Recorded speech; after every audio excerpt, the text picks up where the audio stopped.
All right, sorry about that, folks. We are back.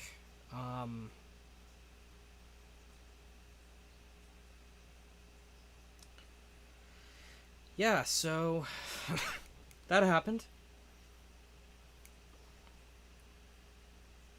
Popular plotline We're because back. it's easy for people to identify with a revenge-seeking protagonist, and it's just the easiest way to hype people up about spectacles of violence. This technique was used in one of the first that's books working. ever, The Odyssey by Homer. I stole this copy from my high school, and I stole this copy from my college. I still just read the Spark Notes. Well, let's read it now. See, I knew this would be useful someday.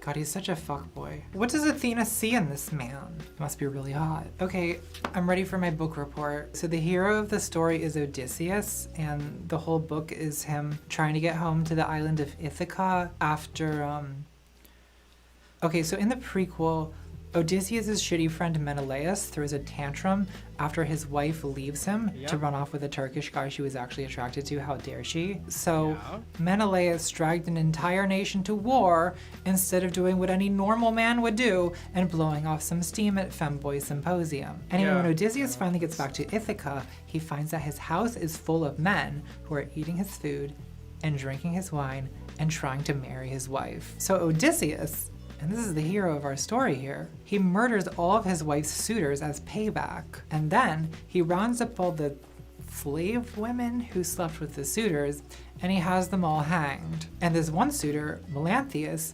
Odysseus ties him up and cuts off his ears and nose and feet, and then rips off his genitals to feed to the dogs. In reading this, I guess I find myself asking, was this really necessary? Like, as a test reader, my feedback for Homer is maybe workshop this. I mean, super unlikable protagonist. Really kind of kills it for me. I guess it's a male protagonist, and you can get away with making them unlikable because men love hearing about assholes. That's why they watch my channel. But the crazy thing is, I don't think Odysseus is supposed to be an asshole. The text seems to approve of what he does to the suitors and to his slaves. Yikes. Disappointing. Casual reminder that Odysseus kills his slaves. It isn't a good look. Wow, this blew up.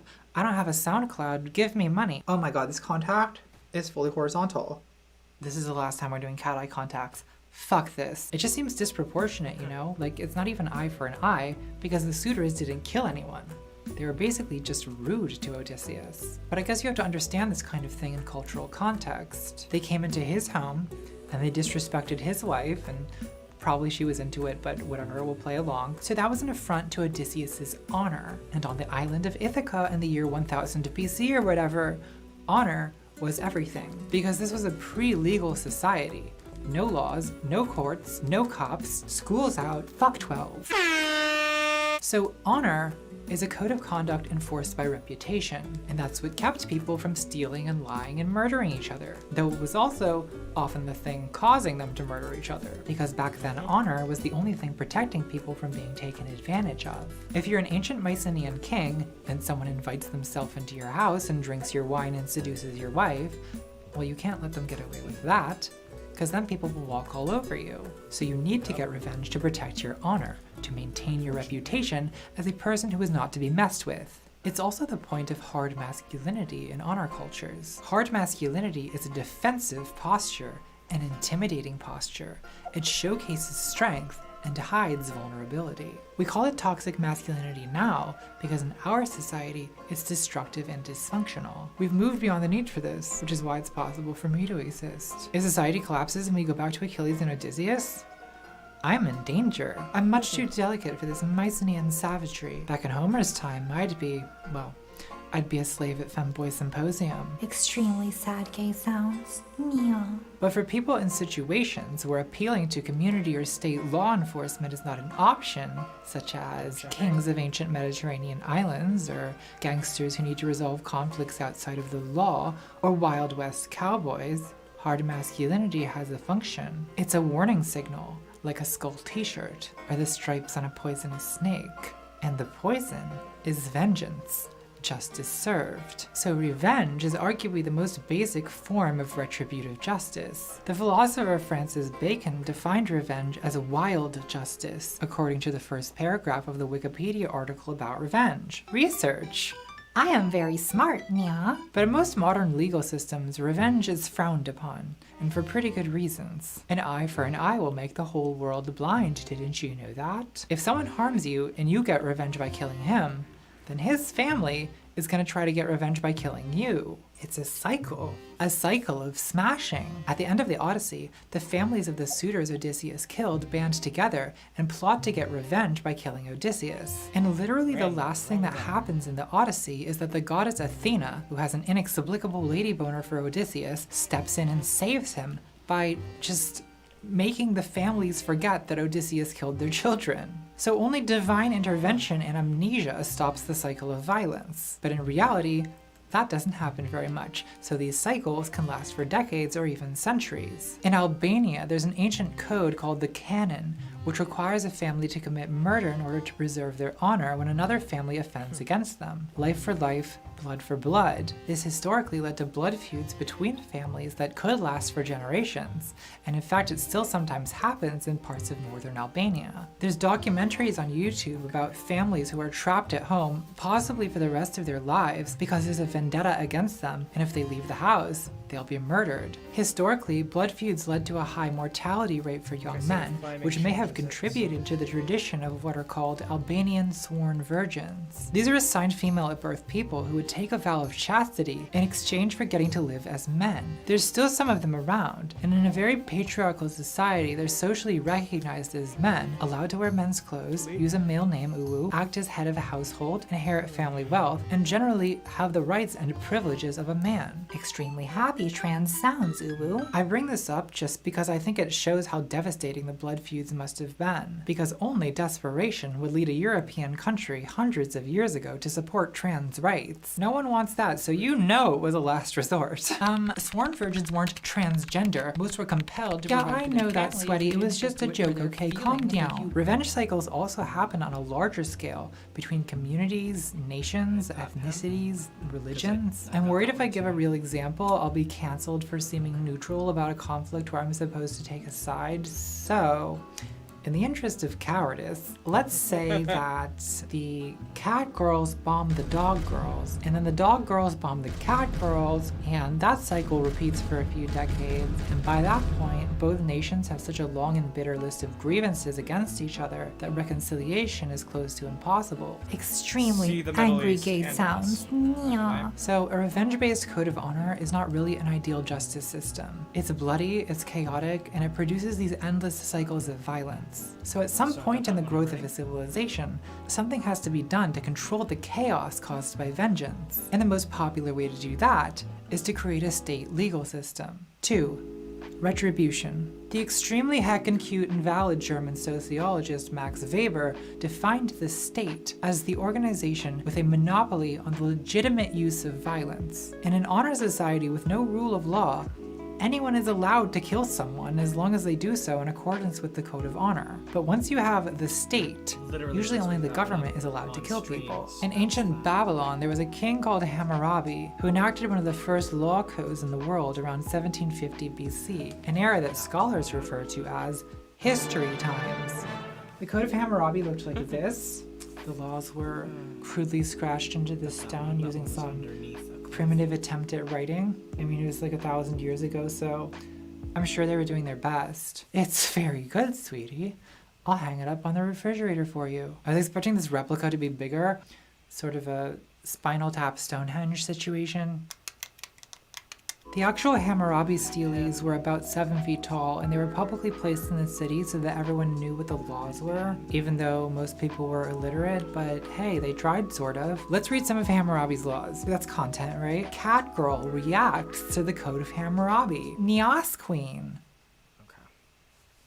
We don't deserve rights. So there's 282 laws, and they're all in if-then form, so if you do X, then the punishment is Y. Law 22, if anyone is committing a robbery and is caught, then he shall be put to death. That's extremely valid. If a son of a paramour or prostitute say to his adoptive father or mother, "You are not my father or my mother," his tongue shall be cut off. Well, at least they're standing up for adoptive parents. If a man put out the eye of another man, his eye shall be put out. Now we're getting into some of the classics. If he break another man's bone, his bone shall be broken. If a freed man strike the body of another freed man, he shall pay 10 shekels in money. But if the slave of a freed man strike the body of a freed man, his ear shall be cut off. Oh, so there's different punishments for different classes. So it's like our legal system, except honest. If a builder build a house for someone and does not construct it properly, and the house which he built fall in and kill its owner, then that builder shall be put to death. If it kill the son of the owner, the son of that builder shall be put to death. Love that. Okay, so by modern standards, the Code of Hammurabi does not pass the vibe check. The vibrations are very negative. It's a lot of cutting people's hands off and burning them alive. Just a major vibe killer all around. But you have to credit Hammurabi's code for resolving the problem of honor-driven revenge cycles. You know, if you live in Babylon and someone harms you, instead of retaliating against their family and potentially starting a generations-long blood feud,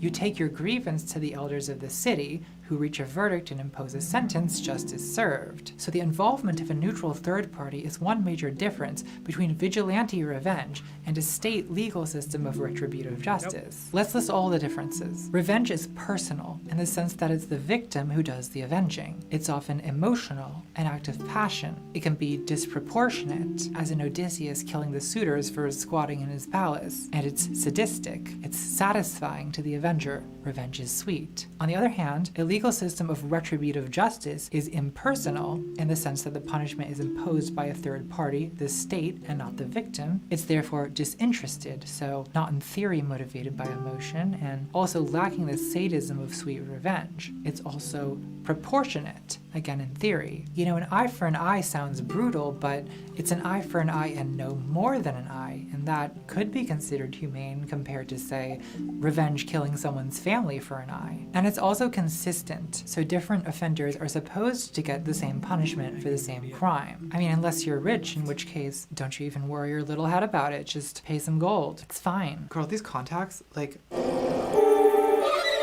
So there are supposed to be these differences between revenge and retributive justice, which is why it's so inappropriate for law enforcement to identify with the outlaw punisher. Modern criminal sentencing accepts retribution as a goal while rejecting revenge as lawless. However, I feel that retributive justice is still spiritually akin to revenge. It scratches the same emotional itch. It's basically revenge by proxy. If revenge is wild justice, then retributive justice is domesticated revenge. In both cases, there's a drive to restore the moral order of things, to balance out the karma by harming the person who caused harm, sometimes in a poetic justice kind of way. Like in the Code of Hammurabi, there's this symbolic retaliation of punishing the body part that you offended with, cutting off the hand that struck the father, cutting off the breasts of the wet nurse who switched the babies, cutting out the tongue that renounced its parents. There's a kind of aesthetic dimension to this, an appreciation for the symmetry of punishment and crime. For a modern example, here's a poetic justice post from r/instant karma. Mugshots.com puts people's mugshots online and then demands payment to take them down. The site's founders were just arrested for extortion. Here are their mugshots. There's something metaphysically pleasant about poetic justice, this sense of beautiful cosmic harmony. And my guess is that this way of thinking originates in some primeval human instinct that's difficult to get rid of. But that doesn't mean we shouldn't question it. The logic of retribution has been questioned for thousands of years by philosophers, reformists, messiahs, fancy people who think they're too good to enjoy violence. One school of anti-retribution thought we could call the love and forgiveness school. And the main love and forgiveness guy is a preachy lib you may have heard of called Jesus of Nazareth. Back in Bible times, the Hebrews had laws of retributive justice that were similar to the Code of Hammurabi. Like in the book of Exodus, God gives a bunch of laws to Moses, including some relaunches of Hammurabi classics. Viewers at home may now open up your Bibles to Exodus 21:22. If people are fighting and hit a pregnant woman and she gives birth prematurely, but there is no serious injury, the offender must be fined whatever the woman's husband demands and the court allows. But if there is serious injury, you are to take life for life, eye for eye, tooth for tooth, hand for hand, foot for foot, burn for burn, wound for wound, bruise for bruise, head pats for head pats. Welcome to Cowgirl Bible Study, Neil. Extremely devotional gay sound, Zulu. I feel very spiritually aroused right now. My third eye chakra, dripping. Macaroni in a pot. I need Jesus. I'm so sorry. So the law of Moses is pretty based on uncucked. It's basically an eye for an eye, don't be a homo, basic common sense. But then Jesus comes along and he's riding his high horse of love and forgiveness. In Matthew 26:52, a disciple tries to defend Jesus from being arrested after Judas betrays him. But Jesus says, "Put your sword back in its place, Spartacus. All who draw the sword will die by the sword." Now, some people read that as saying that violence begets violence and should be renounced, even to the point where you shouldn't defend yourself, which is peak radical centrism, denying the right of marginalized people to defend themselves. Rethink this. It gets worse. In the Sermon on the Mount, Jesus says, "Love your enemies and pray for those who persecute you." Love your enemies? But I don't want to love my enemies. No loving. Smashing. But maybe Jesus wasn't as literal minded as that. Religion is a very subjective thing, and I have my own Bible interpretations, and my personal view is that a lot of what Jesus says is actually sarcasm. Like, consider Matthew 5:38. Why is no one talking about Matthew 5:38? Jesus says, "You've heard that it was said, an eye for an eye and a tooth for a tooth. But I say to you, do not resist an evildoer. But if anyone strikes you on the right cheek, turn the other also." Think of the drama of what he's asking you to do here. Yeah. Someone strikes you across the face and you go, Yeah. This is not pacifism. This is passive aggression, Some sort of primeval Hebrew shade. This is the Christianity of, okay, well, I'll pray for you. But if you do take Jesus at face value, then I would argue that his endorsement of love and forgiveness as a response to wrongdoing is not justice at all. It's an alternative to justice. In the absence of justice, forgiveness is an emotional unburdening of the resentment and anger that victims of injustice experience. And religion often provides this release, instructing people not to worry too much about serving earthly justice, because justice is really God's business, and he'll take care of that when the day of judgment comes. It's a little bit like in Hinduism and Buddhism, there's the idea of karma, which is like a cosmic law of moral cause and effect that exists independently of any god or human institution. You reap what you sow, basically, so maybe don't worry about injustice too much, because karma will take care of it. This kind of thinking is sometimes called the just world fallacy, the cognitive bias that sees the world as inherently fair and good. Everything happens for a reason. If something really horrible happens, like a child is murdered, people say there's a special place in God's kingdom for little angels taken up so soon. And then they'll fantasize about the killer going to hell and being anally demolished by fire demons or whatever. People reassure themselves like this because it relieves the stress of enduring unresolved injustice. In the Bible, the book of Job deals with the problem of injustice. Why do bad things happen to good people? And the answer is, just don't worry about it. It's part of God's plan. It'll all work out in the end. It's fine. Everything's fine. The alternative is being burdened with the awareness that the world is just kind of very not good, in which case you might start getting ideas in your head about, I don't know, maybe changing some things. I guess I should disclaimer that hashtag not all religion, and obviously many political activists have been influenced by faith, but let's put a pin in that for now. 3. Utilitarianism. So there's also a secular tradition of anti-retribution thinking, which tries to define justice as something other than retaliation. Utilitarian reformists have argued that the goal of criminal justice should be to improve society, rather than punishment for punishment's sake. Utilitarianism is the moral theory which says that the right thing to do is whatever causes the highest ratio of human happiness to human suffering. So the utilitarian approach to punishment looks forward at preventing future crimes, where retribution looks backward at punishing past crimes, revenge by proxy. Some utilitarian punishment goals might be deterrence, punishing criminals as an incentive for others not to offend, or incapacitation of criminals in prisons, or rehabilitation of criminals, trying to educate or discipline them so that they can re-enter society. A lot of people consider these utilitarian goals to be more rational and scientific than retribution, which is very based in emotions. Also, the utilitarian idea of justice makes sense even if you don't believe in free will. Because retribution really only makes sense if you believe that people freely choose their actions and are therefore culpable for their behavior and can be deserving of punishment. Because punishing someone for something they didn't meaningfully choose seems, well, the Greek historian Herodotus tells a story about the Persian king Xerxes ordering the sea to be whipped with 300 lashes after a storm destroyed his bridge. Which seems irrational, right? To punish a force of nature? Leave my beautiful wet wife alone. It's debatable how free humans are, like we're at least partially products of our genetics, our environment, our upbringing, our Hogwarts house, the placement of Venus in our natal chart, dry, oily, or combination. And modern criminal sentencing tries to take all of that into consideration. Like, you might get a lighter sentence if you argue that, your mother never took you to Disneyland. It was a crime of passion. Through no fault of my own, I was high on bath salts at the time of the tax evasion, Your Honor. A lot of the language around punishment in our legal system is utilitarian, like prisons are called correctional facilities and not retribution cages. But correctional facilities is a euphemism, because the fact is, these facilities are not doing very much correcting.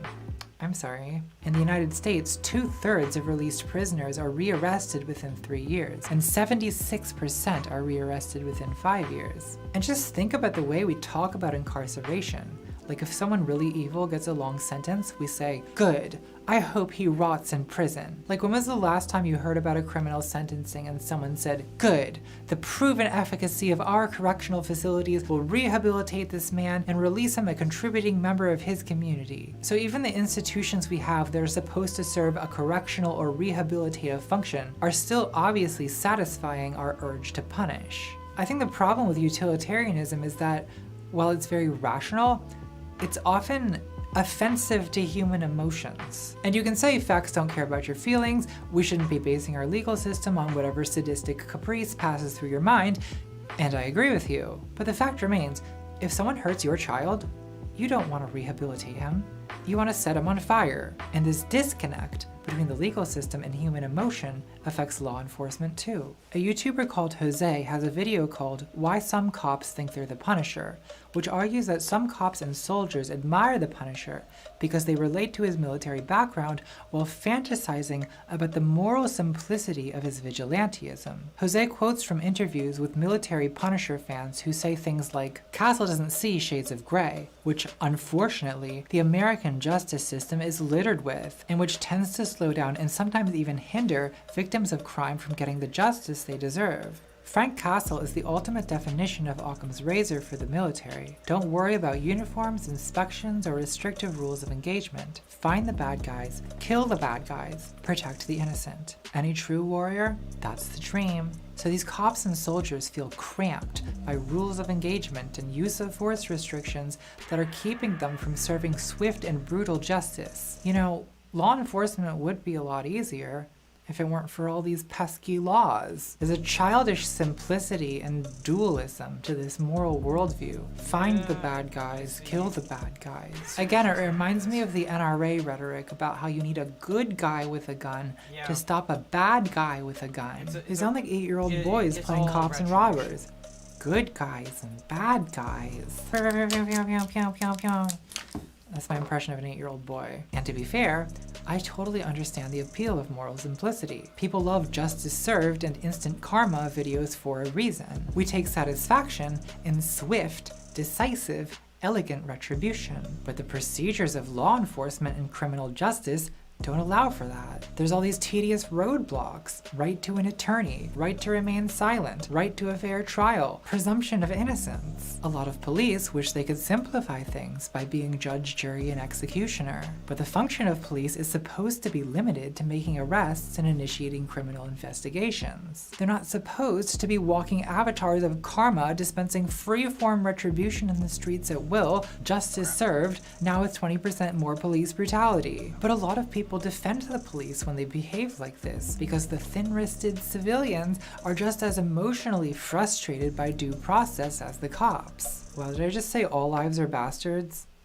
I'm double canceled. Well look, all lives are bastards, but only some bastards are armed by the state and licensed to go bastarding around town. The rest of us have to be bastards on our off time. I also think there's a secular version of the just world fallacy going on here. People like to think that if the police kill somebody, it must be because that person did something wrong. Karma at work, justice served. Victim blaming is an expression of the just world fallacy. You get what you deserve, so if something bad happens to you, you must have been asking for it. And obviously racism is a huge part of this. You know, there's structural white supremacy that occupies black neighborhoods with police instead of investing in communities. And people are prejudiced and more likely to think of black people as criminal thugs and therefore deserving of police violence. So we get this no angel discourse that comes up every time a black person is murdered by the police, where they bring up the victim's criminal record or a picture of them looking like a scary thug, as if that proves they deserved to die. The problem with this, of course,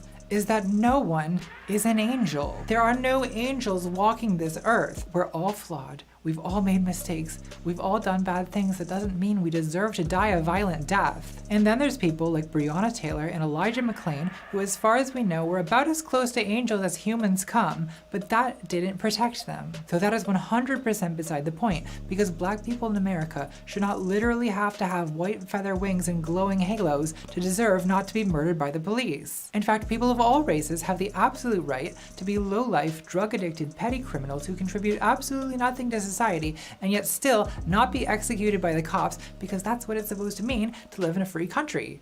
So things need to change. The Punisher police have got to go, and a lot of the rest of our justice system with them. We need to imagine a whole new approach to justice, and to be honest, that might take more than one YouTube video. I know at the beginning I said I was going to explain what justice is, but I lied. I'm sorry that I can't fix America. I'm just a lonely cat. I guess the only solution is revolution. And by revolution, I do mean vote Democrat and then bully the Democrats into actually doing something. And if they don't listen, well, hang on, let me get this. Moshi Moshi. Hey, how are you, Days? Hey, Tabby.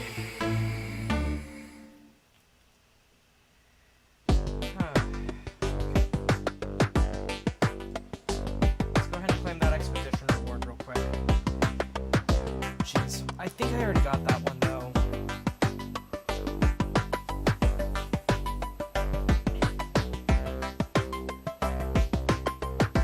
Whoa.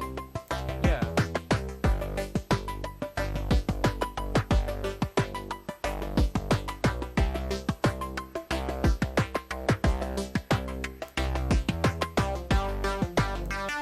Yeah, I think I already got that. So, I'm gonna leave that one unmarked though, just in case, because, that was a lot of time that we didn't do anything else other than swim.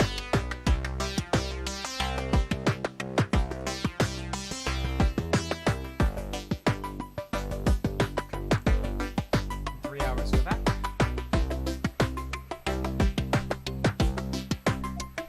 Okay, so what does that leave me?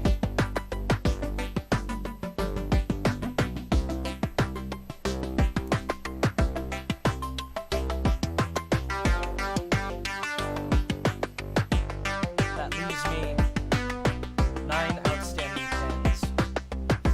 Good shot.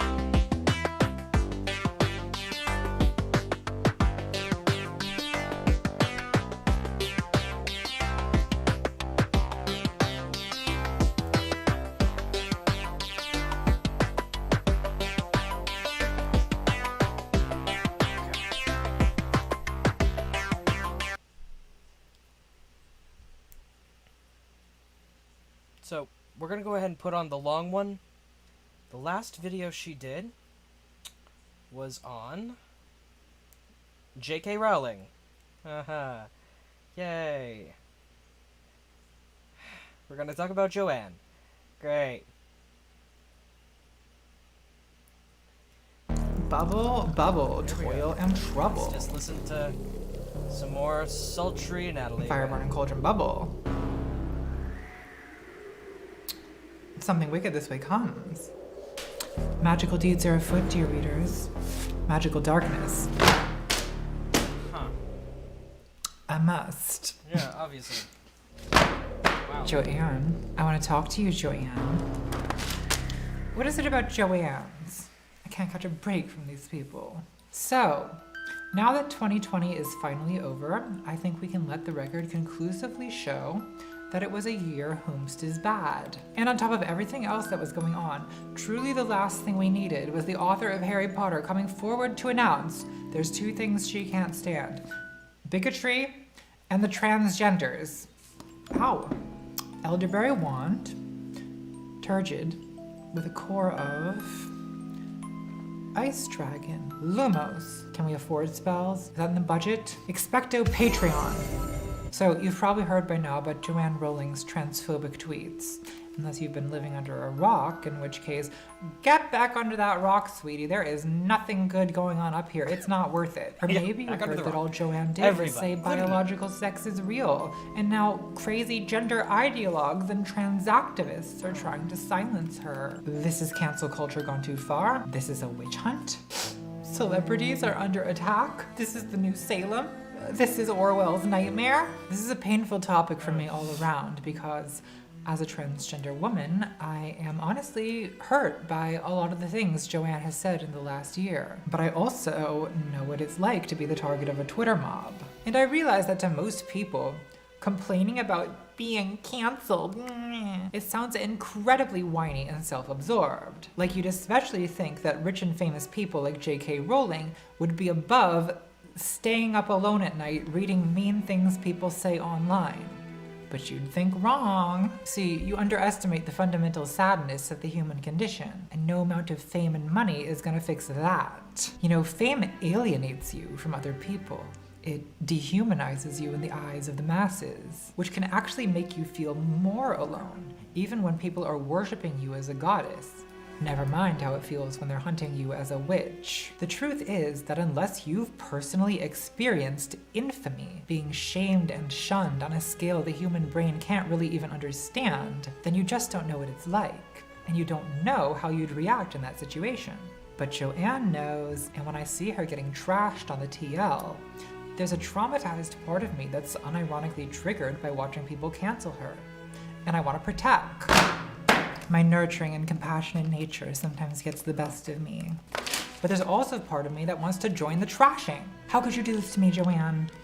I did not come out of the cupboard under the stairs for this. So what I want to do in this video is take Joanne's pain seriously and treat her like a complex human being, while also being critical of the things she said about the transgender question.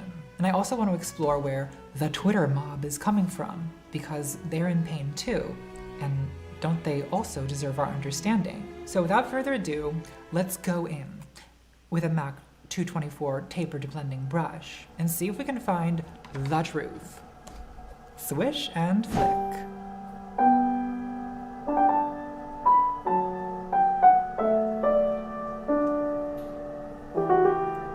I already know I found these two because we did double check those. So, is the author of Harry Potter a bigot? Well, she certainly seems invested in the belief that she's not a bigot. Right, Pam. What vice do you most despise? Bigotry. In looking over Joanne's tweets, I don't think the average person would see any problem with what she's said. However, I mean, not to be condescending, but I feel like the average person's understanding of transgender is still a little bit... I don't really get the whole trans thing. Like, why can't you just be a feminine man? I don't know, Amber. Why don't you be a feminine man? Who knows, you could be missing out. So we're gonna go through the things that Joanne has said about trans people, but I don't want this to be just a drama video or a video saying, cancel Harry Potter, drag her. Like, I want to try to do something a little bit more meaningful than that. So I'm gonna use J.K. Rowling as a case study in bigotry and see if we can maybe learn something about what bigotry is. How does it work? And how do otherwise good people get drawn into it? And if we can make any progress on any of those questions, well, for once I think I'll actually have earned my Patreon budget. So keeping in mind our very serious and educational purpose, let's spill some shade, throw some tea. So this all started in 2018 when Joanne liked a transphobic tweet and followed an anti-trans account. Now, in the interest of giving Joanne as much benefit of the doubt as I can, I'm not going to admit this as evidence because I don't want to do guilt by association. Strike it from the record. That was fun. I like hammering things. The real story begins in December 2019 when Joanne tweeted the hashtag #IStandWithMaya, referencing Maya Forstater. Maya Forstater is an English consultant who lost her contract with the nonprofit she worked for after she did transphobic tweets. And Maya has been kind enough to compile them all for us in her thread titled Allegedly Transphobic Tweets. Well, let's take a look and see how alleged they are. Yes, I think that male people are not women. So I I've don't marked think that being a one woman or female is a matter of as found identity that or wasn't womanly found. feelings. It is biology. Another says, Some people believe that a person with a penis can be a woman. Some, a majority, don't. Neither group should be discriminated against in everyday life, but in situations involving taking your clothes off for strangers, And some integration of the aren't. two groups is not possible. and there's a cartoon of a hairy-armed, hairy-legged, burgeoning trans woman flashing her penis at cis women and saying, "It's all right, it's a woman's penis." So we're looking at a standard transphobia starter pack. Everyone born female is a woman, everyone born male is a man, trans women are predators who prey on women, and I'm being oppressed for speaking the truth. Is this I what you want, literally just got Joanne? that one. You want to put the sorting hat on So, humanity and divide us up into little we're at the point houses? I Well, need what to if I'm a use magic. Gryffindor trapped in a Hufflepuff's body? What then, Joanne? What then? Okay, so why does Joanne stand with Maya? Well, if the tweet simply said, "I stand with Maya," without further explanation, you could give her the benefit of the doubt. this one Maybe she just doesn't think people should lose their job for having bigoted opinions, even if she disagrees with those opinions. But if that's all she was saying, I wouldn't be making this video, would I? The full tweet reads, Dress however you please. Call yourself whatever you like. Sleep with any consenting adult who will have you. Live your best life in peace and security. But force women out of their jobs for stating that sex is real. Hashtag I stand with Maya. Hashtag this is not a drill. Now I'm guessing that to most people, this tweet at first glance doesn't seem transphobic. It might even seem supportive of trans people since, as she said, we're allowed to dress however we want and call ourselves whatever crazy thing. But there's a couple things about this that don't sit right with me. First is the phrase, force women out of their jobs for stating that sex is real. Sex is real is a pretty dishonest summary of what Maya said in her discrimination complaint, namely, I believe that it is impossible to change your sex or to lose your sex. Girls grow up to be women, boys grow up to be men. No change of clothes or hairstyle, no plastic surgery, no accident or illness, no course of hormones, no force of will or social conditioning, no declaration can turn a female person into a male or a male person into a female.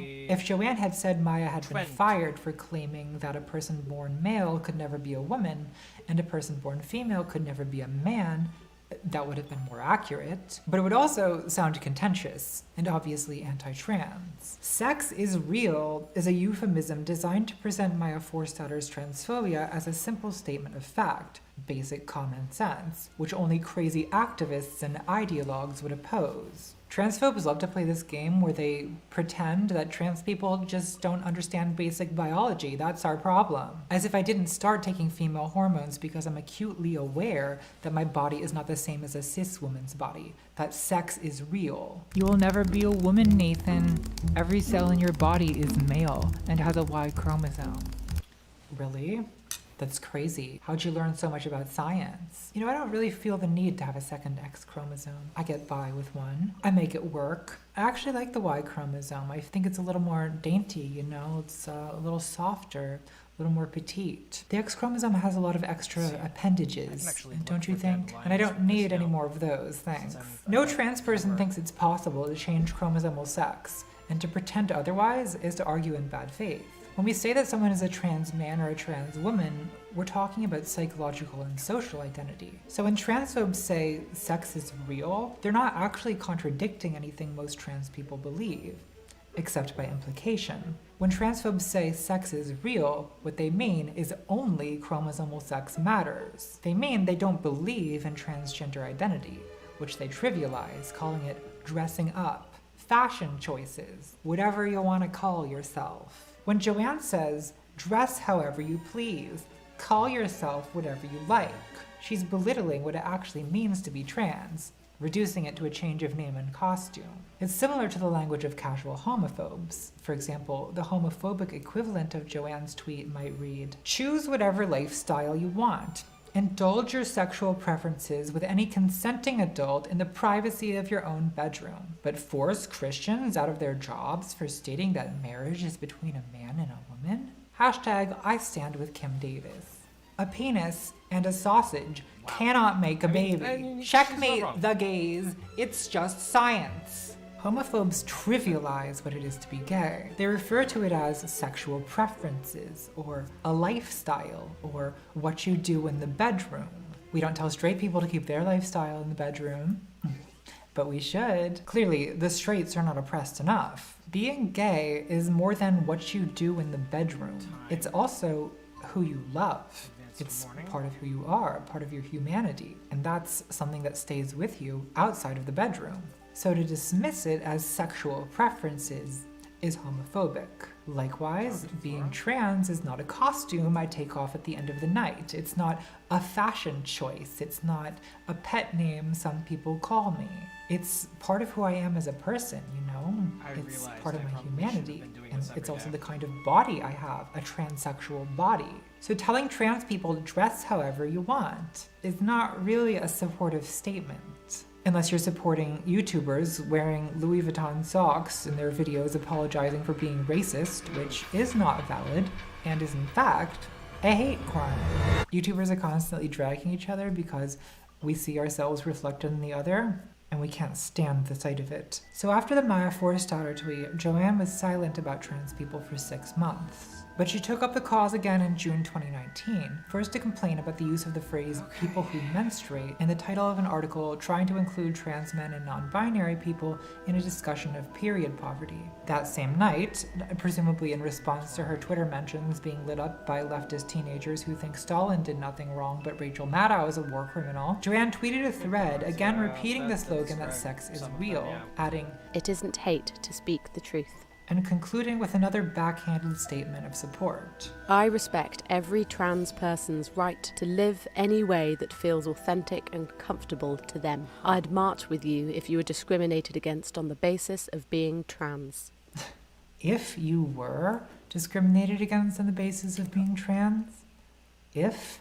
Widespread discrimination against trans people is well documented. In fact, the same week as Joanne's tweet, the Trump administration removed non-discrimination protections for trans people in healthcare and health insurance. So, are you marching with us or not, Joanne? There's a lot of stuff in these tweets that might seem innocent enough to the average person, but which to someone who understands bigotry against trans people raises a red flag. Bigotry always has a history, and in order to understand bigotry, you have to learn that history. Prejudices are made up of tropes, stereotypes, narratives, arguments, which we aren't born knowing, we have to learn them. No one is born thinking that the gays are destroying the family, or that women are naturally subservient, or that the Jews are trying to control the world economy. So if you aren't familiar with these prejudices, you might not notice anything wrong with them. He never said he hated the Jews. He is simply concerned about the overrepresentation of Jewish people in media and banking. Okay, But if you're so aware, there are woke, two if you will, then it kind of potentially rings inspiring- alarm bells when you hear someone repeating bigoted Which is talking where points. this one When I popped see Joanne tweeting about how trans people think sex isn't real and they're erasing same-sex attraction and they're silencing women, alarm bells are ringing because I recognize these as familiar transphobic talking points, specifically TERF talking points. TERF means trans-exclusionary radical feminism. God, are we still talking about this? I promise, this is the last time. So TERFism is it's a hate movement that disguises transphobia as feminism. Bigotry has a history. The foundational TERF text is feminist professor Janice Raymond's 1979 book, The Transsexual Empire, The Making of the Male, in which Raymond argues that, quote, all transsexuals rape women's bodies by reducing the real female form to an artifact, appropriating this body for themselves. She claims that trans women are agents of the patriarchy who, quote, merely cut off the most obvious means of invading women. This book set the general tone for feminist transphobia, and I bring this up because I want to give you a sense of how this kind of transphobe talks when they're not afraid of Twitter backlash. Typical male narcissist, Nathan manipulates his cultish audience into thinking he's the victim of the big ol' meanie TERFs. If you keep calling me Nathan, I'm gonna call you Nigel. Cheerio, old chap. This one. Or whatever you people say. Here's the thing, Nigella. Bigotry can be mean, yes, and it usually is when bigots think they can get away with it. But it's vital to recognize that being mean is not the essence of bigotry. Bigotry can be hateful, yes, but specifically, bigotry is hate that poses a political threat to the target group. The fundamental problem with TERFs is not that they're mean, it's that they're politically reactionary. They want to reverse the progress of trans liberation. In the final chapter of The Transsexual Empire, Raymond lays out her solution to the trans question, quote, the problem of transsexualism would be best served by morally mandating it out of existence. I believe that the elimination of transsexualism is not best achieved by legislation prohibiting transsexual treatment and surgery, but rather by legislation that limits it. I would favor restricting the number of hospitals and centers where transsexual surgery could be performed. The kind of counseling to pass successfully as masculine or feminine that now reigns in gender identity clinics only reinforces the problem of transsexualism. She goes on to argue for alternative feminist consciousness-raising therapies, admitting, I am not so naive as to think that they will make transsexualism disappear overnight, but they would at least pose the existence of a real alternative to be explored and tried. So, like homophobes, TERFs have historically advocated a kind of conversion therapy aimed at eliminating transsexual identity and behavior. And like the anti-abortion movement, they recognize it's not yet politically practical to completely make illegal a medical procedure they don't like. So they settle for making it as difficult as possible to get one. In 1980, Janice Raymond authored a report to the Department of Health and Human Services repeating her arguments against transsexualism, which was cited in the 1981 decision that Medicare would not cover transition-related health care. That decision wasn't overturned until 2014. So there's real political consequences to bigotry. It's not just a matter of being mean. Polite bigotry can be just as dangerous. Unlike Janice Raymond, J.K. Rowling seems totally convinced, and very intent on convincing all of us, that she's a totally progressive LGBT ally who loves and supports trans people, while in the same breath, spewing transphobic arguments. She's constantly saying things like, I know and love trans people, but I'd march with you if you were discriminated against on the basis of being trans. At the same time, none of the gender-critical women I've talked to hates trans people. On the contrary, many of them became interested in this issue in the first place out of concern for trans youth. A lot of people have a hard time noticing this kind of bigotry, and I think one reason for that is that our common understanding of bigotry is very narrow. People think of bigotry as like judging a group instead of an individual, which is of course a horrible thing to do. I don't care for the English. They're sick people. Or people think of bigotry as hate, something inhuman and monstrous. So when people hear the word bigot, they're expecting someone like Lord Voldemort, some uber-Nazi who despises love and friendship. But the problem with the Nazis was not that they hated love and friendship, right? They believed they were defending German blood and soil against Marxist Bolshevism and Jewish contamination. And what were we supposed to do? Not defend the Reich against Polish atrocities? That's how a Nazi actually thinks, right? It's not that they hate friendship. No, they have their own internal logic of victimization and self-righteousness. So when you reduce bigotry to a caricature of pure hatred, you obscure that bigotry is a deeply human problem. You know, sometimes people criticize me for empathizing with bigots, but I believe that understanding bigots is the best defense against becoming one yourself. Because when you dehumanize the villains, you become unable to recognize the villain within. How is she though? She needs a hot toddy is what she needs. Metal straw because I love the environment. I'm so good. I'm really fucking good. The idea that bigotry is simply hate I call the Westboro Baptist Church theory of bigotry. It's the idea that bigots are people who outright say, we hate you, God hates you, and we're all marching around with signs about how much we hate you. Like the bad guys in that Taylor Swift video. Taylor Swift. Everyone wants to be a gay icon now. Well, I don't. I don't want to be a gay icon. I'm just stuck with you people. There we go. Just kidding. Shade never made anybody less gay. This isn't Shade, Taylor. Shade is J.K. Rowling telling trans people, sleep with any consenting adult who will have you. Bigotry is a lot more complicated than just hate. And the video for You Need to Calm Down is just so emblematic of this misconception. Taylor takes the subject of homophobia and turns it into yet another song about haters. But in the real world, backwoods hillbillies stomping around with misspelled signs are not really the problem. The most dangerous bigots are highly sophisticated and powerful people. And yeah, there are still blatant homophobes who say it's an abomination, these perverts are spreading AIDS, they're destroying the family, they're recruiting children. But these days, it's much more common to hear, of course I love gay people. Some of my best friends struggle with same-sex attraction. But it's not homophobic to not want LGBT ideology promoted in schools to children as young as 3 years old. Why, it's a full-on assault on religious liberty. I make a convincing homophobe, don't I? There's really two different styles of bigotry. They express the same prejudice, but they're very different in tone. I'll call the two styles direct bigotry and indirect bigotry. Direct bigotry is openly contemptuous. It's a bigotry manifested in slurs and outright discrimination and demonizing the target group, and calls for shunning, subordination, or even violence. Whereas indirect bigotry manifests as concern or debate about a host of proxy issues. It's often defensive in tone rather than offensive. Frequently the claim is that a once needed liberation movement has now gone too far, that it's now the activists who are the new oppressors, who are disturbing law and order with violent and chaotic protests, who are victimizing and silencing innocent people by calling them bigots, who are infiltrating the media and replacing good old-fashioned entertainment with politically correct propaganda. And of course, ordinary people are too intimidated to speak out against it because cancel culture is out of control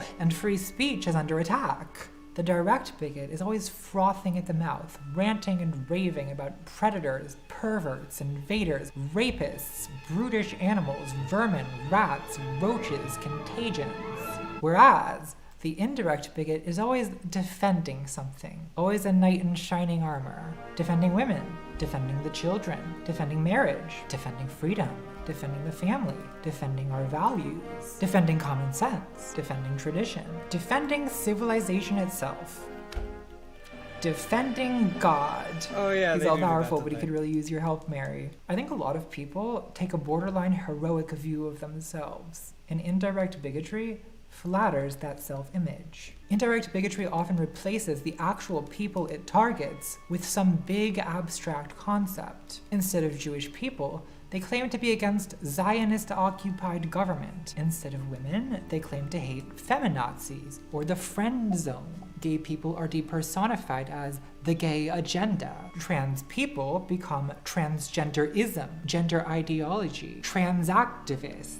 What they're really against is equality, but they don't say that. In fact, they may not even think it. but they tell on themselves when they react with instinctive hostility to anyone who agitates for change.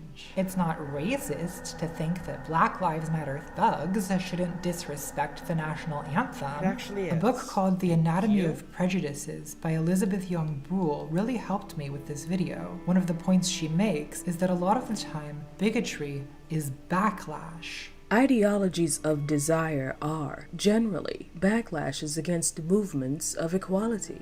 They are regressive prejudices that reinstate inequalities and distinctions when the force of movements for equality has been registered and, often unconsciously, rejected. Prejudice replaces social barriers of another kind. Bigotry is not just the psychological state of hating a group of people. Bigotry is political. It's a reaction to changing demographics, or to liberation movements, or to changing power relations between groups. A lot of casual misogynists don't exactly hate women in the literal psychological sense. It's more that they feel threatened by the prospect of the social and political equality of women. In fact, I would argue that feeling threatened is the distinctive psychological experience of bigotry, much more so than feeling hateful. So bigotry is reactive, and it changes along with the circumstances it's a reaction to. 1950s misogyny still has some things in common with 2020s misogyny. For example, a lot of men still feel some need to control women's sexuality and women's bodies, but it's also changed a lot as gender relations have shifted in the last 70 years. The idea that women are naturally suited to domestic servitude is a lot less prevalent than it used to be. And transphobia is a prejudice that's getting much louder, because in the last decade, trans liberation has increased our visibility. People are running into us at work now. They're having to use our pronouns. They're seeing us in politics or in media, and not just as laughingstocks or monsters like we used to be, but as actual characters. And a lot of people are not very happy about it. They feel threatened. That must be super fucking hard for you. Prejudice replaces social barriers of another kind. So J.K. Rowling frames her position as, I am just saying the fact that sex is real. It's not hateful to say a fact. Why is everyone so mad at me? A fact can't be bigoted. And I agree that a fact cannot be bigoted, but a fact on its own doesn't mean very much. Usually when we discuss facts, we're using those facts to tell a story. And facts can be used to tell bigoted stories. You know, suppose someone tweets the fact that the homicide rate is higher for Black Americans than white Americans. I'm gonna ask, what story are you trying to tell with this fact? What political goal are you trying to support? One way indirect bigotry works is by camouflaging political struggles as intellectual debates. When Joanne says sex is real, she sounds like she's staking out a position in the trans debate, which is then presented as an intellectual conflict about the metaphysics of gender, instead of what it really is, which is a political conflict about the social equality of transgender people. And the effectiveness of that strategy is actually a reason I'm not a huge fan of the slogan, trans women are women. And this is just my opinion, I don't speak for any other trans people, but there's a couple things I don't like about it. One is trans men and non-binary people matter just as much as trans women, but you don't as often hear trans men are men, or non-binary people are valid. Yeah, that doesn't sound right. Doesn't really work, does it? The other problem with trans women are women is it tends to invite the response, well, what does it even mean to be a woman? Define womanhood. And now you're immediately getting baited into some bullshit semantic debate about what is a real woman. A real woman. How do you know you're a real woman, Amber? What if you're in the Matrix right now, and in the real world, you're biologically male? The tables are turned. It doesn't really matter, does it? This is metaphysics, And life is too short for metaphysics. You know, I've been down this road too many times already, and I always end up having these dead-end conversations about gender performativity, or worse, conversations about what it means to feel like a woman. Well, the truth is, I don't feel like a woman. I don't think anyone feels like a woman, honestly, except a certain subgenre of gay men, and possibly Shania Twain. Probably not even her anymore, honestly. Not since the early 2000s. You know, some questions should be dissolved rather than solved, Oh, there as it Wittgenstein is. said. There, like, That's right, right we're there. dragging Ludwig into this. Literally Sometimes the impossible. only way to answer a question is to So- realize you're asking the wrong question. How do I know I'm a woman? Well, look at me. Oh. I rest my case. The monitor's over here. That's what I'm looking at when I look over here. I like to check in occasionally, see how I'm doing. Look, trans people can't even agree among ourselves what gender is. In fact, if you even try to answer the question, you end up enraging some part of the community who feels excluded. So no, trans people are not trying to force an ideology on people. We don't even share an ideology within our own community. What we share are a common set of political struggles against discrimination, against harassment, against excessive medical gatekeeping, against exclusion from public life. So what would be a better slogan than trans women are women? Well, ideally, something that includes all trans people and something that evades pointless philosophizing about biology and what is gender and who is true trans and what is a woman really.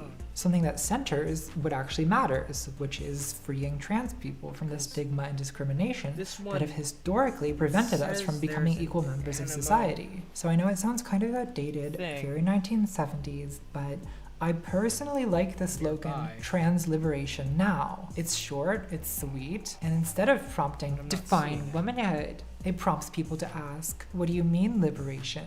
Liberation from what? And then you can say, well, I'll tell you. And now you're talking about politics instead of talking about semantics. Isn't that better? I feel like trans culture is just so obsessed with reassuring ourselves that we are valid that we sometimes forget that the end goal of a political movement is not validity, it's equality. That's what we're supposed to be fighting for. So instead of asking, does J.K. Rowling think we're valid? Which, like, who fucking cares if she thinks we're valid? Well, maybe I care a little bit. But instead, why don't we ask, is she or is she not an ally in our struggle for equality? Doesn't that just bring reality back into focus? Isn't it so much better to have a concrete political project in front of you instead of sinking into this scholastic gender theology? Trans people are a population of people who have a right to equality and to freedom from discrimination. We are not an ideology that's up for debate. But that's how J.K. Rowling frames the trans question, not as a struggle for equality that she opposes, but as an ideology that she disagrees with. I'm just saying that sex is real. Is that all you're saying, Joanne?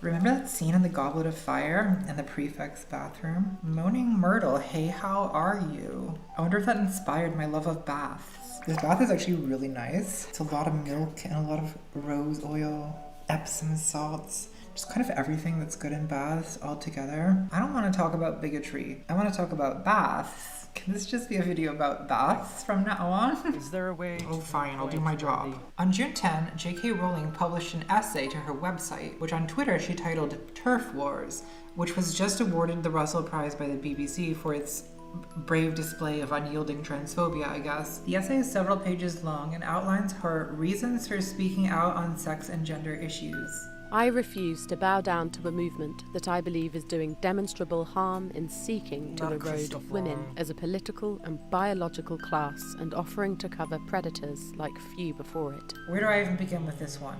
Well, let's pick some highlights.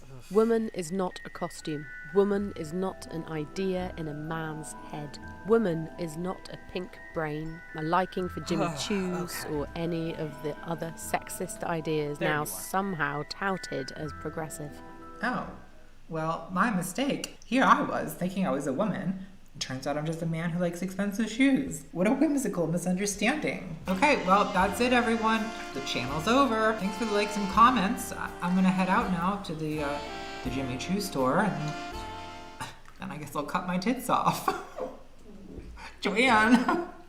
Joanne! This is madness, Joanne. When you throw open the doors of bathrooms and changing rooms to any man who believes or feels he's a woman, and, as I've said, gender confirmation certificates may now be granted without any need for surgery or hormones, then you open the door to any and all men who wish to come inside.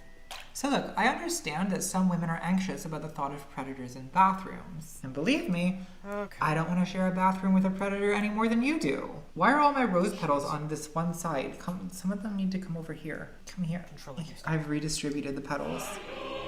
Socialist icon. But this talking point that gender change on legal documents will enable predators to enter bathrooms, it doesn't really make sense, because gender policing in public bathrooms doesn't involve legal documents. Like, when was the last time you had to present a gender certificate to gain admittance to a public bathroom? This feels like a strangely outdated conversation to be having during pandemic lockdown. Like, imagine using a public bathroom. Imagine being in public. I've been reading this book called Female Masculinity, which is about the experiences of butch women. And there's a section here called The Bathroom Problem, which describes how women's bathrooms tend to operate as an area for the enforcement of gender conformity. The author, Jack Halberstam, who's assigned female at birth and presents masculine, describes routinely having security called on him for using the women's bathroom. Having one's gender challenged in the women's restroom is a frequent occurrence in the lives of many androgynous or masculine women. Indeed, it is so frequent that one wonders whether the category woman, when used to designate public functions, is completely outmoded.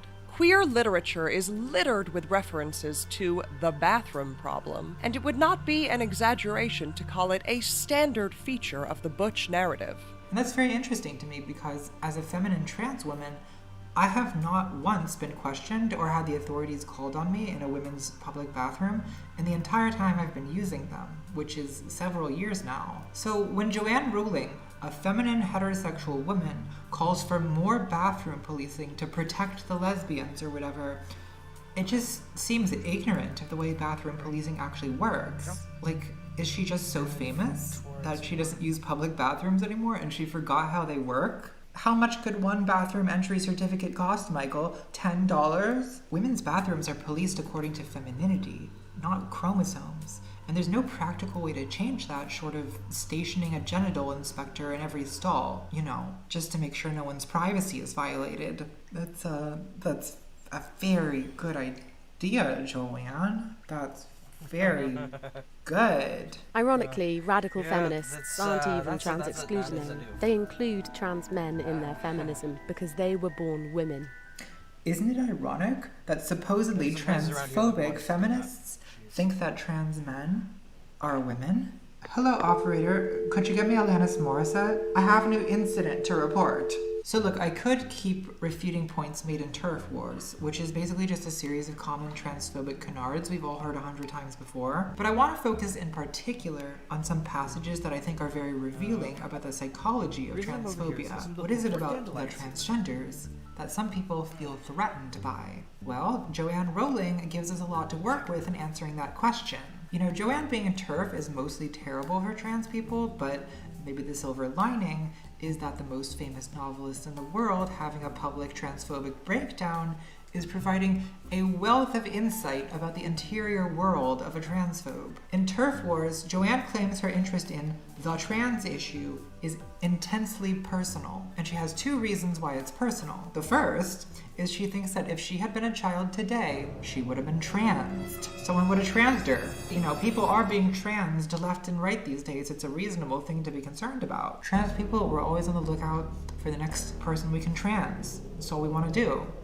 Is trans people. I transed 4 people this morning for a breakfast. She thinks that she would have been recruited by the transsexual empire and forced to take hormones by the dark cabal of endocrinologists. And in support of this speculation, Joanne rehashes a bunch of transphobic tropes about social contagion and a quote, 4,400% increase in girls being referred for transitioning treatment. And that sounds pretty alarming, right?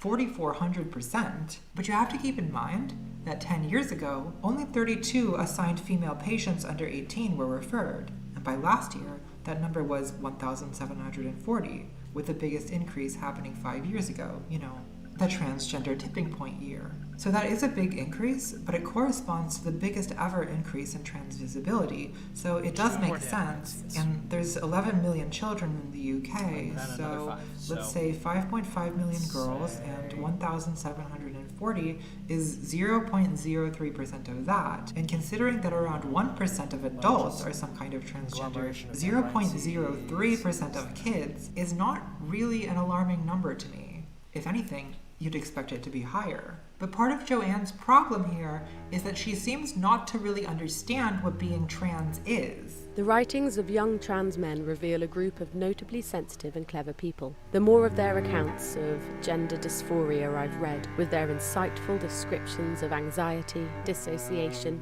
eating disorders, self-harm and self-hatred, the more I've wondered whether if I'd been born 30 years later, I too might have tried to transition. The allure of escaping womanhood would have been huge. If I had found community and sympathy online that I couldn't find in my immediate environment, I believe I could have been persuaded to turn myself into the son my father had openly said he'd have preferred. Fortunately for me, I found my own sense of otherness and my ambivalence about being a woman reflected in the work of female writers and musicians who reassured me that, in spite of everything, a sexist world tries to throw at the female-bodied. It's fine not to feel pink, frilly and compliant inside your own head. It's okay to feel confused, dark, both sexual and non-sexual, unsure of what or who you are. Okay, so there's a lot to unpack here. And let's start by making a list of things being a transgender man is not. Having anxiety, having dissociation, having an eating disorder, doing self-harm, doing self-hatred, a viable way to make your sexist father proud, not feeling pink, not feeling frilly, not being compliant, feeling confused, feeling dark, feeling sexual, feeling non-sexual, feeling unsure of who you are. Okay, so you can be a trans man and experience some or even all of these things, but none of these things are what being a trans man is. Wanting to take testosterone to masculinize your body and literally live your life as a man is not the same as the typical struggles other girls go through. Joanne is projecting her own memories of troubled adolescence onto trans men, and then saying, oh, clearly they were going through the same things I was, just someone persuaded them to transition. It's a limitation of human empathy that sometimes when we're trying to understand what someone else is feeling, the best we can do is to project our feelings onto them. And sometimes that's a misrepresentation. Sometimes other people are experiencing things that we've never experienced. So we have to invent explanations about why they're not behaving the way we think they should. Someone is persuading them to transition. But this fear-mongering about kids being persuaded to transition is just not how things work. From the way transphobes talk about it, you'd think whenever a little girl on the playground picks up a toy truck, an endocrinologist pops out from behind a tree and says, "We've got a nonconformist on our hands, Johnson. Stand by, I'm gonna trans him."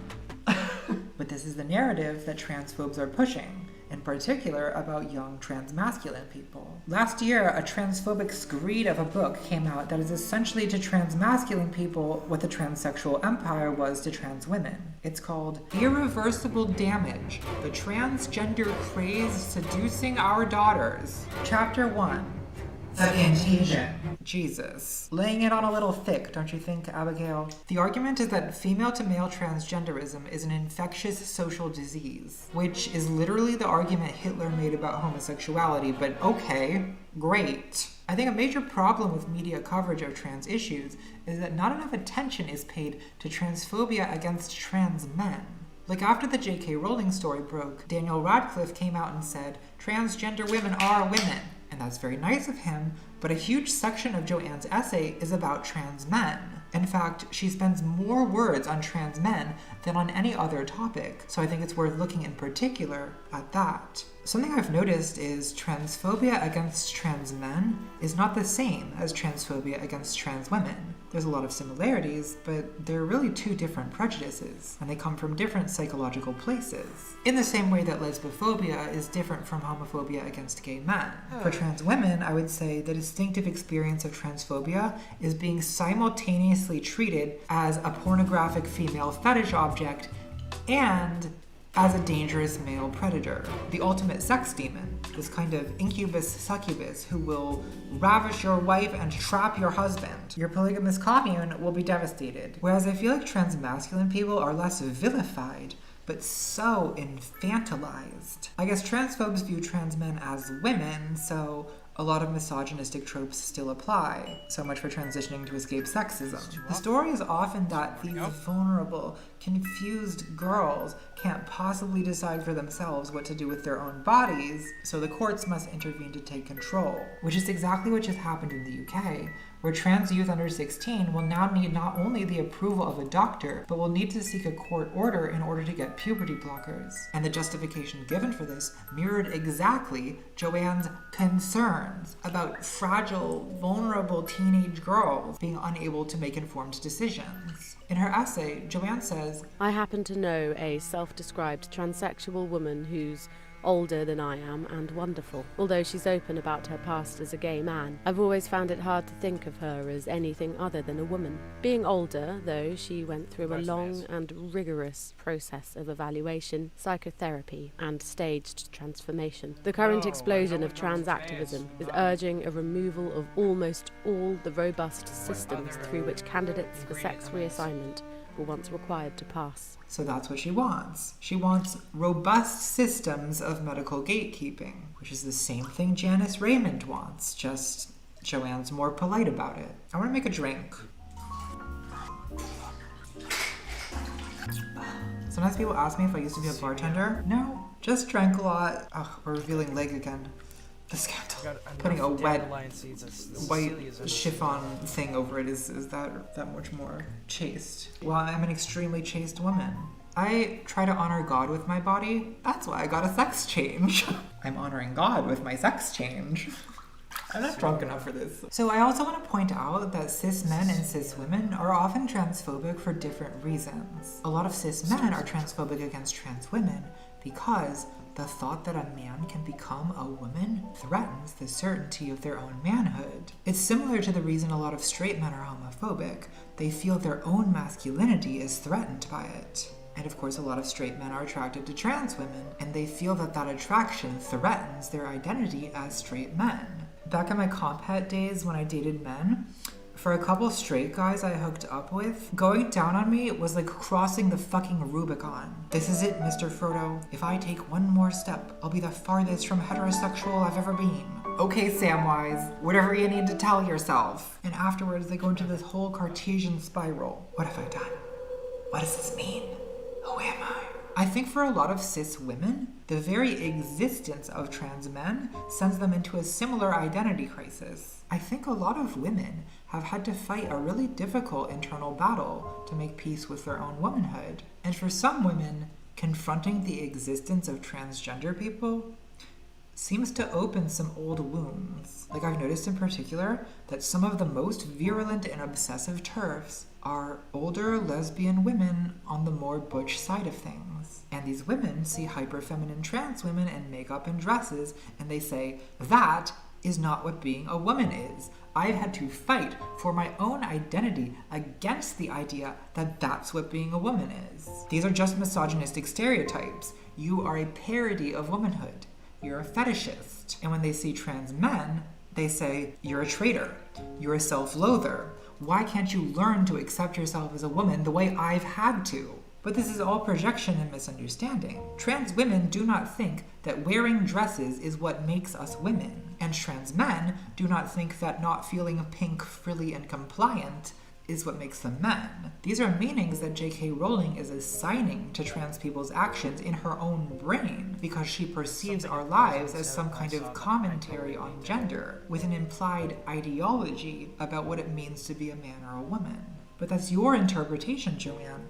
That's a meaning that you are imposing on us because it seems you have a lot of traumatic gender baggage of your own, and it's interfering with your ability to genuinely empathize with trans people. You know, at the end of your essay, you say that you never forget the inner complexity when it comes to trans people. And that's a nice thought, but until you're actually able to stop seeing trans people as some kind of like abstract theory of gender or as a projection of your own adolescence, then you're not really seeing us as distinct individuals with our own experiences and stories. And since you're a self-appointed spokesperson on gender issues, I think it would be good if you listened to the experiences of trans men without, for instance, superimposing your own troubled relationship with your father. I should probably talk about the book, since I did go to the trouble to read all.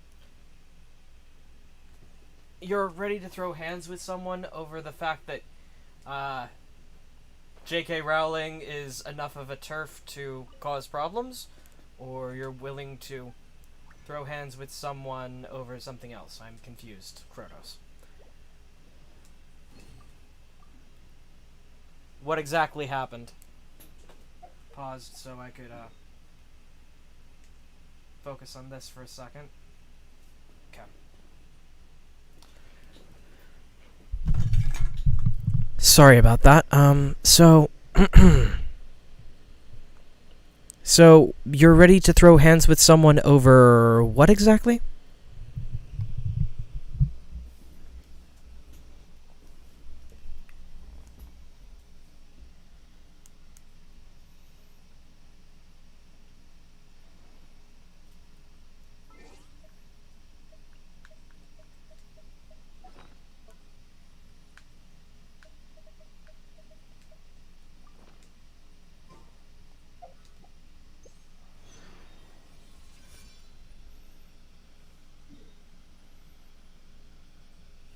Okay, and that's kind of a normal thing. Is everything okay at home? I'm just checking, you know?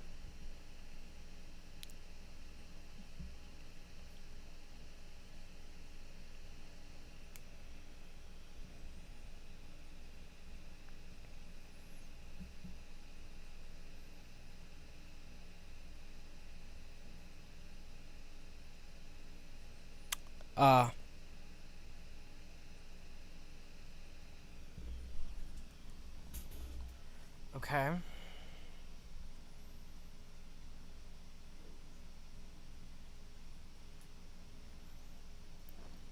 Continue.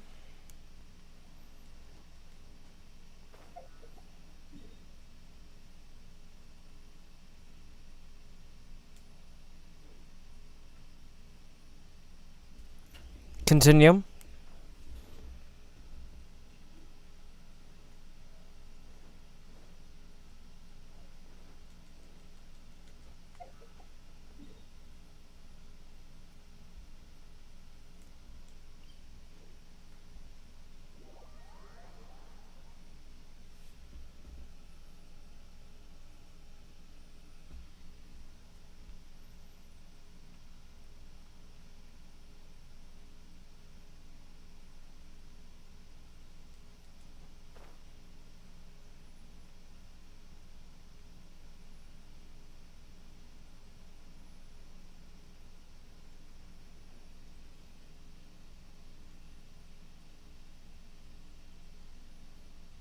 Gets me mad is that she gets food, and I'm stuck with his pasta, which is only a one-time thing.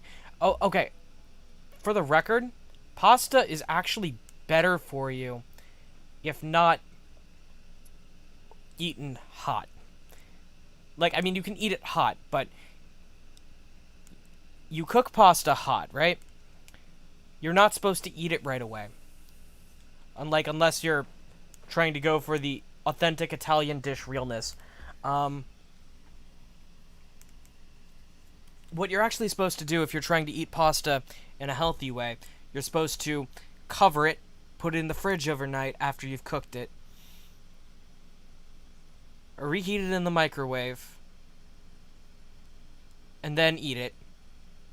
Or prepare it several days in advance and slightly reheat it in the microwave and then put it back in the fridge. Because the more times it's heated up and cooled down,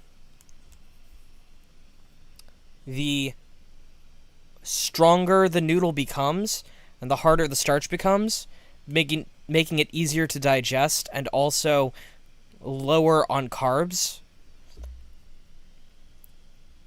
But not like low enough you don't get the benefit of the carbs, just low enough that the carbohydrates won't start making you sick long term.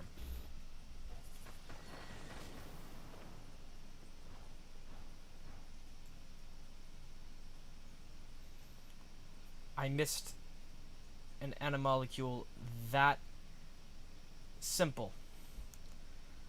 Ugh. Okay.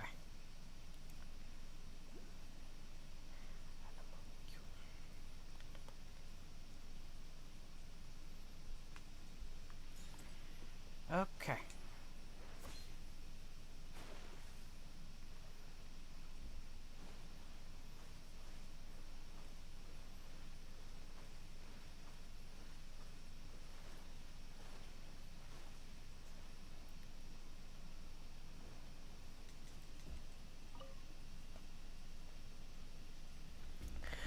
No. As I said, you're supposed to put it in the fridge covered while heated. The steam trapped in there as it cooled would allow the moisture to stay in the pot. And yes, it would technically be old by the standards of eating it, but the thing is, it's actually better to be eaten that way. Like, you can do more things with it if it's already wet. It's why packaged noodles are usually, if they're the higher quality packaged noodles, in water and like already expanded.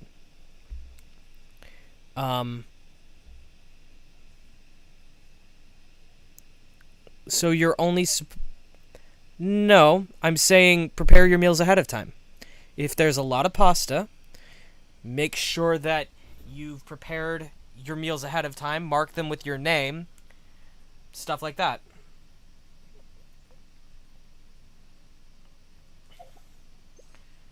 I mean, it's how I eat pasta, but that's just me, and also a significant chunk of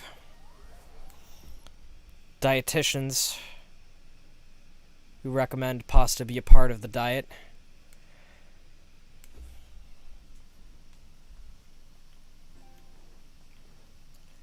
But that's, again, if there's only pasta, prepare your meals ahead of time. It will save you a lot of headache and a lot of heartache, as well as a lot of stomach ache if you've made sure that you've prepared the pasta ahead of time, because then you won't be over carbohydrated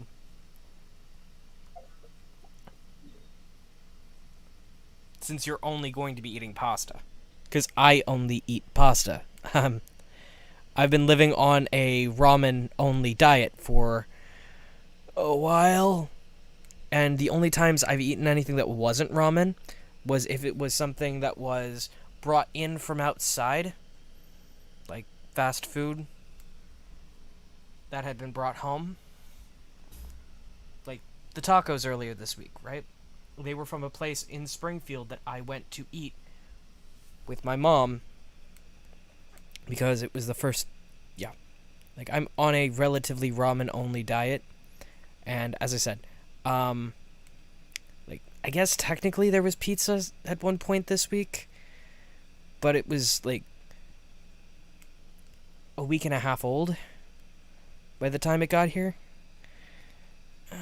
But that's all I can think of to say on that one, and to be completely frank, siblings are a pain in the neck, and they will do things like this. I don't know what the right answer is. Like, I had a baby brother who was, dare I say it, borderline on evil. Because he was.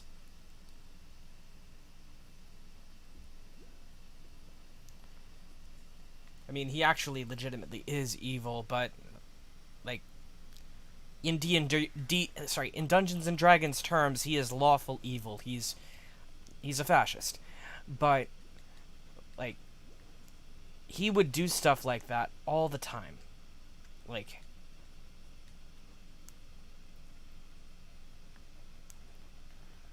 he would mark all the food as his, not allow anyone or anything near it.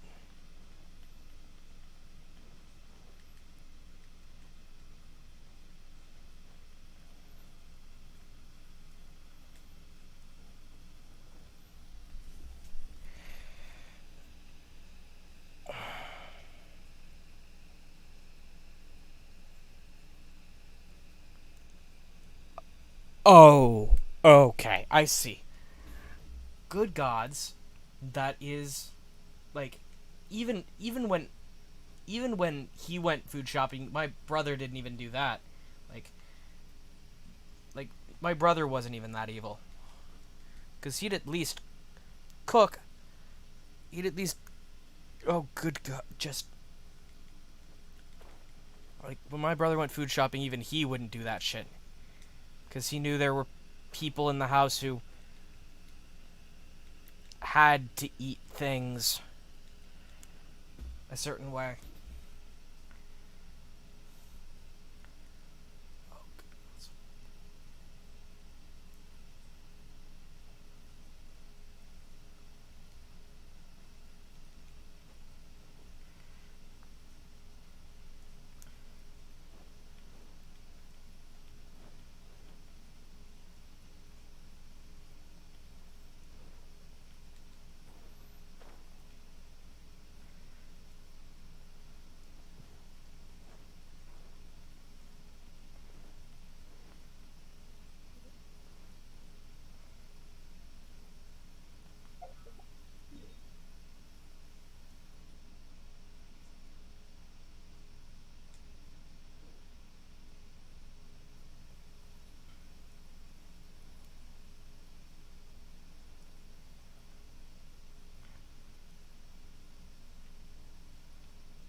Yeah, like he would mark food as his that he bought intentionally for us. So, like, there is that extra level of evil to him. But, like, no, like, even he knew that not to leave nothing. Like, what the fuck?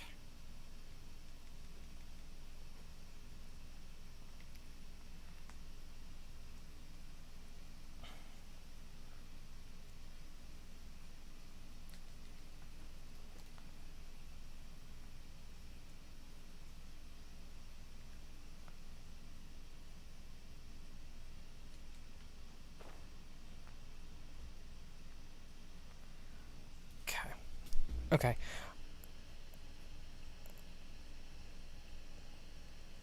Like that. Yeah, no. It's just like, good gods, like.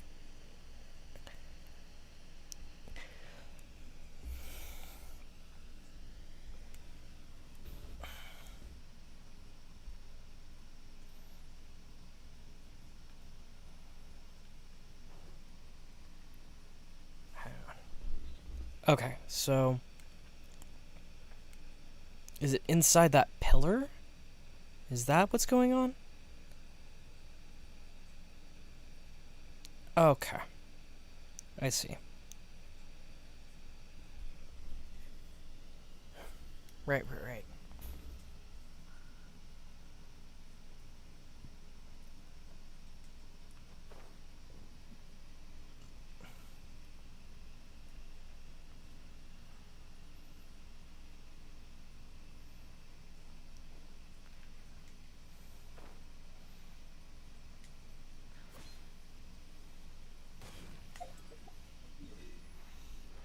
let's go ahead and head to the Windrise statue. Whew!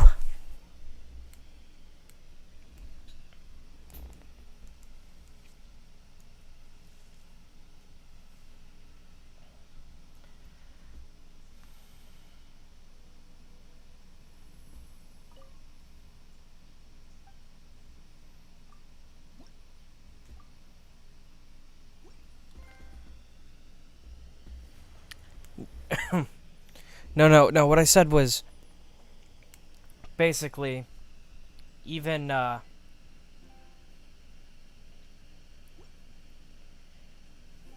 baby brother isn't that evil. Like there are times where like that would actually overlap where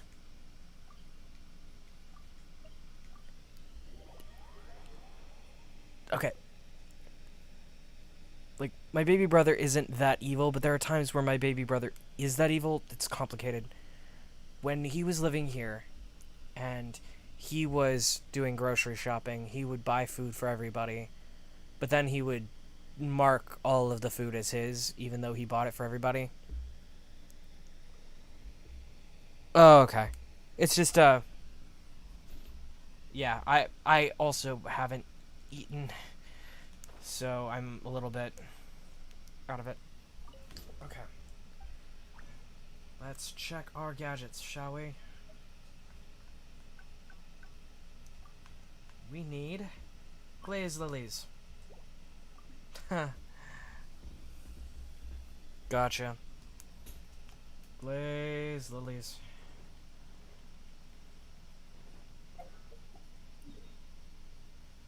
Glaze lilies.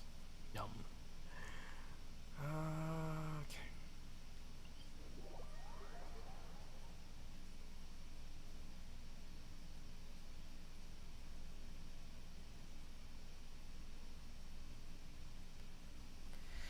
Not this time. I'm actually getting used to using the map. Like, I can seriously turn off the Mondstadt exclusive stuff now. Like, I can turn off... Hang on. Like, because I'm not needing it at the moment. What I'm needing is Liyue, teleport waypoints, statues of the seven, domains. Then I filter out all the others, make sure nothing else is turned on. And I need to find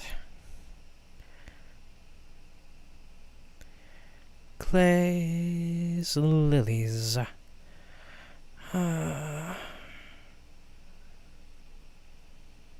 Let's see.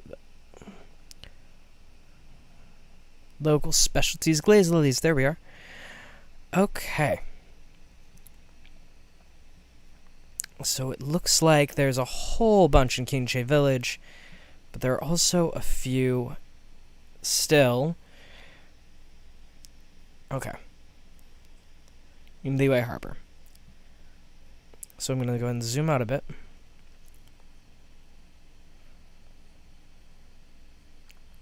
So there are 14, there are 16 in Liyue Harbor.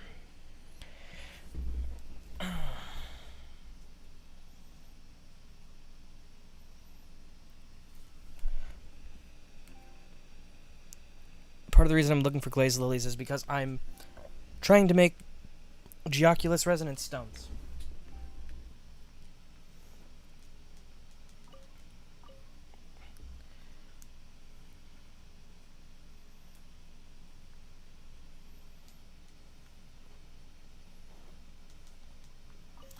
Okay, that's the 3 that are there. Then I need to go... Actually, I could probably make 1 Geoculus resonance stone with what I got now. Oh, walked right past it. Earth and water, wind and fire, craft from me what I desire. Nope, I am... how many short?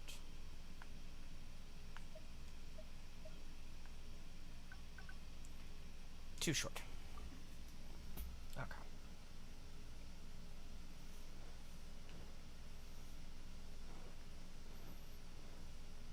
yeah, all resources, including minerals, respawn every 2 days. So the ones we already harvested are probably going to come back. So let's go ahead and go here.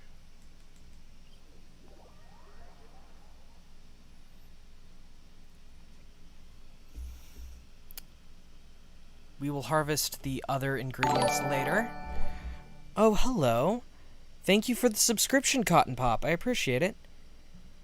Yes, the interactive map that has the geocule is also on here. However, I'm getting glaze lilies, both for advancing that one character, Ningguang, but also because I want to have at least one Geoculus Resonance Stone on standby in the event that all of the... Because that's what happened with me with the Geoculuses. I did a goof. I did a big goof. What I did was I marked all of them as found when I hadn't found all of them. That was my bad. That was 100% my bad.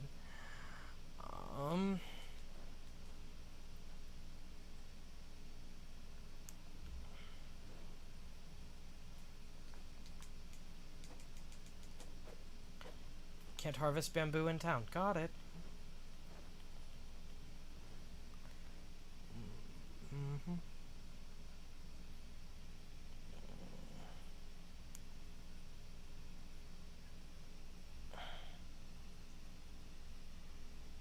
Oh, I'm looking at the wrong part of the map. I am right below it. So I need to go up, up, up, up, up, up, up.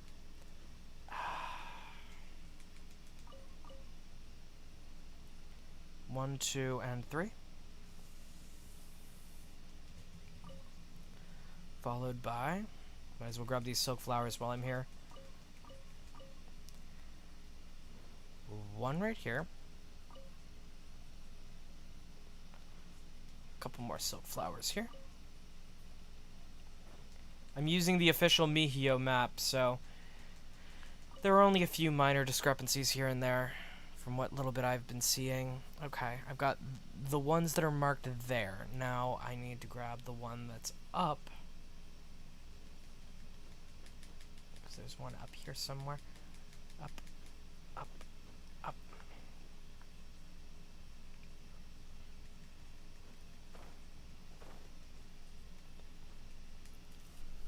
What is this one? What is this one then? Oh, then maybe I just misinterpreted that. Okay.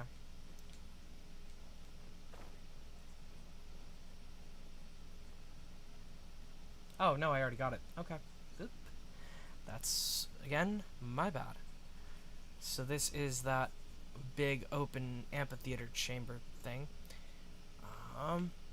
Here's the one that can be harvested in here. And then there's the 2 that can be harvested in here. The second flower bed that has it is over.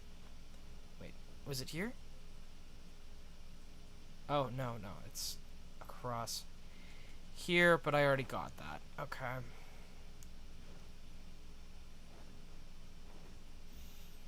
So, got all those. Next.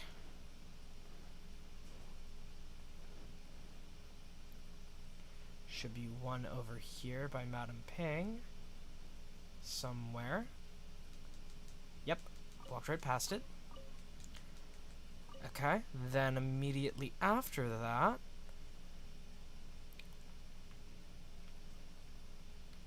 Okay, goodbye.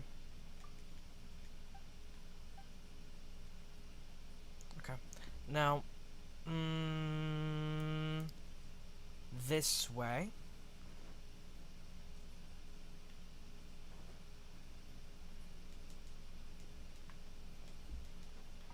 Glaze lily there.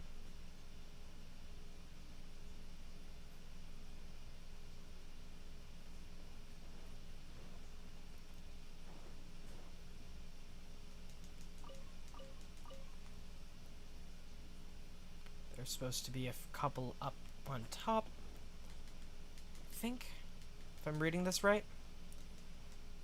Yep. And then there should be one over here.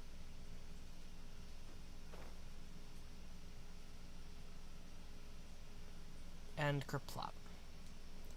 Then, over by Boo Boo Pharmacy,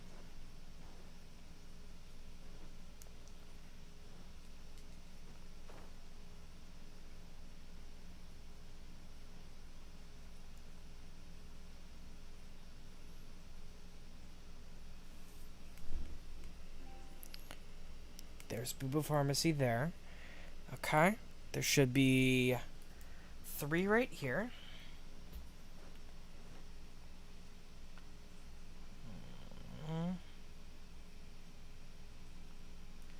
Have these not respawned yet? Or are these on the edge of respawning and I just don't know it? Okay, I'm at that point. Okay, there are 2 that I grabbed earlier. There's supposed to be 1 more.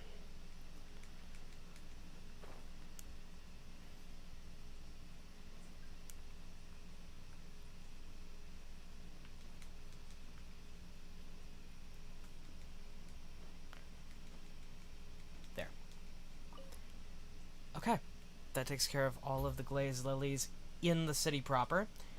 I'll go ahead and use this opportunity to craft that and go back and look at chat now that I'm not looking at Matt. Okay. Okay, so I can see the chat again.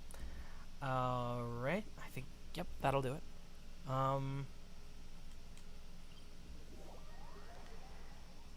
But yes, I am harvesting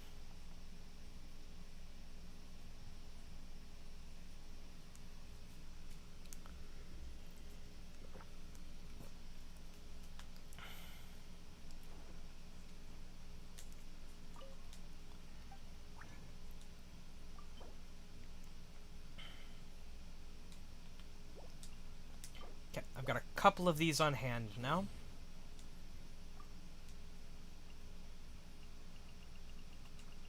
Okay. So, with that out of the way,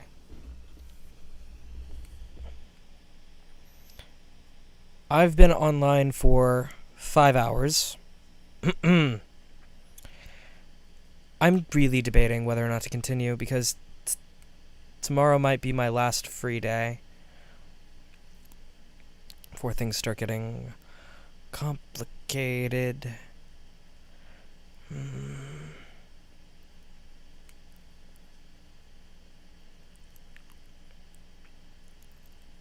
Yeah, today would be the best day for it. Geoculus. I need to actually reset. Let's go ahead and mark every teleport waypoint. Statue of the 7.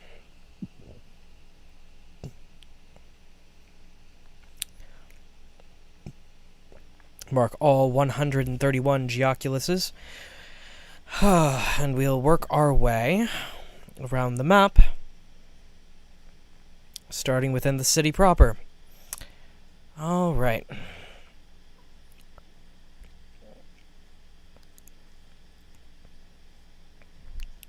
There is one on the good ship.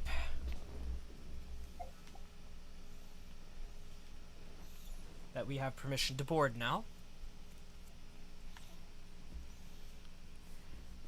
Let me zoom out a bit. Okay. Oh, who's a good boy? Who's a good boy? You are. Alright. Let's go ahead and head to the harbor.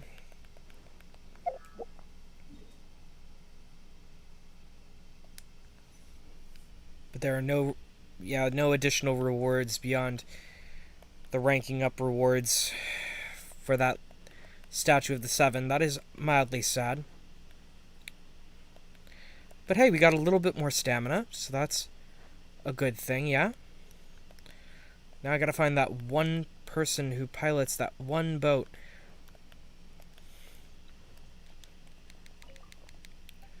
The Pearl Galley is where I'm bound.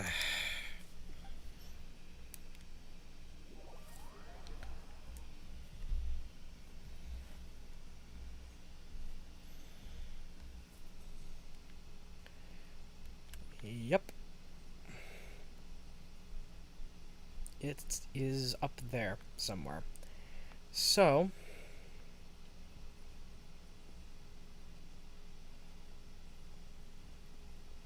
Sorry, Uncle Zhao.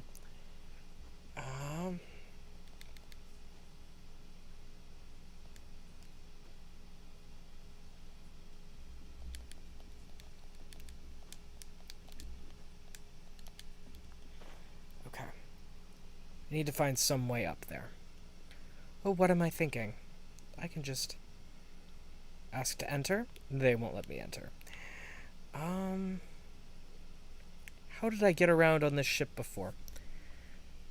Oh, right, it wasn't this ship.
I'm hoping this is the hardest one to access.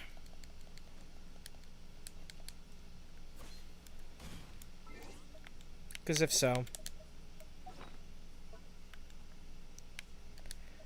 then I have nothing to fear. Except fear itself.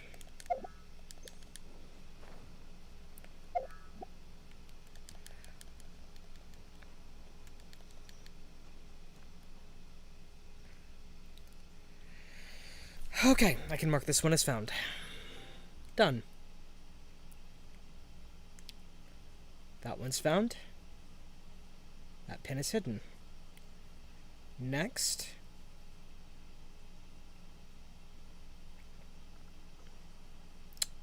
Okay. Got a few outside the city. One close to... Actually, we've got one in Stone Forest that we need to grab.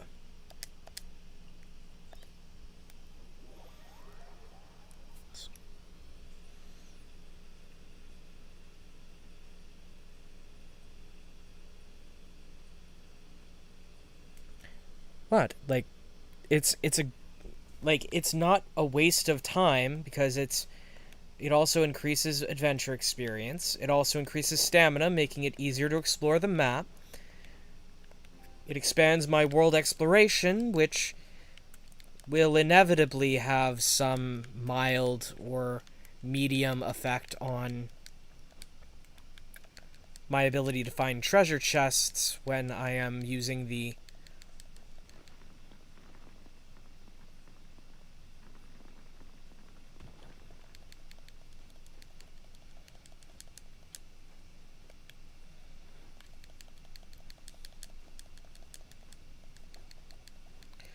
Oh wait, did we already get that one? I might have asked you for help to get that one. I might have gotten it. No, I did not. Okay. So good. It's still there.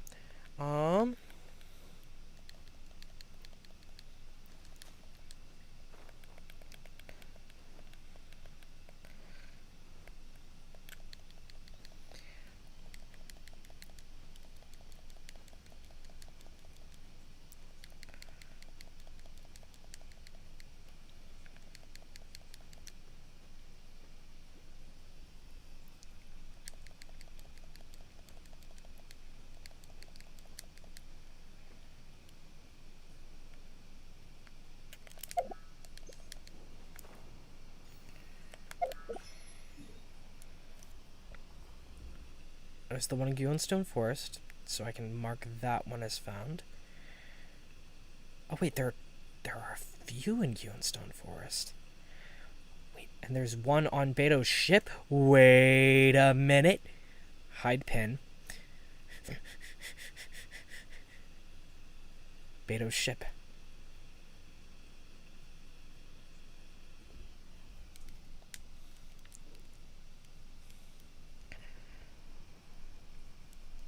Is it at the very, very tippy top? Please tell me it's not at the very tippy top. Because if it is, it's past that crow's nest, which I've never... I mean, I got up to once for that one quest that one time. Come on. Oh, for the love of... Yes, of course it is. Oh, crap. And it doesn't look like I'm gonna make it. Doesn't look like I'm gonna make it. Ah!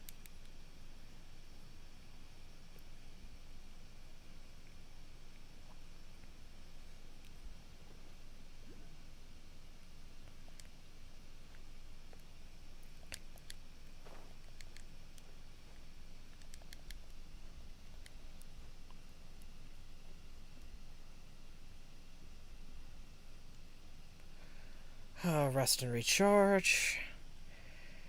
Okay.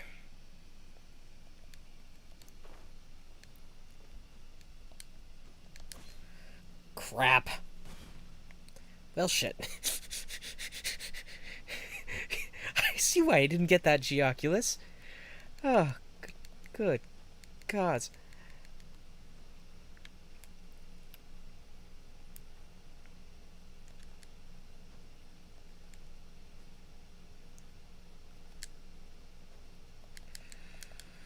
Oh.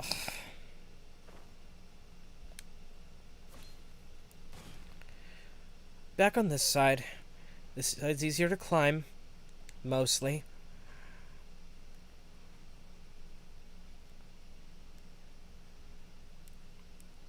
Stay on the pole. Don't aim for the actual flag.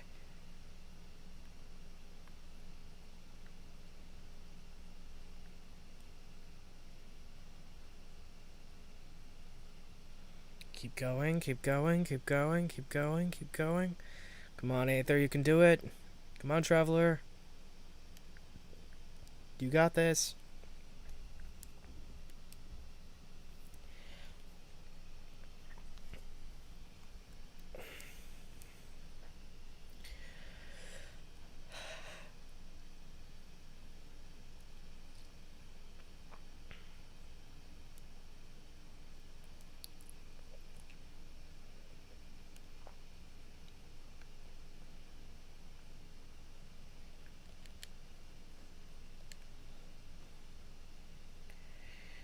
Okay.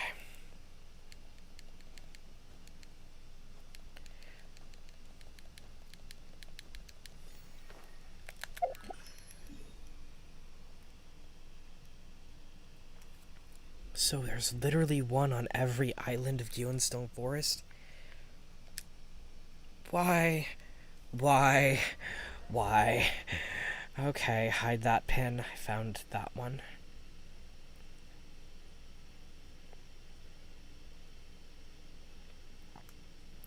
Okay, I'm gonna go ahead and go for this one first.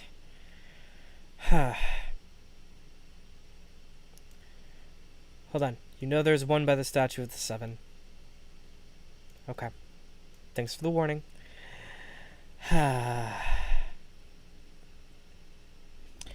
Okay.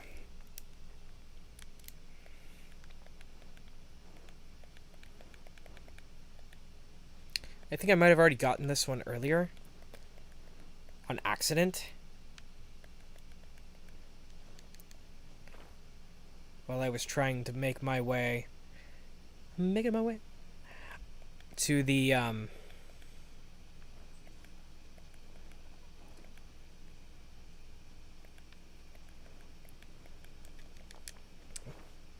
to that shrine over on the other side.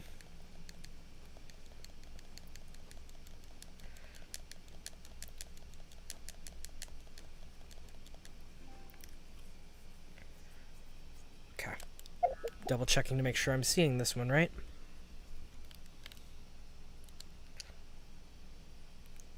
Yep, over on the far side of this giant rock formation. Or combination of them. Nope, I didn't.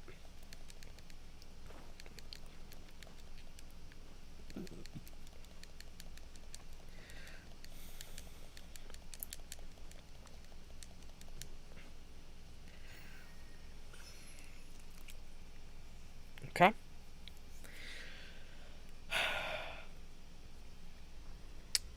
That one's got. The next one is all the way over here.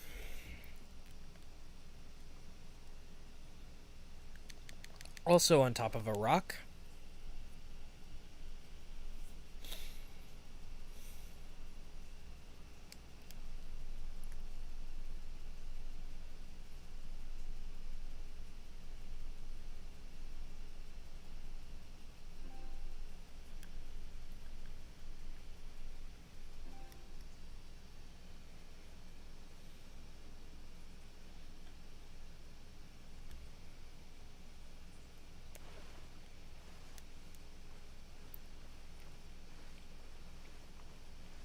Found it.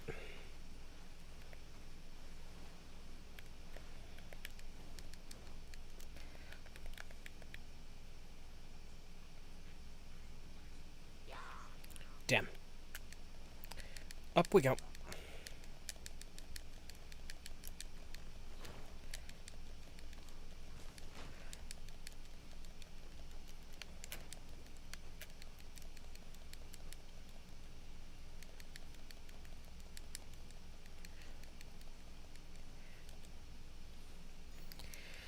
Okay. That one's got.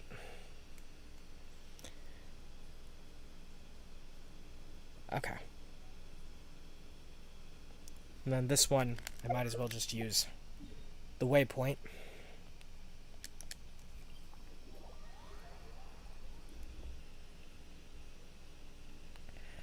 And I think I might have already gotten this one, but I gotta be sure. Because this one was out in the open on the path. Unless I just blindly ran past it.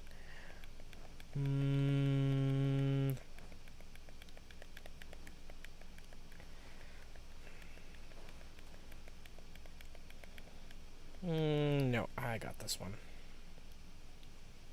Yeah, it's this one. Hide the pen. Done. Next up, we have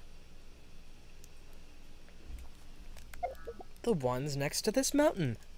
Aha! Okay.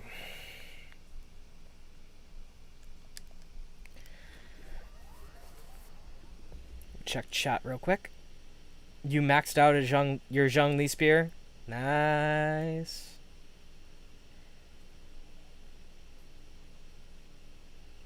Okay. Gonna turn on J.K. Rowling's takedown. So, ContraPoints, take it away. 900 pages because, unlike certain other YouTubers, I do in fact know how to read. Troubled Blood was published in September 2020 by Joanne Rowling under her pen name Robert Galbraith. You know, for someone apparently so concerned about her womanhood being erased by the transsexuals, the fact that she publishes under a male pen name it's interesting. It's a choice. God, this thing is huge. It's like the infinite jest of turfery. So Troubled Blood is a detective novel about the simmering heterosexual tension between two investigators. And that's really what Rowling does best, isn't it? Simmering. There's a lot of simmering in the Harry Potter universe, and a lot of fans who'd like to raise that simmer to a boil.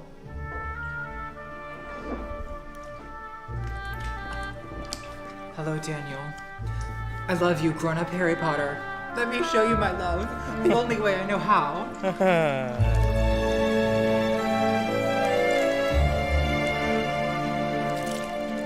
Oh, don't pour milk on him. Just no. Ah! Ow!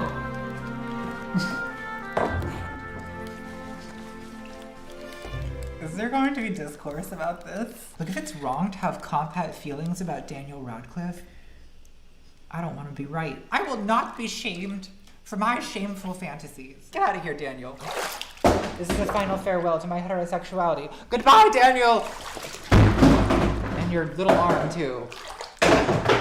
You stay out of this, Linda. Meow, meow, meow, meow, meow, meow. So the prime suspect in Troubled Blood is Dennis Creed, a cross-dressing serial killer who dresses as a woman to lull his victims, whom he abducts, tortures, rapes, and murders. Interesting. Now, I enjoyed this book because, like most women, I enjoy books about dangerous perverts. But a lot of trans people, literate trans people, have called this book transphobic. And you might think that's unfair since the character Dennis Creed, this serial killer, he's not a trans. He's a cross-dresser. This has nothing to do with trans people. Why so triggered, snowflake? Well, precious, there's a couple of things I think are worth taking into consideration here. One is that the transvestite or transsexual serial killer is an old transphobic trope. It's a cliche that goes back decades. And I take great offense to the suggestion that trans women are serial killers because I, for one, haven't been caught yet. The trope seems to originate in 1960 with Alfred Hitchcock's Psycho. That's just my guess, though. I haven't researched this. Who do you think I am, Lindsay Ellis? So I don't think Psycho is transphobic. The movie ends with a psychoanalytic summing up, where the psychiatrist offers the pseudo-Freudian explanation that Norman cross-dresses because the personality of his dead mother takes over, and out of jealousy, kills the women Norman is attracted to. Therefore, the psychiatrist explains, Norman is not a real transvestite. You're a fake transvestite, Norman. Trender alert. But I do think that even if Psycho isn't explicitly transphobic, movies can subconsciously implant ideas and feelings into our brains. And I do think it's worth noting that the most famous and most terrifying murder scene in cinema history is of a man in a dress attacking a woman in a bathroom. To quote a popular film critic, you might not have noticed it, but your brain did. The cross-dressing Psycho trope became explicitly transphobic in the campy 1980s Psycho ripoff Dressed to Kill, in which Michael Caine plays a transsexual psychiatrist who, yes, dresses as a woman to kill women he's attracted to. He was a transsexual. What? A transsexual. You see, there's some men and women, too, who think they're born in the wrong body. They're called transsexuals. And all they want to do is have their sex changed. It's all they want to do. The transsexuals. Dressed to Kill also ends with a psychiatric summing up, where the doctor explains that Michael Caine is a case of opposite sexes inhabiting the same body. But it's the female Michael Caine who kills, because, and I quote, Elliot's penis became erect, and Bobby took control, trying to kill anyone that made Elliot masculinely sexual. There's often a misogynistic trope hiding behind the transphobic one. It's the woman in the man who does the murders. It's the mother's fault. His mother Screw it. was a clinging, demanding woman. The most mature iteration of this trope, the crown jewel of transphobic movies, is of course The Silence of the Lambs, which is honestly one of my favorite movies because Jodie Foster and Anthony Hopkins are just radiant in it, and also, I hate myself. Silence of the Lambs is the story of Buffalo Bill, an animal lover and innovative seamstress. Buffalo Bill is a transgender. A transgender! Who kills women to make a suit out of their skin because his application for sex reassignment was rejected because, according to Hannibal Lecter, Billy is not a real transsexual. Hannibal Lecter is a true scum.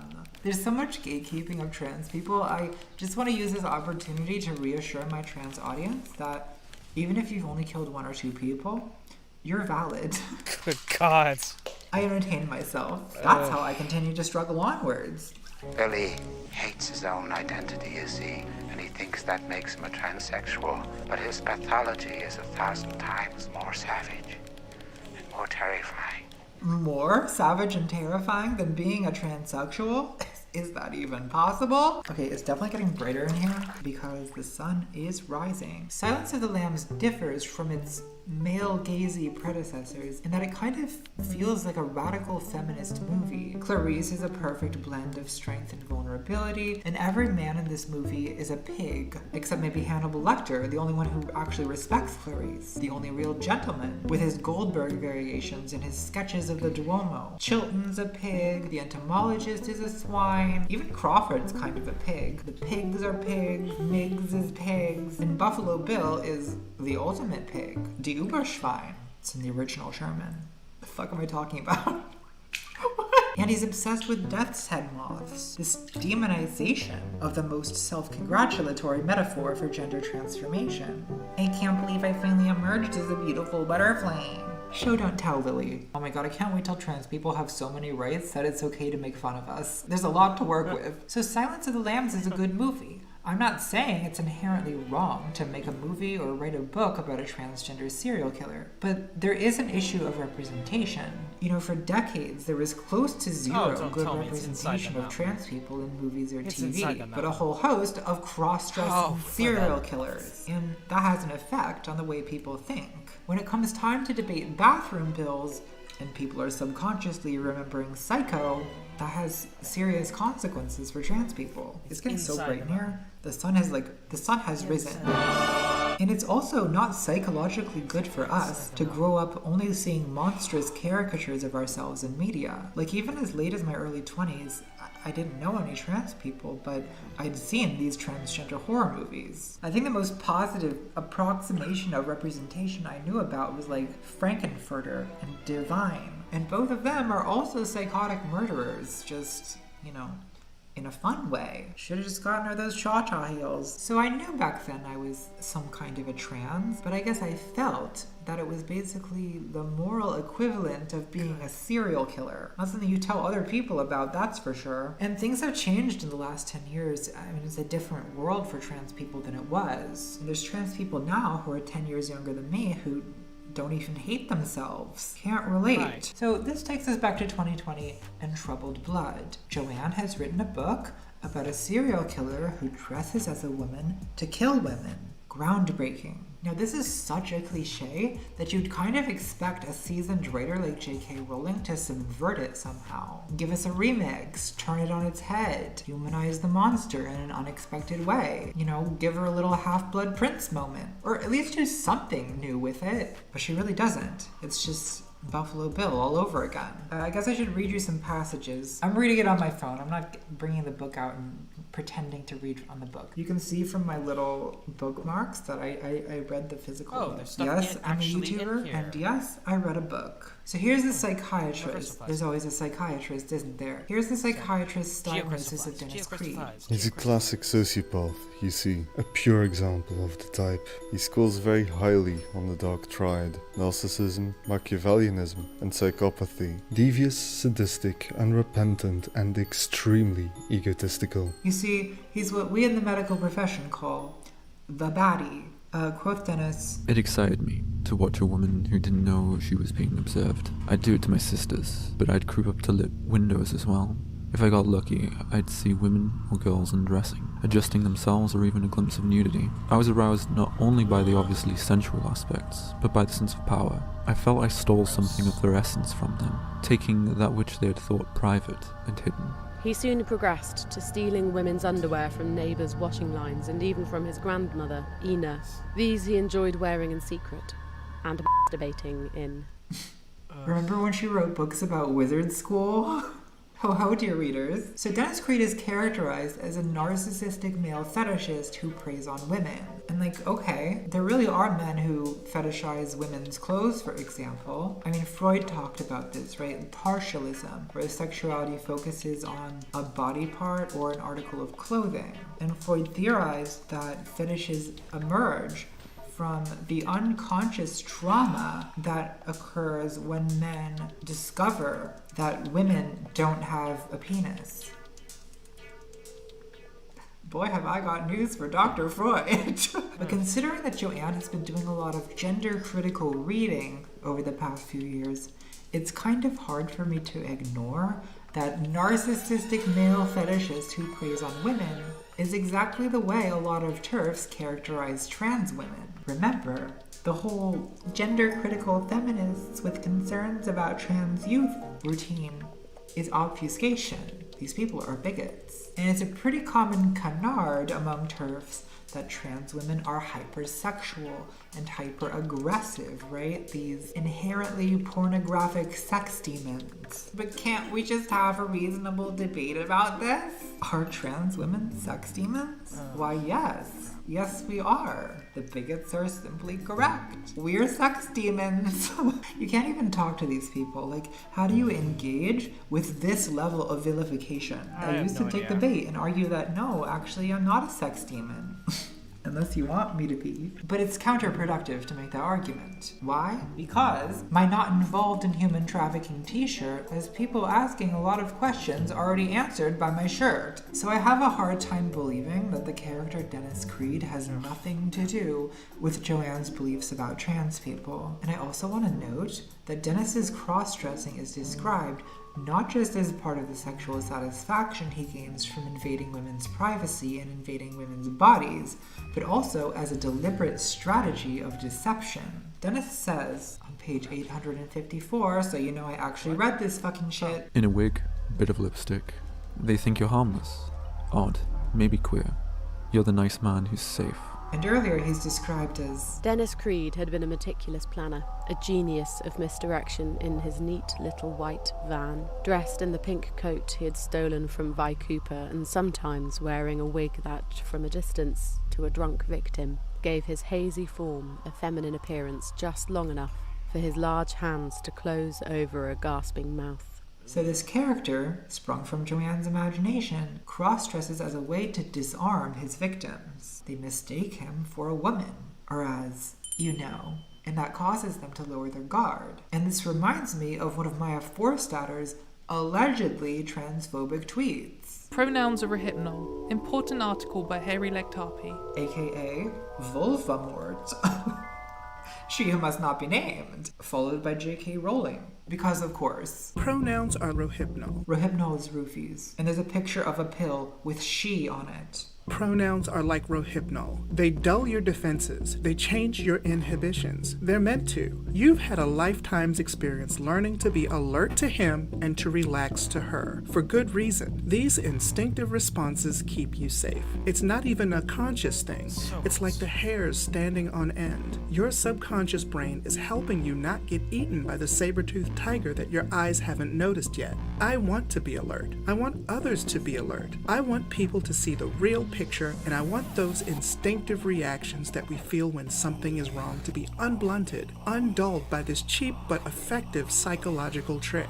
I feel like I owe this to myself, and I absolutely owe it to other women. And more than anything, I owe this to girls. I don't want to play even the tiniest part in grooming them to disregard their natural protective instincts. Those instincts are there for a reason, to keep them safe. They need those instincts intact and sharp.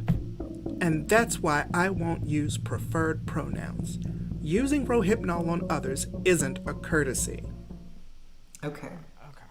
So, these are the thoughts of someone who's been hurt. Speaking of which, let's return now to the other reason that J.K. Rowling feels her interest in trans people is intensely personal.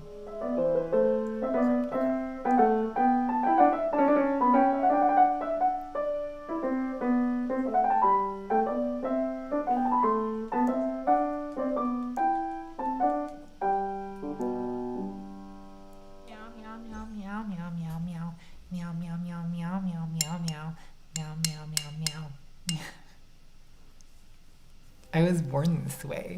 Born as a fucking idiot. I made a gin martini because I'm 200 years old. It's kind of an Agatha drink. Well, I'm a 200-year-old witch. That's the plot. Pay attention, it makes sense. Also, a martini, what is a martini? But an excuse to drink a glass of gin. Should probably eat an olive, or this is gonna go straight to my fucking My brain. Okay, we have to be serious now. In Turf Wars, Joanne writes, I've been in the public eye now for over 20 years, and I have never talked publicly about being a domestic abuse and sexual assault survivor. On Saturday morning, I read that the Scottish Government is proceeding with its controversial gender recognition plans, which will, in effect, mean that all a man needs to do to become a woman is to say he's one. To use a very contemporary word, I was triggered. Ground down by the relentless attacks from trans activists on social media. I spent much of Saturday in a very dark place inside my head as memories of a serious sexual assault I suffered in my 20s recurred on a loop. I couldn't shut out those memories, and I was finding it hard to contain my anger and disappointment about the way I believe my government is playing fast and loose with women's and girls' safety. okay, so for Joanne, her traumatic experience being attacked by a man is psychologically related to her concerns about the legal recognition of trans people and about trans people saying nasty things about her on Twitter. She feels intensely about this issue because the discourse around it literally triggers her PTSD. In her own words, the scars left by violence and sexual assault don't disappear, no matter how loved you are and no matter how much money you've made. My perennial jumpiness is a family joke, and even I know it's funny, but I pray my daughters never have the same reasons I do for hating sudden loud noises or finding people behind me when I haven't heard them approaching.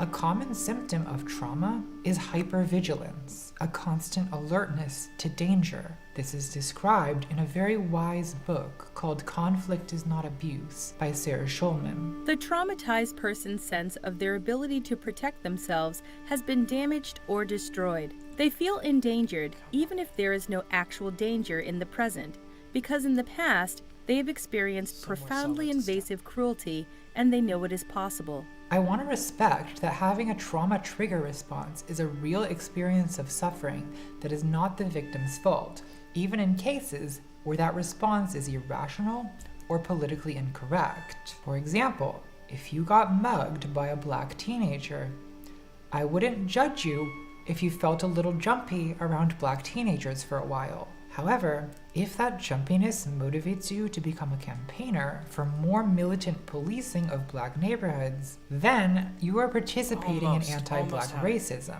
and that I will criticize, regardless of your trauma. I hope it goes without saying that trans people gaining easier access to legal recognition in Scotland in 2020 is completely unrelated to Joanne Rowling being assaulted by a cis man in the 1990s.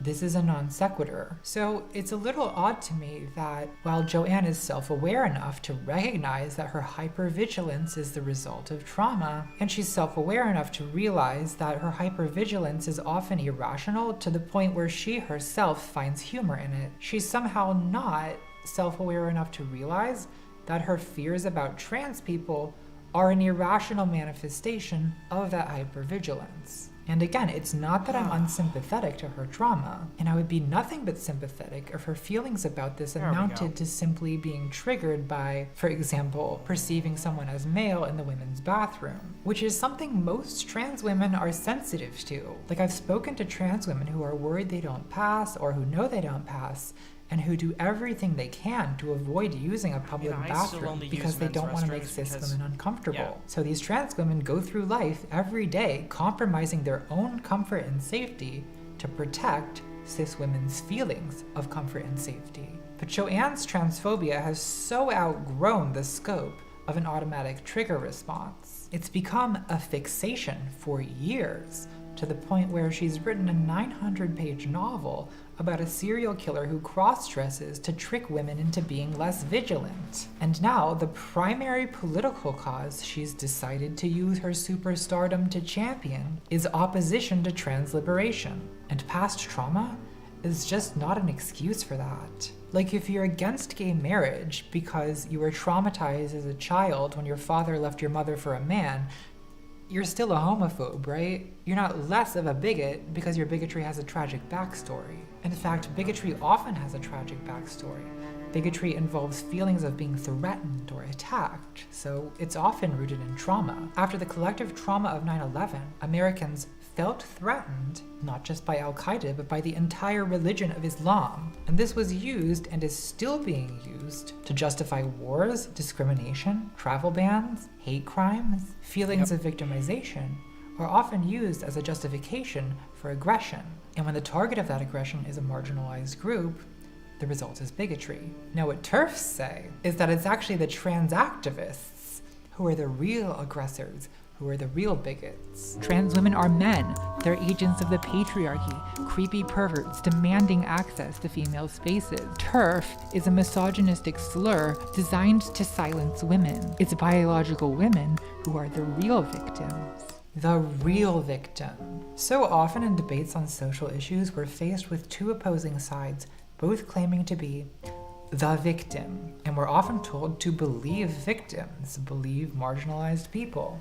Well, if only it was that easy. So often, the exact point in question is who is the victim and who's the oppressor. That book I quoted earlier, Conflict is Not Abuse, describes the way the overstatement of harm is used as a justification for cruelty in situations ranging from romantic relationships to international affairs. Bullies often conceptualize themselves as being under attack when they are the ones originating the pain. Throughout Joanne's essay, she frequently represents herself as taking a defiant, free-speechy stand against accusations and threats from trans activists. The trans activists who declare that TERFs need punching and re-educating. Huge numbers of women are justifiably terrified by the trans activists. And in her subsequent tweets, she frames herself as the victim of a witch hunt. Sometimes a t-shirt just speaks to you. This witch doesn't burn.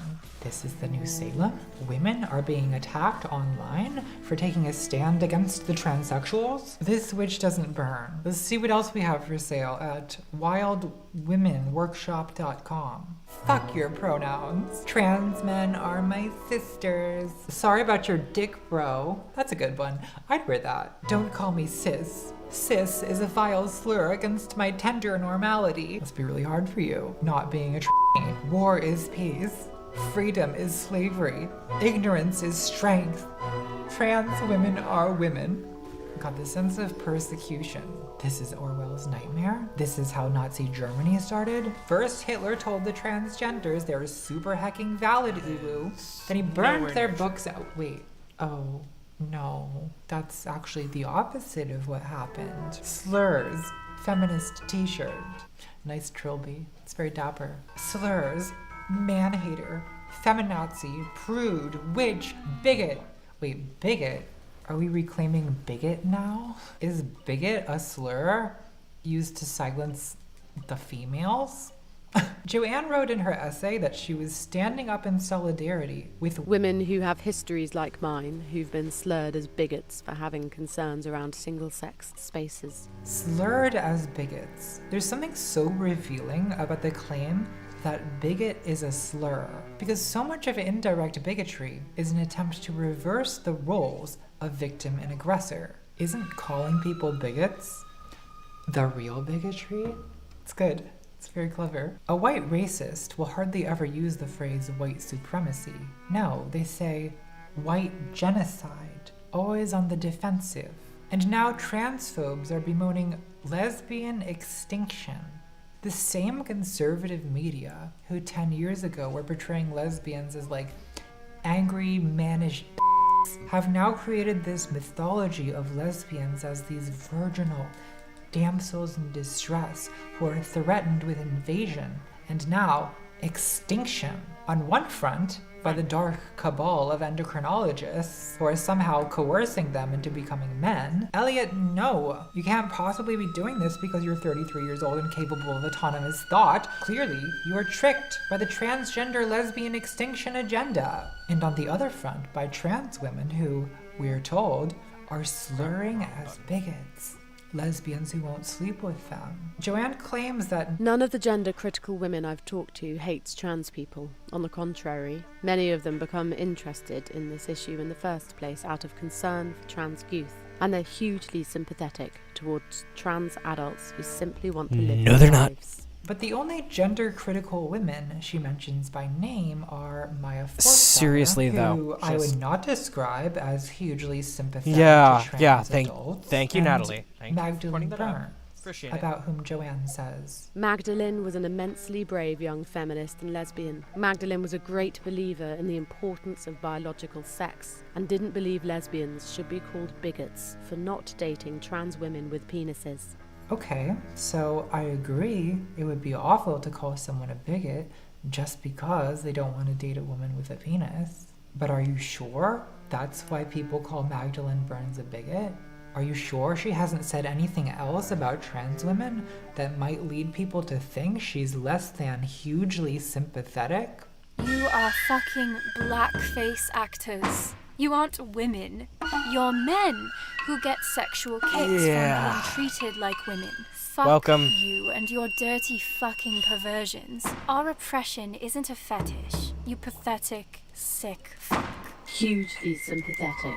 Hugely sympathetic. Because Joanne if that's claims hugely that TERFs sympathetic, are hugely like, sympathetic to trans what people, is don't want to be called bigots, what is and because she constantly frames bigotry herself if as that the is victim of hugely terrifying sympathetic? trans Good activists God. who say mean things online, I think it's fair for me to mention that this right here is how I'm used to being spoken to and spoken about by TERFs. When you're a trans woman online, TERFs pin you to the vivisection table. They dead name and misgender you, they mock your genitals, they describe your surgery results as necrotic mutilated wounds, they interpret your every feeling and experience as the manifestation of a sick, woman-hating fetish. You know, in an unrelated video last year, I mentioned being sexually assaulted by a man, and I've since been told by TERFs, essentially, trans-identified males get sexual kicks from being treated like women.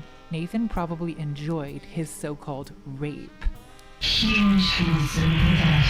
I hope I don't even need to say that Dead naming the and- idea that trans women can't be raped and because victim we'll blaming? just enjoy it is a violently anti-feminist thought. And Yeah. it's a thought that could only be believed, and believed in the name of feminism no less, by people who have spent days and weeks absorbing the dehumanizing propaganda that TERF forums exist to promote. Now, I think if Joanne Rowling was in the room with me right now, she'd say, "I'm so sorry you've been treated that way, but I too have been cruelly victimized online by the trans activists." And you know what?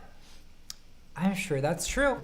When I listen to Joanne talk about being victimized by trans Twitter, it's easy for me to sympathize, because trans Twitter has treated me the same way. Yeah, The trans Twitter vilification, treats the everyone like crap. obsession, I'm the sorry. fantasies of violence. It's a pretty common occurrence for me to look at my mentions and see people with trans flag avatars posting things like Point of view. You are true scum and Yushi is gonna beat you to death with a golf club. #YesOldGamers. Here's a thread where first they call me an anti-Semite because 3 years ago I made a joke about reptilian overlords, and then they get mad because I said I wanted to understand non-binary people instead of just dogmatically believing things, and they conclude, So basically, fuck ContraPoints. I would have bashed her over the goddamn head with a metal bat over and over again. so this is the level of antipathy that I attract from trans Twitter. So when Joanne says she's been overwhelmed by abusive messages, I'm inclined to believe her. I'm sure her mentions Same. are overwhelmed Same. with anime avatars saying things like, J.K. Rowling is hypocritical trash who literally wants millions of trans kids dead. Harry Potter was always neoliberal garbage, and we should have seen this coming. This dumb bitch doesn't deserve our empathy. She deserves a backhand slap to the face. and tweets like that are abusive. Yep. It's not okay, and I don't make any excuses for it. I want to make a dark and stormy. Sorry, I'll be right back. I am back. It's good. So I also think that there really is an element of misogyny to them. I had to put the drink down, it's making me laugh. You cannot talk about misogynistic cyberbullying while holding a tropical drink. It's just not possible. Yeah, it is very difficult. I agree, there really is an element of misogyny to this. Misogyny is the most universal prejudice, and trans people are not immune. Angry Twitter mobs are generally more vicious to women, regardless of whether their anger is justified. There is a witch hunt impulse that's still alive in our culture. To be a famous woman is to constantly have every part of your body and soul subject to endless critique. You know, if you're 1 pound overweight, they call you a fatty. If you're 1 pound underweight, they say you have an eating disorder. And if you're exactly the right weight, they call you a fatty with an eating disorder. You know, it's a kind of crowdsourced abuse. There's a reason Taylor Swift is obsessed with her haters. When you're a famous woman, it's hard not to be obsessed with your haters because the haters bring the obsession to you. But it's important to remember that haters are not the same as bigots. Being mean or rude or even abusive is not bigotry unless it's tied to a history of oppression or a backlash against a movement of equality. So no, Mike Huckabee, homophobic is not a slur. And no, David Silverman, the word racist is not like the N-word. And no, Joanne Rowling, bigot is not a slur. TERF is not a slur. And being canceled on Twitter may be a form of abuse, but it's not a form of oppression.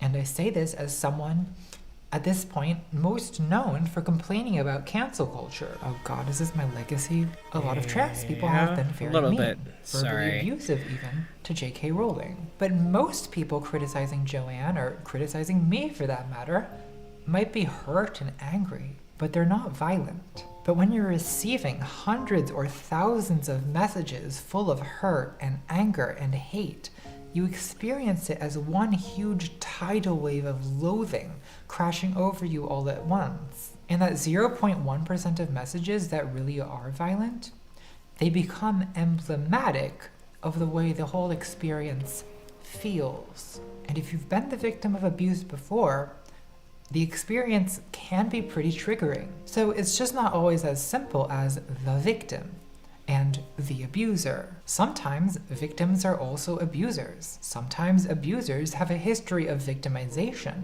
Sometimes righteously angry people cross a line into abusive excess. And not all abuse comes from a position of power. Why are so many trans people on Twitter so easily driven to extremes of rage and aggression?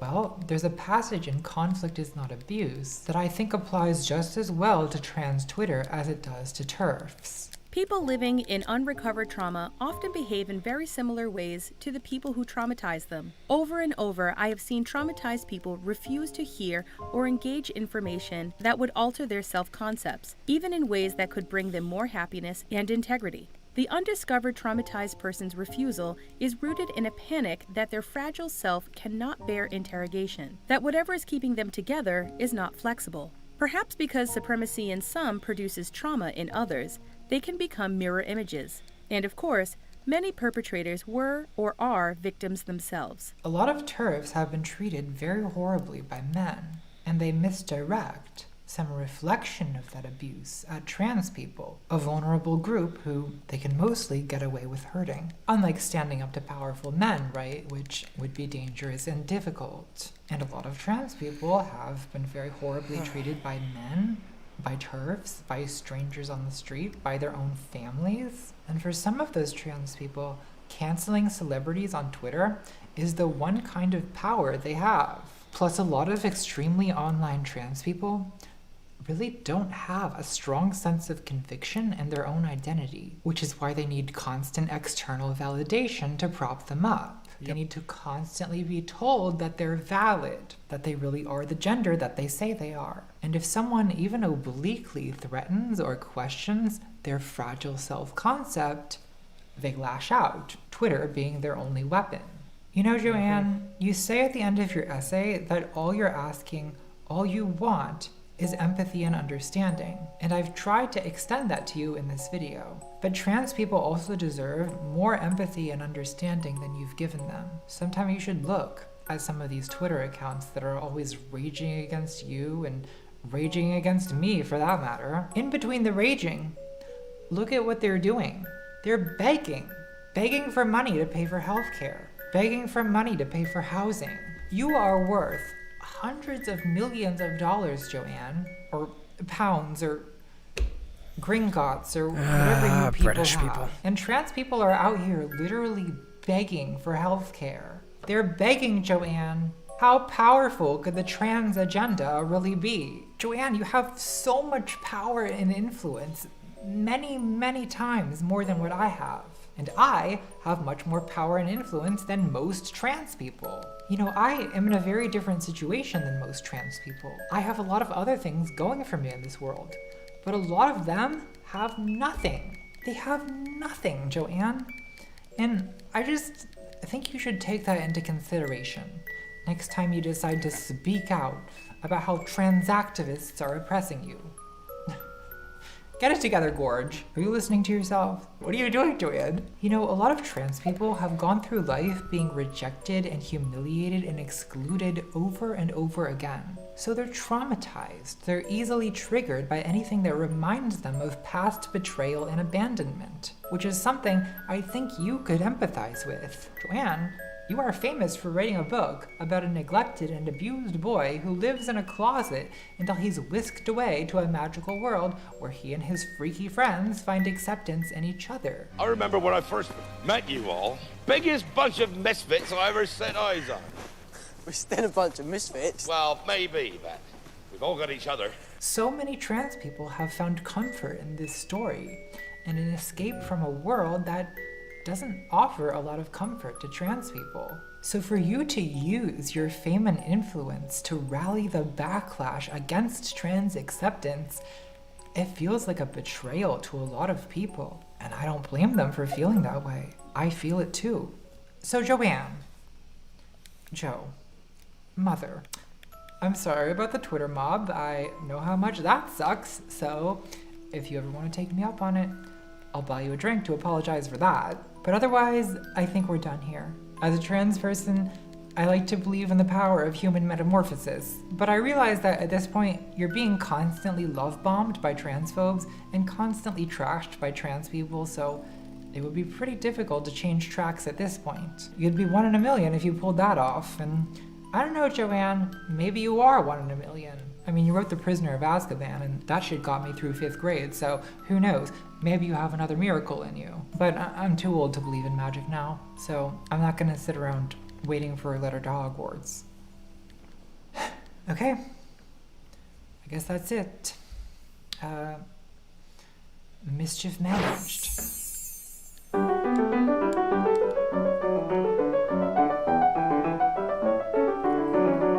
There you are. Now I just gotta get up high enough to get it. And I'm out of air charges because I wasted them all on that one that I actually didn't need it for.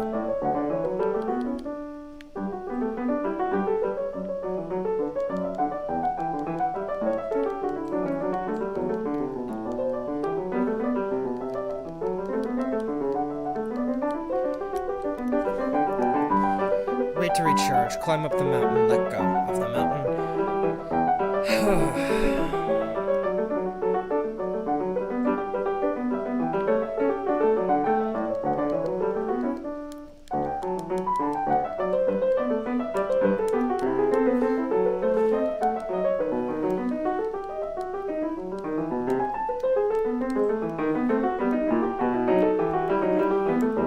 Okay, got that one. Next.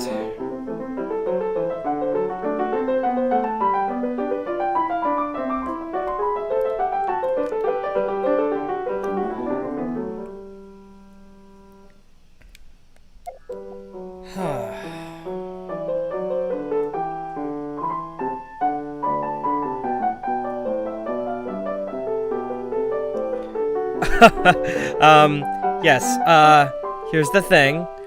ContraPoints is the source of a lot of memes.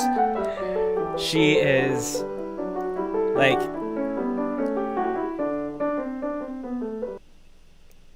if I weren't trying actively to avoid a full-on copyright strike instead of just a copyright claim, like, She's the source of a lot of memes. If you've ever heard the one about the mouth feel, that was her.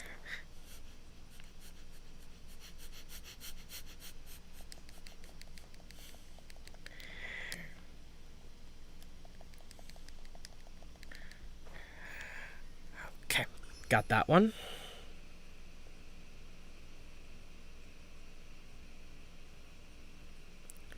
To that interactive map, hide pin.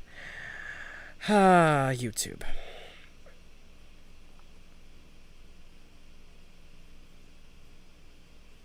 Okay, so it's been a few hours. Let's go ahead and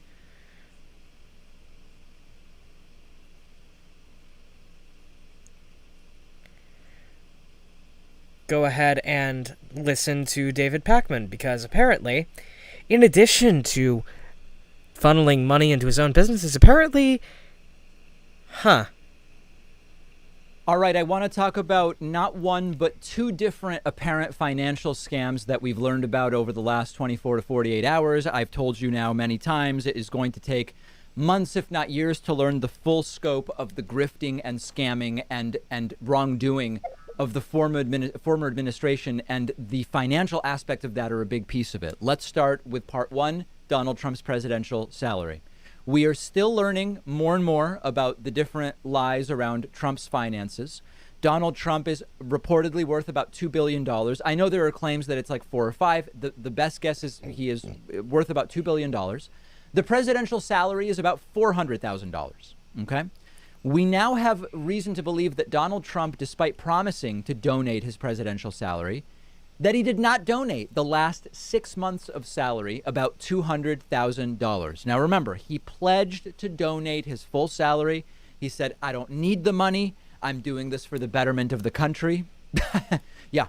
So I'm going to be donating my salary to federal agencies. There's a new Washington Post report which finds that there is no evidence that Donald Trump actually did that with his salary for the last 6 months in office as president. For the first 3.5 years of his presidency, he donated the money to federal agencies. The Washington Post said it surveyed all major federal agencies, and none of them reported receiving a donation from Trump from the point starting in July of 2020, the last 6 months of his presidency. The paper said it was unable to account for that last $200,000+ of Trump's salary that was supposedly going to be donated. His last known gift was to the National Park Service in July, according to government documents. So I think the explanation for what happened here is very, very simple. We know that as Donald Trump's one-term presidency went on, Trump was more and more agitated about not getting more positive coverage for the fact that he was donating his salary.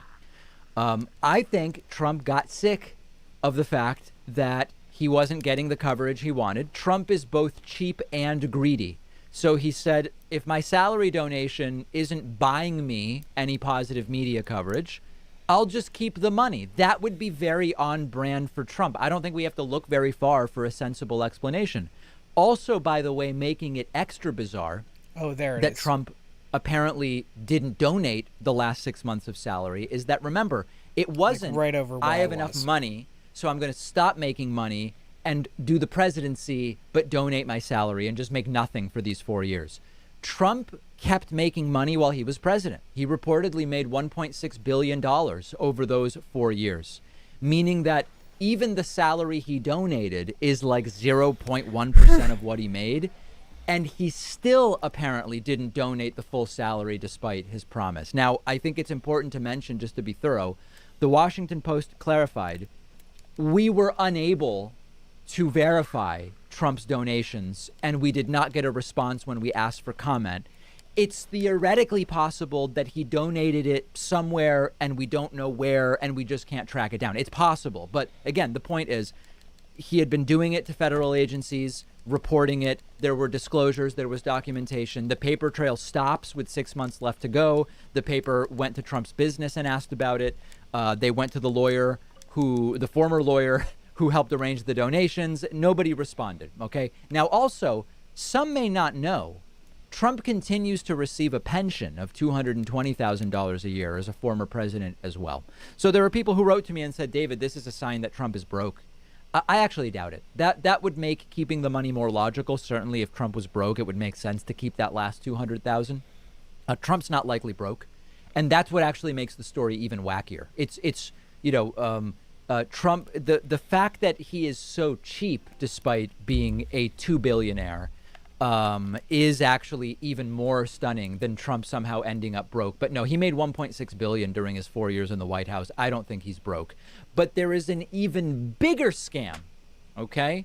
And we're going to talk about this in a moment. Donald Trump has now raised somewhere between 70 and 80 million dollars from his followers on the promise that the money was going to be used to fight the election results, to fund audits, to fund recounts, to fund lawsuits and investigations, to try to overturn the election and put Trump back in power. The latest report is that none of the money, the 70 or 75 or 80 or 82 million that was donated for that reason, none of it actually was used by Trump for the things he claimed he was raising the money for. And of course, on the tail end of it, his supporters won't actually care. He could walk up to one of them on Fifth Avenue and shoot them, and they would cheer and assume that it was secretly Antifa or something like that. And what I want to talk about next is a new report that not only did Donald Trump not use the 70 or 80 million for what he said he was going to use it for, there are new disclosures which show that Donald Trump funneled those donations into his personal businesses. Let's talk about that next. Yeah. I'm really excited. That was earlier. Yeah. Yeah. So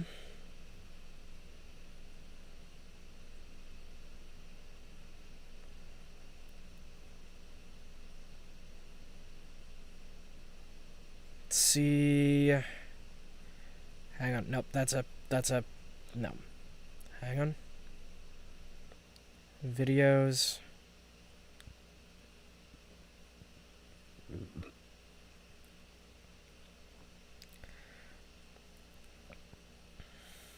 There was a special election today. So I'm gonna like mainstream corporate outlet. Skip ahead.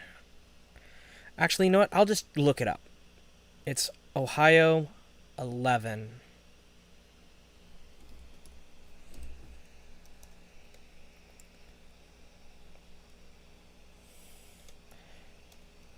Primary results.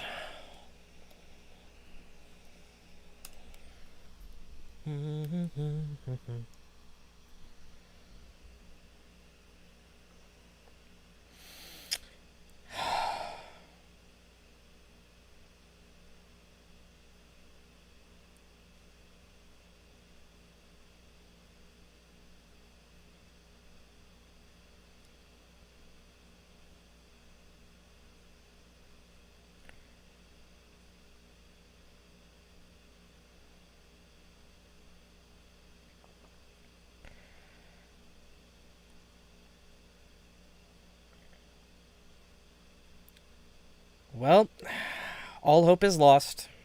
Nina Turner didn't win. Moving on.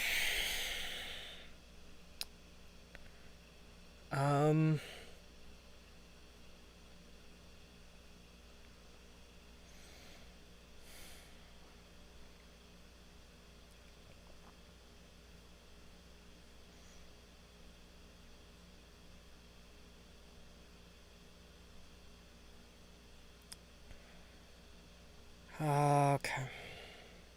That is really disappointing. Really, really fucking disappointing. Like, you have no fucking clue how disappointing. Because it means that money has never once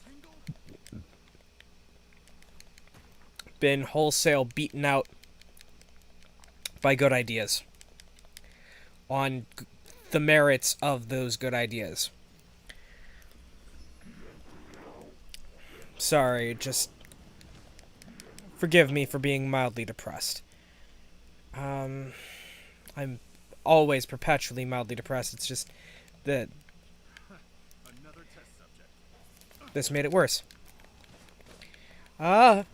Run, run, run. Get out of range of them real quick.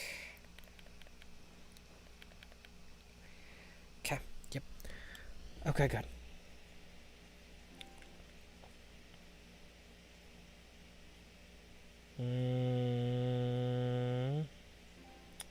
Okay.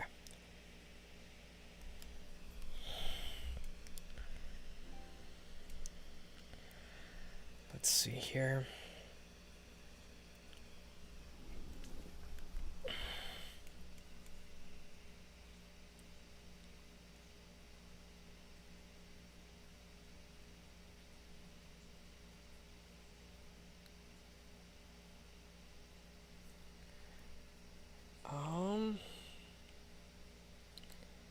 No, there's nothing good on. Like, literally nothing. It's only bad news. I'm going to go ahead and say, let's find another ContraPoints video now that we've exhausted all the stuff from today. That is good news.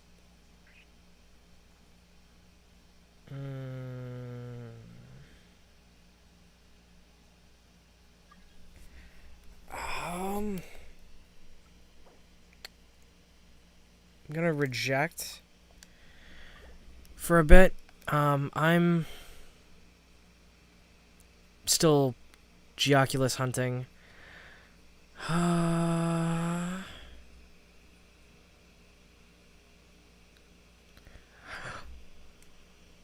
There we are. Something worthy of our attention.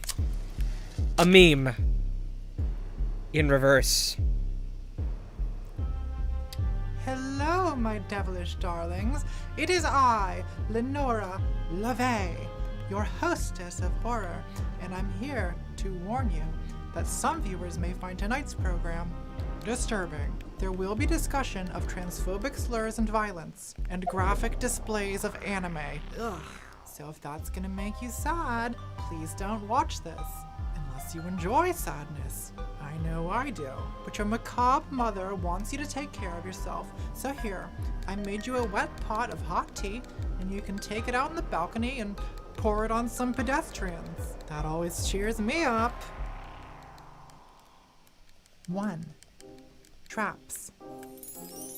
Gentlemen of the Academy, it is my duty to submit to you the findings of my latest mimetic research. Many sleepless nights have I lingered in all the great libraries of Europe, scrutinizing volumes ancient and modern, in search of the answer to 2 fundamental questions. What are traps? And be they gay? With respect to the former inquiry, I adduce for your consideration a treatise by the lady scholar known as the Pedantic Romantic, wherein the derivation of the word trap is traced to patrons of animated pictures from the Orient. Curious.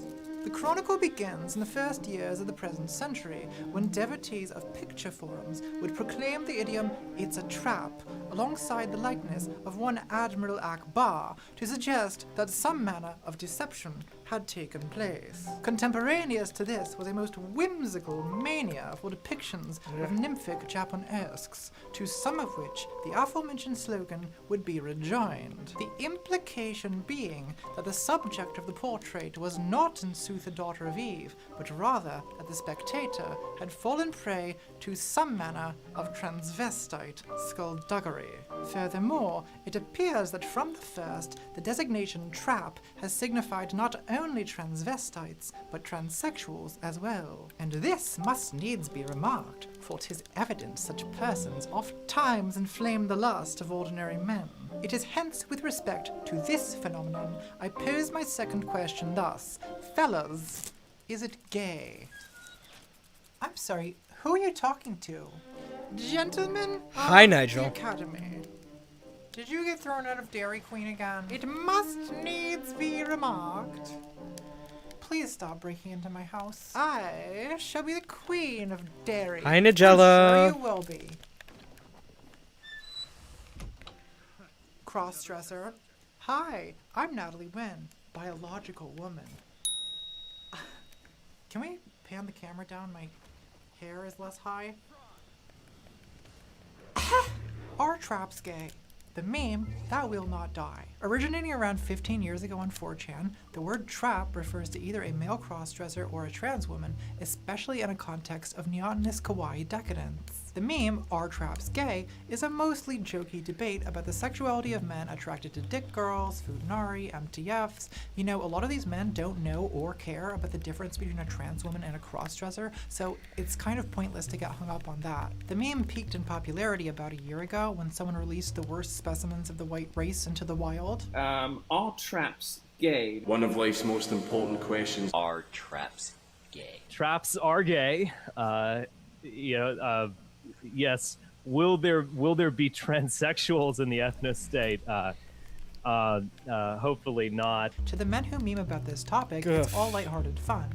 It's part of a wider game they like to play called Is It Gay? You know, is it gay to have an MMF threesome only if the balls touch? Don't cross the streams. And so on. But to many trans women, the meme and the word trap itself are highly offensive. In fact, last year when I first proposed making a video about this topic, many trans people on Twitter were outraged because they felt that this topic is just too harmful to even discuss. So here's the challenge I face making this video. On the one hand, there's people who are going to be upset and offended that I'm making a video about this topic at all, and on the other hand, there are people who think this is all just harmless otaku shitposting and who are going to be annoyed by my trigger warnings. But first, to the people who think it's too offensive, here's what I have to say for myself. I've always believed that if you want to persuade anyone, it helps to meet them where they're at. And in this case, Are Traps Gay is where people are at. At one of my YouTube meetups, I met a high school teacher who told me that he overheard some of his male students joking in the hallway about Are Traps Gay? When those teenage boys go home and Google Are Traps Gay, who do you want to explain it to them? Your choices are Milo Yiannopoulos, this guy, a Scottish hate crime convict named Count Dankula, or this Tran. And at the risk of sounding arrogant, I think it should be me. You know, as trans women, we have little influence in society. The people who lead the conversations about us are bigger and stronger. I'm trying to kill than the we are. ruin guard So we're because like I think a that's how jogger you racing open against that the one. car. The only way to win is to hijack the car. And so, this video is my attempt to hijack the conversation that straight men are having about us. As always, my aspiration is to derive a woke conclusion from edgy premises, to shitpost my way to the moral high ground. Now, straight men, isn't all this offense taking just more politically correct cuckoldry designed to take away your free speech? Well, I assure you there will be no taking of your free speech on this channel, unless you clock my makeup, dickbag. Comment deleted. But if you want to know why trans women are offended by Are Traps Gay, I'm happy to tell you. Not to silence you, of course, but just in case you have the intellectual curiosity to want to know why someone different from you might be hurt by something that seems harmless to you. So, well, let's put it this way. 2. Trans panic. The 1990 documentary Paris is Burning depicts the ball culture of Black and Latinx gay and transgender people in New York City in the late 1980s. One of the main storylines follows a trans woman named Venus Extravaganza, who describes her precarious existence as a sex worker. I was with a guy and he was playing with my titties till he touched me down there. He felt it and he seen it and he like totally flipped out. He said, "You fucking faggot, you're a freak, you're a victim of AIDS and you're trying to give me AIDS. What are you, crazy? You're a homo, I should kill you." And like I was really terrified, so I just jumped out the window. During the filming of Paris is Burning, Venus was choked to death, presumably by a client. Her body was discovered 4 days later under a hotel bed. Trans women, in my country almost entirely trans women of color, are murdered at a disgracefully high rate, reaching a record of 29 deaths in 2017. The men who murder trans women often claim they were provoked to violence by the alleged deception of their victims. This is what's called the trans panic defense when legally invoked, as in the 2004 trial of the killers of the teenage trans girl Gwen Araujo. One of the killers, who had sex with Gwen before learning she was trans, cried, "I can't be fucking gay," before beating her to death. Men are often willing to side with these killers, saying that if trans women don't want to get murdered, then they shouldn't trick men. But what you have to understand is, first, Men usually do know when they're having sex with a trans woman. Like, if you have a dick, it's pretty hard actually to have sex with someone and have them not notice it. And second, a lot of men view trans women's entire existence as itself a kind of trickery. A black trans woman named Elon Nettles was murdered in Harlem in 2013 by a man whose friends had mocked him for flirting with her. All she did to provoke him was walk down the street with two friends. The common thread here is not deception on the part of the victims, but rather the drive of the killers to protect their social standing as masculine and straight. But being perceived as a kind of fraudulent lure is something that many trans women across class and race experience some version of, because men view femininity itself as a kind of enticement, as the orchidaceous invitation to a proboscis. I was just reading a Twitter thread by a trans woman who was attacked recently by a man at a bar who started flirting with her until he realized she was trans and then punched her. Like, what was she supposed to do to stop that from happening? Just stay at home? For trans women, fears about men retaliating against us for existing actually limit our freedom. There's bars I won't go into because I don't trust the clientele to side with me if some shit like that goes down. And I've had little scares. I was in the back of an Uber once, and the driver comes on a little flirty, you know, what's your name? Are you a student? And I'm thinking, wow, he thinks I'm young enough to be a student. But at some point he goes silent. And suddenly, I'm getting a very icy glare in the rearview mirror, like fucking clogged. And for a second, I'm like, fuck, I'm gonna die in the back of this car. And of course, I didn't die. The rest of the ride was quiet, but it was fine. I mean, I'm gonna be fine, because white middle-class transsexuals don't get murdered in this country. The murder issue exists at a specific intersection of gender, class, and race, and it's really not my oppression to claim. You know, I sometimes hear white, bougie, middle-class, computer programmer trans women be like, we're getting murdered in the streets. Who's we? It's not white, middle-class trans women. So the trans panic murder issue is really not my lane. It exists at this intersection of masculinity and race, and that's really not a conversation that should be led by a white woman, especially when That is so a many trigger things for to the critique about white next masculinity. quest. Let's talk about some now. 3. Taking offense. Okay, back to traps. Now this is my lane. I'm not sure anything has ever been more my lane. Ah, the exquisite pleasure of being entitled to the soapbox. So boys, I've showed you how trans women's freedom is abridged by our need to navigate around men who view our gender presentation, in fact our very existence, as a kind of trap. I think it should therefore be pretty clear why trans women are not the biggest fans of you using that word for us, or for Futanari, or cross-dressers, or whatever. I mean, to be honest, if someone calls me a trap, my response is more like, wow, a transphobe thought I looked like a woman. But that's because I'm so pathetic I have to go dumpster diving for validation. But the rest of the trans women out there, the ones with dignity and self-respect, you should definitely not call them traps. Of course, some trans women will overstate the case and say the word trap is literally getting trans women killed, which I can't find any examples of the word trap being connected to a murder, but why don't we stop using the word before someone dies?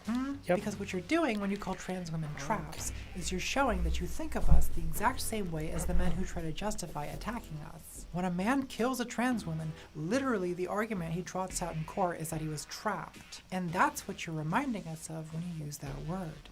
And that's why trans women are getting triggered over it. You know, sometimes people have good reasons for being triggered by things, and this is one of those times. So, if I were a different kind of creator, I could really end this video now. I think I've made a pretty convincing case that trans women are justifiably offended by the word trap. But if I leave it at that, and this is for you, Twitter, this is why I'm making this video, if I simply argue that our trap's gay is offensive, then here's what happens. First, a lot of people simply don't give a shit. In fact, me telling them it's offensive only makes them want to say it more, because they feel on a deep level that they are by nature superior to trans people, so an uppity tranny telling them what words they're allowed to say completely enrages them. So they'll comment, traps are gay, lel, just to reaffirm their superiority over me and that I have no power or influence over them, and there's really nothing I can do about those people. But another group of people, the socially progressive liberals, they'll say, Okay, so since you're offended by it, I won't say the word trap anymore. And they'll be super woke about it, and they'll post Twitter callouts canceling anyone who uses the word trap, and they'll be very respectful and compassionate toward trans people in public, so long as it makes them look good to indulge and pity this tragic third world country of a gender minority. But then, they'll go home at night, and in that twilight between consciousness and sleep, their inner voice will whisper, "But are traps gay?"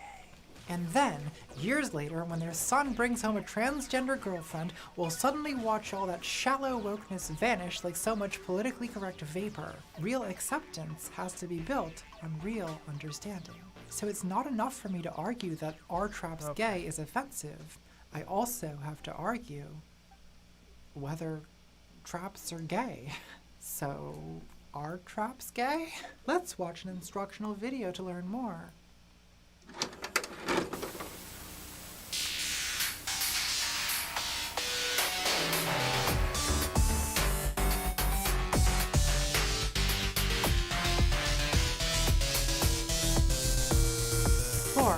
The philosopher. Hello, boys. It is I, the half-queen, Points. After 30 days and 30 nights, the philosopher descended from the mountaintop, and to the gathered villagers thus spake. "Are traps gay?" said he, to whom the half-queen thus replied. Let's see. Let me think about it. Oh... I'm gonna stop saying trap now because it's not a good word, as has been explained. In fact, it's really best to treat it like a slur. So what we're really asking here is if a man is attracted to or has sex with a trans woman, is that gay? Well, the simple answer is no, because trans women are women, and a man having sex with a woman is, let's see here. According to the experts I've consulted, it is not gay. But that's not the most persuasive answer, because in order to find it convincing, you already have to believe that trans women are women. And unfortunately, if you ask the average person about this, what they say is something like, "Sure, I think trans women are women, but they shouldn't expect men to want to date them unless they're into that sort of thing." Oh? And what sort of thing is that? Usually when a man tells you he's dating a woman and you say, "Oh, what's she like?" Homophobes. And he says, "She's from Cincinnati," your response is not, "Oh, David, I didn't realize you were into that sort of thing." In other words, these people tell you trans women are women, but... And then they say something that shows they don't really think trans women are women at all. So since test audiences have proven shaky on that point, it would basically be circular reasoning for me to try to argue that attraction to trans women isn't gay because trans women are women, since the womanhood of trans women is precisely the point that's being disputed. So maybe the observational approach is better. The facts are indisputable. Many heterosexual men are attracted to trans women, and comparatively few gay men are. Now to trans women, this is just an obvious fact about our everyday experience in the world. We know who's attracted to us and who isn't, so to us, this completely unnecessary debate is as impractical as the question of whether the sun will rise tomorrow. Sure, philosophers can say, "But how do we know the sun will rise tomorrow?" To which the correct response is, "Shut the fuck up, nerd, stop playing 3D chess against your own brain and find a real thing to worry about." It's just a basic fact of Preach it, experience sister. that the sun rises every morning, and to trans women, it's a basic fact of experience that the people who are attracted to us are people who are attracted to women. Of the cis men I've been with since I started my transition, all identify as straight, and all had only ever been with cis women until this trans came along. Am I really so powerful a seductress that lifetime heterosexuals are turning gay over these tiny tits? Let's not get cocky. I mean, if a man is attracted to women and not to men, and he perceives me as a woman and is attracted to me as a woman, and he sleeps with me, and then he continues being attracted to women and not to men, in what world is that anything but a straight man? What wild maze of reasoning do you have to invent to argue that this man is really gay? Well, we all know exactly how this maze of reasoning goes, beginning with the obvious. What about the penis? Ah yes, the penis. Look, baby, we'll get to the penis. Don't you worry about that. But first, I should remind everyone that a lot of trans women do, in fact, have vaginas because they got 5. Without surgery. In fact, I've been thinking of signing up for a vagina myself, but the thing is, I make too much money for Medicaid now, so I have to form an LLC, become my own employer so I can give myself health benefits, and it's so much paperwork. You have to become an unincorporated legal entity in this country just to get a fucking cunt. Of course, transphobic radical feminists will say it's not a real vagina, just a fuckhole, because a real vagina is a sacred passage. And that's fine by me. What am I gonna do with a sacred passage anyway? Get fingered by the Pope? Pass. Straight men don't get hung up on this. I guarantee you no straight man has ever thought of a vagina as a sacred passage. They're either grossed out by it or they're trying to climb inside. What I'm trying to say is, in the past I've been a little uncertain about getting a vagina because my genital dysphoria isn't that bad, and besides, chicks with dicks are very in right now. Very 2019, very trending, and being a dick girl, it's kind of like being a legendary Pokemon, you know? People take interest, people pay attention to you, and isn't that what we all want? But unfashionable though it is, I do think I want the surgery because, well, guys, can I confess something kind of dark to you? I have this really fucked up fetish where I want a boy to put his penis in my vagina. Crazy, right? I mean, I like anal, but the gross thing about anal is you have to eat well. Ew, I don't want to eat well. I want to shove garbage into my mouth hole and get dicked. Is that a crime? It is kind of a scary surgery though. Like, what if my vagina sucks? I'm afraid I have some bad news. The tests are back and are showing that, in the medical terminology, your vagina does indeed suck. The point is, the easy sell version of the argument I'm making is that there's nothing homosexual about a man's attraction to a trans woman who's been on hormones a couple years. She has female skin, she smells like a woman, she has breasts, she's giving hair, body, face, she's post-op and has a vagina. Now even in this situation, people will still say it's gay because of the chromosomes. But look, human beings have 5 senses, and none of them can detect chromosomes. Sexual attraction is not based on some chromosomal metaphysics of gender, it's based on perception. And if you're a man and you perceive someone as a woman and you're attracted to her as a woman, then you are having a heterosexual moment, my dude. Congratulations, you're a breeder. Now the argument people make is, okay, fine, it's straight if you mistake her for a biological woman, but if you know she's a man and you're still attracted, then it's gay. So look, if you believe that trans women are men, then that belief might interfere with your perceptions, and it might change the relationship between your perceptions and your sexual response. But more likely is that you still will feel attraction to the trans woman, only if you value your identity as a straight man, you'll feel ashamed of your attraction, and you'll try to fight and deny it, and you'll probably end up treating trans women like absolute garbage. Now if I wanted to make the SJW 101 type response here, I would say trans women are women because they identify as women, and so every heterosexual man who's experiencing attraction to a trans woman is necessarily experiencing heterosexual attraction because of the way the person he's attracted to identifies. But that's just replacing the black and white thinking of a biology dogma with the black and white thinking of an identity dogma. But human sexuality is not black and white.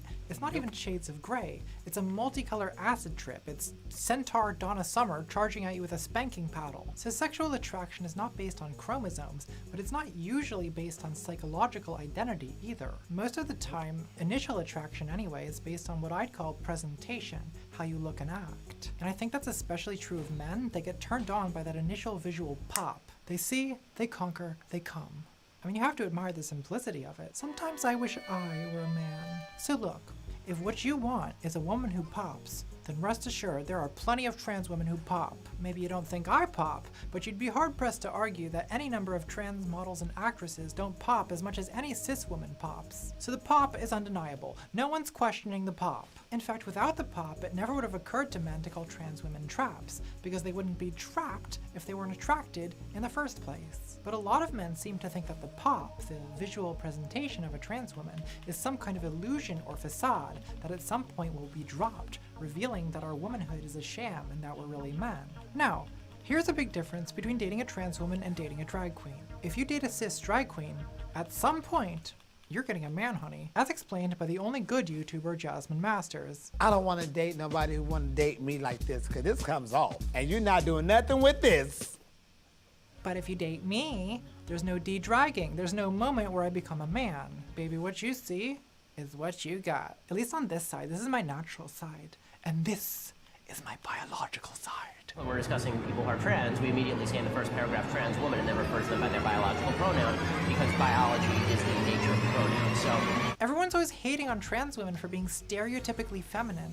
So why do you think that in the bedroom we'd be any other way? Part of it is that people are really ignorant about hormone replacement therapy and what it does for trans women. It feminizes our skin, our smell, our body fat distribution. It makes us grow breasts. That's right. These are my very real, very biological titties. I mean, I'm wearing a push-up bra, but at least there's something to push up now. Here, I'll show you. I mean, they're small, but it's not by any measure a male chest. And what I have is very real, very biological, and very female. You people think everything to do with trans women is fake. Fake voice, fake boobs, fake hair. But that's prejudice more than observation. Like, I've noticed that whether or not I actually wear a wig in a video has exactly zero effect on how many people comment to call me a man in a wig. So I may as well just wear wigs. And I may as well get my boobs done too, since people are gonna call them fake either way. But for what it's worth, this is my real hair, at least on this half, and these are my real boobs. And if I bring home a gentleman or a lady, all that stays on in bed, and it's there when I wake up in the morning. But what about the penis? All right. Look, if the penis is feminine, how is that gay? I rest my case. Roll credits. You can make me 6. The feminine penis. Look, some guys want the T's and the D, and that's the D. Now, a lot of people assume that the involvement of a dick, even a lady dick, makes any sexual interaction with a man gay. But isn't male homosexuality usually understood as attraction to men, and not merely to penises wherever they may arise? I think there probably are some gay men who really just like dick. And I'm not judging, I'm not here to attack anyone's preferences, but being a straight man, I don't really think that's best understood as a man attracted to vaginas. You call women pussy, but then you're always like, ew, periods. I'm a straight man. I'm not used to putting a towel down when I fuck. I don't know how to use a condom because I expect cis women to be on birth control and do everything for me. Seriously though. Incels online calling labia roast beef and generally putting on a show of vaginal disgust. I mean, if you're gonna date cis women or post-op trans women, I think you owe it to them to be a little more vagina positive. Because even though straight men are like, ew, dick, that's gay. You guys also kind of love dicks. You're always drawing them. Your buildings look like dicks. Your porn all has dicks in it. So what about dicks on chicks? Well, men like chicks and men like dicks, so what's the problem, officer? I think the booming popularity of T-girl porn speaks for itself. On Pornhub, the she-male category contains more videos than other such popular categories as rough sex, orgy, and webcam. And it's mostly straight men who watch it. When AdultEmpire.com moved their T-girl content from their gay site to their straight site, views increased 50%. In 2016, the same year North Carolina passed a transphobic and discriminatory bathroom bill, the adult site GameLink's top-selling titles in North Carolina were My Transsexual Teacher, She-Male Shenanigans, and Joey Silvera's Trans Visions 6. A lot of straight men first find out about trans women through porn, which isn't great since most T-girl porn is not trans-positive and uses dehumanizing slurs like she-male and tranny, which is how you end up living in a country full of people who will jerk off to you, but won't give you rights. So to a lot of men, that's the representation we have. She-males, trannies, and Caitlyn Jenner. Great, I love that for us. Now there probably are some men who will always be put off by a woman's having a dick, and you know what? That's fine. Not every man can be a poet, a visionary, a sage. You like what you like. I'm not here to police anyone's desires. In fact, quite the opposite. I'm here to liberate men of sophisticated taste from society's cruel and unjust prejudice against their T-girl loving ways. But liberation begins with understanding. So who are the men who love trans girls? Well, according to trans women I've talked to and my own personal experience, the men who date us can be divided into 3 general groups. Group 1 are men who, to be honest, are actually kind of put off by the dick, but they're so attracted to the woman it's attached to that they're willing to work around it or wait for it to grow on them. Group 2 are men who are attracted to trans women including their penises, but they don't specifically fetishize the penis, so they wouldn't mind if their trans lover had genital reassignment and got a vagina. And then Group 3 are men who specifically fetishize chicks with dicks, and often want to worship the penis or be penetrated by it. Now Group 3 are what the trans community calls chasers. Dating chasers is generally a bad idea because their attraction to us is based around fetishizing our genitals, which is often the part of us that we're most uncomfortable with. So if you're a T-girl who likes men, Group 2 is really Goldilocks perfection unless you really like topping or you've had the surgery. Now I should say that Group 2 does include some bisexual men, and bisexual people of either gender can be great partners if you're trans. You like girls, you like dick. I'm a girl with a dick. Let's make this happen. That said, if someone views that part of me as male and wants me to do with it what men do with it, then pass. Not interested. Now, you might be wondering, what is this postmodern neo-Marxist SJW insanity? How could I view it as anything other than a male part? It's a fucking penis! Well, I'm glad you asked. I always jump at the opportunity to enlighten someone about the ecstasies of the feminine penis. You see, there are 3 factors that make a penis feminine: context, usage, and physiology. So first, context. Picture in your mind's eye a feminine woman. Now, picture her with a penis. That's not a man's penis, that's a woman's penis. It's feminine because of the context that it's in. Second, usage. A lesson in penis etiquette. A gentleman need not be coy about his penis. He may flaunt, he may brandish, he may tug, he may penetrate, he may order you to get on your knees like a good girl and whereas, thank you for it is a truth censoring. universally Natalie, acknowledged thank you. that a lady of good breeding never brandishes her penis. When she rises from the bath, she covers it gracefully with a demure hand, and when not in use, she keeps it carefully stowed away. Here's how to tuck your penis like a lady. The first step is to put on a set of vicious stiletto claws. This doesn't make things any easier, but it does build character. Next, you want to take not 1 but 2 pairs of cotton-lined polyspandex bikini-cut panties, at least 1 size too small, and pull them most of the way up your legs. Now, there's just no way to put this delicately, my dears. You're gonna take your claw and you're gonna grab your scrotum and you're gonna yank that bubblegum back into your peach crease. Now hold it back with 1 hand, and with your other hand, push your penis back, pressing those little eggs up into your pelvis. Bring your thighs together to hold everything in place, and then pull your panties up. Front first, then back, run your hand over it to make sure nothing's seeping out the sides, and then voila!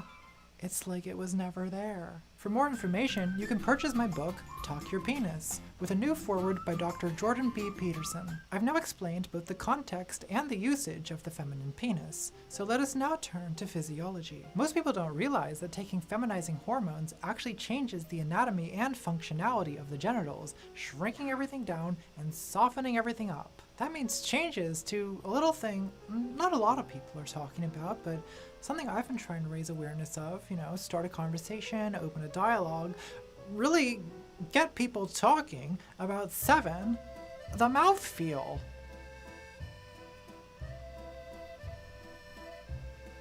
Oh hi, it's me, Natalie Wynn, your tasting specialist. I have tasted everything, the royal flush of oral sex, girl dick, boy dick, girl pussy, and let us not forget about the masculine clitoris.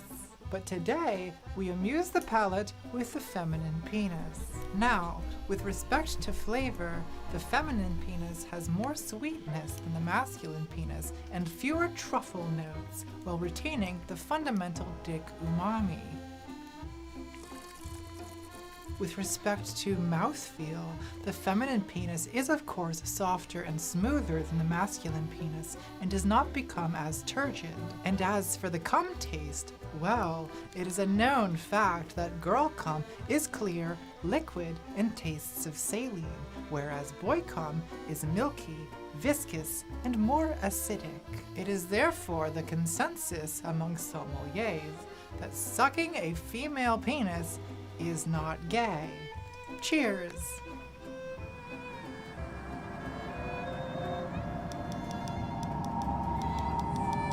Eight. Being straight is pretty gay. So I've been trying to clear up some misconceptions about sex with trans women, but ultimately, you kinda just need to try it yourself to fully, viscerally understand why sex with a trans woman is sex with a woman.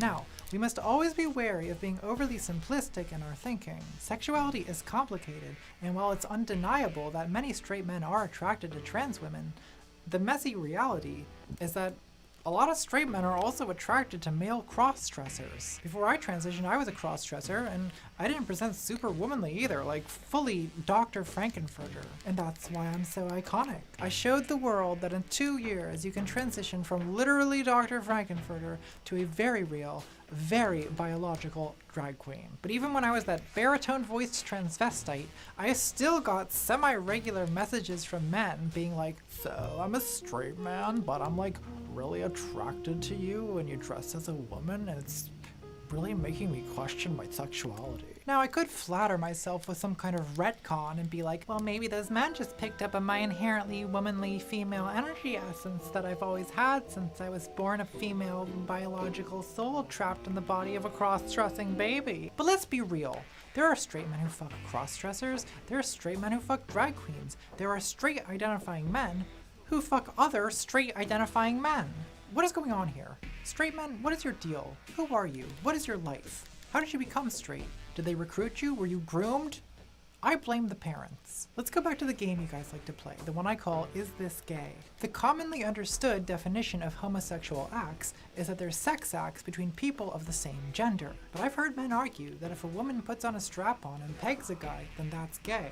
Or that it's gay if a man enjoys a woman touching his nipples. To be clear, we're talking about one man and one woman, Eve sucking Adam's nipples, and according to these men, it's totally gay. What that shows is that the idea of heterosexuality includes much more than just sex between a man and a woman. It actually encompasses a complex series of rituals that must be performed by people who are playing the correct roles. So if a man deviates from his assigned part in the approved bedroom activities, then according to this very fragile view of heterosexuality, he ceases to be straight. Even a man's own relationship with his body is policed by these narrow confines.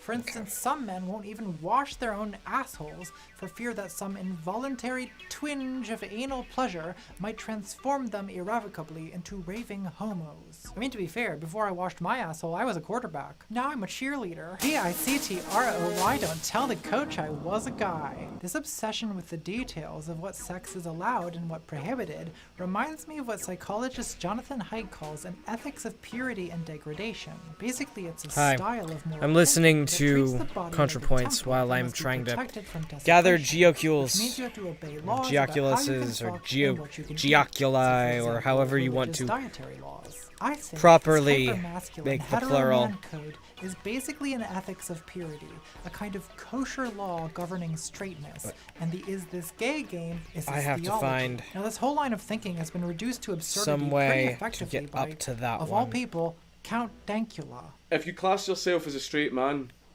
and you're masturbating, that means that you're touching a dick, and that's gay.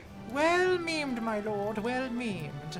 The pinnacle of the whole conversation is reached when Dankula concludes that since a woman inherits half her DNA from her father, she's technically half a man, and therefore having sex with a woman is pretty gay. Obviously this is shitposting, but it's logically just as good an argument as traps are gay because chromosomes. So I think what we have here is a very bad theory about what it is to be gay. So, what is being gay? Socrates? On second thought, There we go. That's how we're getting up to that one. Being gay is good, actually. Sometimes when you've been arguing about something for more than half an hour, just in case I it's good miss. to take a step back and ask yourself, why are we even asking this question in the first place? Why does it even matter whether attraction to trans women is gay or straight? It seems like the most pressing reason is that a lot of men equate straightness with manhood, and they defend their manhood at all costs. Now men, this might be difficult to hear, and maybe you don't want to hear it from me, but this idea of manhood is hurting you. And it's hurting cis women, and it's hurting trans women, and it's hurting gay people. For one thing, it makes you really, really bad at sex. Who wants to sleep with a guy who's so hung up on homophobic paranoia that he can't even enjoy his own body? Having your nipples sucked does not make you gay. Being pegged does not make you gay. Sucking another man's dick just to try it does not make you gay.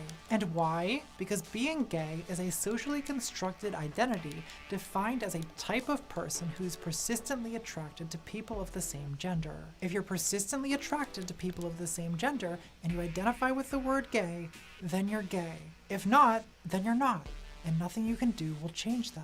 So that's one reason to stop worrying about this, and reason two is that being gay is good actually. I mean, why would you be worried about this if you didn't think being gay was bad? Now, I don't identify as gay except in some pan-LGBT cultural sense, we, the gays, but as a queer person, I can't help but be a little bit wounded by the fact that straight men are so obsessed Can't use during proving combat. that they Great. aren't like us. But that is not a wound I'm going to dwell on, because life is much too short for me to waste any more time processing your homophobic baggage. Are traps gay? Baby, who cares? Just do it feels good.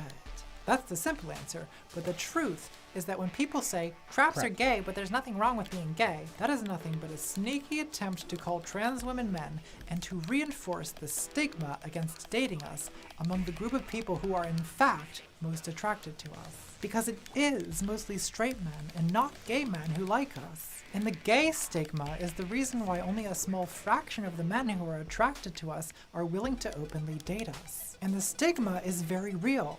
A straight man who dates a trans woman takes on some of the burden of queerness. Men who date us can be mocked by other men, they can be rejected by their families, they experience, in short, a sample of the difficulty all queer people face. But a real man, in my opinion, is not the kind of man who lets other people's prejudices control his life. A real man does not act like an insecure little boy, afraid of what people will say about him. A real man owns what he likes and is not ashamed of the women he loves. And so, my edgy little boys, by that measure, I may be a woman, but I'm still more of a man than you.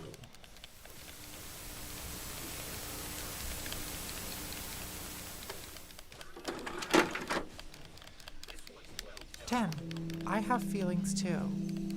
Well, I guess today we learned that are traps gay is not a debate worth winning, because just by participating, we're accepting the validity of an insincere question and the bigoted assumptions it relies on.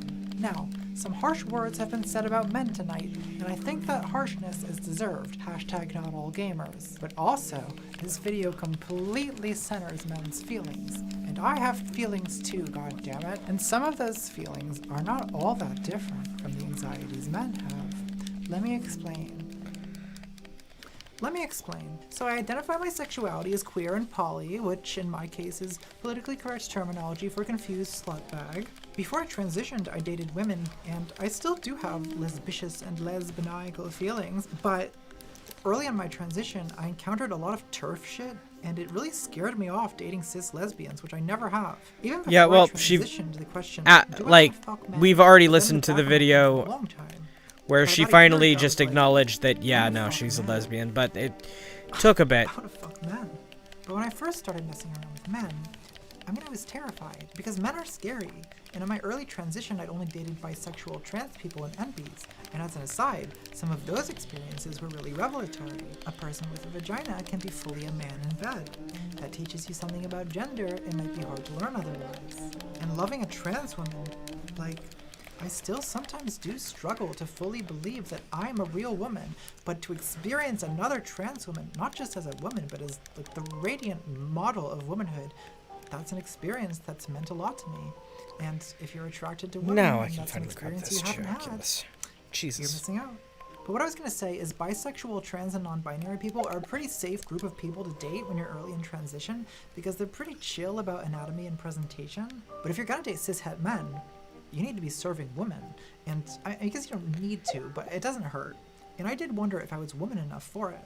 So the first couple of times I was so afraid. I was like, when I take my clothes off, is he gonna think I'm a man? Basically my anxiety was, are traps gay? But what I ended up doing is just working up to things gradually. And of course, you start by sucking dick. That's very safe, because what red-blooded man is gonna turn down a T-girl blowjob? And it doesn't involve my junk in any way. But then I got a little bolder, and I got with a guy who, years before I transitioned, we'd been guy friends. So to then have a sexual experience where it was very much between a man and a woman, that shit is super hot. Recently I took what seemed like the biggest risk, and I let a straight guy go down on me, and I was so nervous about that, because what if he thinks I'm a man? What if he's repulsed? Can you feel like a woman while your dick is being sucked? The answer is yes. It was so hot. I loved it, he loved it, and just knowing that he'd never done that before, but I would just say it's special. 10 out of 10. And you know what he told me after? He told me he liked the mouthfeel. Everyone's talking about it now, bitches.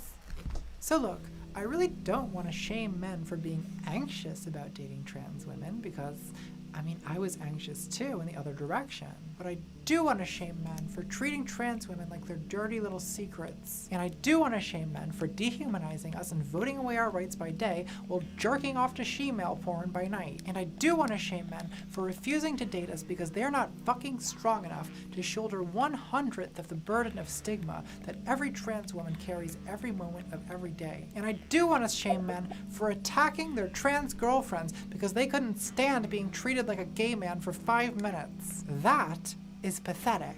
If you're so worried about proving you're a man, why don't you start by standing up for the women you love, you chicken shit cowards? So look, what I'm asking for is so basic. Don't call human beings traps. If you're attracted to trans women, don't be ashamed of it. It's okay, you can date us. We're more than just jack-off material. If you aren't attracted to trans women, respect the people who are. If you do date a trans woman, treat her like a princess because God knows she's been through enough shit. And finally, protect trans women of color at all costs. All I want here is basic human decency. Is that really too much to ask? Well, this is the internet. So yes, it is. God damn it. I already got this one, I think. Yep, okay. So I already got that one too. So Wow. I had this pen. That was long. I had this pen. I suppose the lesson is, as Sigmund Freud once said, sometimes a cigar is just a beautiful woman's penis.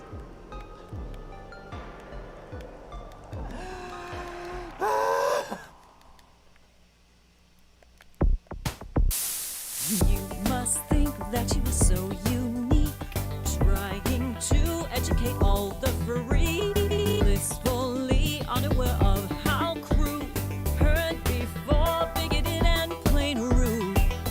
All the things that you say come up every day. There is one thing that I cannot stand, and it's you, dear, head in the sand. It's not really ignorance of mine, just the willful bigots who find us.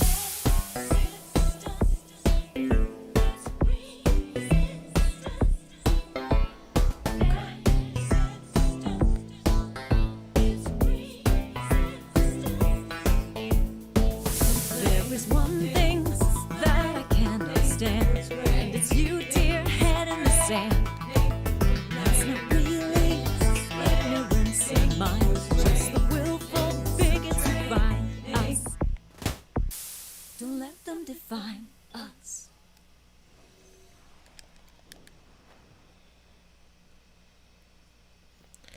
That one's gone. Alright. And then the one in Saltaire.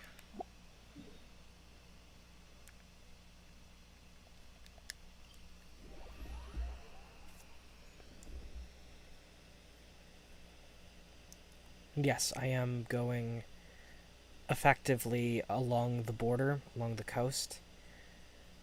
At this point, we're gonna try to tackle all of the ones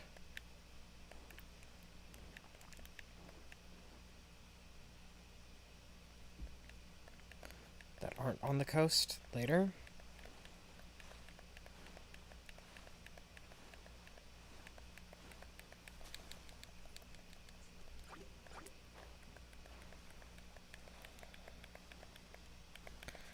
Okay, so the one in Saltaire we must have already gotten, unless it's high enough up that we can't detect it. Looking up. Nope. Okay. We're good. Saltaire's Geoculus is grabbed. Okay.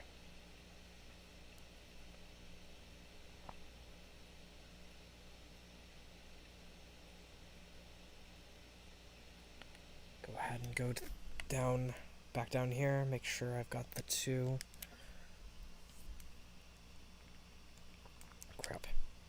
pin, delete.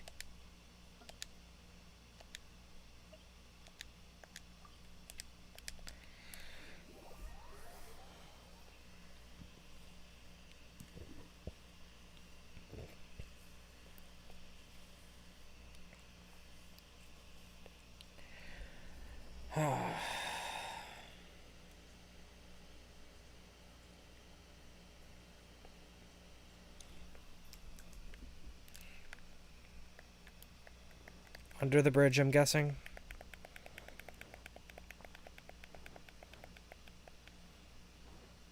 Wouldn't you know it? I was right. Under the bridge it is.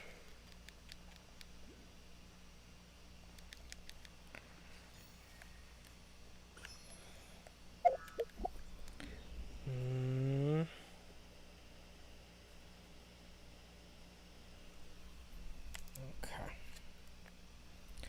Then this next one should be on this small island over here, which might be easier to get from here, where we already were, in the Gwili Plains.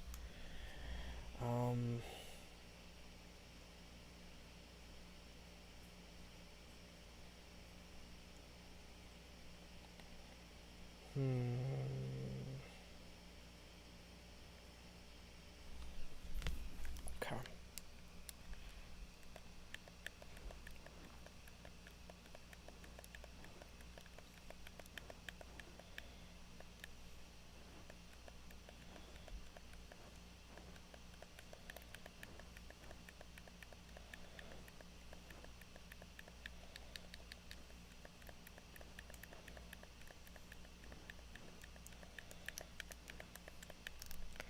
I've already done that.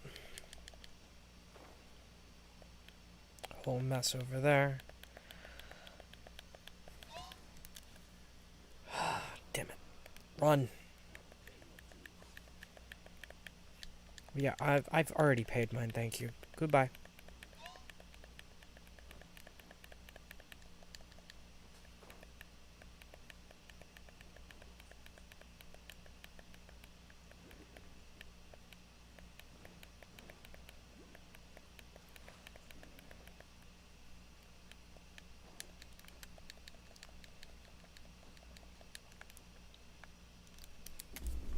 Okay, so where is this one? Is it just straight up, or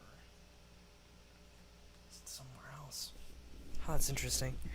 Let me take a look at the map again. It is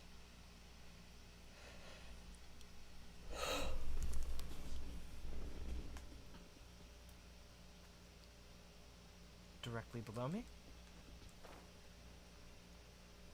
Ah!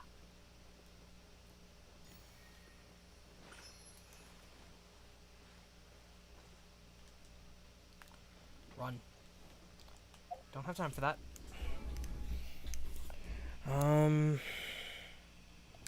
Probably still don't have enough to make a wish, do I? Nope.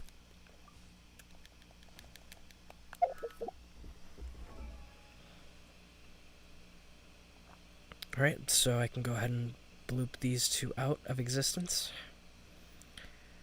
A bloop. Okay. Hiding pins. Okay.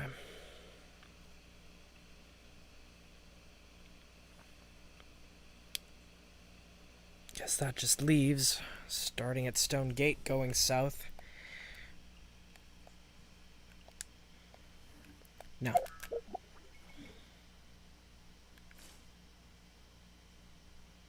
Starting at Stone Gate.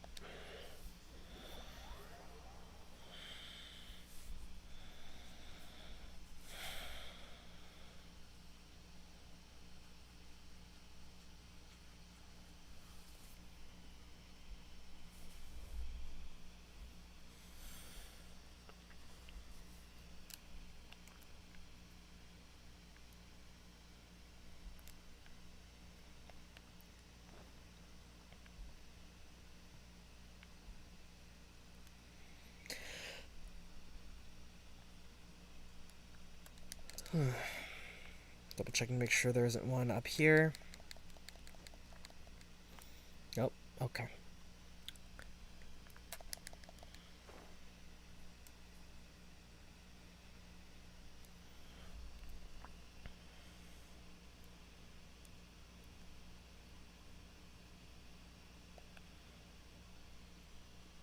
There's the marsh.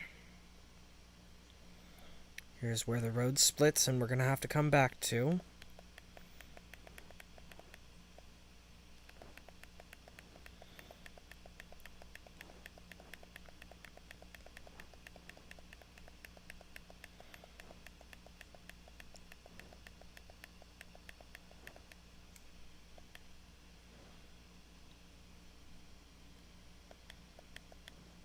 Okay, I already got that one. So I can mark this one as gone. This one as gone.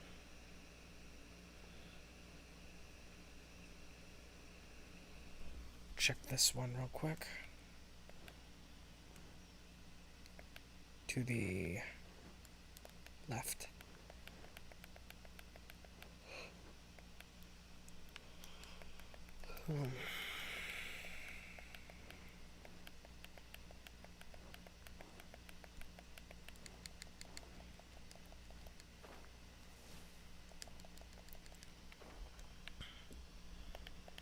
Okay, that's gone. So that one I can mark as gone. Hang on. Oh, thank you for the raid, folks. Appreciate it. Please refrain from spamming caps, you know? Thank you for the raid, by the way. Adora Borealis and... Oh, wait, no. Thank you for the follow, Adora Borealis, and thank you for the raid, Shawnee Lovely. Okay. Thank you. Appreciate it. Hey, it's okay, it's okay, it's okay. Don't be sorry, don't be sorry. This is actually the first time I've been raided with a party of more than 2. Admittedly, it looks like... Well, my viewer count's probably gonna take a second to update. Offer all of these, and I've got 12 more to go before that hits rank 9, which is what I'm aiming for. Okay. Sorry if I'm not as focused on chat as I could be right now. I'm working with the Tevat interactive map, the official interactive map, because the unofficial ones were giving me issues. And I'm actually having a fun time with it. Like, my AR is currently, as you can see, it's at 44. So once I hit 45, there's going to be something. I'm going to do something at AR 45. I don't know what it's going to be. It might be just me holding off on doing any big streams and then just doing a whole bunch of story quests. And because, like, here, let me show you what that's what my quest log looks like right now. Currently, oh, I'm not artifact farming. I'm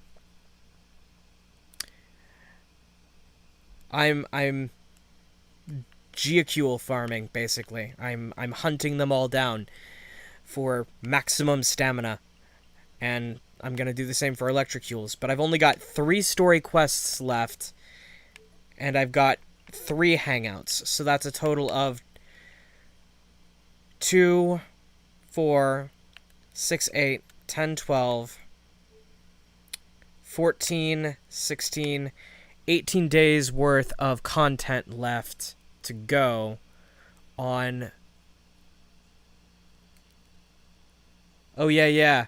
The Geoculus gadget, I got 2 right now. Oh, thank you for the follow, by the way, Shawnee Lovely. I appreciate it. So I've got Zhao, Hutao, and Eula's stories left. Then the Diona, Noelle, and Barber hangouts. It looks like I've got 2 world quests that I could be doing. to farm for Primogems, but I'm not, because real talk, I like the exploration part the best of this game. Like, no joke. Open world RPGs usually bore me unless they've got good exploration, and this game has got good exploration stuff. So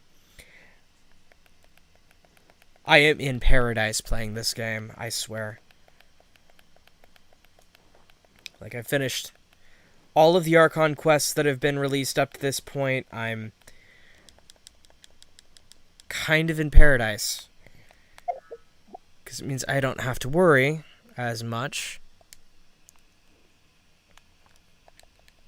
about missing things or missing quests. Oh, thank you for the follow, Ripiet.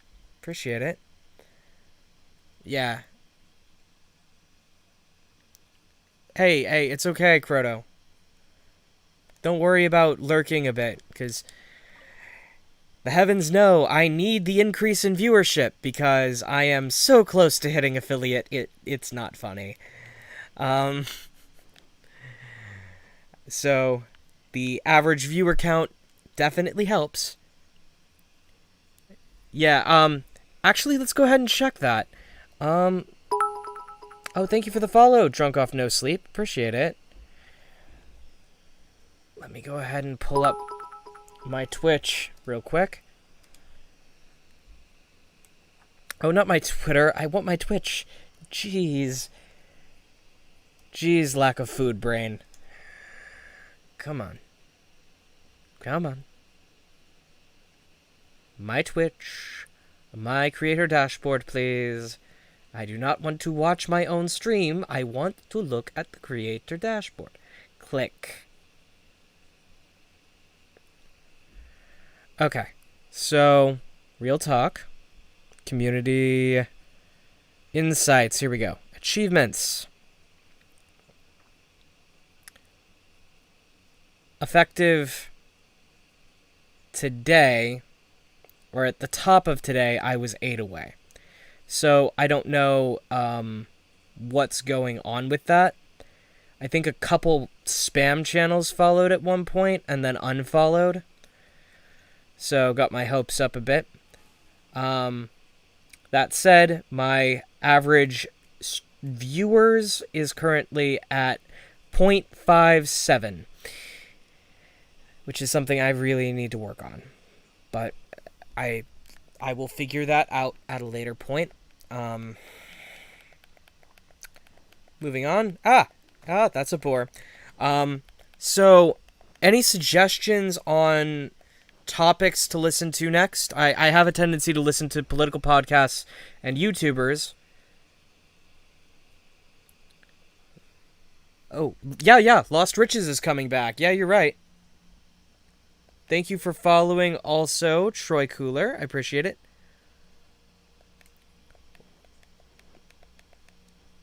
'86, yeah, that's gonna be this week, yeah.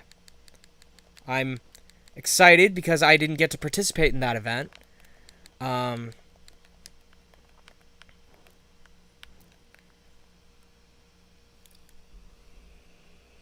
be able to get my own pet Sealy. That's gonna be fun. You know what? Given that I'm probably going to be streaming like pretty early or pretty late on 8/6. Hold on. 8/4 is today. So that's Wednesday. Okay. It's going to be pretty early on 8/6 because 8/5 is my job interview. So my schedule is going to be completely shuffled at that point. Like, technically, this is my second Genshin stream today because of glitches. Oh, yeah. Just go to Mondstadt and go to the resource shop. The diamond thing. You can C6 Traveler. I think I've already... Oh, wait. Does the Roving Gales there respawn at some point? Because if it does, then...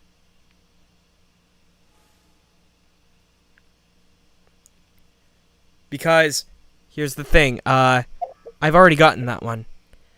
The C6 Animo Traveler I will have once I hit Adventure Rank 45. It's, again, part of the reason I'm doing the Geoculus stuff, so I can travel faster. Oh, yeah, Animo Traveler, yeah. I've already got that. Delay is killer, I know, sorry. Yeah. The reason I'm doing the Geoculuses right now is so that I have max stamina, so that once I start using the treasure chest hunter, yeah, I will be able to get to everywhere. Oh, not AP6. Yeah. Like, the Constellation 6. Yeah, I'm literally 1 away from Constellation 6. And you get, at rank 45, I believe, that last... Actually, you know what? We're at a temporary stopping point, I guess. Let's go ahead and actually look at that, yeah? Let's find the nearest Adventurers Guild, and bloop bloop.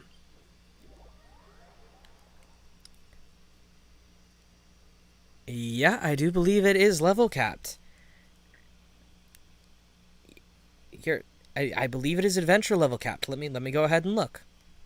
Just making sure, because we did hit rank 44 today. We can check to see what the rank 45 rewards are going to be. I'm just double checking to make sure I'm reading it right.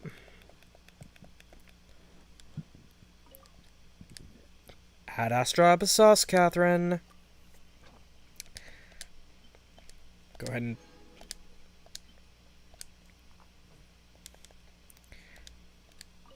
claim that. Adventure rank rewards. Huh. No, never mind. Oh wait, it is level capped. At adventure rank 46, I was 1 off. I was 1 off. Look. Last one is at 46. Constellation 6 is level capped. Last one is at 46.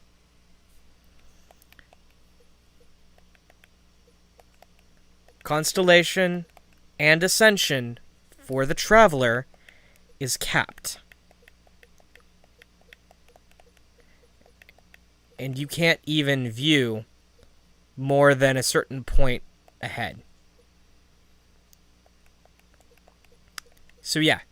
Yeah.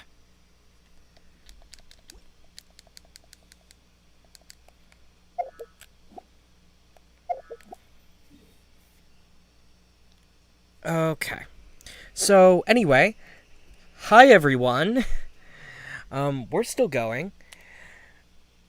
Right, there we go. Back in position. We were at the Dioa Marsh.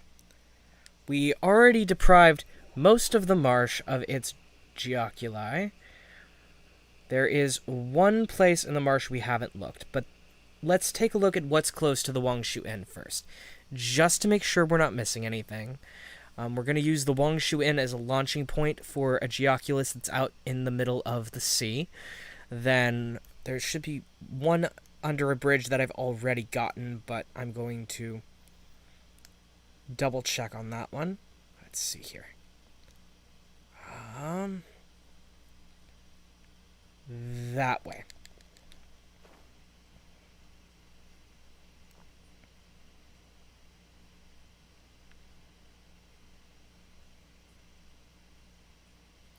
This should zoom out of Wangshu Inn here in a second. Yep, there we go. Yep, okay. I was right. There is one over here. But yeah, sorry if I'm... Ooh. Yes. Accept.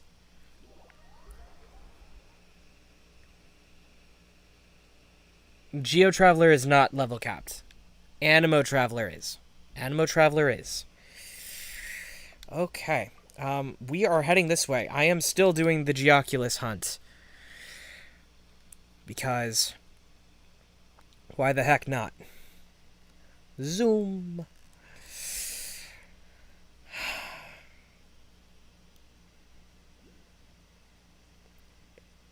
It's right there. So let me go ahead and... I am going to have to change my party up since we are... Okay.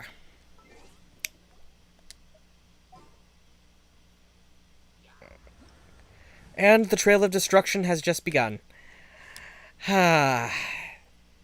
It's good to have visitors. My only animo character that isn't the Traveler, everyone!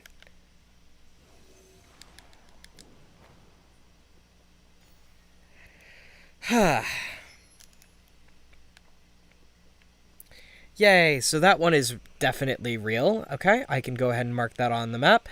I'll also mark the ones that were in Wanshu-in.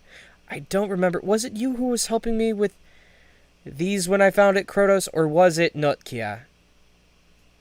I don't remember. Okay. But yeah, the ones at the end, like actually at the end, I already have. There should be one under this bridge that I may or may not have already gotten that I need to check on. I also need to mark the ones in Dioa Marsh. Or the two, actually, in... Oh, I didn't get the one under this bridge. Interesting. Bloop. Okay. So... Dioa Marsh... Statue of the Seven. Okay. I'm going to go ahead and close my Discord stream chat to save on processing power and also give me a free... Oh, yeah. Hey, don't stop with the Trail of Destruction. Like, it's literally just you're trying to keep me from getting attacked, right? So, I appreciate it. Okay, so, now, there's this one over here that I'm not sure if I got yet. I don't remember if I got it or if I've already walked past it and just forgot it. But I'm going to try to get to it. Razor, there we go. Yep. Okay. The map. Okay, so I need to go further this way.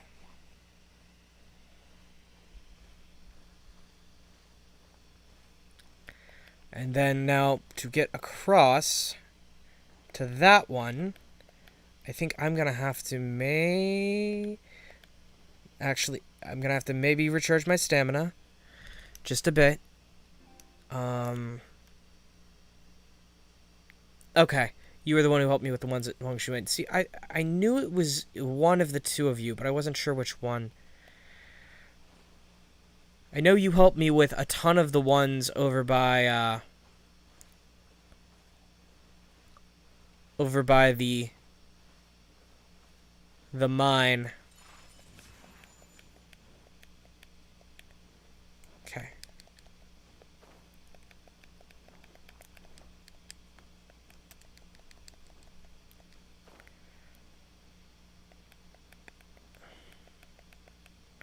Just double checking to make sure that this isn't, like, just glitching. It isn't. I've genuinely already gotten this one. Good. So I can mark 4 more off the map. Hide pin. Hide pin.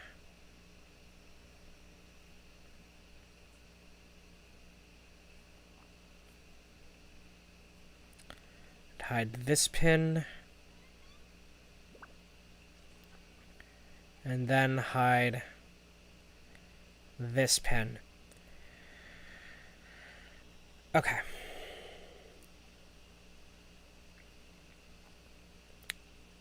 So that just leaves the two on the... Sorry, wait. For the sections we've cleared out, that leaves 3 in the Guili Plains I didn't get, where I don't know if I've already gotten. So let's head there next.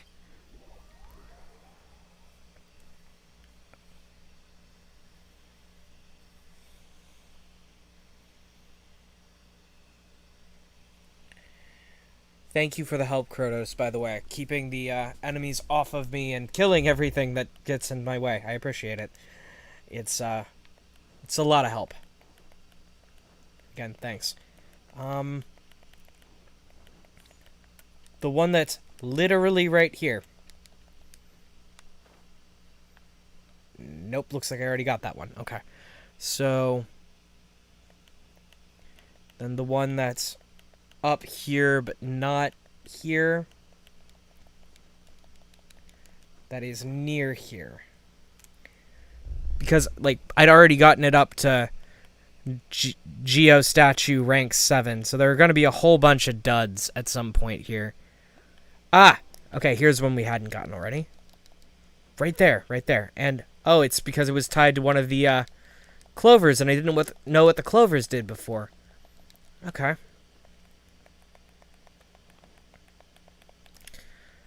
Sucrose.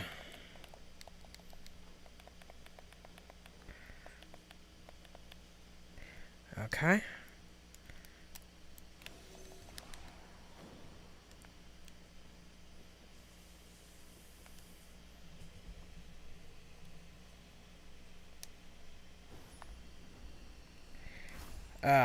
Almost.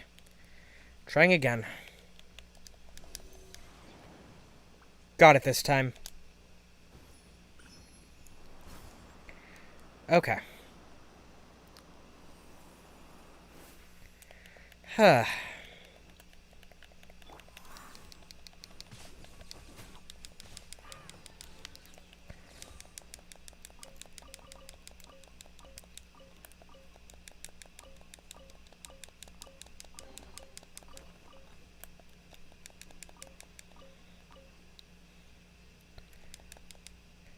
Thanks. Okay, so that takes care of both of the ones in the main part of Gweely Plains. Hide pen. Hide pen.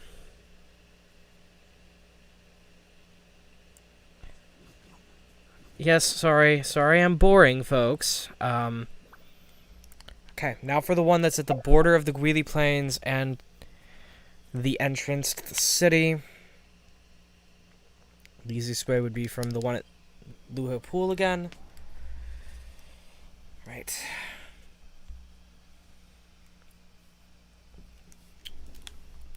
Aim, climb, and fly.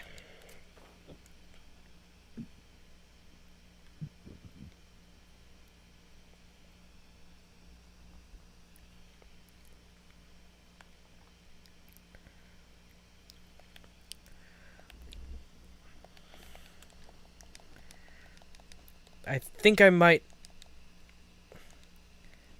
The one that was... Hang on.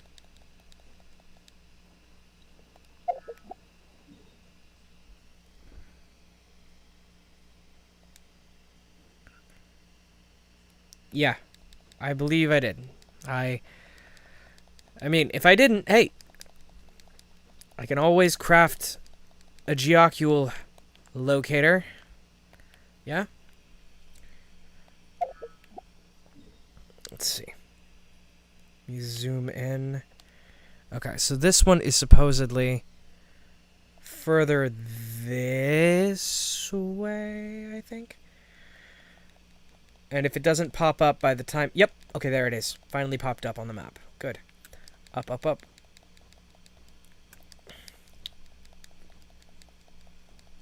Oh, a chest. No, I didn't get a chest. I'm...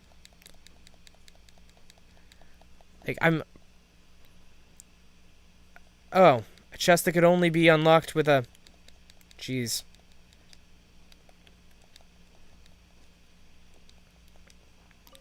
I have no idea what you're talking about.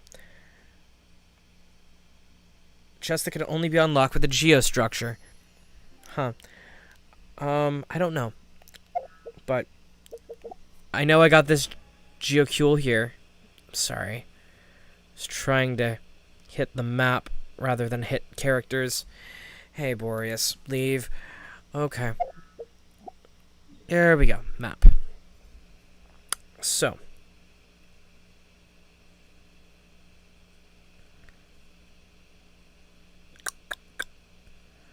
Yeah, Mount Tiehang, there's one really, really close to it. But there's another teleporter closer slightly. Okay. And there are two that looks like they can be grabbed right from there.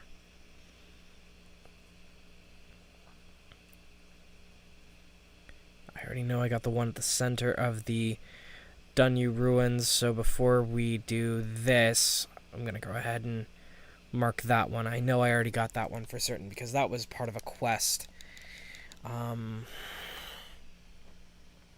So aim in the general vague direction and see if anything blips. Now there's a new treasure chest somewhere. There it is.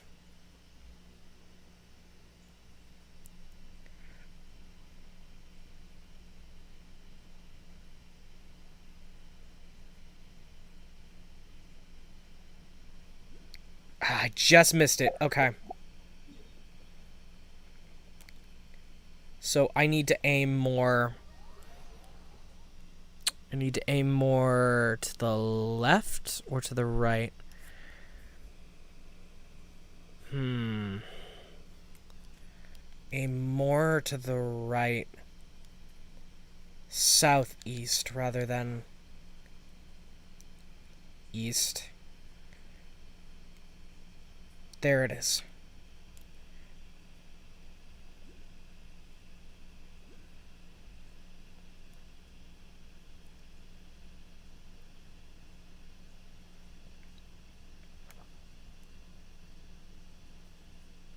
And then click. It's so beautiful.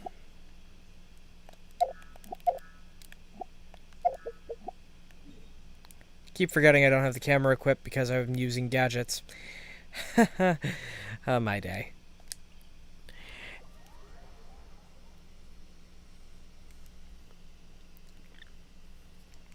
Okay. So this next one is sort of that way. In a vague sort of way. Okay. And according to the map, it would be when I'm directly over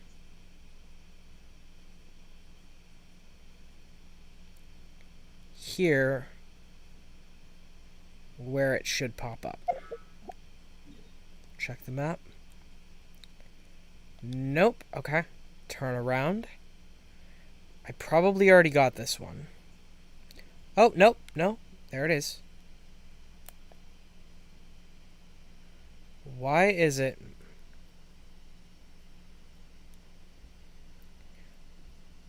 Is it up? Is it down? Is it sideways? I can't tell.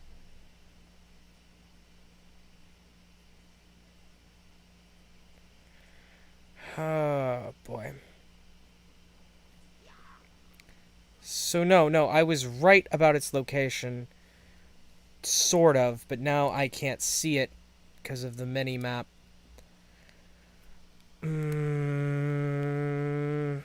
Thank you. Appreciate it. Alright. Mark those two off as dead. A bloop. And then bloop.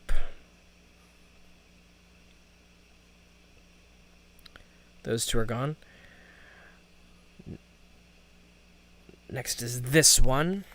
Lingju Pass.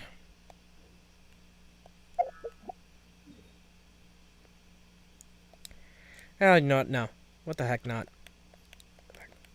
Oh, well, never mind. Beat me to it. Thank you for the precious chest. Appreciate it. Alright. Next. Lingju Pass. And then from there, we'll go south.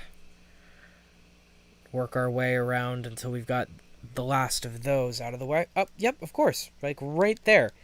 Like, as soon as I...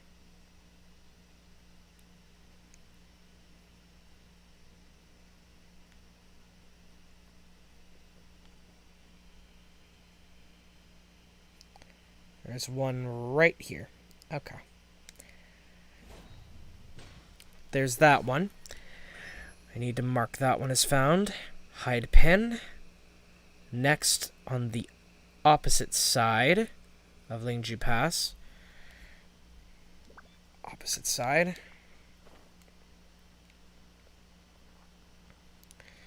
Ignoring the Fatui. Oh, I'm not mad at you for offing things. I'm not mad. I'm just... I haven't eaten, and I'm tired. But I need to get this done. And if I don't get this done tonight, there won't be time.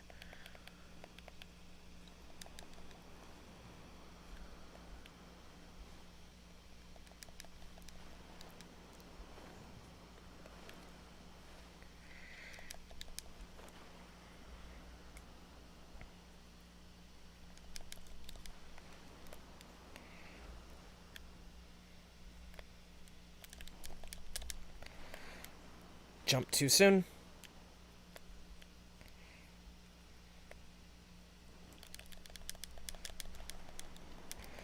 Well, fuck. Okay.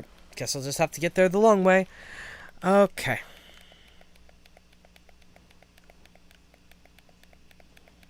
Up and over. Then past this guy.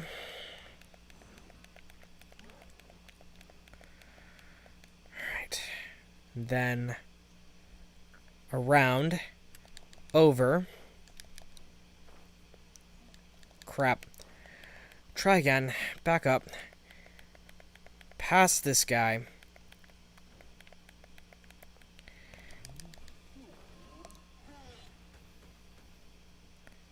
crap, out of stamina, damn, okay.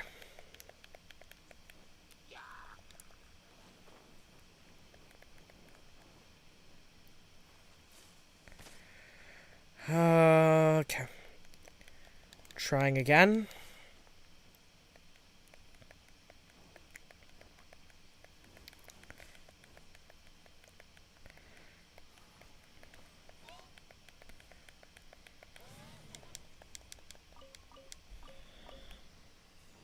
I will land exactly where I want to this time. There we go. And up. And a oop, and a oop, and a oop. Okay. Sorry, Bismage, not time. No time. No time at all. Come on. We gotta keep moving. Alright.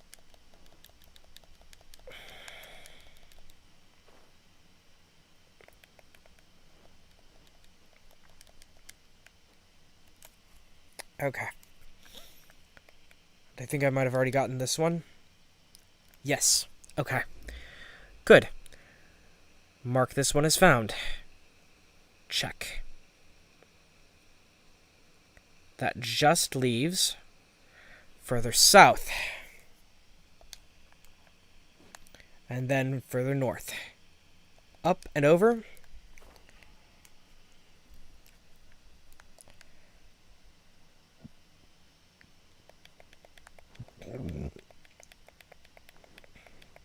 Back in the mine. Okay, yep, I missed this one. There it is. And it looks like one of the ones I might actually just be able to climb to.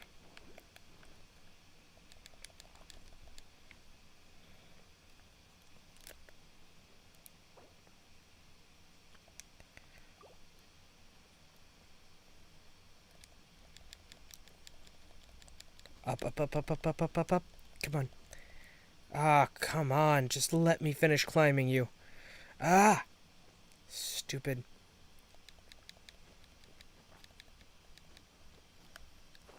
Stupid contraption. Okay. Huh.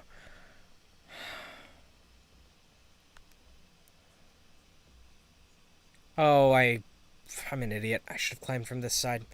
Exclusively from this side.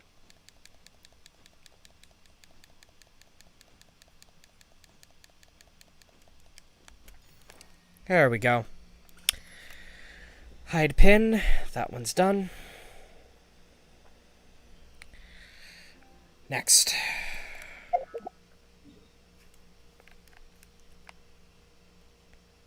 Teleporting to the far side. It looks like to close off this loop, all I have to do is grab 2 off to the east, if I haven't already grabbed them.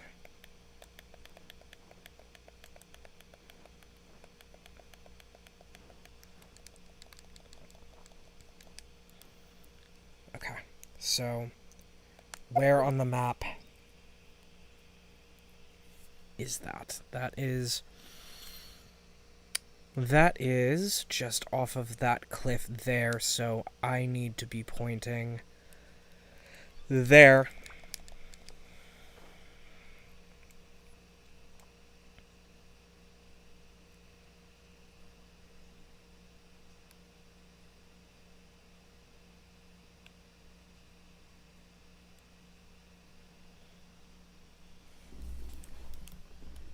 There we go.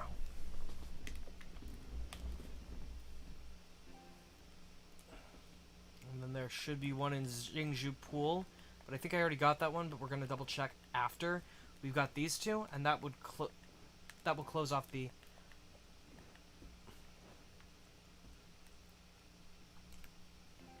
I'm sorry.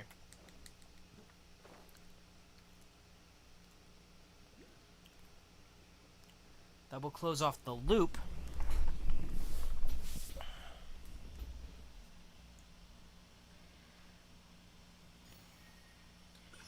That we've already been in. Okay, there might be one more further that way, but I am really low on stamina. Haha. Thanks.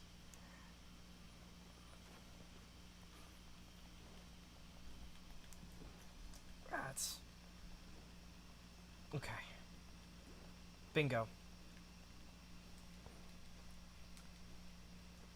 Right there. Right flipping there. Just out of reach. Thankfully, I came prepared for this one.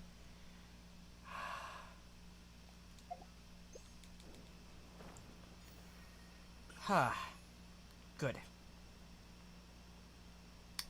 So I can mark these two as done. We can hide both of these pins. Hide that one. Hide that one. Okay, so I'm going to check to see how many we currently have. Checking my inventory.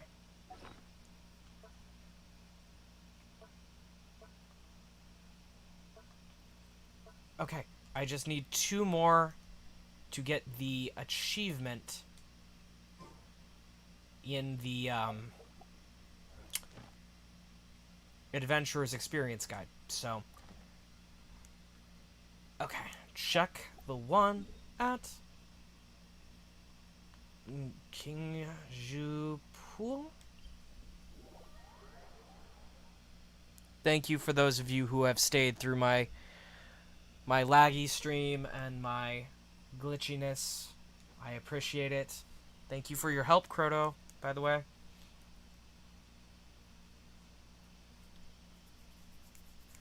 Glad I'm not having to constantly try to worry about running away from monsters now.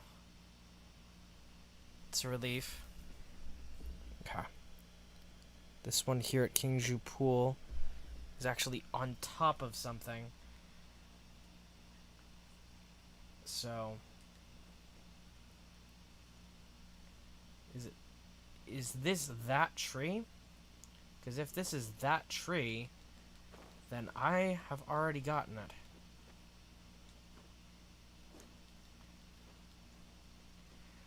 Okay, let's check. Okay. There's nothing on top of that one, nothing on top of that one, nothing on top of that one. Okay. This one is already gone. Hide the pin. Okay. So next, that just leaves the stuff that can be gotten from within range of that next statue of the 7 for our next section, since we've already cleared out all of that. And yes, I am going after all of the Geoculi and all the electroculi, because why the heck not? I want max stamina. Okay. Let's see. Danny Ruins says there should be one there at least. I already got the one that was behind the puzzle, so I need to jump and check to see. Okay. Okay. No, I already got that one. So, redirecting. Gonna go ahead and go back up to the top. Got within range and saw I already had it. So, I need to find... I'm gonna go back to the statue of the 7. Okay.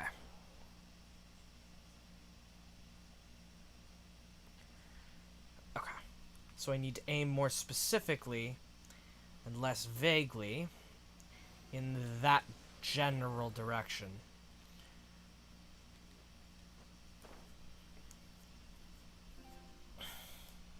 And there's a partial tower here that I need to check to see if there is a Geoculi in. Yep. Okay.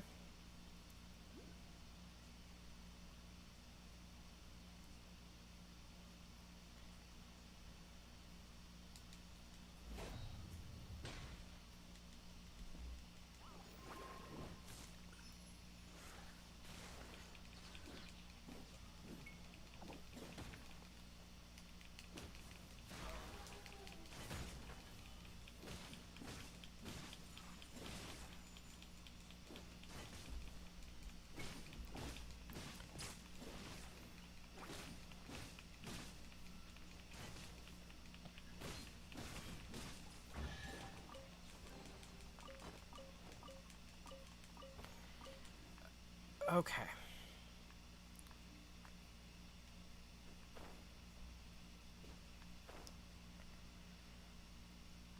Razor strong. Alright. Teleport back up to the statue of the 7. Blurp. Mark this one as found. Hide pin. And then aim in a due west direction that way.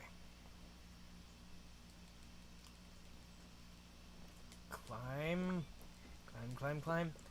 Okay, so the one I'm looking for, there are two over this way. One of them is really close to where the road disappears and turns into the over here. I think it's that tower there.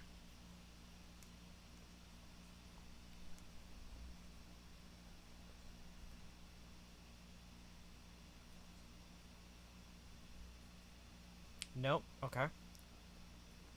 Just glitz right past that. Okay. So that's a nope. I must have already gotten it. Gonna double check.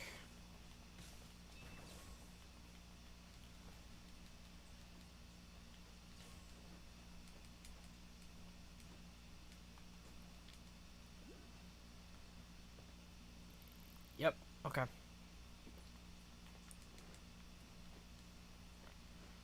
And then the other one is over here.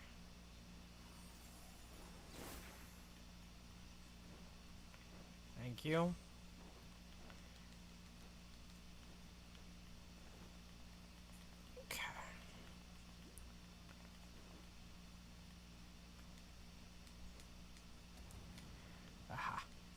Oh, crap. That's what not having max stamina does, folks.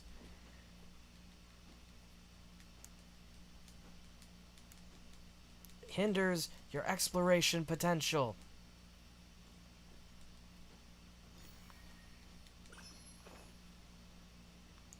Just imagine how big the stamina bar is going to be by the time we get done.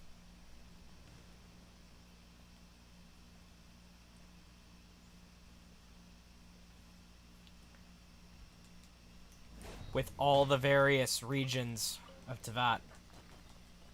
Just imagine.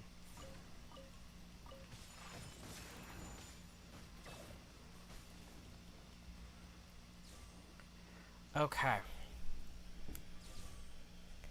So, hide this pen. Hide this pen. Yes, turn around.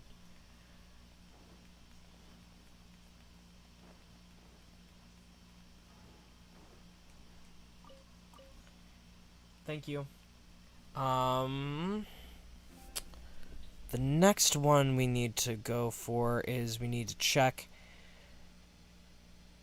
I think we've already been through Tianqiu Valley. But I want to check Luo Pool first. Because there are two really close to there.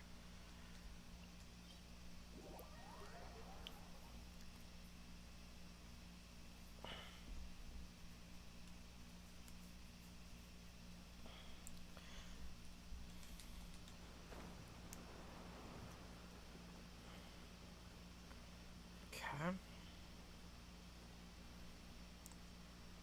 There's one on the slopes over here to the left.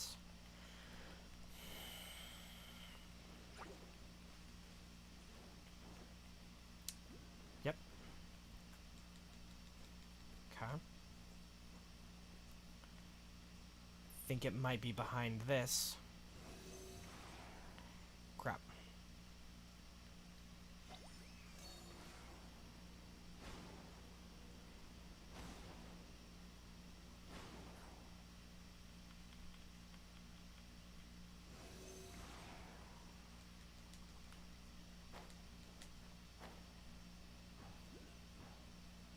Oh. Treasure chest. Okay. But the minute...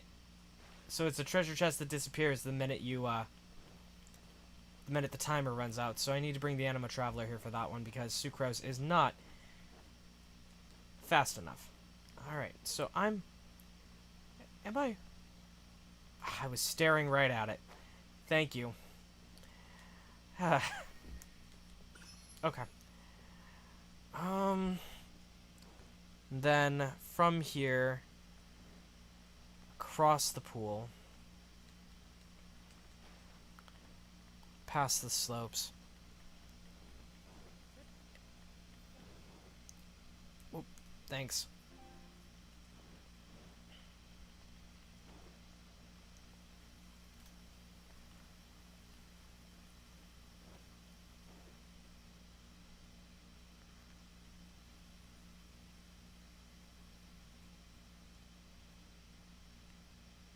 Hang on. Was there another one there that I just didn't see? Or did I already... Oh. Oh, okay. There's treasure chest. Okay. Thank you.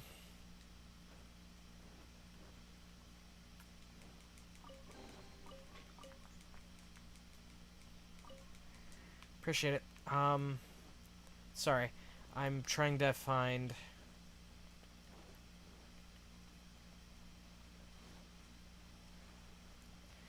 It's past this little island here.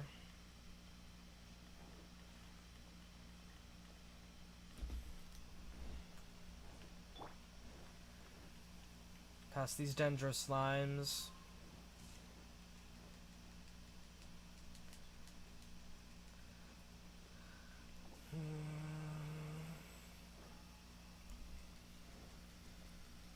Past this little inlet.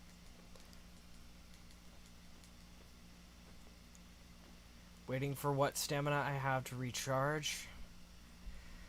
It's that way. So.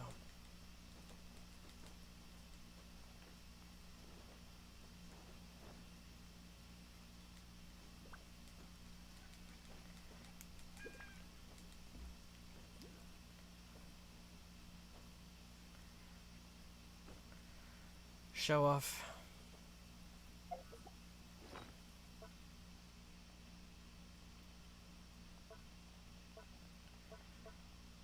Stamina recharge. Stamina cost reduction.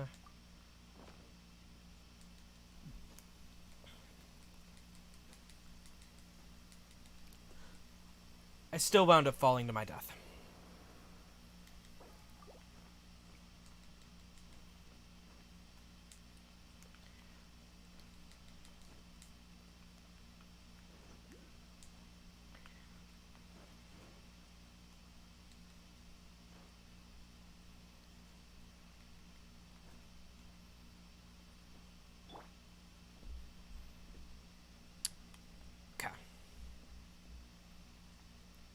Full recharge. Trying again.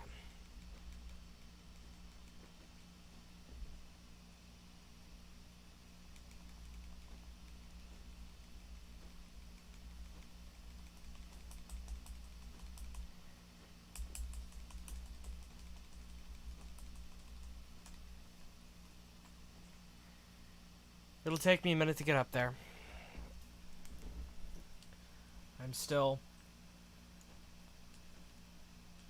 less than maxed out.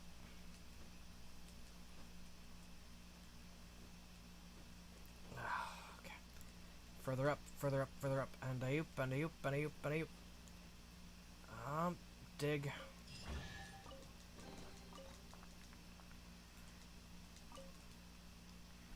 So that's a random quest. Okay. Now, where is that? It's the top of the tree. Top of the tree. Up at the top of the tree. Up, up, up, up, up, up, up, up, up. Up, up, crap. Crap, crap, crap, crap, crap, crap, crap, crap, crap. Back down. Climb, climb, climb, climb.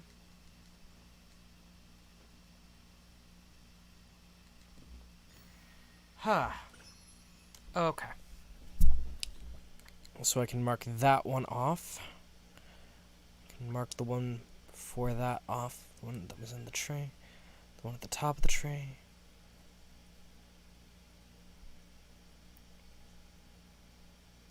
And then aim, fly.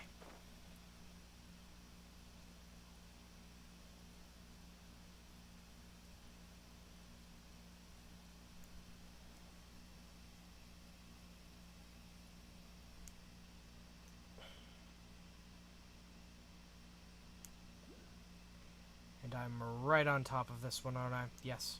Good. Good.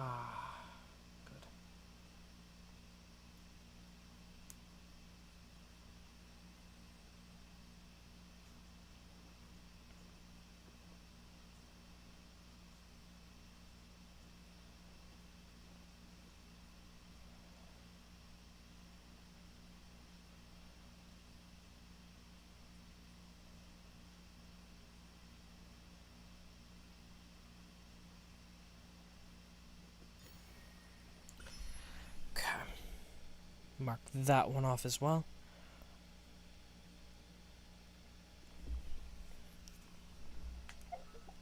Which brings us to... Ow.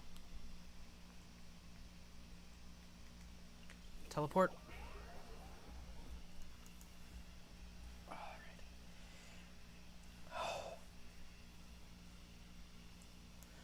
We're almost there. We're in the home stretch.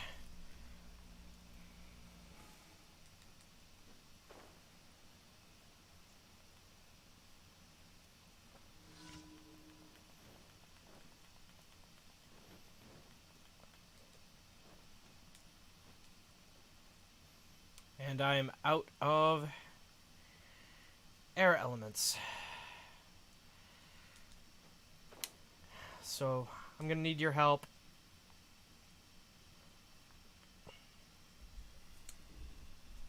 I'm standing right next to 1. And it's staring me right in the face, but I can't get to it. And I can see you.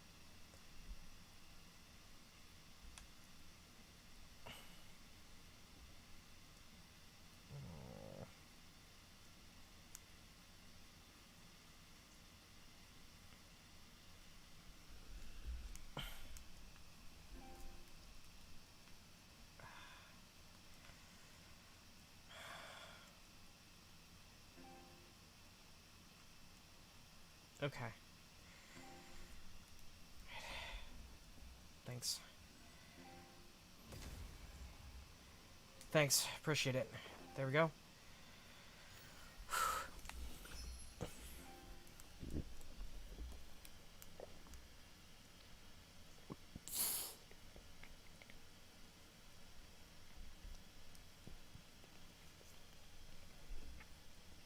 The next one... Oh, thanks. Okay, the next one is that way.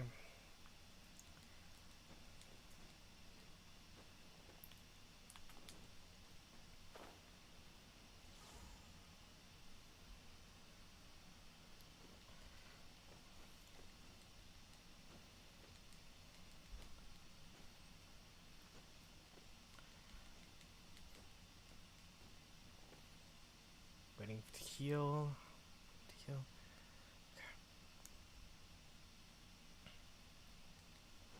Okay.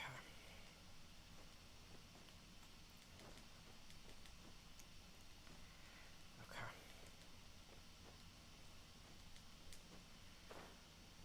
Sail across. Climb.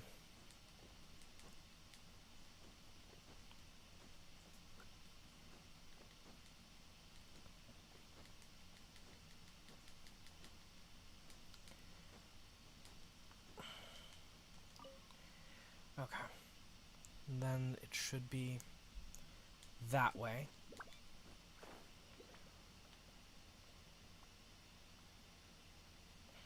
Unless I've already gotten it, which I might have.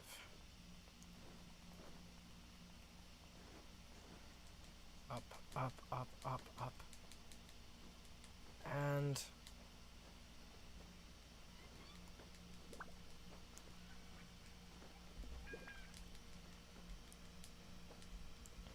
yes, I've already gotten this one. Okay. Hide the pin. Bloop. The next one is off this way. It's just on the opposite side of the road, adjacent to the mountain.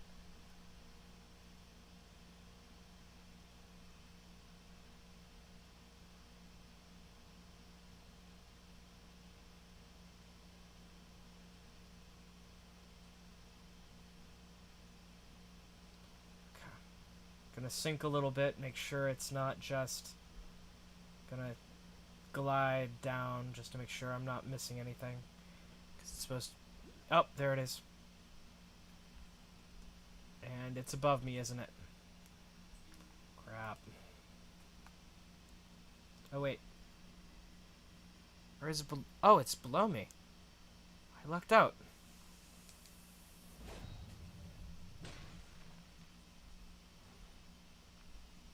It's in a tree.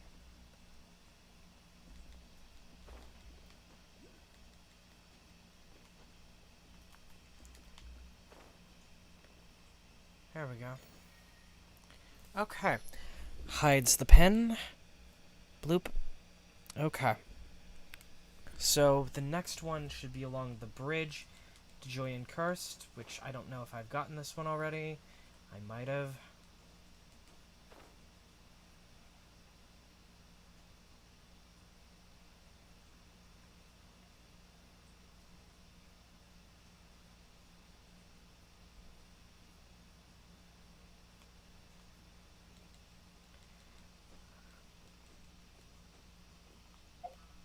Okay.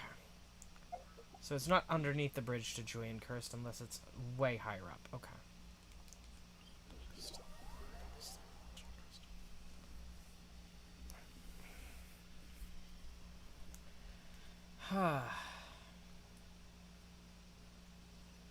Hmm.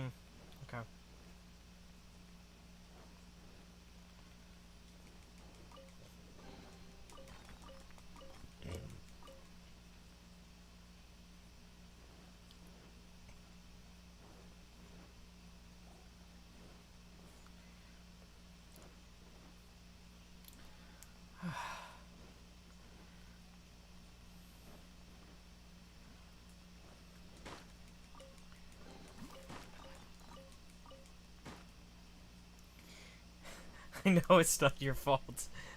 I know. I know. Your Genshin instincts are really good, Kronos. They are really, really good. Okay, so I've already gotten this one, so I can mark the one at the center of the bridge as gone. Next is this one. Past the road.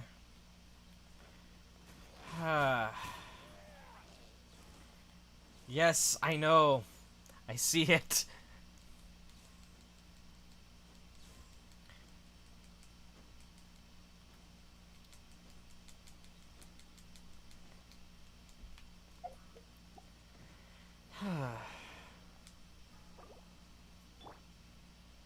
Okay.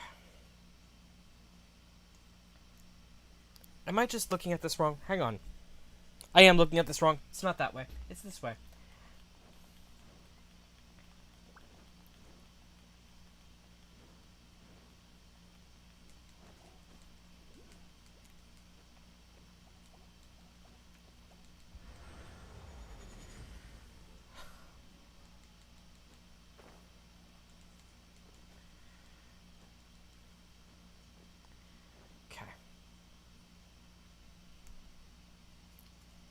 Trying to find where this one is.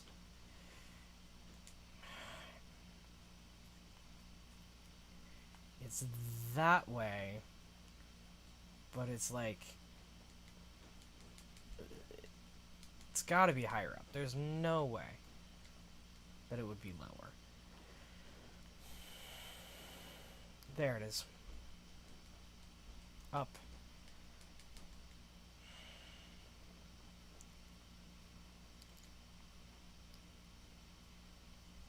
Okay. Up. Up. So any suggestions on political commentary to listen to? Because I'm borderline on about to put on H Bomber Guy's War on Christmas takedown. Or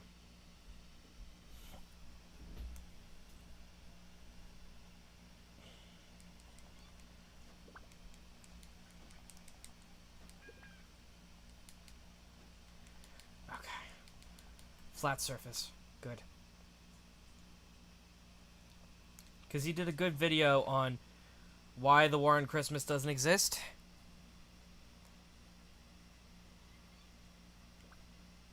It's pretty awesome. Haven't seen it in a while.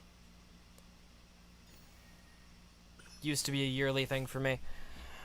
Okay, so there's this one. Hide pin. So the next one would be back over here. Oh, that's valid. Okay.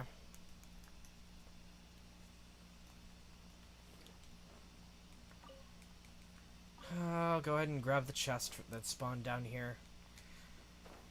Down.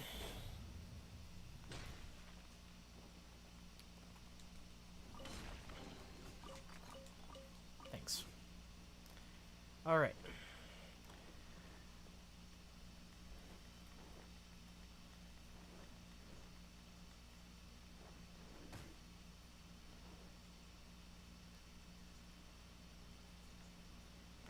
I think you and I got these earlier, but I'm making sure before I mark them as gone. There was one off to the right and one off to the left. Just... yeah, I think it was... yeah, I think you were here for that. Because it was the first time I think you and I were in voice chat together, yeah. Hang on. Yep, okay, we already got those two. Good. Good, good, good. Okay. Hide pin. Then hide pin. Those two are gone. Which means there should only be one left here in Joy and Cursed.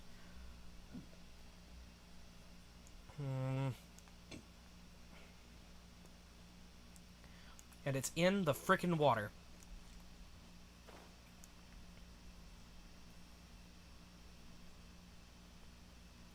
Unless I already got it.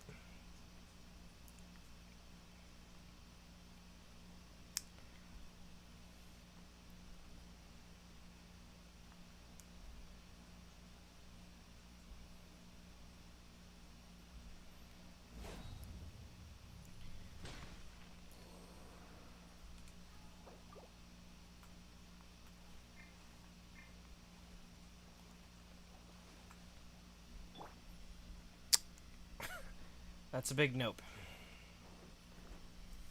Okay. It says it's in the water.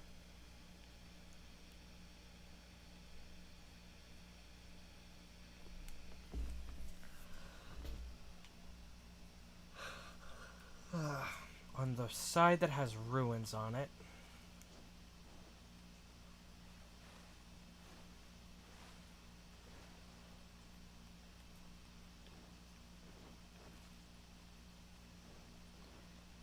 Nope, looks like I got it already. Okay. Checked everywhere that could possibly match all of the descriptions. It's got. Good. Okay.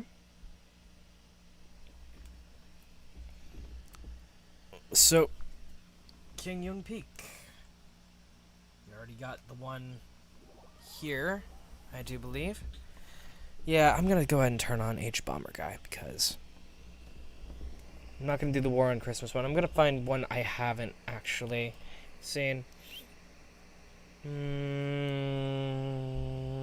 Which one of his that I haven't seen?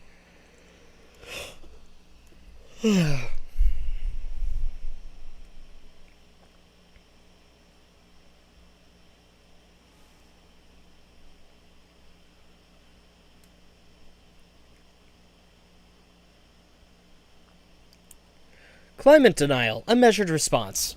Yay, okay. This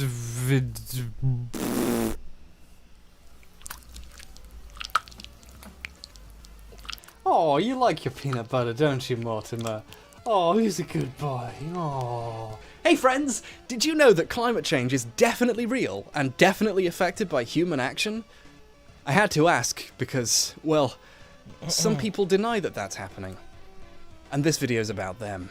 Now, I'm not here to pretend that there's a real debate in science about whether CO2 affects global temperatures or whether humans have a hand in it. The science is settled and the deniers are wrong. Oh yeah, call them deniers to make them look bad. That's a classic straw man argument. They're not denying climate change, they're just skeptical that it's happening. See, it's actually very smart when you put it that way. And look how this degenerate refuses to engage in reasonable debate with people who disagree with him. That's not rational at all. How can the issue be settled if you haven't debunked your opponent's points? Look, mate, I hate to be dogmatic, but I think any reasonable analysis of climate deniers has to contend with the extreme deficit of actual facts on the side of people who claim to be the ones who know the facts better than the actual researchers. When someone specifically positions themselves as pro-science and fetishizes the idea of reason, the fact they're being unreasonable is something that needs to be brought up. We're gonna get into it, but if someone's evidence is so poor that even me, a gaming YouTuber who got peanut butter in his ear when he was setting up the first shot for this video, can see the holes in it, then something's really gone wrong here. So in this video, we're gonna look at some prominent climate deniers, what they have to say, why what they say is clearly wrong, why they seem to believe it anyway, how people get to be climate deniers, and what we can do to make there be less of them. Nailed it! I suppose one thing you could do is just let the ice sheets melt. I mean, the problem would kind of go away if most of them drowned. Oh, I'm dying! Oh, I guess I was wrong! Oops! We're all gonna die! Now, climate denialism doesn't come in just one flavour. No, like ogres, the issue has layers. And unlike ogres, climate deniers are not all-stars. Although the ice they skate is getting pretty thin, and the water's getting warm, so they might as well swim. Smash Mouth's All-Star was about climate change. Change my mind! Deniers range from claiming the climate isn't actually changing at all, to admitting that the climate changes but that humans don't have an effect and it's probably just normal that things have got so warm lately, I'm sure it'll go back to normal soon, to claiming that CO2 doesn't really have an effect on the climate, to saying that even if it does, it's actually good for us since plants need CO2, to saying it's real but it's not that bad and scientists are exaggerating, to saying, well, look, I'm confused. A lot of people are saying a lot of different things, so I guess it's still up for debate and we shouldn't do anything. Ah, that's great. See, even cowards have a place in denialism. If you haven't heard of Ben Shapiro, then your YouTube recommendations bar is glitched out. Shapiro is a conservative commentator who's very popular with people who already agree with him. And he's really good at winning debates with teenagers who haven't finished university and don't have all the media training he has. He was editor-at-large of Breitbart for 4 years, and he's written 10 books about how it's the left's fault that conservatism keeps making things worse for everyone. He's a true intellectual gymnast, the kind that can write tweets decrying when the left talk about how they're on the right side of history, and then publish an entire book called The Right Side of History. Here he is, dipping his webbed flippers into the pool of climate change with his signature, Shapiro intellect. So let's say, for the sake of argument, that all of the water levels around the world rise by let's say 5 feet over the next 100 years, say 10 feet by the next 100 years, and it puts all the low-lying areas on the coast underwater, right? Which, let's say all of that happens. You think that people aren't going to just sell their homes and move? That's not how that works. That's not how that works. Some people can't sell their homes. Some people can't afford to move. Sell their houses to who, Ben? Exactly. Fucking Aquaman!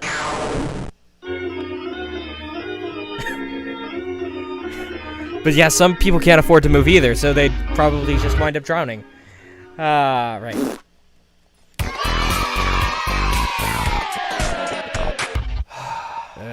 Okay. It was watching this talk by Shapiro that got me wanting to look at and analyse climate denial in more detail. Because this absolute genius-brained idea that everyone affected by things like floods can just sell their homes to people who would love to buy a flooding house, apparently, and move somewhere else, well, it begs a lot of questions about how these people think. Make sure there isn't still how have one things over here reached a point where someone thinks they can get away with saying something this ridiculous in front of an audience of people? And how have things reached the point where some people in that audience won't recognise it for the obvious ignorant bullshit that it is? This led me down a particular hole of discovery. I realised that climate deniers aren't just wrong. They're obviously wrong. In very clear ways, and that makes the whole thing so much more interesting. Okay. How does this work if it's so paper thin? Take, for example, Steven Crowder. Steven Crowder is a conservative political commentator, and Wikipedia tells me he's a comedian, which I'm glad they mentioned or I wouldn't have noticed. Crowder's YouTube channel is his special place to wax lyrical about topical conservative issues. He's a rational thinker who doesn't play by anyone's rules and will follow truth wherever it leads. Although it always seems to lead to whatever he wanted to believe in the first place. I'm sure it's just a coincidence that he never has to change his mind about anything. Crowder has a big beef with Bill Nye, as we've seen in the past, but that's a byproduct of his more general climate denial. Of course, Crowder denies being a climate denier. Crowder positions himself as a climate realist who acknowledges that the climate has changed and is changing. It's just not changing in the way that all the scientists say it does. In other words, he's denying the science, but in denial about denying the science. His most popular video on the topic has almost 2 million views and claims to debunk the top 5 climate change myths. Okay. We'll get to his others later. And regarding this one first, two that however, are on this mountain, he's wrong. This video and everything in it has been debunked twice. Repeatedly and epically by many people online on the internet already, so I'm not going to really do that too much. Okay, you've noticed it by now. There's no avoiding it. When I was hitting the wall with the axe, I got a little bit of debris on my mouth, and I didn't notice it for a couple takes.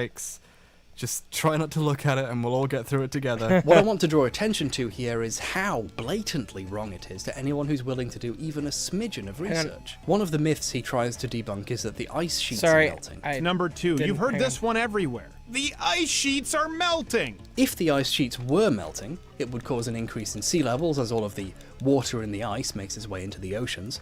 It would also increase CO2 levels because CO2 is stored in ice and then escapes when it melts. It would affect the albedo of the planet, its ability to reflect the heat and light of the sun. It wouldn't just make things worse on its own, it would exacerbate the process by which things are getting worse. Okay. But don't worry, Steven Crowder's done a picosecond of Googling, and he's decided that they're not melting. In fact, they're growing. The Antarctic ice sheets are actually growing by billions of tons per year. Does that come to me from climate change denial /flatearthers.com? No, how about NASA? According to the new analysis of satellite data, the Antarctic ice sheet showed a net gain of 112 billion tons of ice per year from 1992 to 2001. Oh shit, he's using facts and logic! Sound the alarms! Battle stations! Prepare for impact!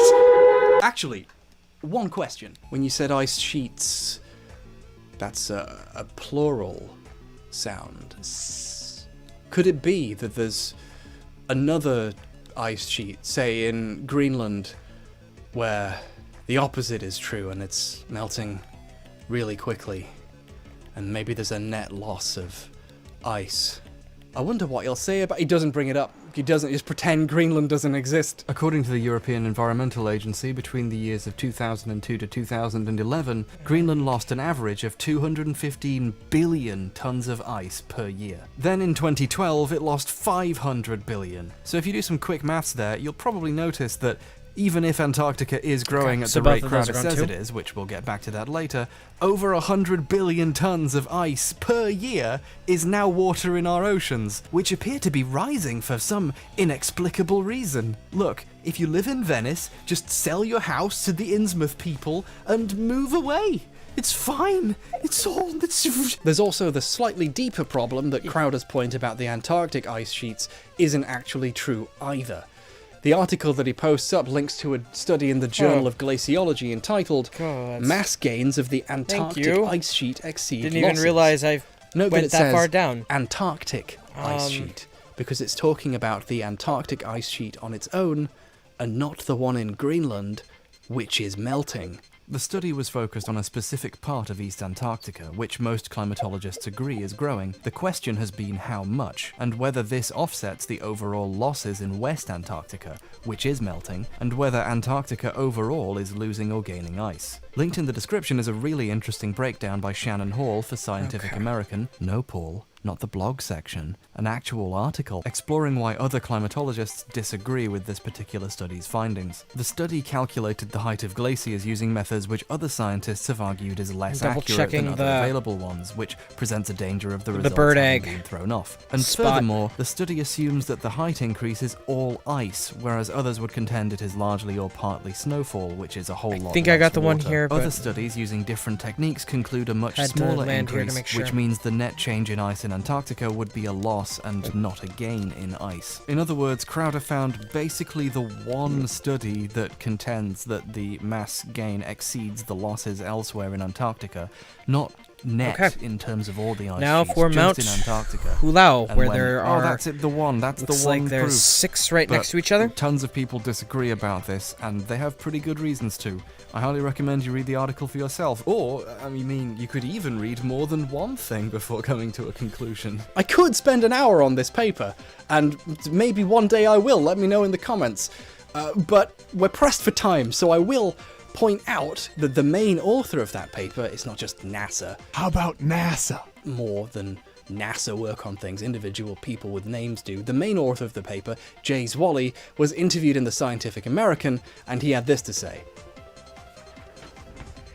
Okay. I'm actually going to read this in voiceover because I forgot to write it in my notes. When our paper came out, I was very careful to emphasize that this is in no way contradictory to the findings of the IPCC report or conclusions that climate change is a serious problem that we need to do something about. Even if Zwally's paper is 100% accurate, which many of his associates have reasonable reasons to say is not correct, but even if, we're still net losing far more ice through the other sheets, and the author of the paper believes that climate change is in fact happening, he just thinks it hasn't started happening in Antarctica yet.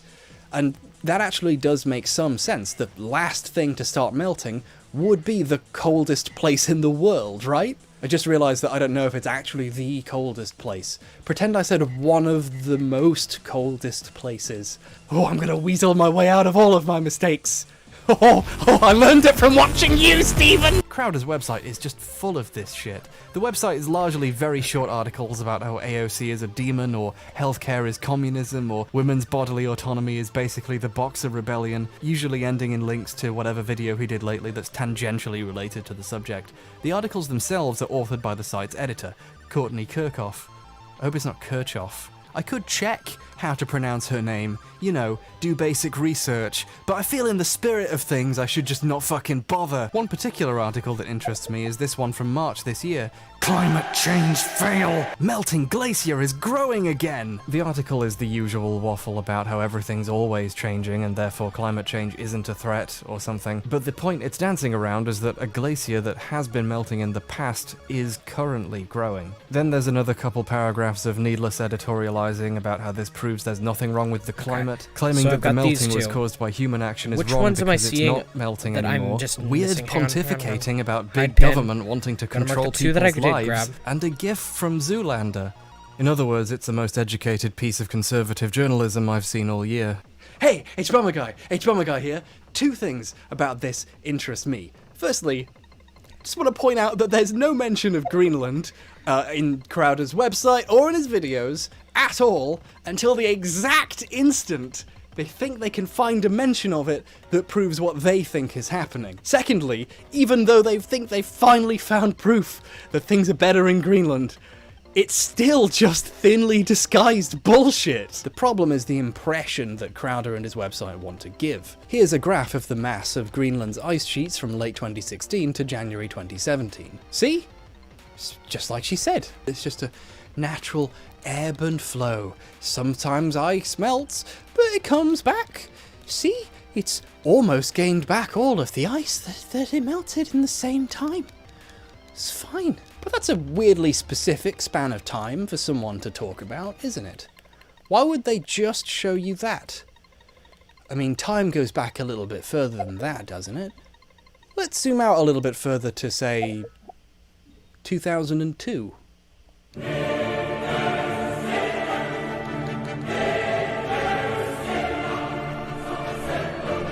Oh, I forgot! These people are fucking liars! Ice sheets regaining mass in the colder parts of the year isn't unexpected and is in fact part of the process. Unfortunately, not all the melted ice comes back. The news piece is about one glacier doing better than expected, but this doesn't offset the clear general trend. If you were to draw a line here and pretend you'd found evidence the sheets were growing back as fast as they'd been melting, you would be doing a lie. Courtney is doing a version of that, while also pretending one glacier disproves a wider trend that's been documented for decades. The glacier is growing about as quickly as it was shrinking.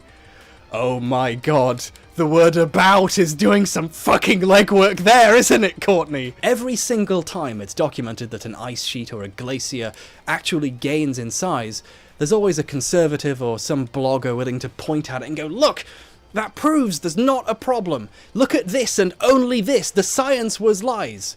When the point isn't that sometimes there's more ice than there was before, or sometimes some of it comes back.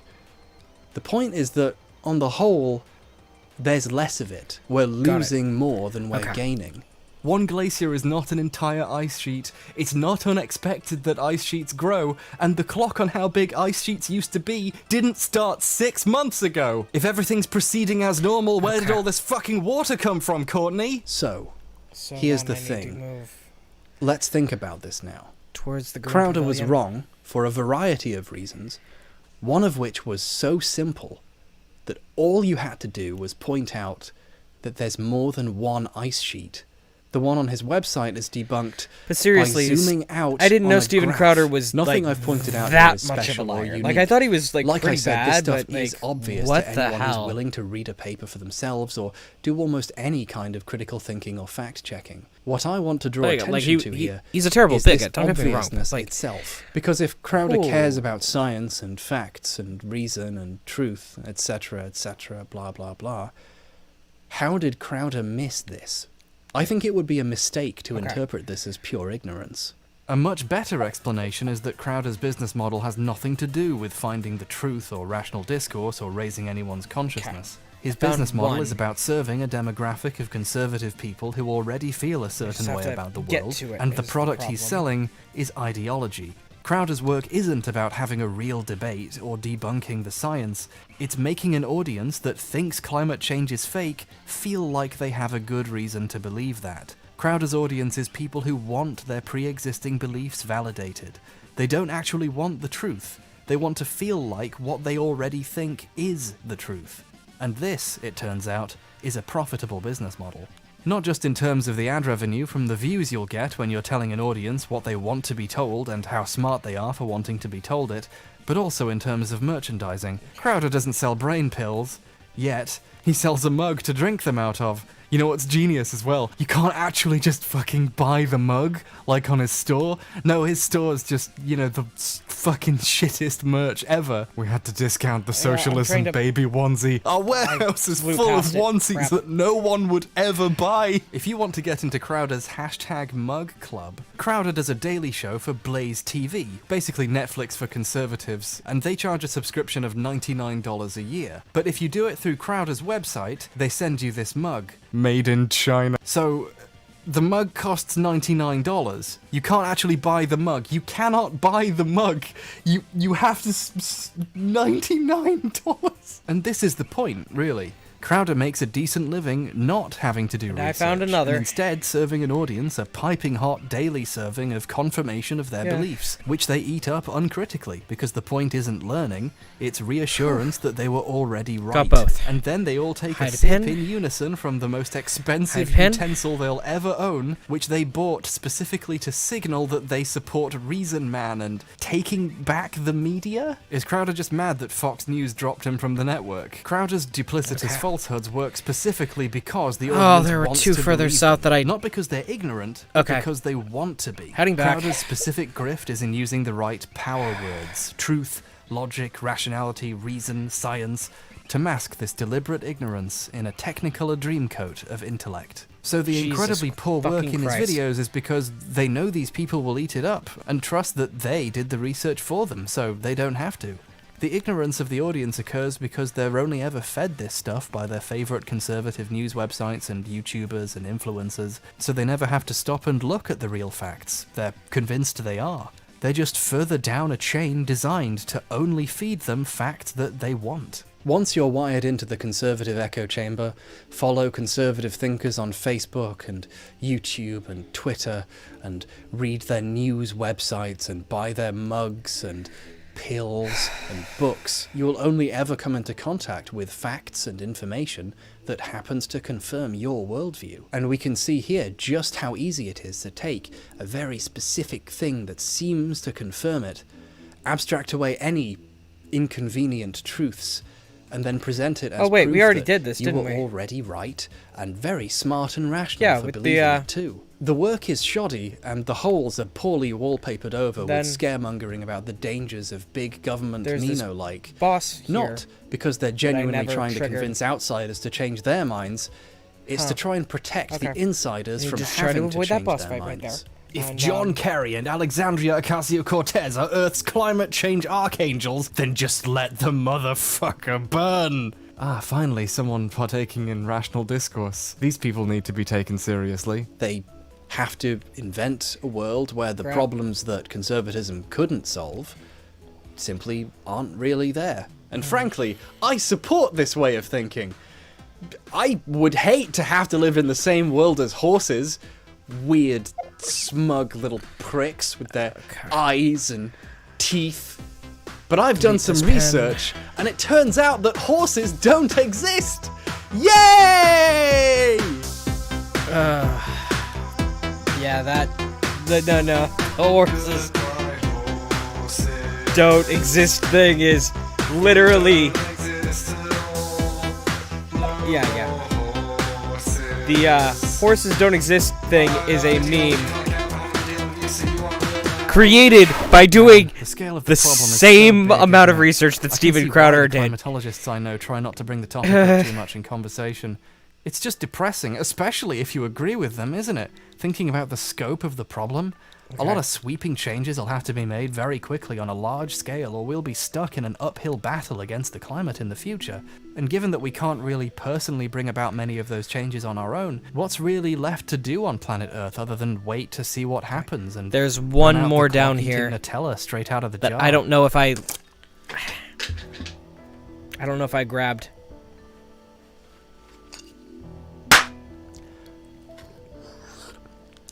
It's supposed to be in this one close to this boss battle. And maybe sometimes you should. But Nutella is a sometimes food. And there are some things you can do about climate change, if you'd like to try.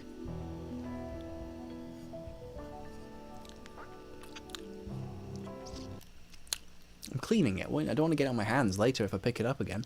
Linked in the description is a great video by Simon Clark, a science YouTuber getting a PhD in climate physics, talking about what we ought to be looking into to deal with climate change. His suggestions take place on the level of what sources we use for power, and changes in legislation of businesses whose actions directly affect the climate. I think this is important to recognize because I find a lot of people tend to embrace more personal solutions, like driving a more efficient car or using public transport or going vegan and so on. And it has to be acknowledged that these personal choices aren't the primary driver of climate problems in the first place. The wider policies are. It's very easy to give in to the idea that the solution lies in you reducing your personal emissions to create a sense of control and doing your part for this big and scary thing. But that effort maybe ought to be spent fighting to get the big things done, getting people thinking and providing support for meaningful changes. Basically, just don't make it personal.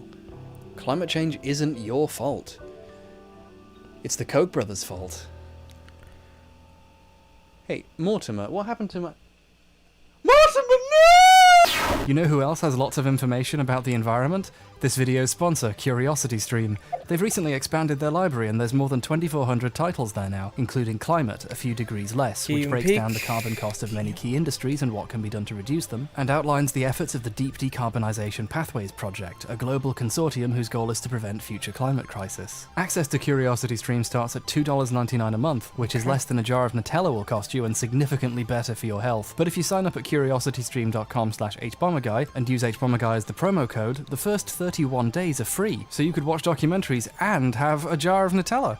Although, you shouldn't eat Nutella out of the jar, that was actually really bad for you, don't. Then again, I can't criticize people's life choices. There's literally 2 empty eggshells from some soft-boiled eggs I had like 2 days ago just sitting on my desk directly under my mic. Like seriously, listen. I just broke an eggshell in my hand that's just there on my desk. So, look, there's some good documentaries out there. I need to go wash my dishes, I'm sorry. Speaking of being a morally compromised corporate shill, it's time to talk about Patrick Moore. Patrick Moore is a Canadian activist and environmentalist. Moore was the leader of Greenpeace Canada for about 9 years. Moore is also in the climate denial game, but he's playing it on nightmare mode. His specific stance is that carbon dioxide levels are affected by humans, but that an increase in CO2 is actually great! CO2 is what plants crave, after all! CO2 is the most important I've got enough to level up one more time. So we've been skipping along on top of this you know what, let's go ahead and see how much I've got left to max. It's about time somebody did something about it. And so what if sea levels rise? Don't you know that humans are mostly water? We need it to live, it's good for us. Drink up, fucker! It's like Carlin said, the reason people came into existence is because the Earth wants plastic. Who is this guy? Oh my god, he's doing George Carlin, but not for a joke. And maybe the reason people came into existence is because the atmosphere wants a little more carbon dioxide for the plants. Who knows? If only there were people whose job was to find out. Oh, you think those people are paid shills who are just pretending it might be caused by humans for money? This is NASA at its worst. They do good things too, but they also collect over $1 billion in climate change research money from the federal government in the United States. We just need 15 more before this statue is maxed. CO2 controls Earth's temperature to keep getting that funding. Here he is complaining about a comedy sketch Bill Nye did lately on the basis that he's being so mean about CO2, he's demonizing it and hurting its feelings. Has anyone noticed the fire extinguisher on the table as the earth burns? Many fire extinguishers are filled with CO2. The science guy could have put the fire out with carbon dioxide, which he wrongly demonizes as the cause of the fire. I hate to break it to you, Mr. Moore, but Bill Nye was employing experimental technique some people might not have heard of before called a visual metaphor. I'm not sure if people have noticed, but this isn't actually literally happening to the planet. The Earth isn't actually on fire. What's actually happening is CO2 is contributing to trapping more heat in the atmosphere, causing a warming effect, which is tough to represent visually. You have a good night, Krotos. When a fire it was fun hanging extinguisher out is with used, you. the Appreciate CO2 it. doesn't actually react with the fire directly to stop it from being fire. It actually displaces the oxygen Have a good that night, keeps bud. the fire going, which Thank you for all the helps help. extinguish it, with the secondary effect that the CO2 in the pressurized container is colder than room temperature, and therefore the CO2 is not a magic turn fire off gas. Having more in the atmosphere doesn't mean fires will go out easier. God damn it. You're wrong, H-Bomber Lie. You can't have too much of something if it's good for you. Now watch as I consume enough brain force to surpass even Ben Shapiro's power. Night, no, buddy. reasonablest bear! Alright. Don't! Your body can't take that much a good alertness kid. and free thinking. At the end of the clip, Kinda Bill glad that tries he to blow the fire was out, willing but to did you help know with that this. breath also contains carbon dioxide? Checkmate, I'm a free-to-play player, globeheads. and I just proved... I guess the other type of pity kicked in. He died from having human pity, too much not the machine IQ. pity, because the machine pity is not really pity Rest at in all. peace.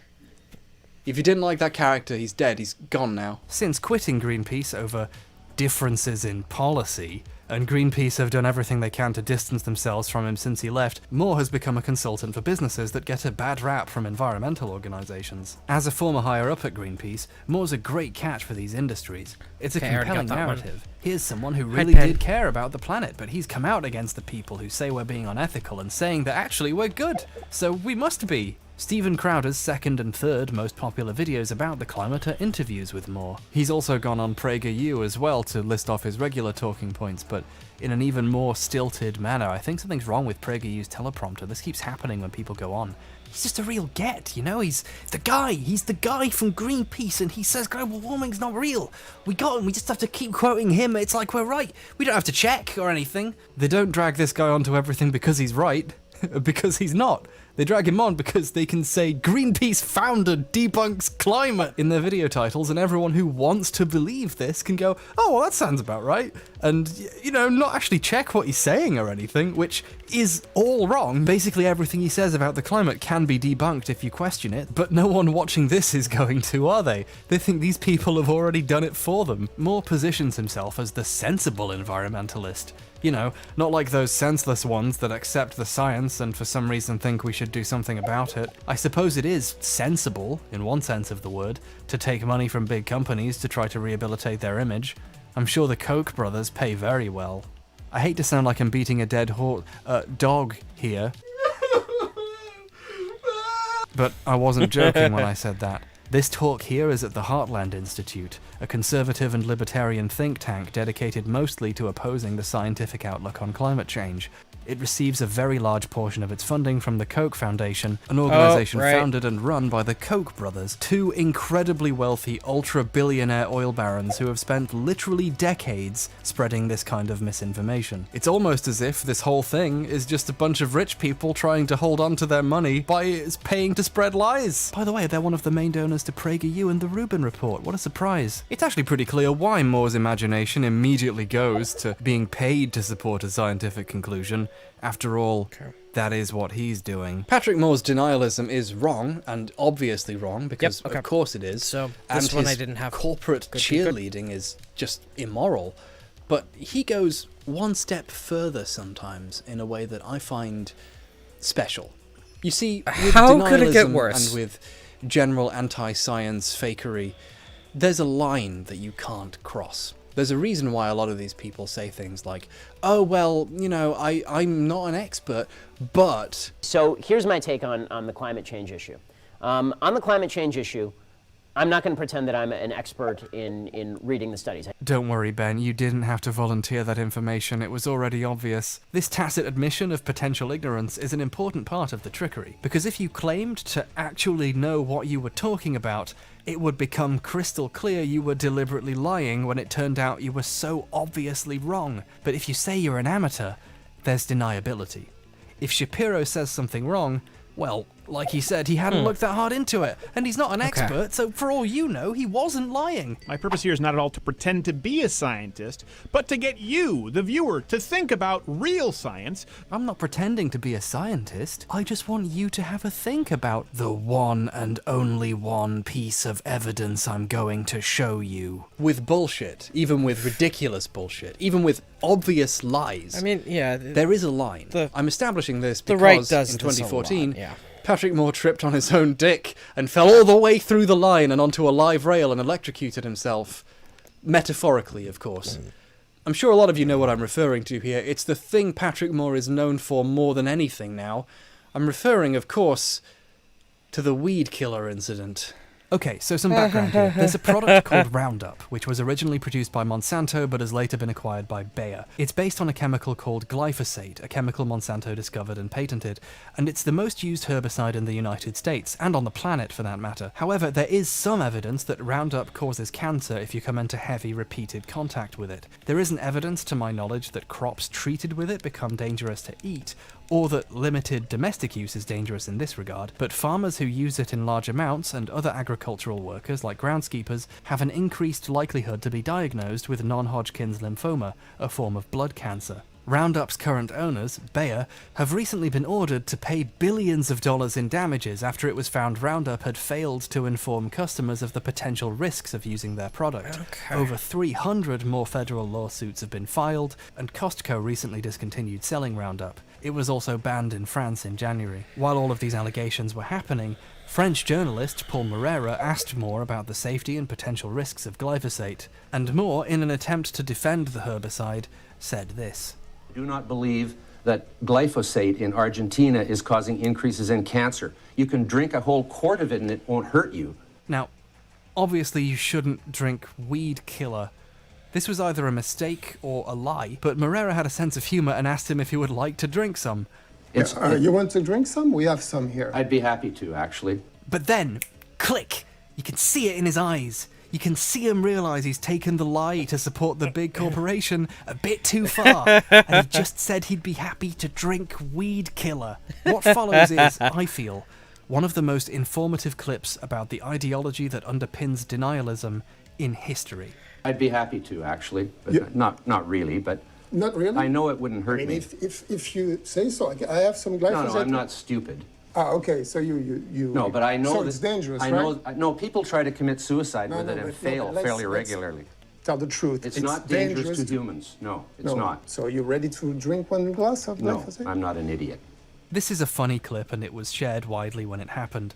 Although Moore is often credited as a Monsanto lobbyist, which isn't true, a Monsanto spokesperson denies him ever having been a paid lobbyist. But his cheerleading for a big company, and his being mistaken for a lobbyist, is unsurprising when, in the almost 30 years since he left Greenpeace, he makes his living lobbying for companies like Monsanto and leveraging his former Greenpeace status. I mean, he named his company Green Spirit, for Sobek's sake. But this clip makes it clearer than anywhere else that beneath the veneer of just being skeptical of the scientists and their agendas lies people whose job is not at all related to finding or sharing the truth. Moore realized he'd fucked up and immediately fled the interview. Think about the disconnect as he flicked between his defense of a company's product, claiming it was safe to drink and he'd be happy to, and his rational brain, the brain that actually knows the truth, his understanding that drinking it might actually be really bad, and he shouldn't take that risk. But he accidentally took that extra step, said he would be happy to,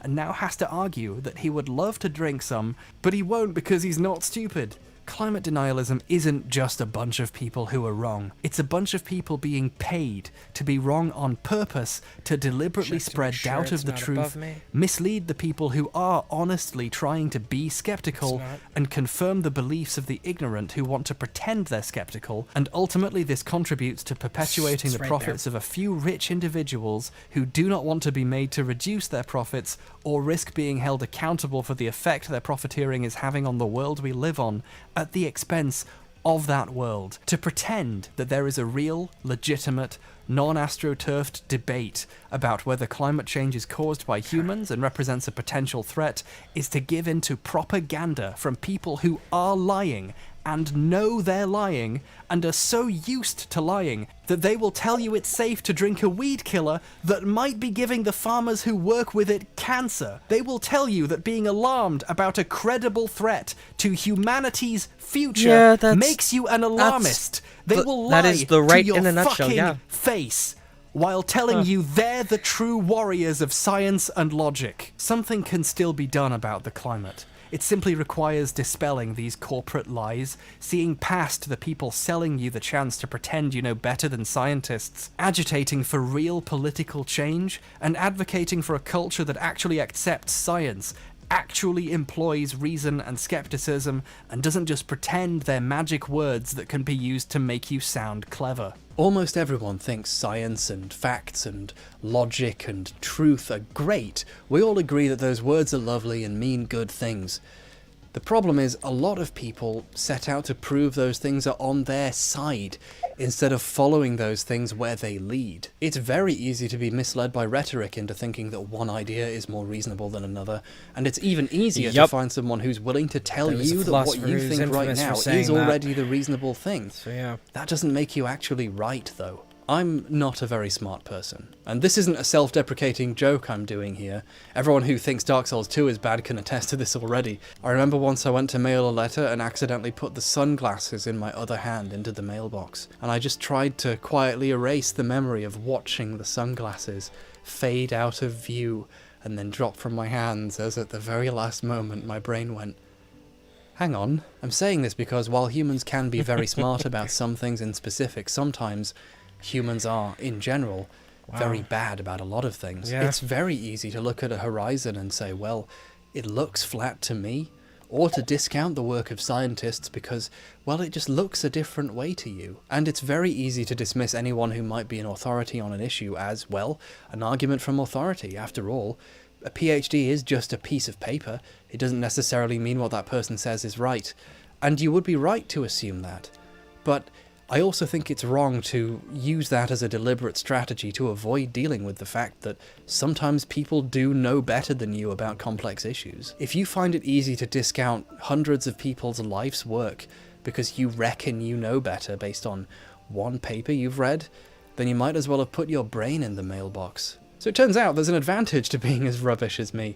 It means you have to put effort into learning things and develop a respect and appreciation for the people who put so much time into learning something, and an understanding that maybe they do know more than you. When I find myself disagreeing with the conclusions of a scientist, I ask myself what they might know that I don't, and go look for that and see if that changes my mind. And when I find a scientist that I happen to find agreeable, I immediately think, well, if they think like I do, then, well, something's up. Let's see what the others have to say and why they might think they're wrong and what their reasons are. The true test of skepticism isn't in finding ways to debunk your opponents or change anyone else's mind. Correct. It's in finding ways to understand when you are wrong and learn to change your mind. Sometimes that's easier than others. For example, in this instance, a lot of people who currently deny climate change can freely admit that they were lied to. They were misled by people who only showed them facts that appeared to confirm their beliefs.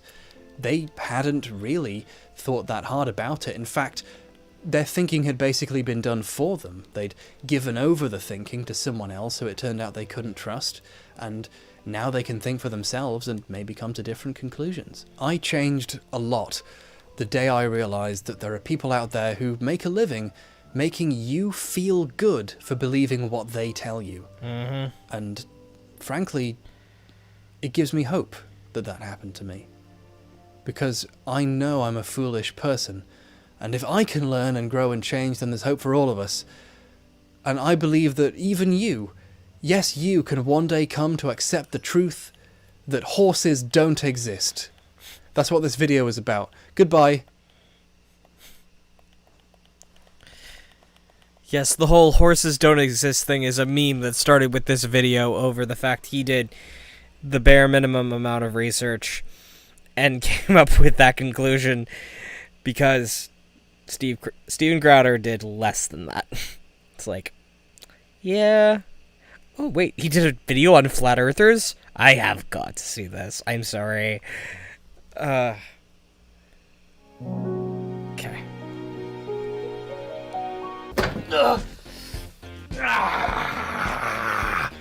Hello, it's me, that guy who does those videos. Very occasionally. Oh man, jeez, I love balls. Did you know that as of maybe 200 years ago, everyone thought that the Earth was flat? Ah, that's actually a joke. I tricked you. It's a pop cultural myth. People have thought that the Earth was a sphere, more specifically an oblate spheroid, for hundreds, if not thousands of years, if you accept Ptolemy's writing as evidence of that speculation. For at the very least hundreds of years now, it's been pretty much widely accepted that the Earth is a globe, which means that the modern flat Earth movements that exist aren't contiguous with any past movement. These people aren't regressives who want to go back to a certain set of beliefs. These people are progressives. They believe in science and reason and evidence. They want understanding of the Earth to move forwards, off of the edge of a cliff, which theoretically exists now. The Earth might have an edge. That's exciting. And today, I wanted to look at some of these people's reasons for their beliefs, their evidence, and I wanted to see what it's absolute dog shit, by the way. Can make of their findings. The evidence. See you in hell, you little lie ball. Oh, fuck. Oh, Jesus. Chapter 1, How Flat Earth Came Back from the Edge. So I'm not kidding about flat eartherism being recent. There are numerous flat earth societies that have been around for like 200 years. But yeah, all of the evidence for it is dog shit, and he's gonna get to that. Then but they were seen as weirdos by most people. Okay. Then like I'm on fairly Facebook certain he's gonna in the get to early it. Years, Anyway. There were people who were like opening joke pages, pretending to be a flat Earth society, and it was just people having fun, making silly sort of fake memes. And it is, let's all admit, very funny to call someone a globe head. But then I don't know, society utterly fucking collapsed when I wasn't looking or something. Because now, in addition to some people believing that the free market is real and a good idea, some people Which believe it isn't. the much less harmful and ridiculous fairy tale. It's a social construct that, as of 2015, literally flat Earth membership causes has grown slavery massively. to And now there's happen. even a full flat Earth convention with people flying in from Even in all free societies. around the globe to take part and pool their collective knowledge. Even some celebrities have voiced support for the movement, like Logan Paul, who's universally known for making well thought out decisions, and famous rapper Bob? Little Robbie currently has a GoFundMe up asking for $1 million to send up drones and weather balloons and satellites and rockets and stuff. And Okay, I kind I've of got 3 admire charges his now. commitment to science. He's really willing to put other people's money where his mouth is and find out the shape of the Earth. But what caused Bob to think the Earth was flat in the first place? Let's find out and dive into the first documentary I saw while I was researching Flat Earth, Odd TV's The True Earth. Like everyone else, you were born into bondage. Born into Why? Like that? Oh, right, because that documentary is absolute bold. Right, right. The Matrix. The Matrix is a good movie. The Matrix is not a good movie, and even the creators admitted it was them trying to come to terms with them both being trans and not being able to because Okay, that's an they had interesting barely start. started accepting the fact they were lesbians. Okay, so philosophers and linguists and attracted to women, discoursists and those ivory tower Marxists I've heard so much about argue incessantly on the concepts of knowledge and truth. And they're all wrong, and I'm right. And here's how it works. People don't simply know things. People believe something to be true. Or to put it another way, they think they know something. What Odd TV actually means here is that most ancient civilizations, or at least some of them, depending on how far back you go, thought they knew the Earth was flat. And he's ascribing knowledge to them, so that they definitely knew this in order to make it seem more credible that that thing was true. The people of today would say that ancient cultures were ignorant and Like, unaware, for the record, yet they like, accomplished people great had feats that we calculated still out can't that the Earth accomplish was to this round day. as far back as ancient Egyptians the 5th built century the BC, pyramids, so how could they be wrong 600 about unrelated issues? years The before ancient Christ. Egyptians knew that pharaohs were living incarnations of a humanoid god with a crocodile's head named Sobek. And that's the who was earliest. the lord of seamen and helped Just the kidding, sun that's move the through the latest sky, it could have presumably been. by blasting it with sperm. That people the figured ancient it out, but Egyptians I'm sorry. knew this The lack of- thousands of years ago, and yet every year we deny the sperm lord his offerings of mummified crocodiles, and once more we threaten to awaken his anger. Those of you who think this technical difficulty was planned... I forgot about this part. This video in particular is great because, okay, spoilers, there aren't that many pro-flat Earth arguments. There's a couple of people who keep trying to come up with new ones, but really there's like 5 main ones, and then everyone keeps kind of ripping them off and rewording them and coming up with slightly different ways of saying the same thing over and over again. And this documentary goes one step further, and rather than remaking those arguments for an 18 millionth time, it actually just borrows clips from videos people have already made. It's great. This is live on the air, okay?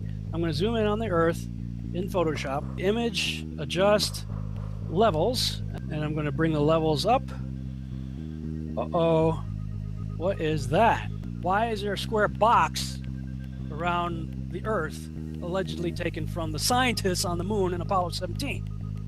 And people wonder why I don't trust NASA. That's why I don't trust NASA. I mean, they're always out there saying... Wait a second, mate. Wait. Wait a minute. Hold on a second, let me get my mouse. Well, hold on, let me Quickly look at create that. a new image. Let's make it 3000 by 3000 pixels, 72 pixels per inch. Let's do a deep fake. Let's fake our own pale blue dot. That's not a dot. You gotta hold shift to make it perfectly circular. Don't make that mistake next time, globalists. Oh, look, that's some shine. That's an ocean. Oh, that's the land we all live on. That's exactly what Ptolemy's map looks like.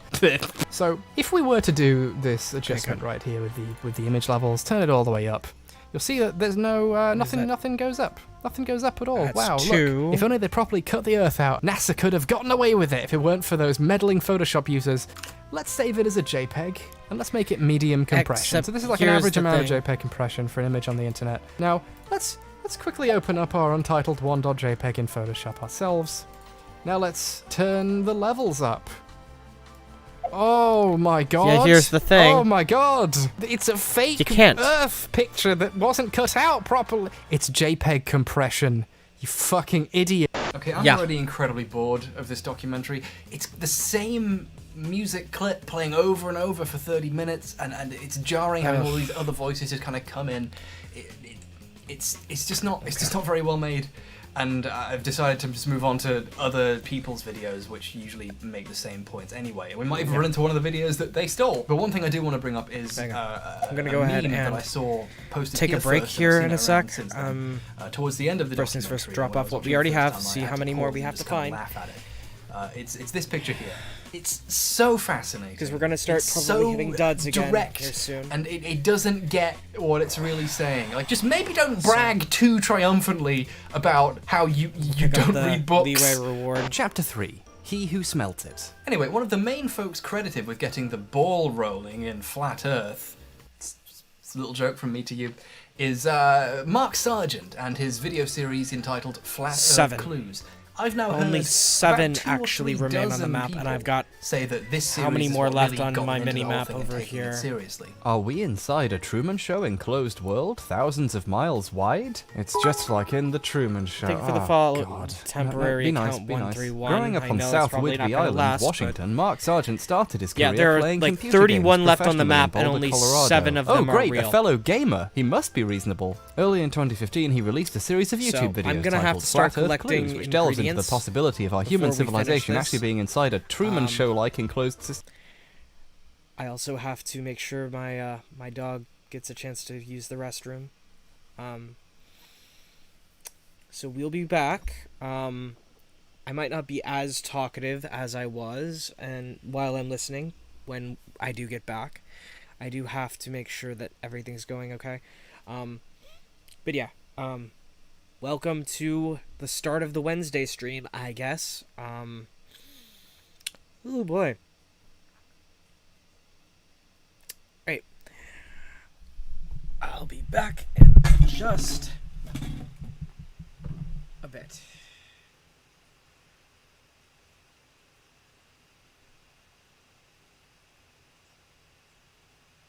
Okay, disable the VTube.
Hello again, friends and enemies. We are back.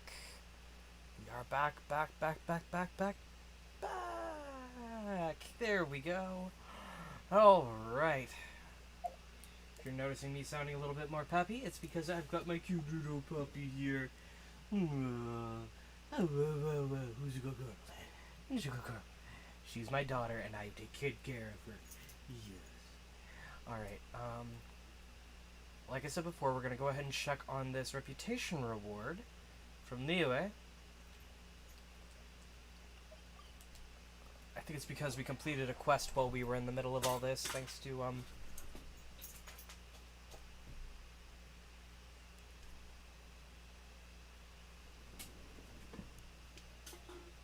There.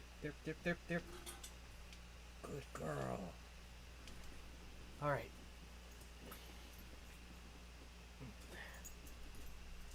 Due to it being a location-based, being in a thing and pressing a button, and I accidentally pressed the button. Oops. So it's either that or my exploration of Liyue has gotten a little bit higher, so, I mean, let's see. How's my reputation in Liyue? It is the quest. Sad face. Okay. Now, what we need is to gather supplies. There are only 7 of these on the map that are actually real at this point. Yeah? So I'm going to try to narrow the field. Out of the 30 we have left, which are the ones that are... Oh, wait. I've got a achievement. Hang on.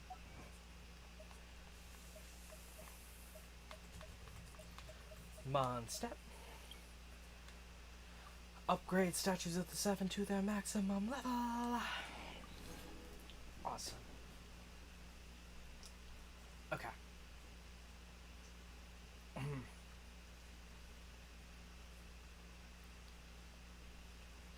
So, we're almost to the point we've got the Mondstadt achievement complete.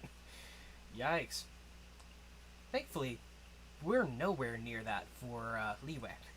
So, that's a lot of game to cover. And then we've got Inazuma, so, of course.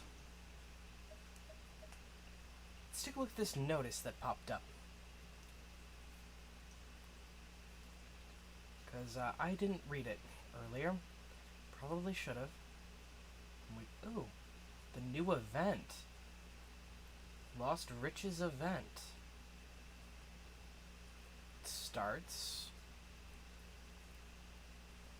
8:06 at 10. Okay. Okay.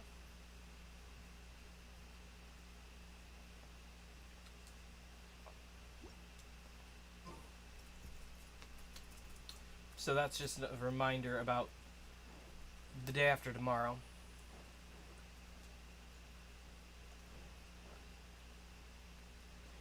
Okay. Let's try to narrow the field as much as inhumanly possible on how many we got left. So let's go up to the Wangshu Inn. There are 5 within close proximity to this teleporter. And all of them appear to be landlocked. So, like, no swimming. Thank the gods. Okay.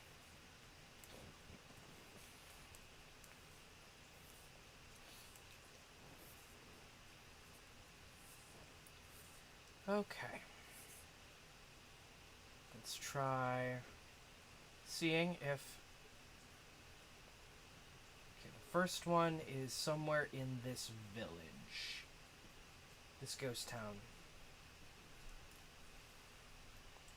Somewhere in this ghost town there should be a Geoculus If I haven't already gotten it. I've already gotten it, haven't I?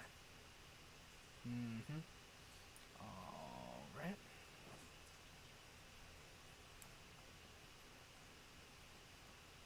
Just double checking. Yep, already got it. Alright, that's one. Then further to the south, we've got another one. Should be somewhere near. Okay, I did not get that one. That is interesting. Okay, let's go ahead and grab that.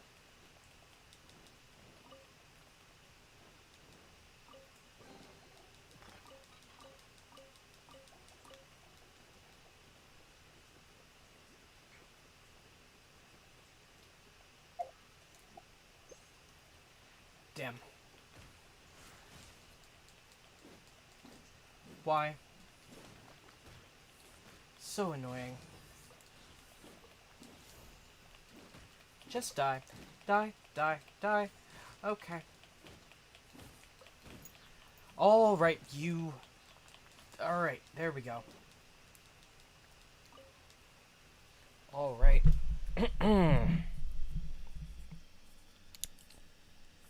With that... we're out of combat. Pick up the slime condensate. I'm gonna have to bump up my world level tomorrow.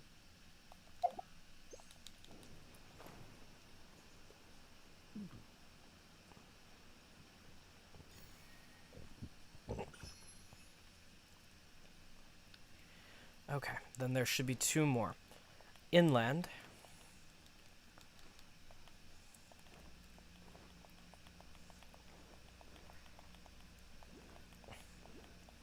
There's one.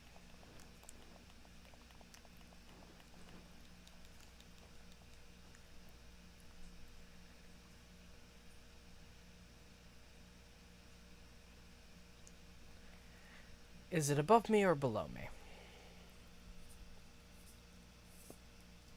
It's below me.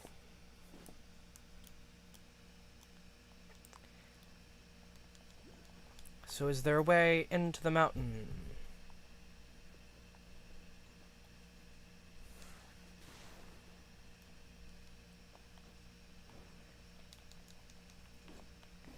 There's got to be a way.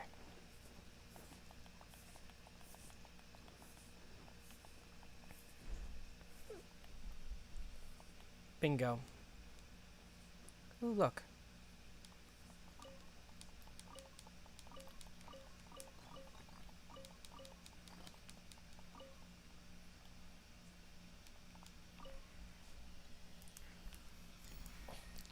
There's one. Then there should be one more really close by. Like so close. You could just sprint there and not run out of stamina. Bingo. A little bit further away, but worth it.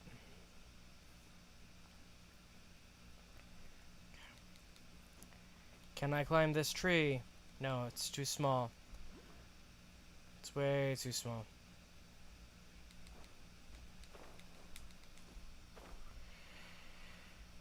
And barely made it.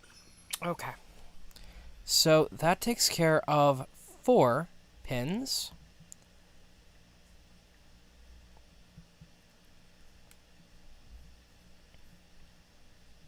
Okay. That eliminates 4. The 5th one is closer to a different teleporter. So I might as well just go ahead and go there.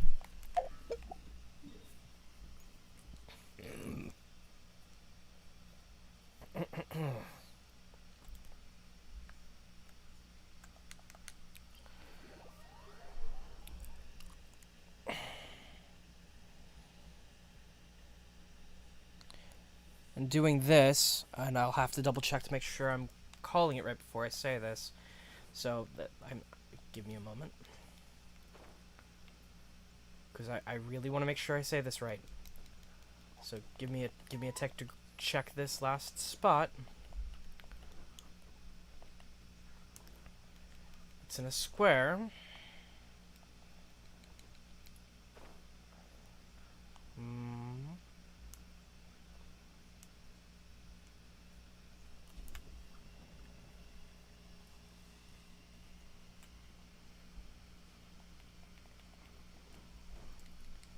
With a torch that looks like I lit it.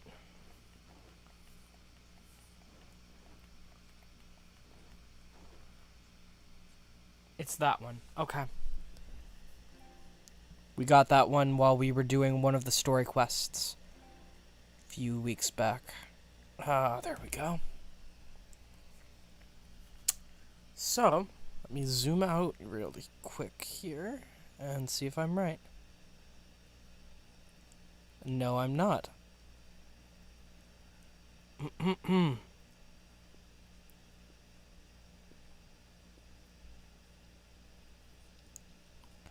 Oh. Wait. I forgot to hide that one. Okay. Double checking to make sure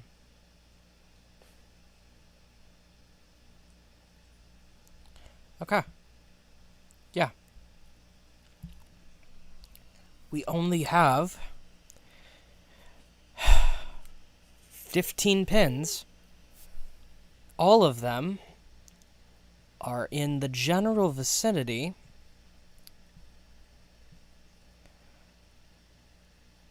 of Qingqi Village. Isn't that exciting? Now, only a few of them are actually real, though. So that does lead to some issues. So we're going to go ahead and drop by the Statue of the Seven real quick.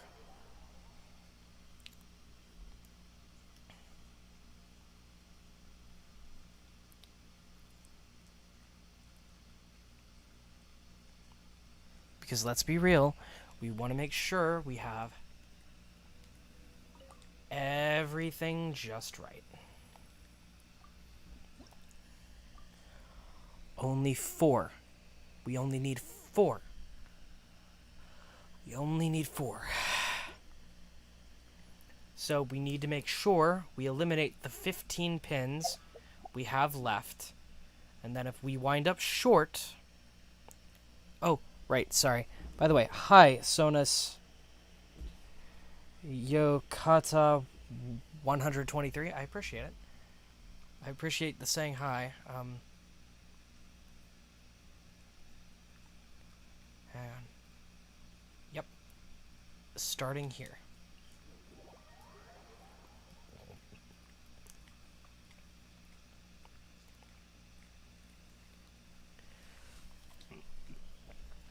I'll go ahead and zoom in on the map real quick now that we know relatively where I'm at. This is one of the most densely populated with geoculi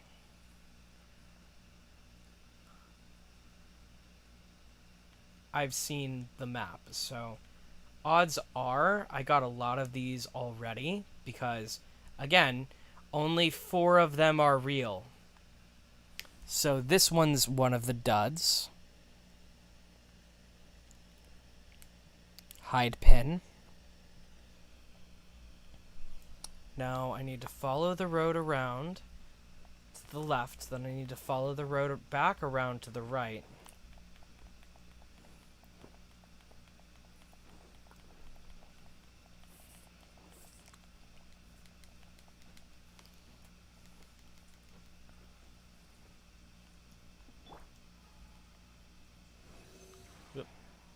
Not far enough. 7 seconds. Like, I might as well at this point just switch back to the Animo Traveler, but... Yep.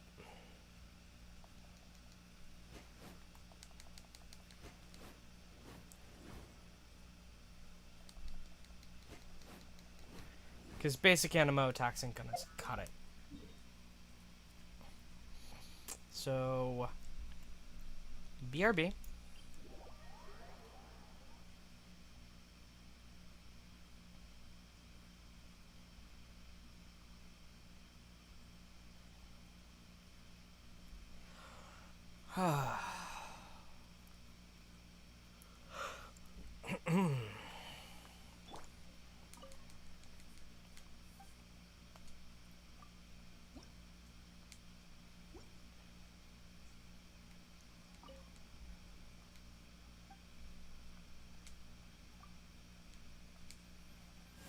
Animo resonance complete. Back to the coconut hunt. I mean, what?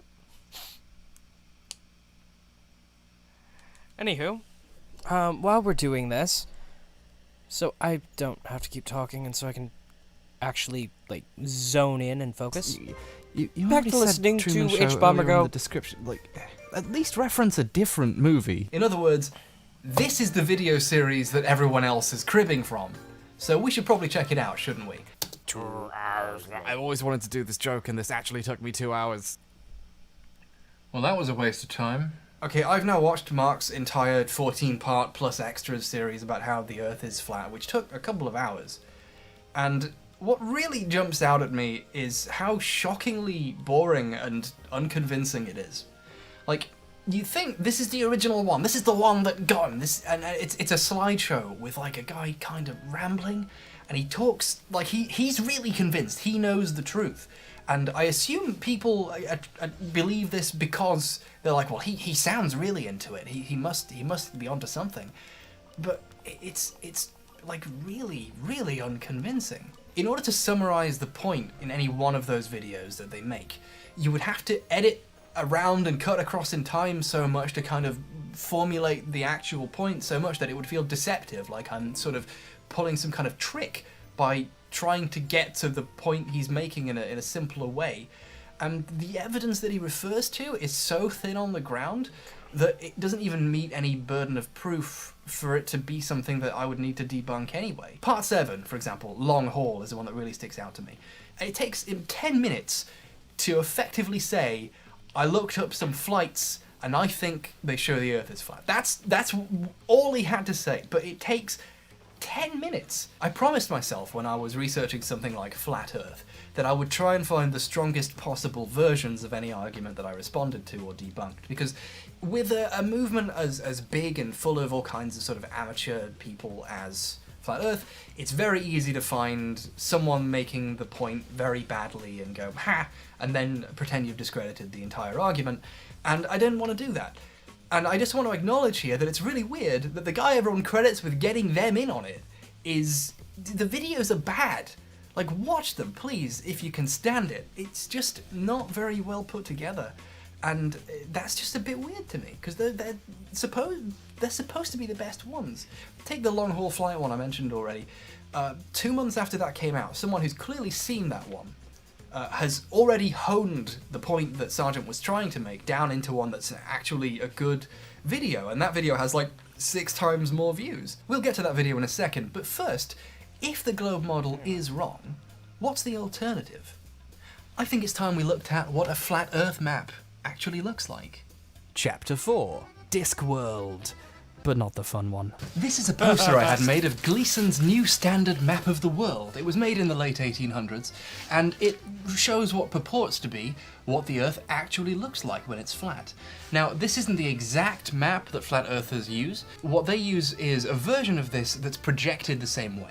There are lots of different ways you can project planet Earth. The Gleason map and other supposedly slightly more accurate and realistic flat Earth maps aren't actually just made up from something. They're based on a type of map projection that already existed, known as azimuthal equidistant projection. Not named for its creator, Philip Azimuth, because I just made that guy up. And that projection method isn't completely useless. It's not just a silly picture.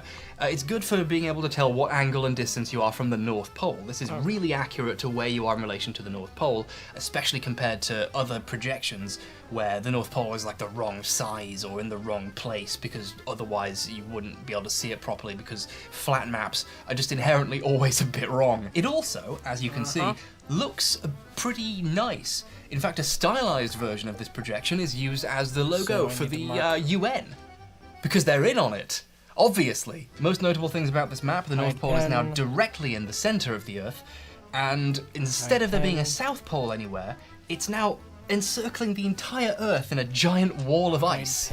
Now I know what you're thinking. Does this map hold any water? And the answer is, that's what the ice is for. By the way, does that mean global warming is now like way worse? Because like, if the ice wall melted, all the water would flow out and we'd all die of no weirdly, water-itis. a lot of flat earthers also deny climate change. On globe Earth, we'd all just drown and then boil instead. Yay! Another feature of this map is that what used to be the southern hemisphere is now much further away from itself, as it were.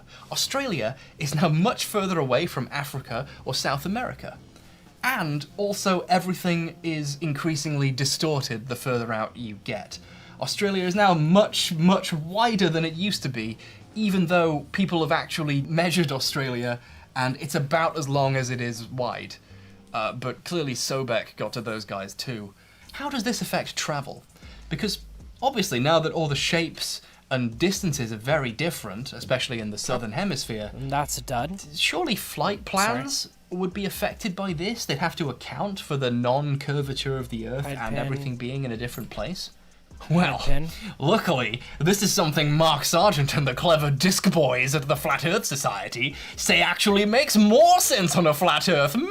Chapter 5. How do airlines work? Here's a video entitled "The Earth is Flat. The Planes Help to Prove the Plane." It's got over 900,000 views. This is the video that I would say is something of an improvement on the arguments that Mark Sargent makes in his video entitled Long Haul. The arguments are still wrong, but they're made better, so points for that. Plus, that pun, I mean, oh boy. He looks up trips from Sydney, Australia to Santiago, Chile, and notes that getting there requires multiple stops at other airports that are relatively out of the way and inefficient on the globe model, but on the flat Earth model they form an almost straight line. You have to actually get up into the northern hemisphere and then come back down. So that doesn't make any sense. So I mapped it on the flat Earth map, and whoa. Whoa. This is a huge thing for flat earthers because unlike all the stuff they have to just ignore or prove is a big lie that didn't happen, this is something which supposedly proves that the flat Earth model is true. Mark Sargent says this is the thing you should start with. Most of these are going to be ones I've already got. I'm just literally. If you were looking to show someone how to view the flat Earth from a practical point of view, this is the example I would use. Mark, you could have started with that and not waited until part 7. Like an hour in. Please hire an editor. There are so many counterpoints to this, I don't know where to start, really. I suppose we should start with logistics. It makes far more business sense for airlines to offer shorter connecting flights that can be used as part of a wider trip than one direct flight to the one place that one group of people might happen to go. You know, airports aren't magic. Like, it takes a certain amount of time for a plane to take off and land on a runway, and there's only so many runways. You think London City Airport, with its minuscule, piddly little piss runway, has the time to furnish flights to Chile?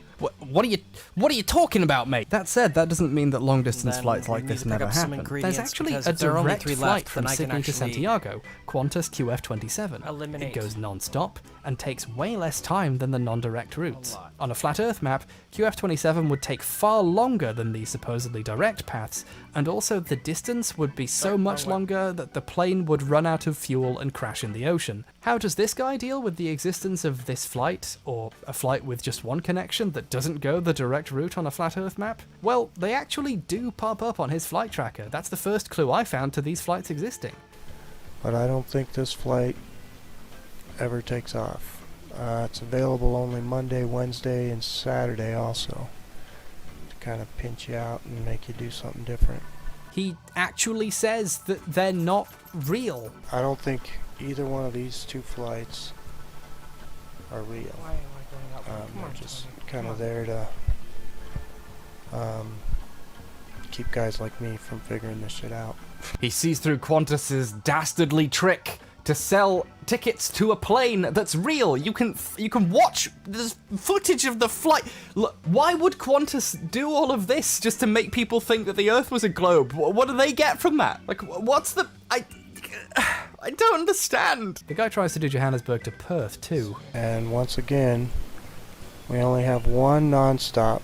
Almost as if there's reasons why you wouldn't have that many flights going that one direct flight. Almost. These two in black, this is the nonstop that they have to Perth. But the reason I put these in black is because I don't think they I keep thinking exist that the either. road here is Oh, no, Mars. of course not. I mean, I've actually met someone who's been on that flight.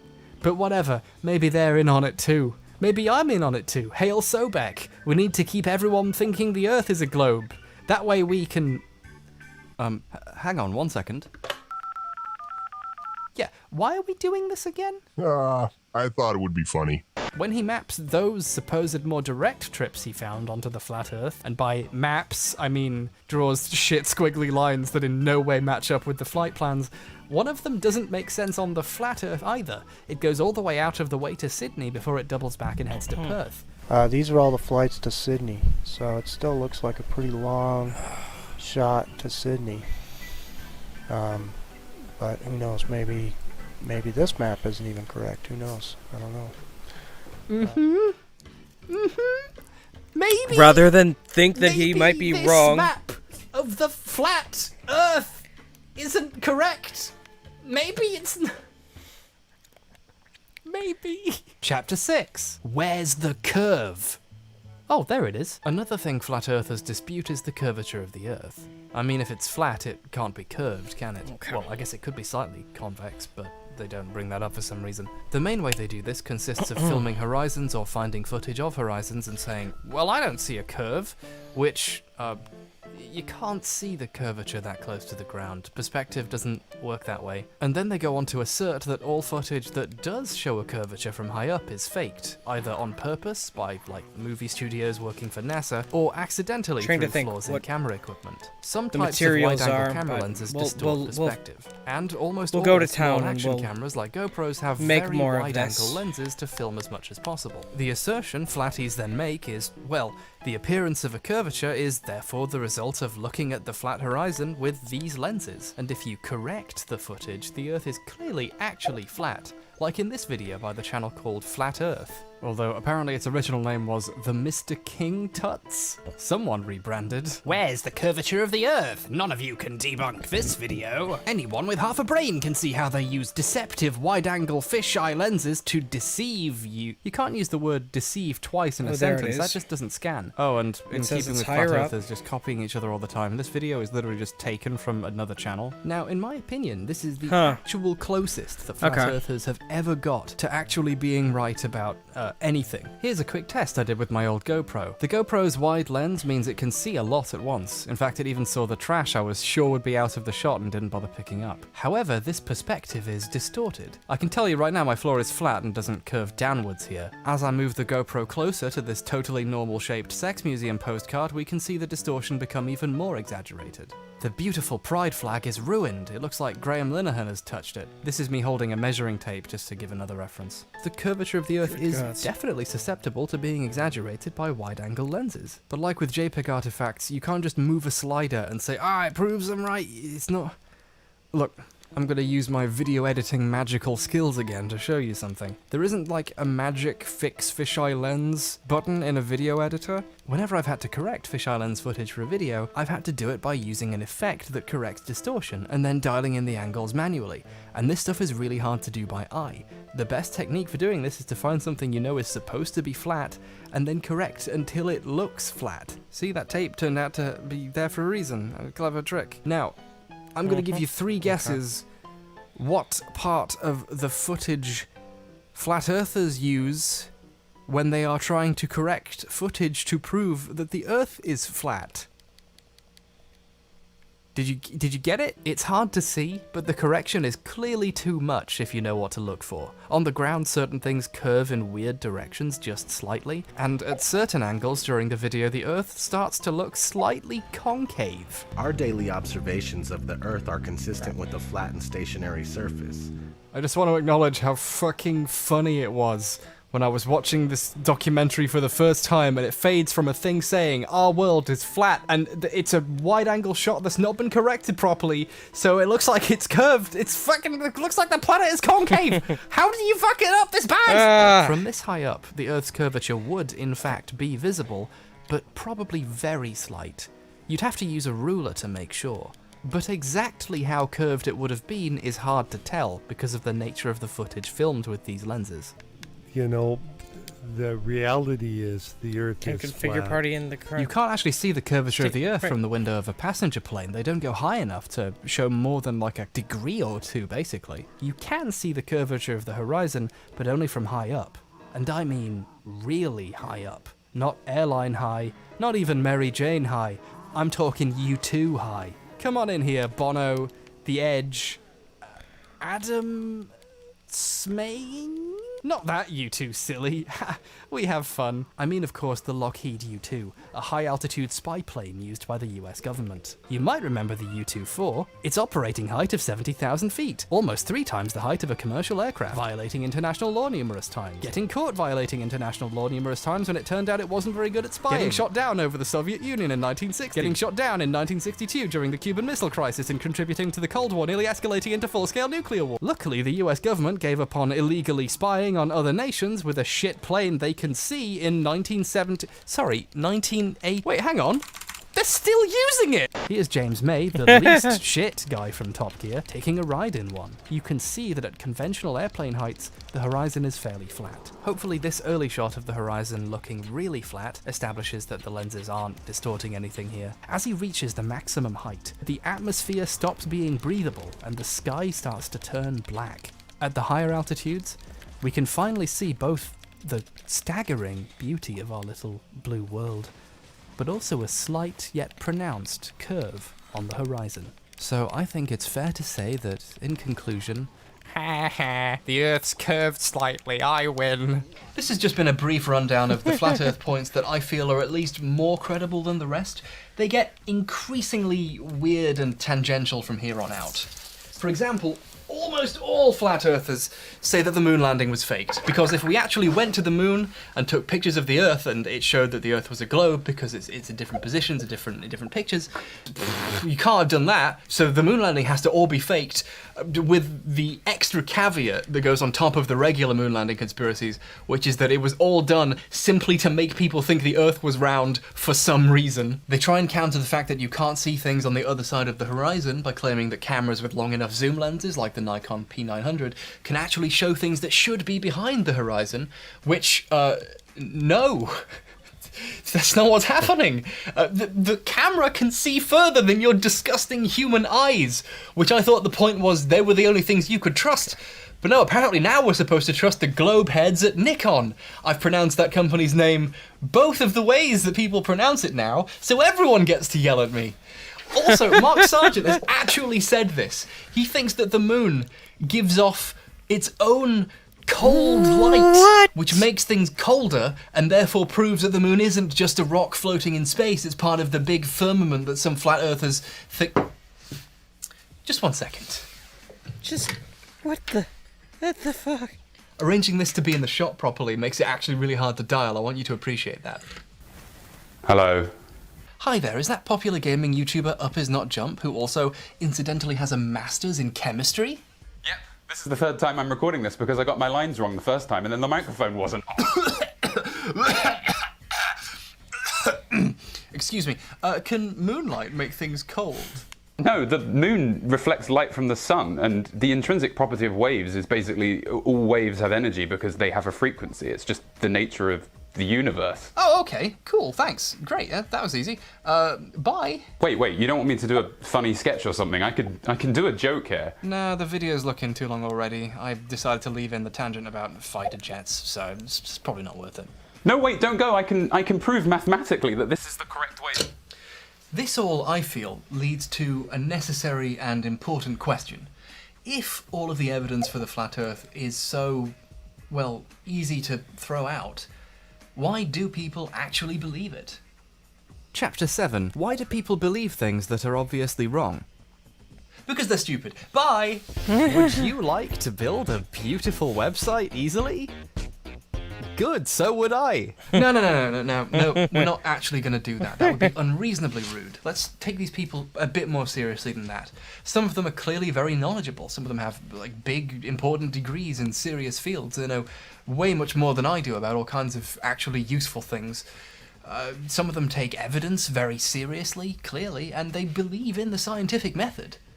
Not all of them. Some of them are not actually very knowledgeable about anything and seem to think Donald Trump is a genius, and also he's their guy, and he secretly knows the Earth is flat, and he's going to expose NASA. I suppose it would be disingenuous not to talk briefly about the really weird people. In fact, the misogyny thing in specific is really surprising.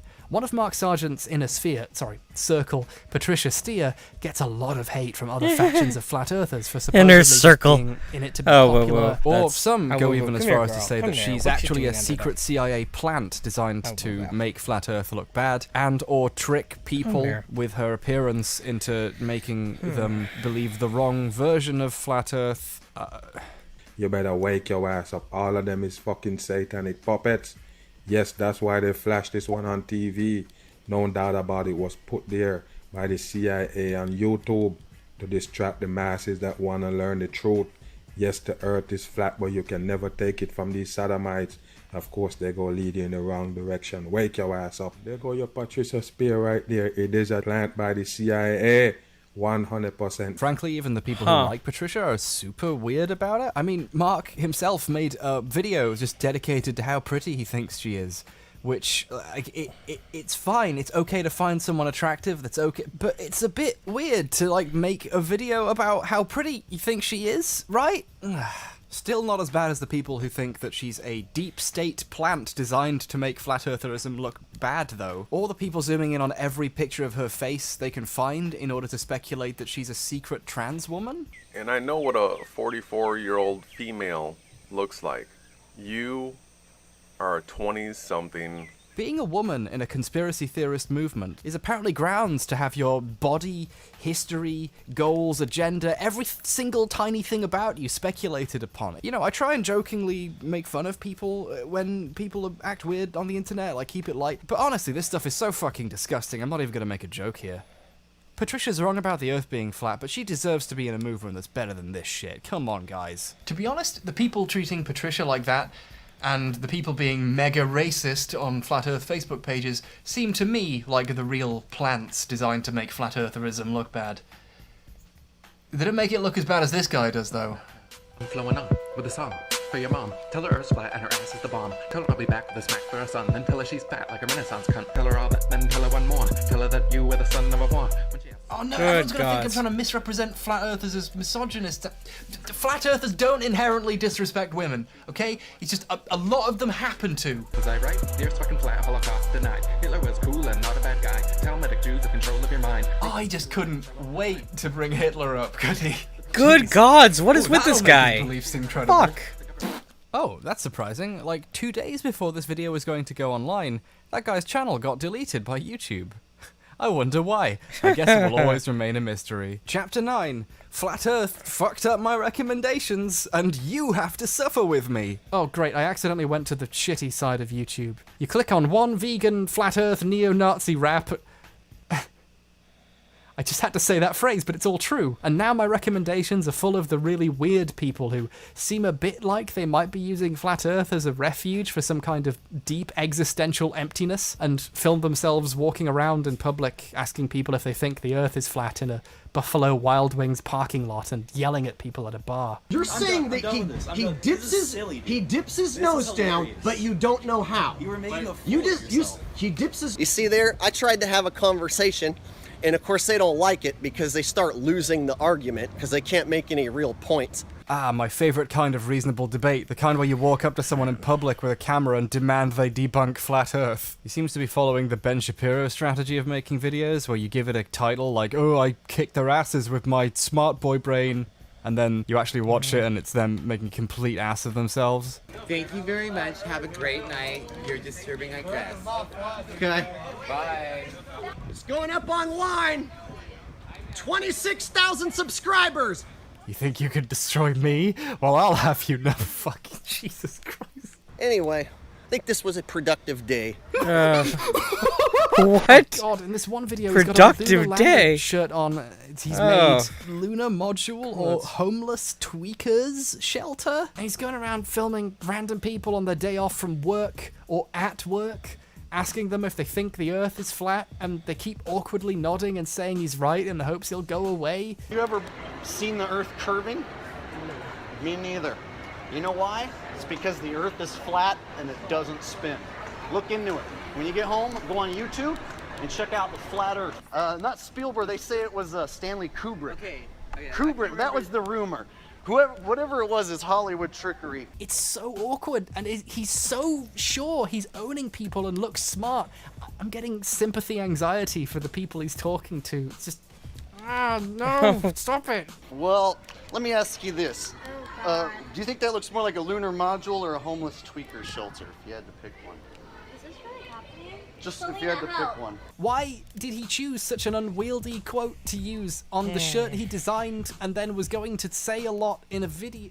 Why is this his opening to his conversation? I don't know. It's such a terrible shirt. Why did he? So I'm wearing a shirt now. I recreated it to try and understand what the deal is, what it's going on here, and frankly, I still don't get it.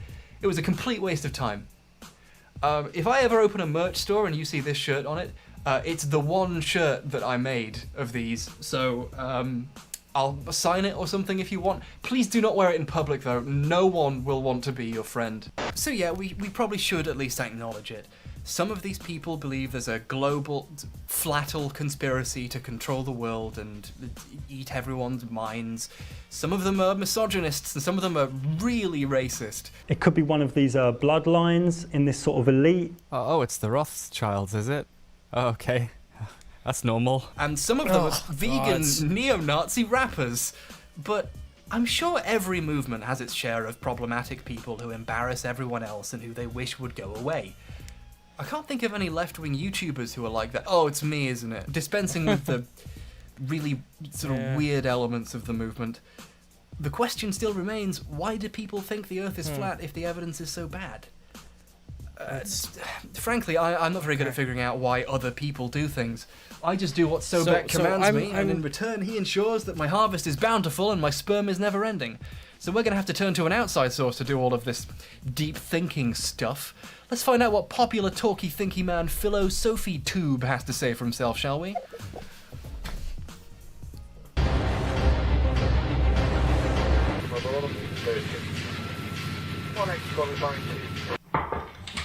Hey Ollie, I was just wondering, what do philosophers think of people who think the Earth is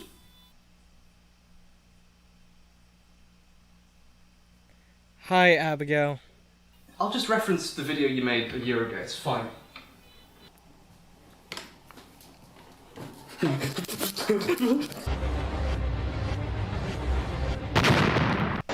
Mr. Mark Sargent. Okay, so I'm looking at this map now. Aren't I? For the rest of the scientific community, I come bearing a message. I like science. I always have. I flew here on the back of science. Oh, you flew here, did you? I wonder what model of the Earth the pilot used. No, don't be mean. Sorry. God. I promised myself I wouldn't be rude to these people. H-Bomber guy has a sense of Taken humor what that is should have been simple observations and twisted good. them to suit your needs and make us feel small. We're not small, and we're not an accident. In fact, we are the new scientists. No, Mark, don't say that. I promised I wouldn't. You can't. Oh, fuck! There's a new science in town, baby, and an inordinate amount of it is based on what logo the UN uses. Gods. Okay, so I deliberately avoided bringing up Mark Sargent's videos too much because they're not very good. I don't want to make flat earthers just look bad by pointing out how absolutely ridiculous the videos that got them into it are, and I just don't want to be mean to someone just because they're ignorant and wrong. But you know what? Fuck him. It's 8:50 p.m. on Christmas Eve. He just said he's the new fucking science. This is my present to myself. I'm gonna fucking dunk on Mark Sargent for being obviously wrong. You know that whole logistics thing I pointed out earlier? Here's how he brings it up and debunks it. Now this is where you come in and say, well, it's probably an isolated incident or some strange connection thing. You know how the airlines are. Oh no, my friends. No. Mark Sargent's video doesn't even acknowledge the existence of non-stop flights. In fact, he says they don't exist. The first part of the clue is the utter lack of non-stop flights from anywhere in this hemisphere. Flying from international cities like Sydney, Rio, Santiago, or anywhere else close by, you can't get a single non-stop flight, no matter how much money you pay. So now it becomes clear why so much of Flat Earth is pointless fluff or speculation about all the people who must be in on it. They have to avoid making quantifiable claims, because otherwise, when you put it in terms that can be proven or disproven, there's a chance your actual reasons for believing what you believe can be openly demonstrated to be wrong. The Earth can't be a globe because there's no non-stop flights across countries in the southern hemisphere. Oh wait, someone googled it and it turns out there are? Fucking oops! I meant to say a bunch of weird waffle about how we don't really know what gravity is, so let's ramble about that instead. What is gravity? My worldview feels so much more safe when I'm talking absolute fucking nonsense. Has everyone seen The Truman Show? Oh, and while we're at it, Mark, it's not cute that you fucking hold your microphone on all of your podcasts like this.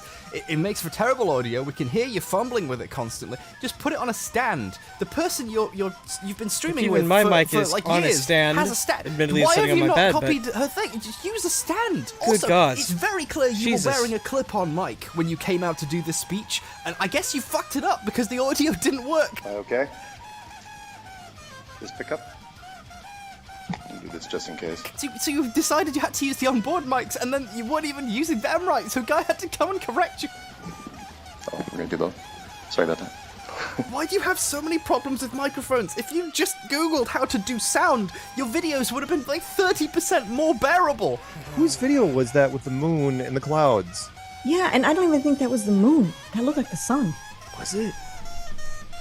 God, why are you so bad at everything, Mark? You're not even a good flat earther. I have to talk around you, or it makes me look like I'm trying to make you people look stupid. And do you think you're the fucking scientist?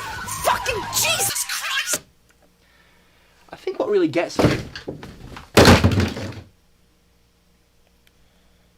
In his video, Flat Earth, or Why Do People Reject Science, philosopher Oliver Thorne says that flat earthers don't actually reject science. See, he's been very clever with his title, he's a clever boy, check his videos out. But they're actually embracing an alternative viewpoint on science, which he compares to direct realism. He's right, these people are attempting a form of science. And I think that's what really gets to me about them. Not simply that they're pretending they're scientists who've secretly found the truth. Those people are a fucking dime a dozen. Saying that science is good and you know it and you're the genius and everyone else is wrong is basically what being a YouTuber is. People like Mark are right to want to question authorities on issues. They're right to want to question everything they know about reality and the society they live in. And that's because at the centre of Flat Earth, not the North Pole, the actual centre of the ideology, its core is a tiny, shining fragment of a systemic critique. It's the beginnings of trying to understand what's wrong with our society and what to do about it. You know, Flat Earthers and people like them who embrace alternative solutions, like eating raw meat. In fact, Jake the asshole, Flat Earth boy, yell at people, man, eats raw meat a bunch. It's disgusting. I almost threw up watching one of his videos. You know, people seek these solutions because they perceive on some level a problem. And they're right. Something is wrong with the world right now. The world is figuratively on fire. World leaders are asleep at the wheel. There's nothing in place to prevent another massive financial crash which will destroy thousands, if not millions, of livelihoods. And ecologically speaking, on top of being, figuratively on fire, the Earth is literally on fire. Wildfires are getting worse. Temperatures are shifting all over the place. Ice is melting at an astounding rate. Even on a globe Earth, the edge is coming fast. So I can't blame anyone for feeling alienated and lonely about living in, late capitalist society. At least under feudalism we had job security. So of course people are going to try and find something that helps them cope or seems like a solution. I mean, that's why you get cults, that's why you get Scientology, that's why you get Jordan Peterson supporters. Something is wrong, and we can all tell, and some people have arrived at a solution that doesn't really work, or at the very least makes them feel a little bit better. Some people feel really good, like they're really owning the Marxists by not eating their vegetables until they get scurvy. And then that's where the problems begin, isn't it? Because believing these things isn't a solution, and it's not really accurate about what the problems are. The problem isn't NASA, the problem isn't the Earth being flat. The problem is something else. If you're a flat earther and you made it all the way to the end of this video, Is it further wow, up? this video was way too long, but I watched fucking dozens of hours of your documentaries, so I guess you owe me. But if I can give a little word of advice, you're right to feel that something is wrong. Because something is wrong. Just maybe keep looking for the source of what that thing is, because the Earth is not flat. The Earth is an oblate spheroid. I heard one guy say oblate once, and that was it. Now I say it every time. Just keep looking. Keep trying to figure out a solution. And maybe next Christmas, Mark Sargent will be Mark's Sargent. It's a good one. Oh god, my hair looks awful. And see you all next year. I'm going to do more videos next year, I promise. And I'm going to do that charity stream soon. I'm going to play Donkey Kong 64 all the way through until I fucking die. I'll raise money for a charity. I forgot which one it is. And I don't want to do another take because it's bloody freezing in here. I put this on for a reason. This used to light up, but it doesn't. Hey, like an unladen swallow starts a fist fight. Your right to property is antithetical to Christ. Hey, the time is right, so if you got something to prove, so a fucking yellow and black triangle flag on your person. Like to make a living kissing ANCAP. See, I'm an animator that was painting a picture of Batman. The hammer of logic, condemned, admonished, anonymous, a topic, a market, and some fluffy handcuffs. Okay.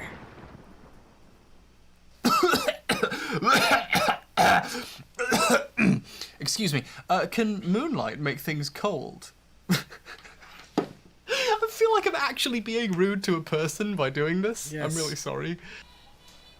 Yes, that's interesting.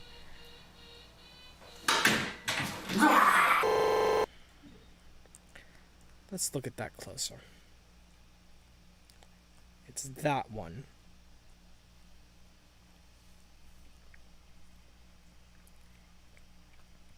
Am I just not looking at it close enough? Is that what's happening?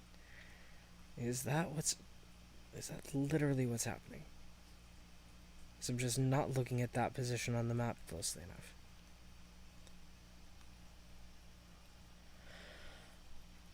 Oh, crap. Okay.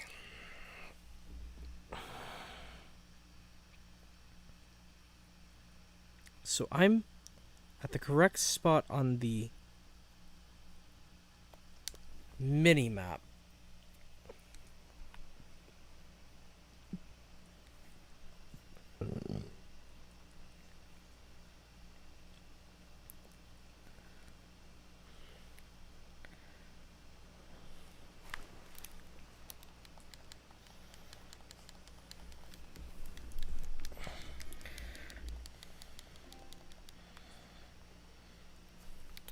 Okay. Huh. I must have already gotten this one. But for some reason, it's showing this one. So what's the next closest? Oh.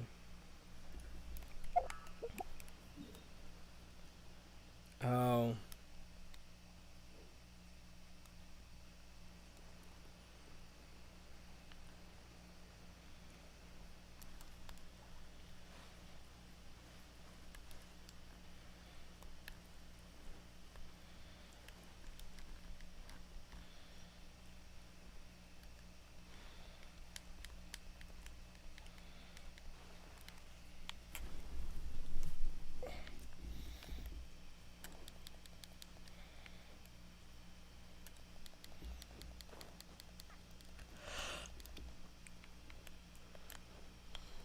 It's this.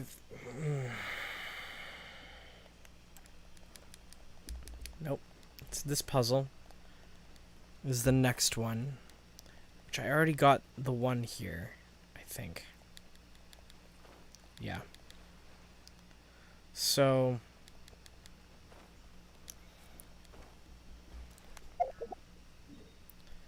Then the next closest one to that one would have been from there. After that would have been over here, all the way over here.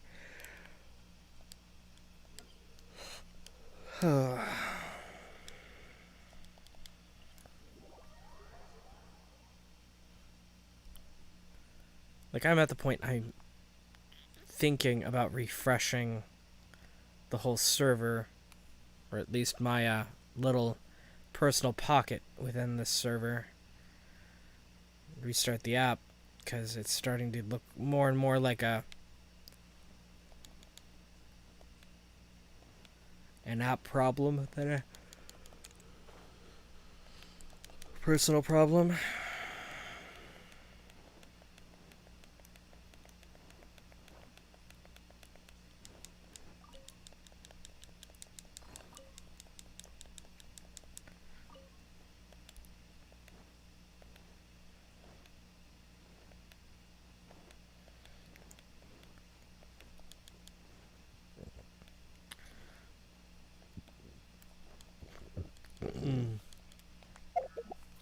Okay.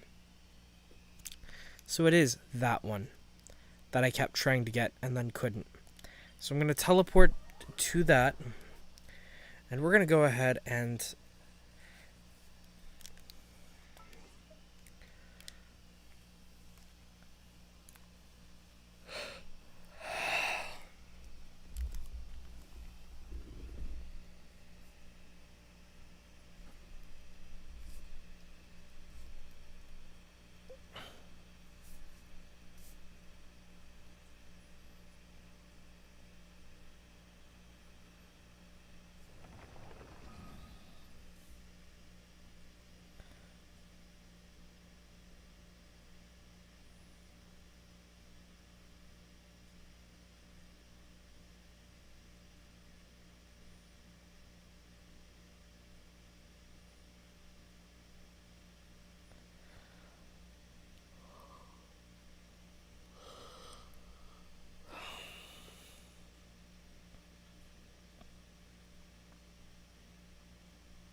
interesting. Okay. So apparently, I'm not the only person who's having this bug. That is really interesting. Huh. Okay. Okay.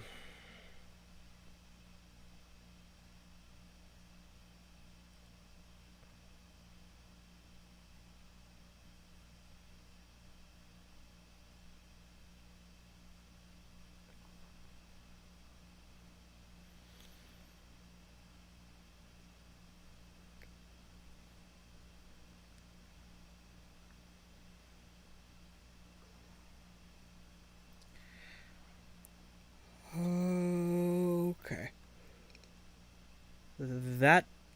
My mind literally just hit a wall. Like, the version of me I keep active in my brain just, like, walked up to a wall and threw itself up against. That's freaking weird. Huh. Okay.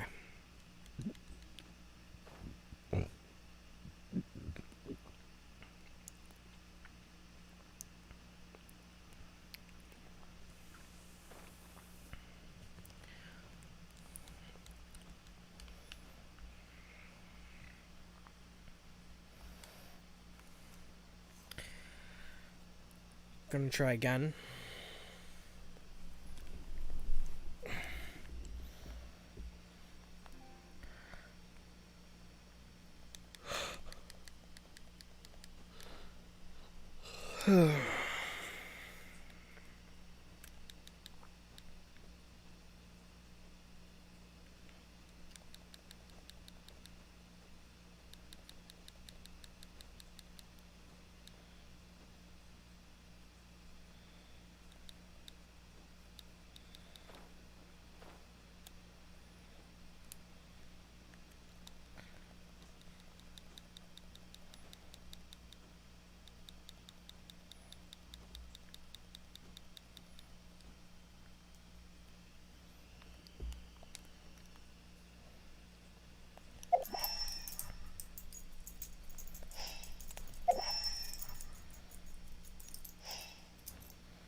Okay, I'm just gonna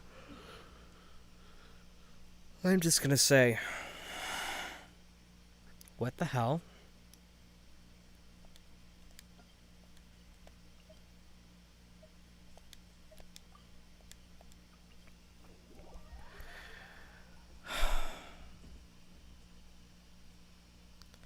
I'm already 3 hours, 13 minutes into today, and I'm at the point that I can't anymore.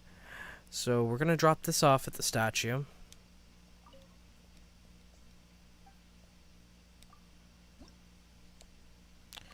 We're literally 2 away, which is the reason I felt safe using that frickin' stone. Ha ha. Ha ha. Ha.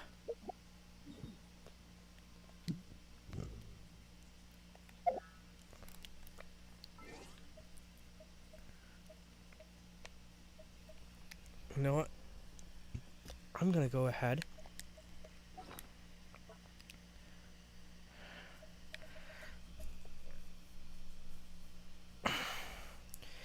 Never mind. I don't have any more.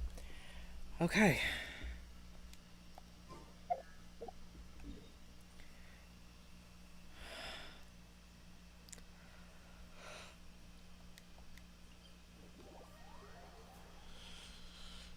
I'm gonna start searching.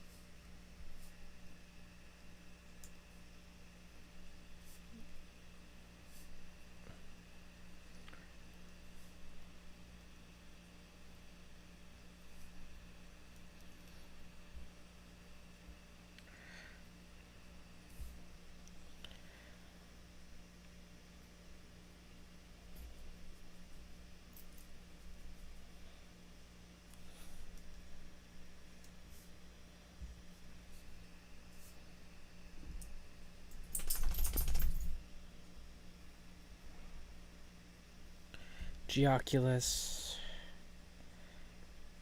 Kinche Village.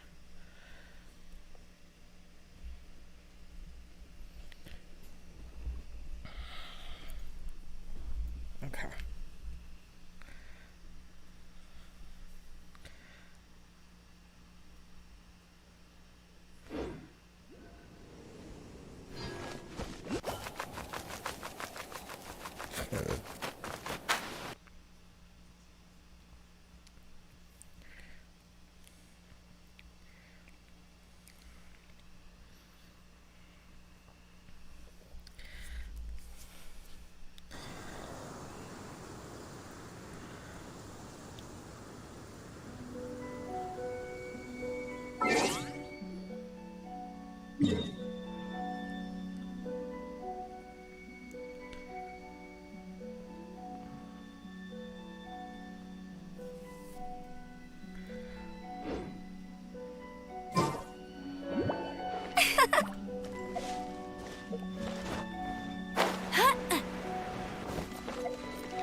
Those are the wrong ones. Okay.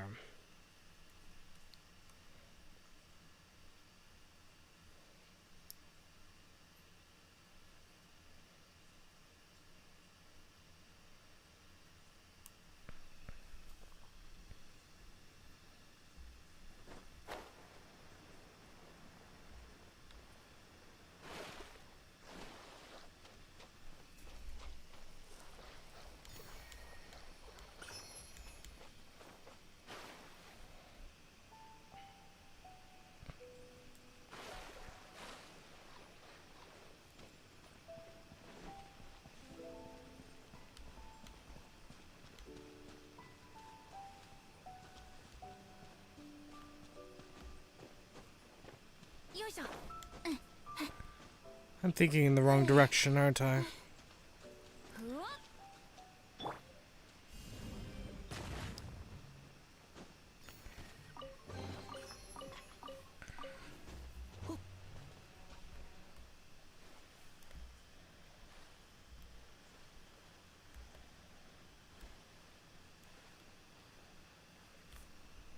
Hey guys, what's up? It's Zell here. Welcome back to... Okay. So...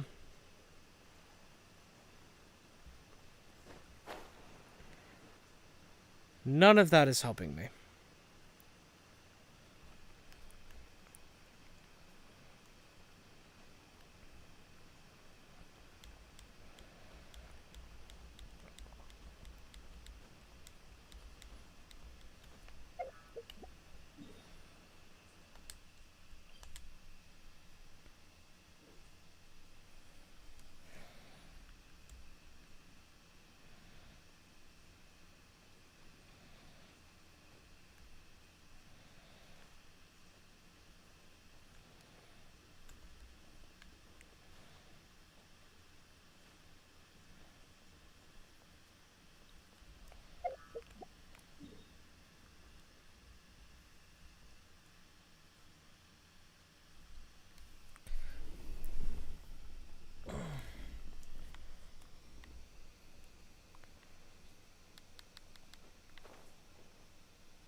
Willing to bet there's something I'm just not catching.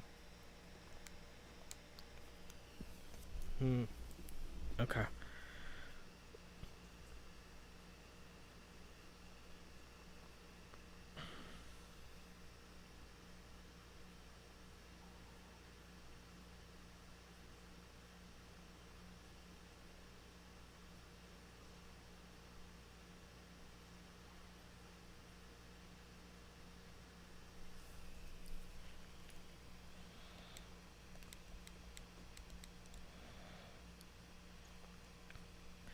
Maybe I'm just not thinking high enough. I'm not thinking high enough.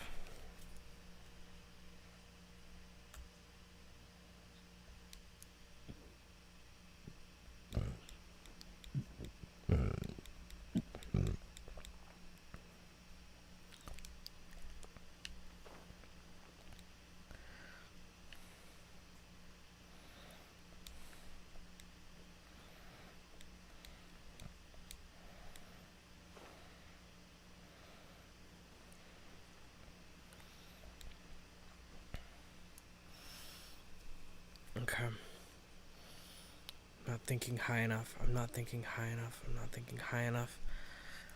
I'm thinking far too literally. Come on.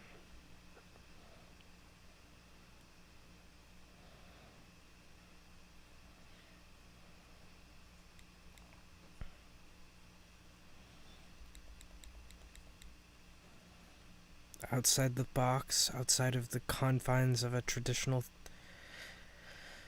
two-dimensional plane, think outside of the piece of paper. I need to think in terms of a three-dimensional space. And I feel like I'm still not thinking high enough. And how could that possibly be? I don't know, but I'll keep climbing.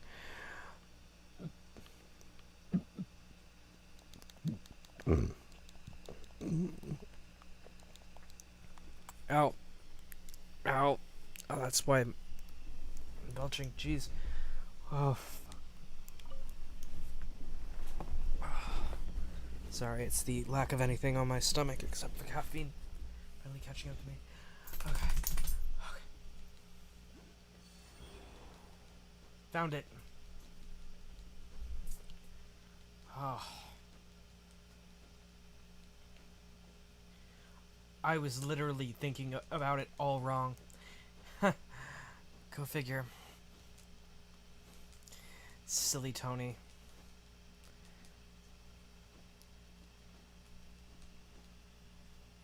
Your brain was using you as a case study and you weren't thinking right.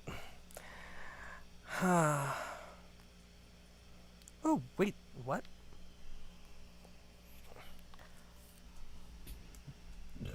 The Biden administration has agreed to avoid a federal vaccine mandate. However, when it comes to federal employees, the Biden administration has decided to make things a little more difficult for the employees who refuse to get vaccinated. So as the largest employer in the country, the federal government could end up setting the standard for the private sector with Biden's requirement that workers undergo regular testing, wear masks, and socially distance if they choose not to get vaccinated.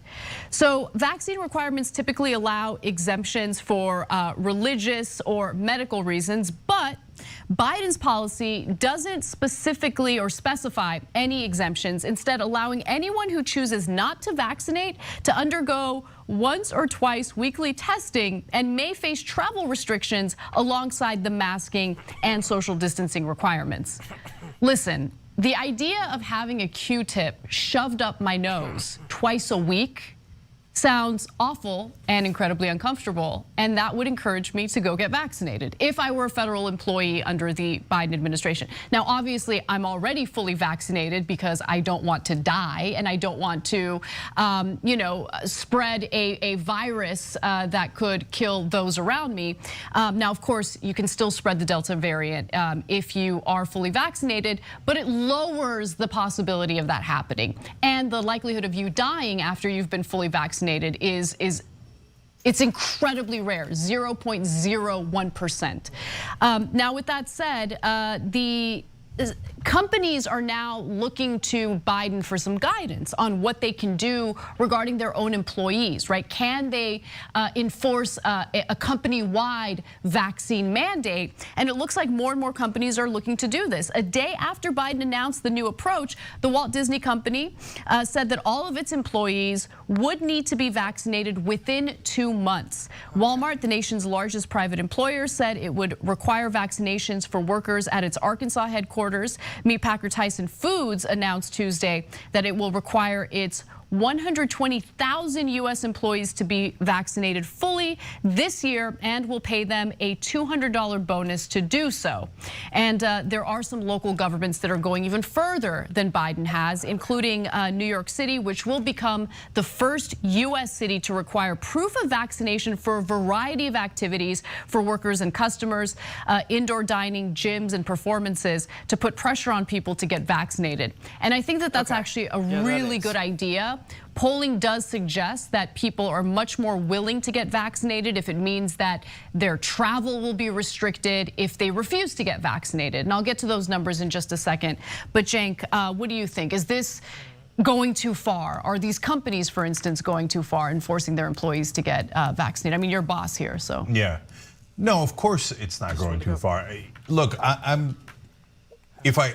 I'm looking for more legal guidance, okay? But if I'm allowed to do it legally, of course I would say that everybody has to get vaccines. What are you gonna come indoors and endanger everybody else that works here? That's not fair to the other people that work here. Oh, I got freedom. No, you don't have the freedom to make other people sick. Like, you don't have the freedom to come in here and start sneezing on people. You can't bring in a petri dish full of your diseases and throw it on people. No, that's not a freedom that you have. This is very frustrating. It doesn't apply to us. I haven't heard about it, so I don't want you to misinterpret. But turns out one of the groups that are fighting this are unions. What are you doing, guys? Stop punching yourselves in the face. I'm begging you, right? So, and led by, unsurprisingly, the police union. They don't want to get vaccinated. Apparently, something like 60% of cops in New York aren't vaccinated. So, yeah, look, I get what you're saying. The unions, and I don't know exactly which unions are pushing for this. You mentioned the police union. My guess is they're listening to the demands of the workers, right? And if the workers have been, unfortunately, consuming anti-vaccine propaganda, and are misinformed about what the vaccine actually does, then they're going to pressure union leaders to carry out that message in negotiations with employers. And yeah, it's really frustrating because while it's important to protect the best interests of workers as union leaders, these decisions impact everyone else, and not just in the workplace, but everyone else in their local communities, in the country, because this is a rapidly spreading variant of the virus, the Delta variant. And yeah, it's just, I think it's short-sighted and really frustrating. Yeah, and look, I don't want you to put most of the blame on them. It's still mainly right-wingers that are the issue. And the police union has not done unions any favors at all throughout everything we've covered. Unfortunately, I also read that some teachers' unions are starting to be opposed to it. No, but we kept the schools closed for the teachers, and now you can't turn around and say, I don't want to be vaccinated. It's a bridge too far. No. Okay, look fair and honest here in how we deal with these issues, and don't fall into camps and partisan camps and all that stuff. Okay, now, there's actually a silver lining to this story that I'm amazed by on a day of crazy hope. I mean, Cori Bush wins on the eviction issue, at least temporarily. We'll see what happens with Nina Turner tonight, but look at these numbers for Republicans. She lost, by the way. So first of all, for the country, 70% want vaccine mandates. I'm shocked by that number. I'm not sure I would mandating it at work. It was a question Anna asked, and it's a different question. Mandating it overall in society, I'm not sure I'd be in favor of that. 100% in favor. 100% in favor. So 70% of Americans agree with Anna. I'm not against it. I'm just worried about right-wing overreaction. They're going to lose their minds. They're going to start causing violence and all that stuff. Right? I think allowing private companies to make the decisions for themselves is, first of all, it puts a lot of stress and pressure on the private companies to make the decision, and it leads to all these little fights between, in the case that you mentioned, employers and unions, this and that. Look, we're dealing with a global pandemic. We need like a centralized way of dealing with this, right? And we're not doing that. Like I'm tired of all this disconnected, we'll let the governors decide how they're going to deal with it in their own states. It's a virus. It is a contagious virus that spreads rapidly. We need the federal government to make the difficult decisions. But the thing is, Biden is afraid of the backlash that's sure to come if he actually dares to be a leader. I got you. But being a leader sucks. Being a leader sucks. People hate you when you're a leader. You have to make the difficult decisions. Make the difficult decision and let's be done with it already. So 70% of the country now agrees with Anna. But here comes the shocking part. 45% of Republicans do. Now you might think, wait a minute, that's not a good number. That's under 50%. Most Republicans don't agree with the rational position, right? Are you kidding me? 45% of Republicans being rational? I'm blown away by that. That's like a great day in America. That's like the most encouraging number I've seen among Republicans in a long, long time. But wait, it gets better. You go to mask mandates, 75% of the country says, goddamn right, do mandate masks. Yep. That's a shockingly high number. But among Republicans, 59% agree. 59% of Republicans say there should be mask mandates. I'm stunned by that. Look, in the old days, there used to be normal numbers like this. This would not have been an outrageous number. The Republicans are less rational than Democrats, but hey, still a big majority of them agree to the rational position. This would have been a normal number 5 years ago, 10 years ago, et cetera, right? But these days, when you get 59% of Republicans to agree to something that makes sense, I nearly fell out of my chair when I read that number. I was stunned by it. Right. So look at that, a little bit of hope even from the Republicans.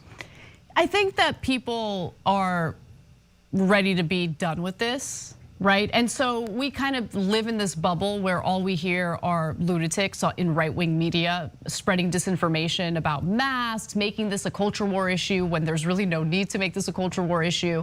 But people on the ground, people who are dealing with this day to day, people who are sick of wearing the masks, people who want to do away with all the restrictions that remain because of the vaccine hesitancy, I think they're starting to they're getting tired of it. The COVID fatigue is real.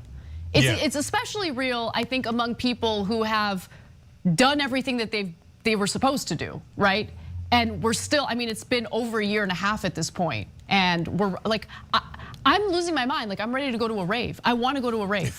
I'm 35 years old. I want to go to a rave. Like, I want human interaction. Like, it's crazy. Yeah. So, and normally you do not. That's true. Exactly. Right. So, look. Last thing on it is that.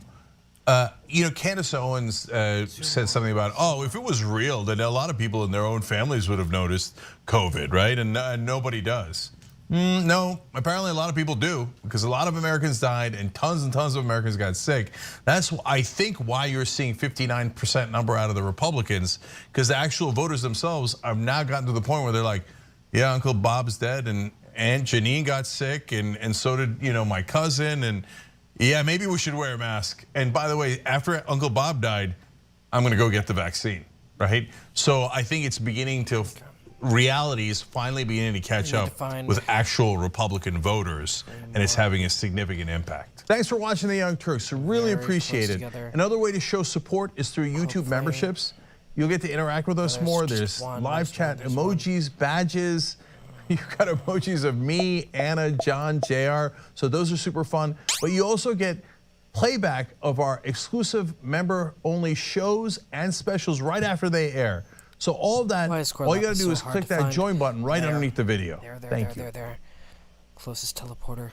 Bam. Liverpool.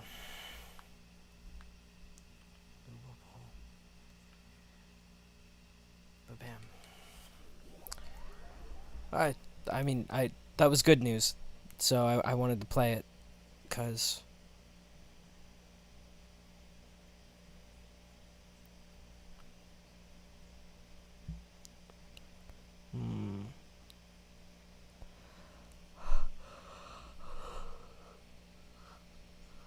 give me a second.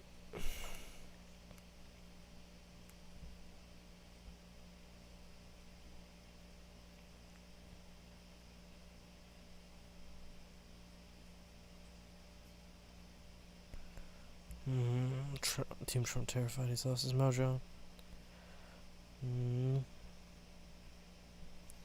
Okay. Trying to find something, anything to listen to.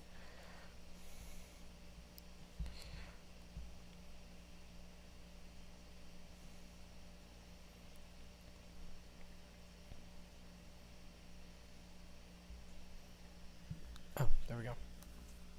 During a recent interview with a local NBC affiliate up in Fair New and York, Balanced? Rudy Giuliani said that he is totally fine if he goes to jail, because those who put him in jail will be the ones who ultimately have to answer for it in heaven. Here's his quote. I'm just going to read his own words here. "You think I did commit a crime? You're probably really stupid because you don't know who I am. Is the guy who put the mafia in jail, terrorists in jail, Ed Koch's commissioners in jail, and the worst people on Wall Street? I'm not going to file a form. I mean, that's just crazy." I don't know what that means. I'm not going to file a form, but whatever. He continues. "I'm more than willing to go to jail if they want to put me in jail. And if they do, they're going to suffer the consequences in heaven." Yep. In heaven. I love how, all right, let's assume for a second that Giuliani is correct, okay? There's the afterlife, there's heaven, and there's hell. So the people that he says want to put him in jail, and may put him in jail, as he points out, you're going to have to answer for that in heaven. Notice he didn't say, you're going to go to hell for this. So they still, in Rudy Giuliani's fantasy, they still get to go to heaven. It's just like, what, they got to go to a timeout for putting you in jail? Is God going to be like, hey, listen, buddies, I know you're here, and this is, you know, supposed to be eternal paradise and all that, but I got to tell you, what you did to Rudy over there, you almost didn't make the cut. Anyway, come on in. Buffet's open.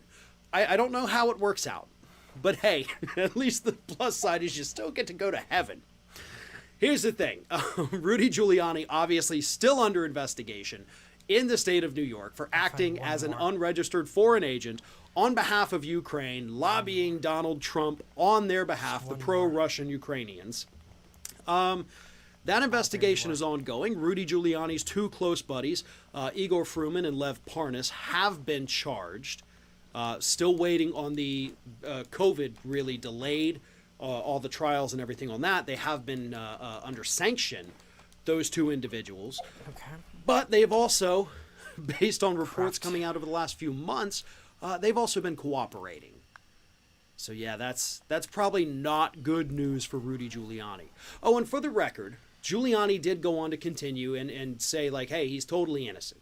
He didn't do any of this. Anything he's accused of totally didn't happen. But if it did happen and he goes to jail, or even if it didn't happen and he goes to jail, then, you know, God's going to smite you for it once you're in heaven. You know, he's not going to do anything to you on earth. If you get to heaven, though, that's where the real consequences are. Here's the thing. Giuliani's whole statement there. Like, hey, I'm the guy that took out the mob. I took out the Wall Streeters. I took out the, from Ed Koch or Koch or whatever it is. I took all these people down. Why would I commit a crime? He's trying to muddy the waters is what he's doing here, folks. He's trying to say, no, I've been a good prosecutor. I've been a good public servant. So obviously, if I get charged with a crime, it's because I have political enemies seeking to take me down. That's what this is. You know, it's not necessarily deflection. It's basically creating an excuse ahead of time in the event he does end up getting indicted or charged with any kind of criminal activity here. Again, investigation is ongoing. He has not been charged yet. Of course, we do know, according to reports that came out late last week, that he's telling people he's almost completely broke. Donald Trump is not taking his phone calls. Donald Trump is not paying his legal bills. Trump has basically left him out to dry. And every problem in Giuliani's life at this moment is because he threw his lot in with Donald Trump. So the guy that you did all this for, or did all this with, for all we know, he's not even taking your calls. Maybe it's time, Rudy, to start talking instead of worrying about who's going to get punished in heaven. Because I think you're in some real trouble here. Because again, even if you didn't know you were acting as an unregistered foreign agent, if you accidentally broke the law, that's no excuse. You can still go to jail for that. And it doesn't matter how many bad guys you put behind bars before that. Drop it off already? If you break the law, knowingly or unknowingly, you still end up getting popped for it. Huh. Okay. Give me a second.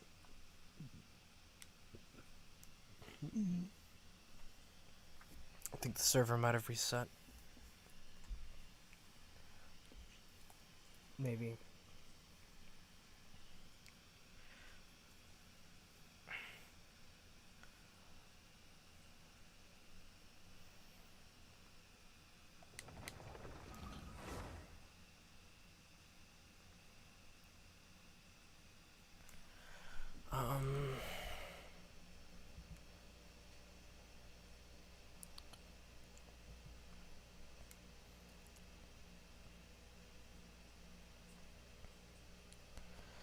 Okay.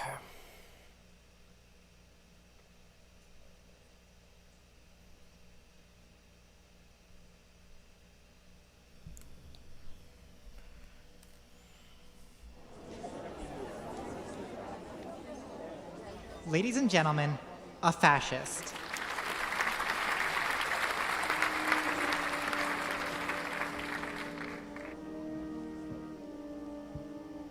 My fellow Americans, a war is about to be waged between everything you love and everything you hate. Our very right to exist as a people is under attack. Foreign invaders, disguised as immigrants and refugees, are being imported to our lands by a cabal of globalist elites. And if we don't stop it soon, the result will be rape, chaos, and the end of civilization as we know it. I want you to imagine the faces of your wives and children. Picture their pure, white, innocent faces. Now, watch as those same wives are violated, those same children dashed to pieces under the black boots of the third world horde. Does that thought fill you with rage? Good. We must be prepared to fight. To fight for our children. I swear Natalie made a very nation, convincing fascist. for our history and for our culture. Like, to fight for I'm the glad homeland that we've always known and the people we've always loved. Francisca Make America is gone great now. again. Hail victory.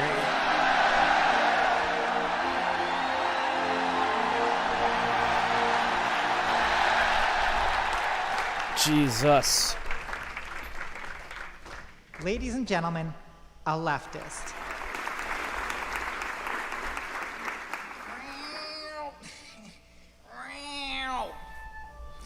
So, actually, according to Hegel, the for itself can only be actualized through the in itself, so the individuation of the subject necessarily demands the transcendence of the dialectical object through the sublimation of negative materiality.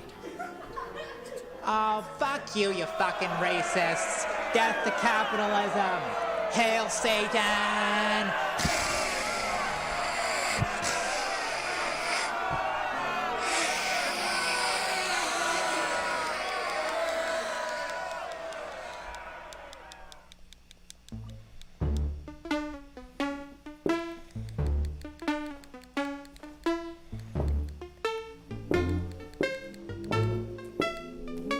So, that speech didn't go too well, huh? Well, what do you expect? We have the politicians against us, a media run by giant corporations, and a complacent white middle class that prefers order to justice.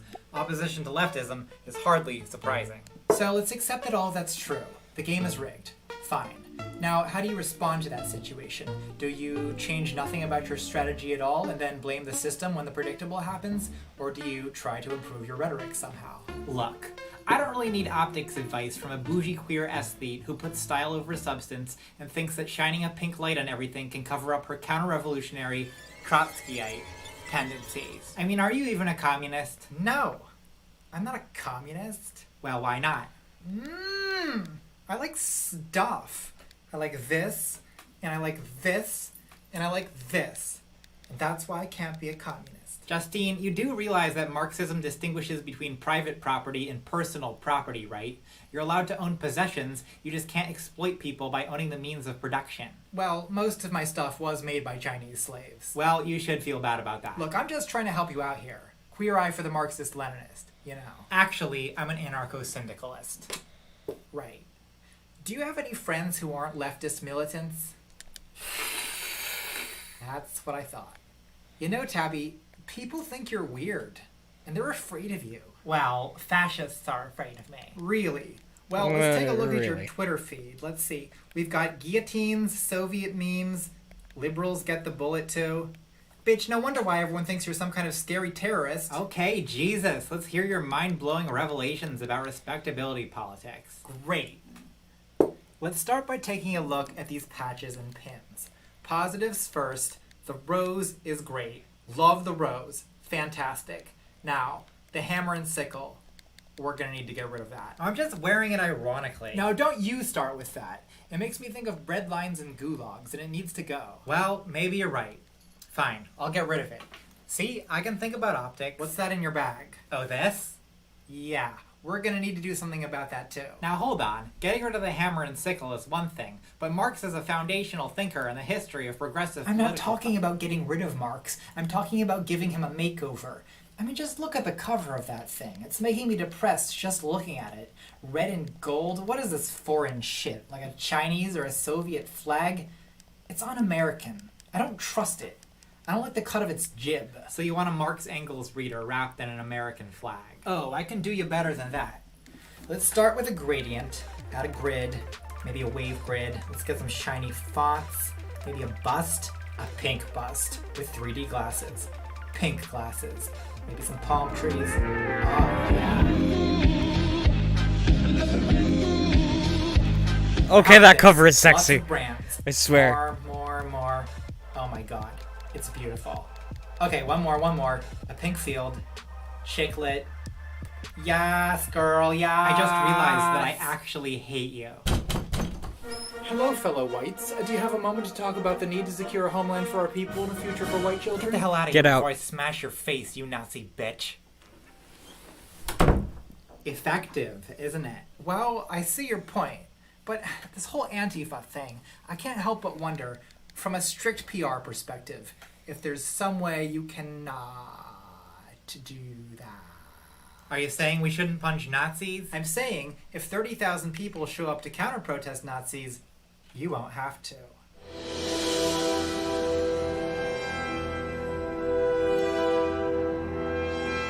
But that means getting 30,000 people on your side, which you're not going to do by tweeting death threats and communist propaganda and using words like dialectic and telling everyone to read obscure European philosophers with unpronounceable names and unintelligible ideas and smashing windows for no reason that anyone can understand or sympathize with and expecting that people are going to want to leave their jobs and comfortable lives to join a violent revolution to establish an economic system primarily associated with starvation and dictatorship. Well, that's an unfair association.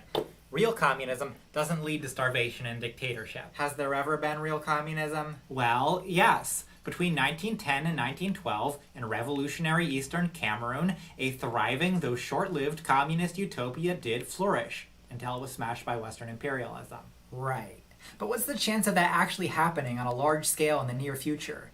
You seem to not even care about what's actually possible. That's how deep you are in pure theory.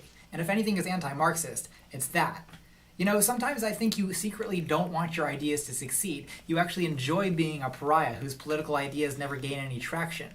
Because if you have purely theoretical political beliefs, you're never accountable for the way things are going. I'm not saying theory is everything, only that there's no praxis without theory. Look, I'm not some kind of political scientist. For all I know, you could be correct. I'm just saying, it's a tough sell, and you are not selling it. Well, I wouldn't have to work so hard to sell it if we didn't live in a neoliberal intellectual void where complacent so-called centrists with corporate backing have shifted the Overton window 1 inch left of fascism under the heading of free speech and classical liberalism. Is someone ready to bring their wares to the free marketplace of ideas?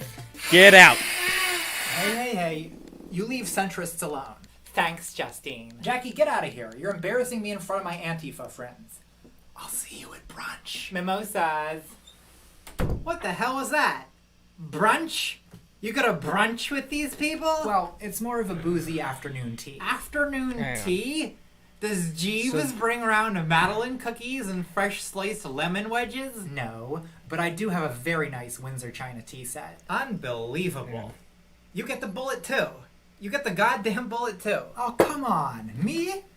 What do you want me to do? Drink Victory gin out of a rusty herring tin like the anti-imperialist revolutionaries in Eastern Cameroon? I mean, nothing is ever good enough for you people. I could be munching on a cigar in the South American jungle, shooting at capitalists with a black beret and an eye patch, and I still wouldn't be left-wing enough for you. Well, why don't you start by not going to afternoon tea with people who protect fascists and not complaining about the optics of people who are risking their lives to keep you safe. How is Antifa keeping me safe? You do realize, don't you, that 99% of what Antifa does is not punching Nazis. Most of what we do is behind-the-scenes organizing, infiltrating fascist groups, doxing them, disrupting their recruitment, and yes, we do engage in defensive violence at fascist rallies. And one of these days, if you can bear to tear yourself away from your tea set long enough, you're going to be at a counter-protest and the Black Bloc is going to save your life, because you don't look like you can fight, and the police certainly aren't going to save you. Well, maybe so.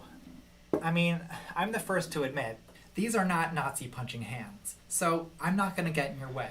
But in the free marketplace of I'm ideas, willing to bet. and like it or not, that's what we're corporate in. I can't help but think that what you are matters less than what you seem to be. And black-clad thugs in masks smashing things in the street seems pretty scary. Oh, come on. You have to admit, there's something kind of appealing about a guy in a mask. What about a girl in a mask?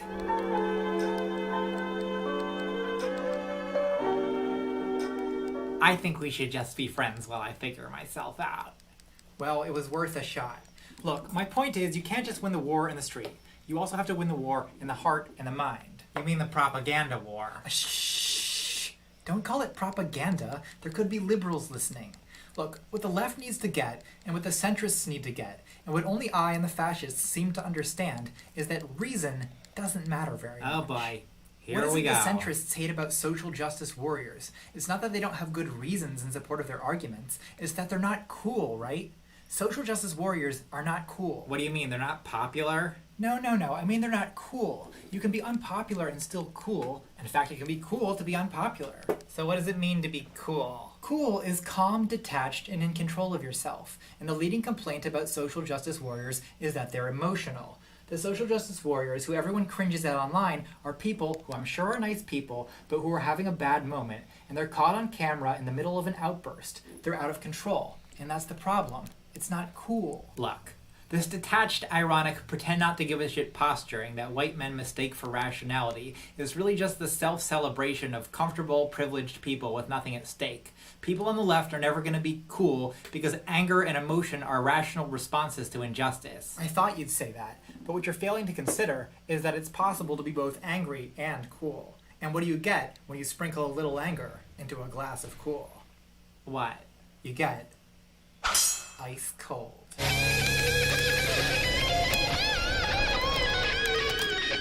I'm gonna hit that force field again. I'm sorry, what? And that's what we on the left need to become. Ice cold motherfuckers. What the hell are you talking about? Miles Davis. Incredibly cool. But pretty angry. Did not take shit from white people. But also, ice cold motherfucker. So your plan is to win over centrists by becoming an ice cold motherfucker. Precisely. What we need is social justice, drugs, and rock and roll. This is ridiculous. And I suppose you think this is ridiculous. I think it's stalemate. No, it's not. My queen is wide open. No, it isn't. Take me. I'm gonna get going now. Wait, where are you going? I'm gonna go bash the fash. Well, be careful. Sure. Enjoy your tea tomorrow. What a goddamn lunatic. I'm gonna miss her.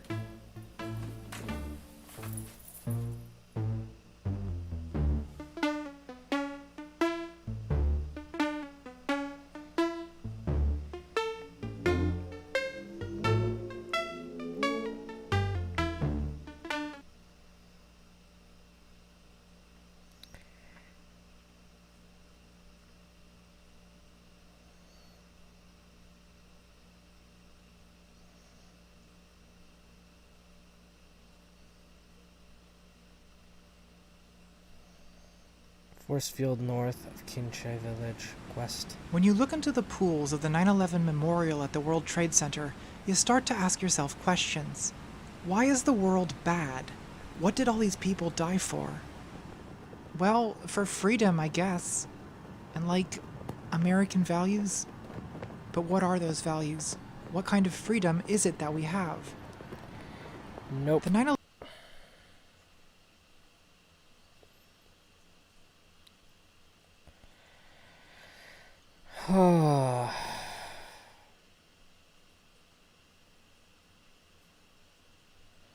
Hidden area north of Kinche Village.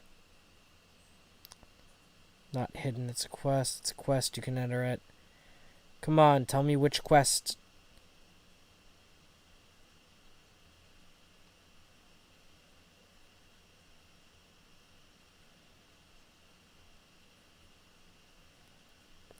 Entrance is hidden near a waterfall or something.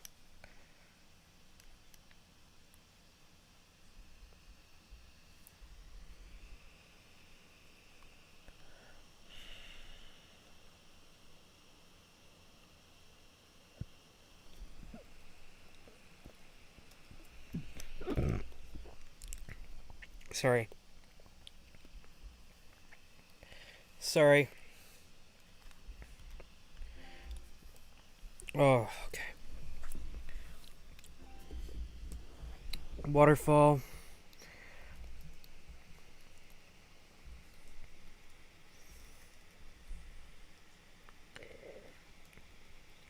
Kinche.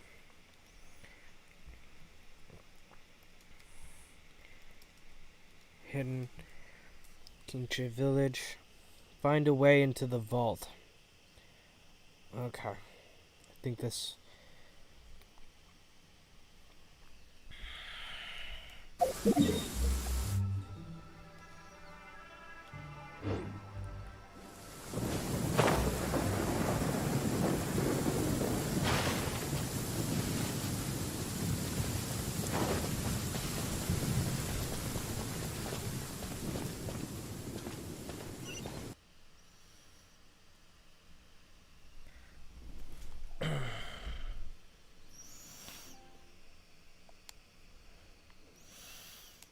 Am I going the wrong way is the real question.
gonna try something else. Different path of attack, I guess you could say. Ah, my stomach. God damn it.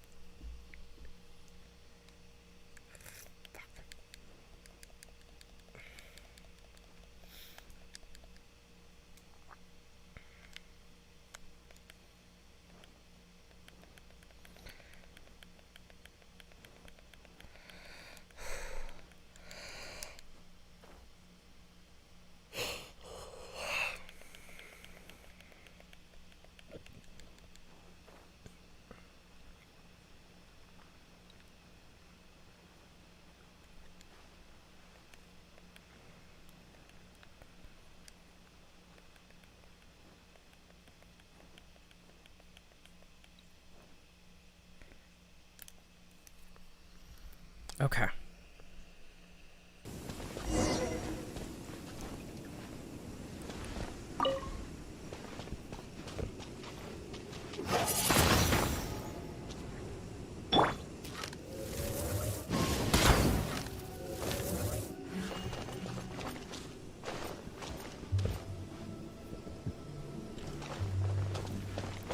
And if you're hearing music, it's because I'm watching someone else try to solve this stupid thing.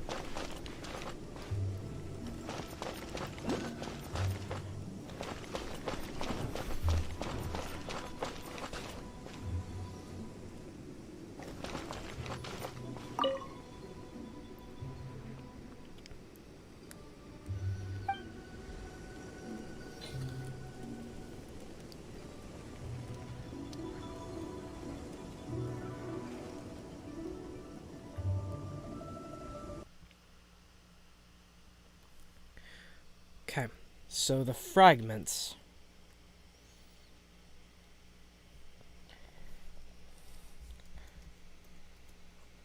Fragments. Vault. King.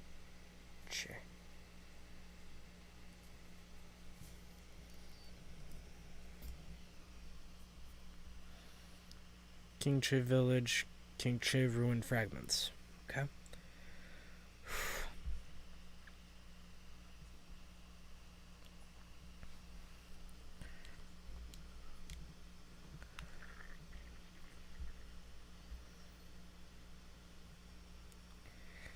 Okay.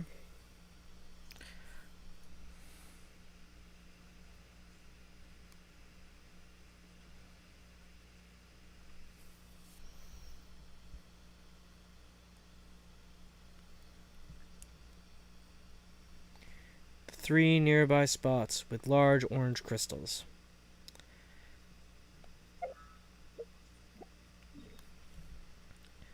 So 3 spots with the car.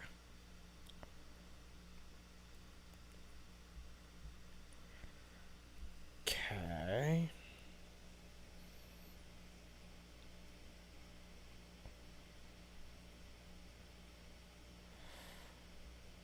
Hang on.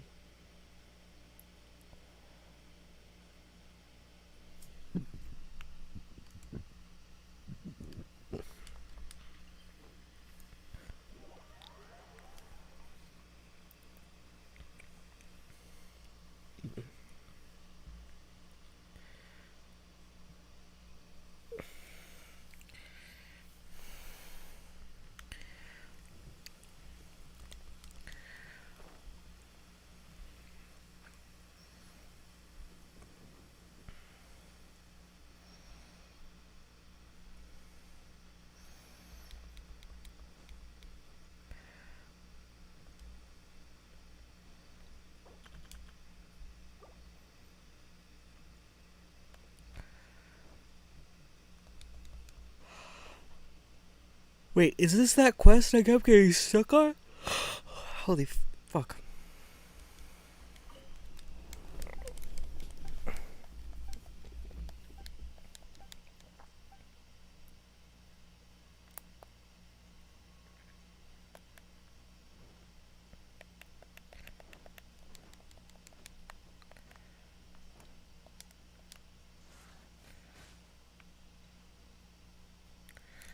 Okay.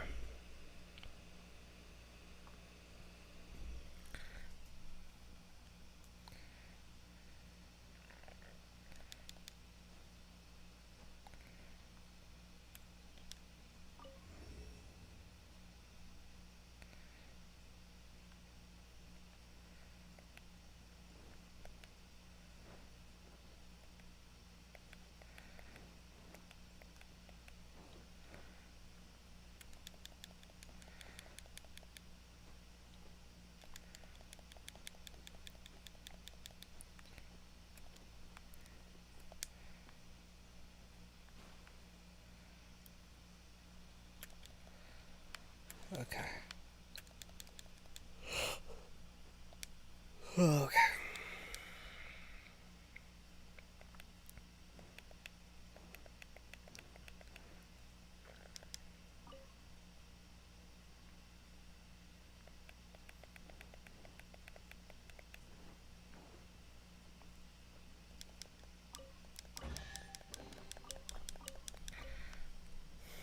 Okay. Now from here,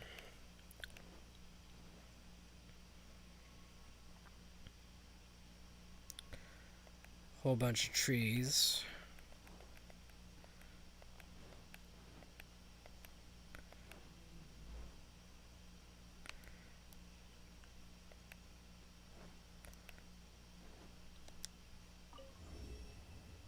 That's 2.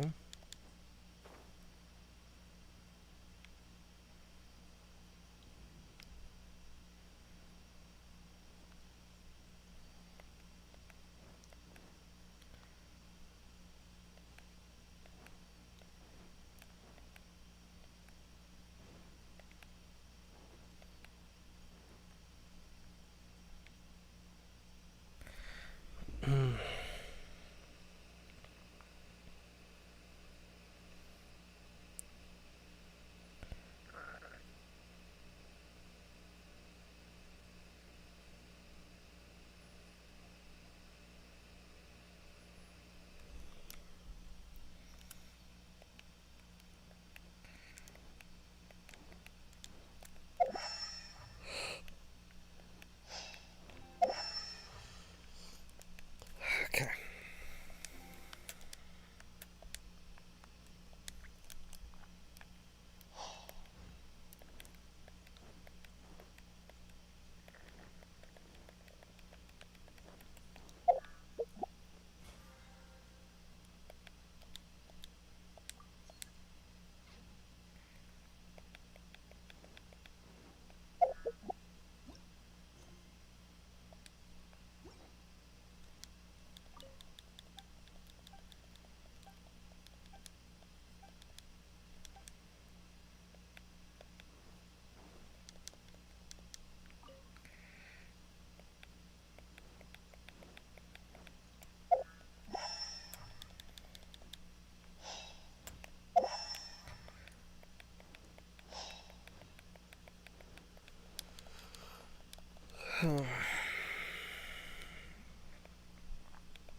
Third one over here. Okay.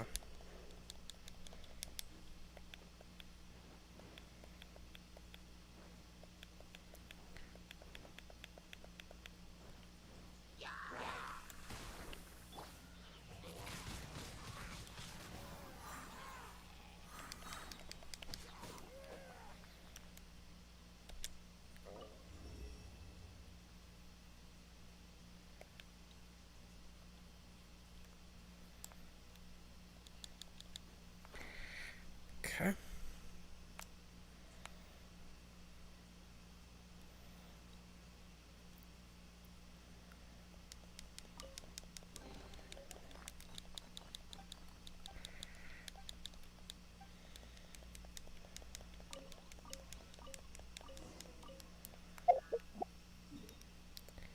Go to Kinche Village proper.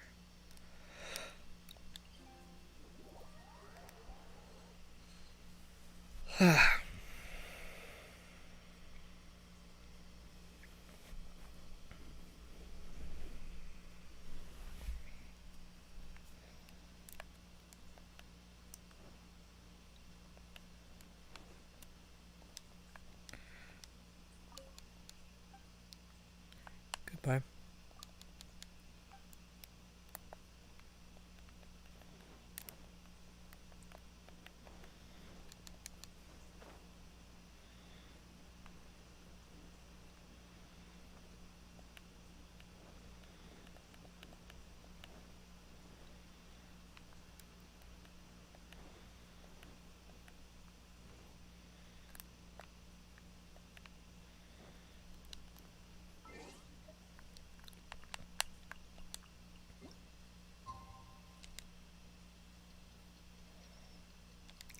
Should have gone a little bit longer.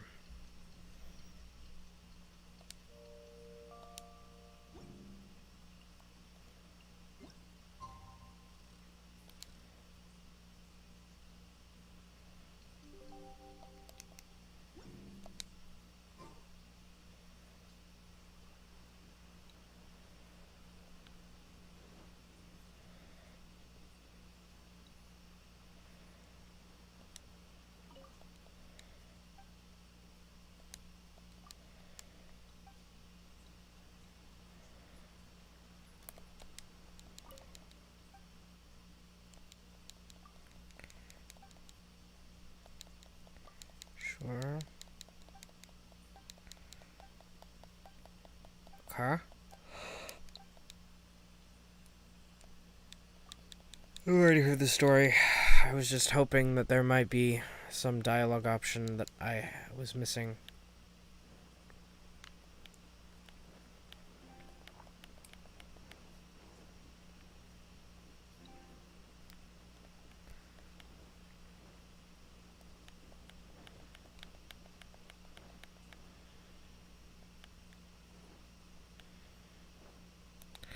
Okay. It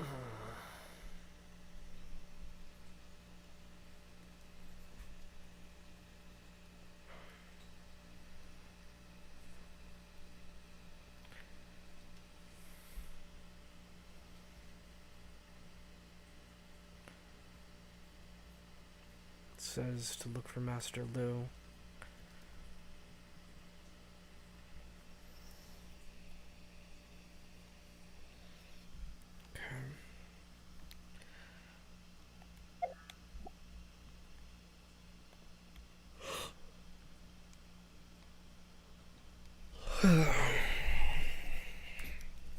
It's telling me to look for him.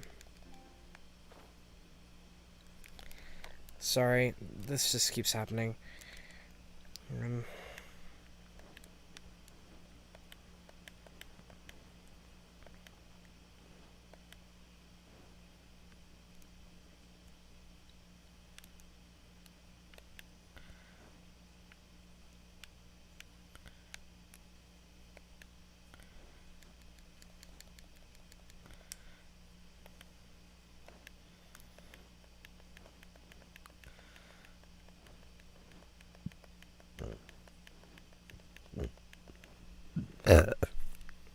Sorry.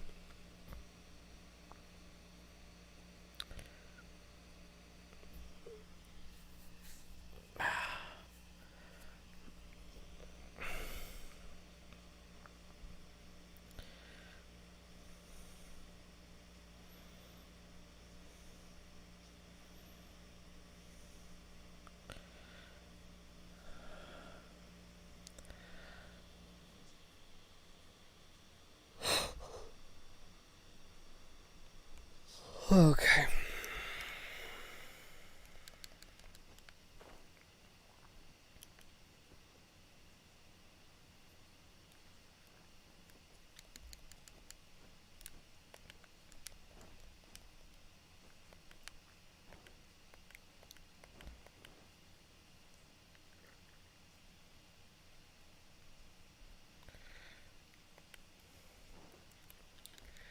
Something seems inherently off about going that way.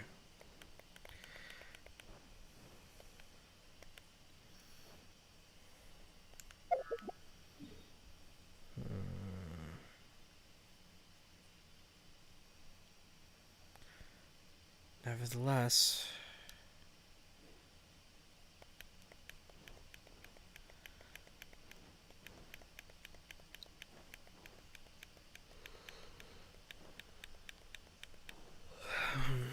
There he is.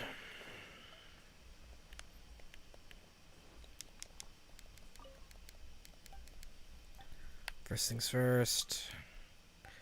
New furnishings.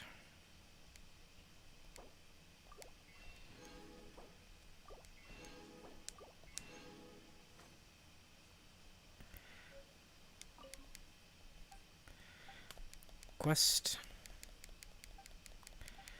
Village Chief.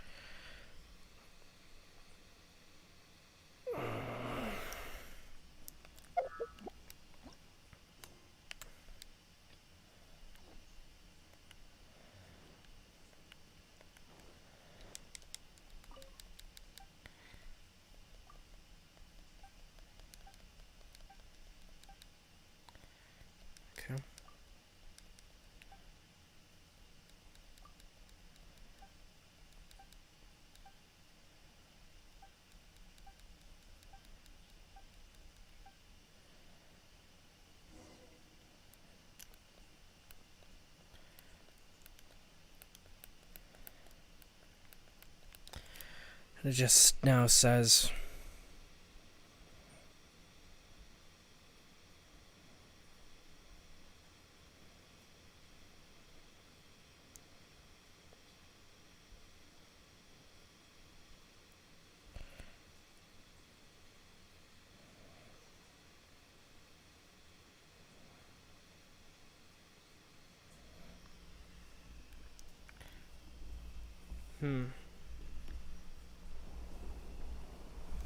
Okay.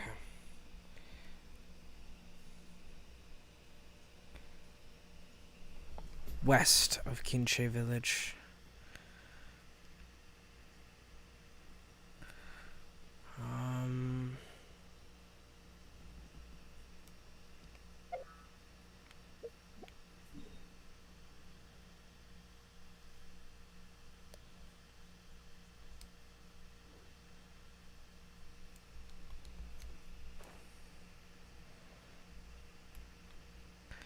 It is not marked on my map.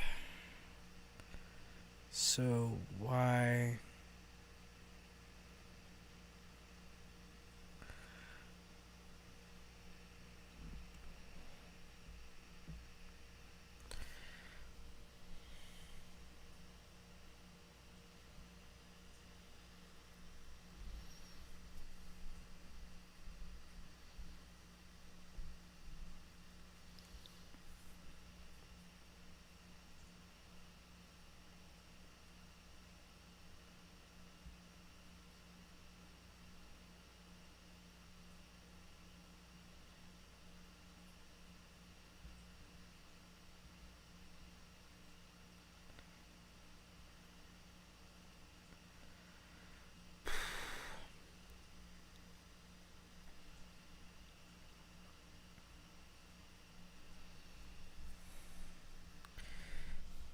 This is so vague. I need a little bit more guidance than that.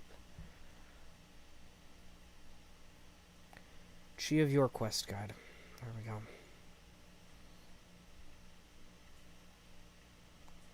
Oh, the key of old. I see. Not Chi. The key of old.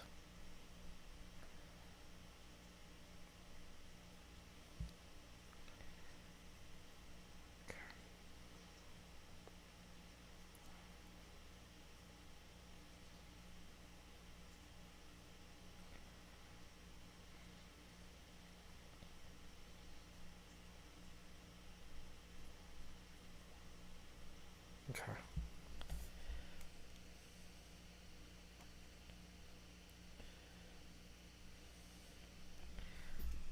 So on the map,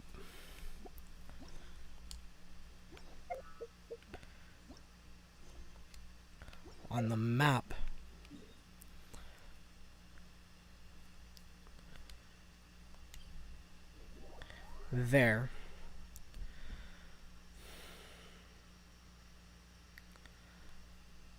and then from there,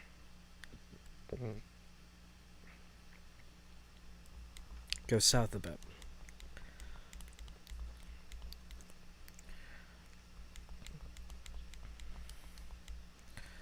Great. Okay, good. So, that's great. It's one of the legends we've already read. So, in what order did Rex Lapis defeat his foes?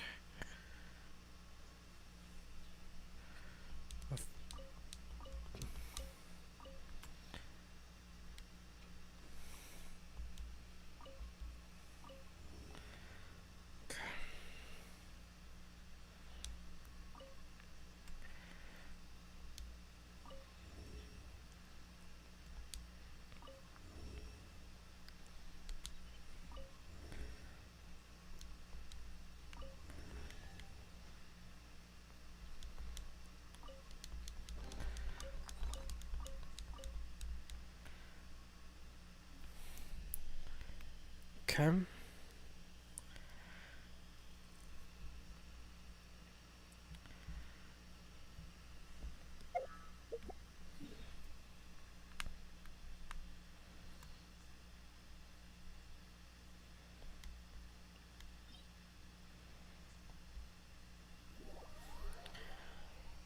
the highest point of Kinchi Village.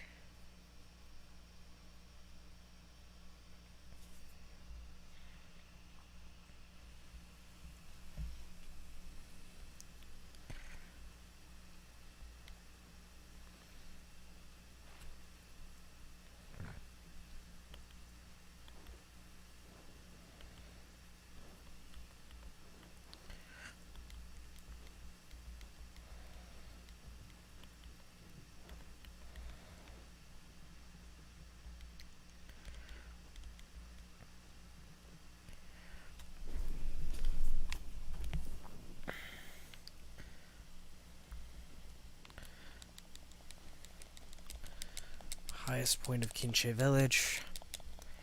Come on, come on, come on. Almost, almost. Take a break. Recharge stamina.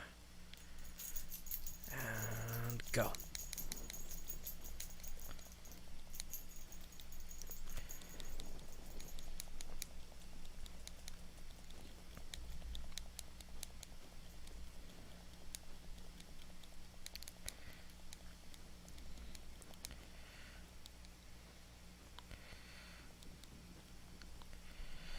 Recharge stamina, and go.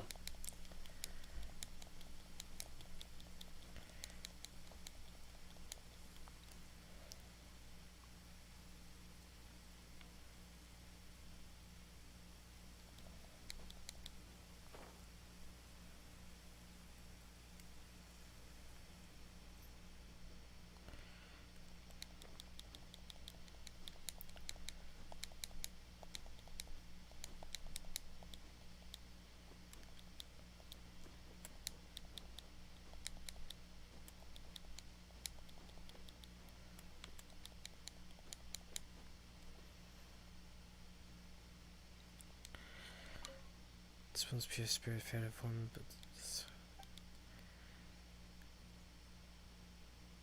Windswept Ruins, Snowcap Peak, Adepti's Abode, City of Liyue. Okay. So from the roots of the tree,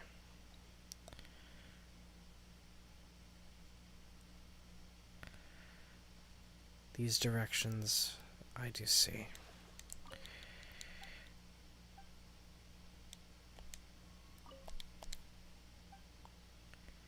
Windswept Ruin, Snow-Capped Peak, Adepti's Abode, City of Liyue.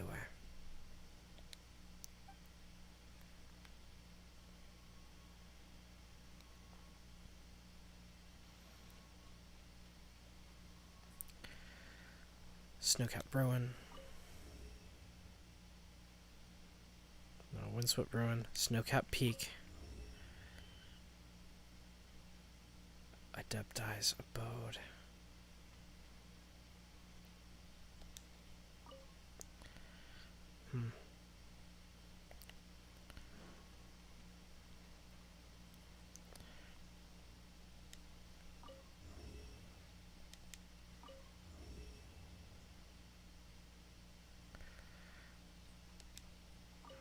Adepti's Abode. City of Liyue.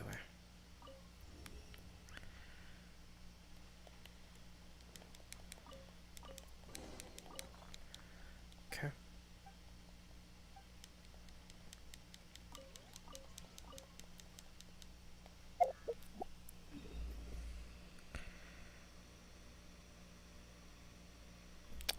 And we found the entrance to the waterfall. Trying to find our way to the last Geoculus. Because we already got the Geoculus that was attached to the ruin in the first place. I just never solved the puzzle, and now I've solved the puzzle. Oh boy. This is gonna be a real rough one, folks.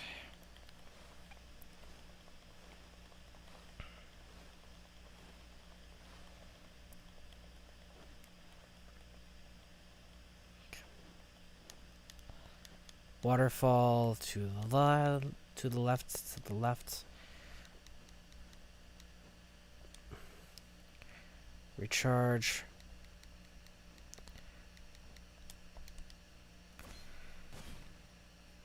Good.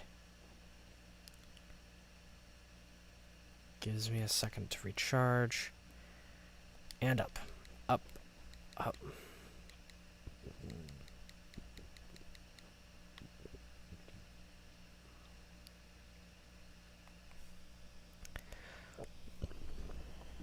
Hi, Sonus.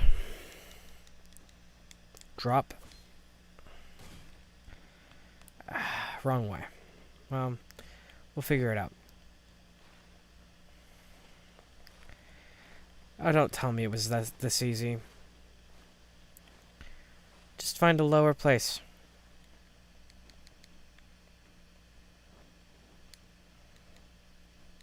Of course it was.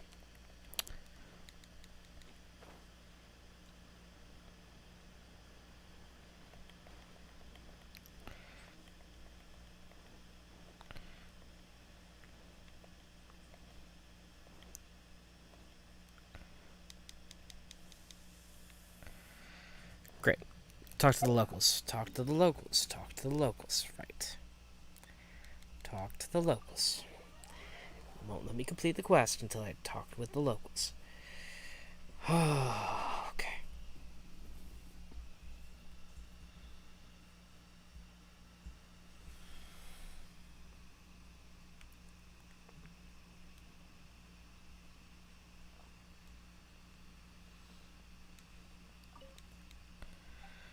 I have the fragments.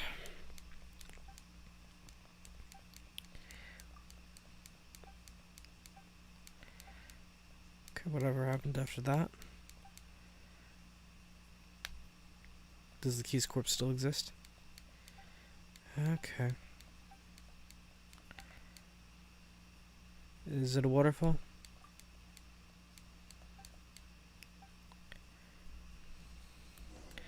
Now I can get into the vault.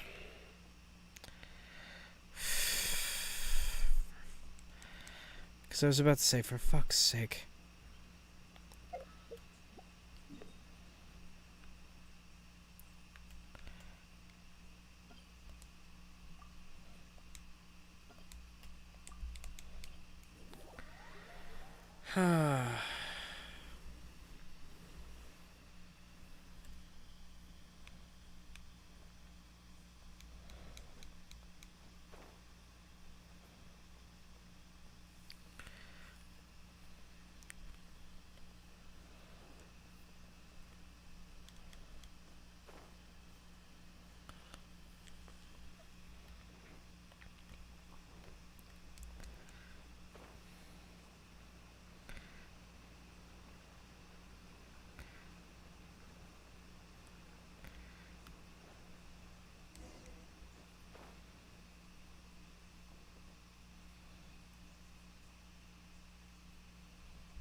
Feels like if we don't tread carefully, we might set something off.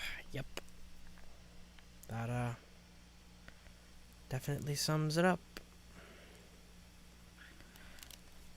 I'm gonna go ahead and rearrange the party real quick. Into a very familiar battle formation.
course it's on the other side of that grate.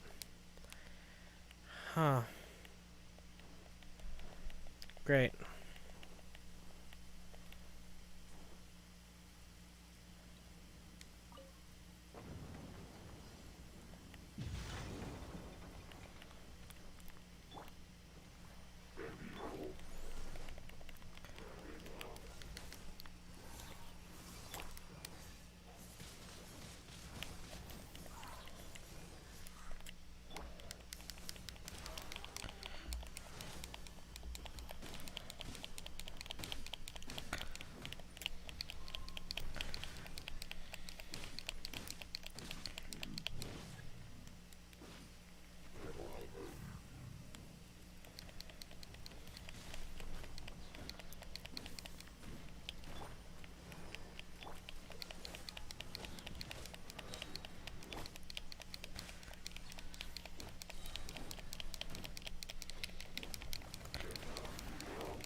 Crap, crap, crap, crap, crap.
Switch out for a gadget that is more useful.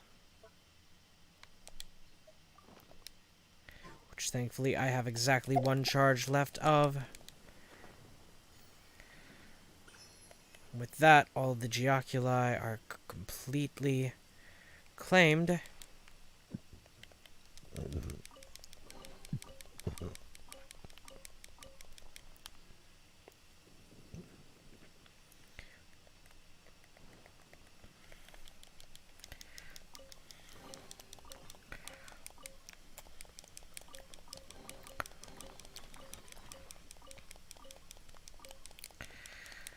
Alright. Report back to Granny. Alright.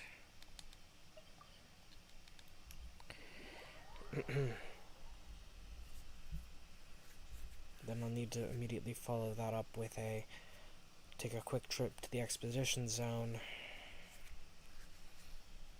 to set up the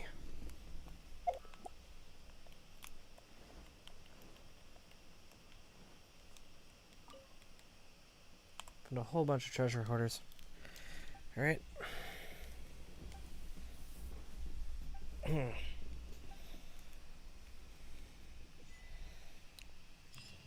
Good. Now,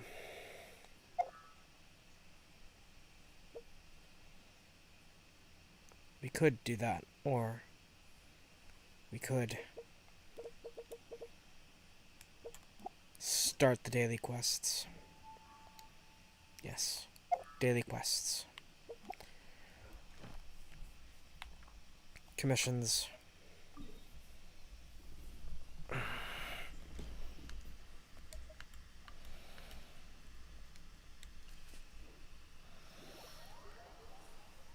And once we get done with them, I might be able to make a single wish. Maybe one. Maybe two. Push come to shove if we wind up getting something good.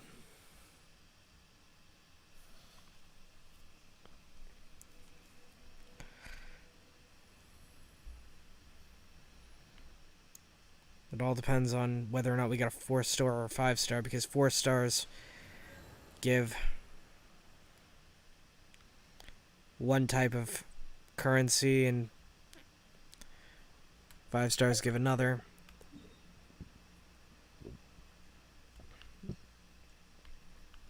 Neither are particularly useful on their own, but they can be used to buy wishes. That's the important part. I'll get to you later, Electroli. I will get to you later. But I'm in the middle of something here.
Takes care of one long range.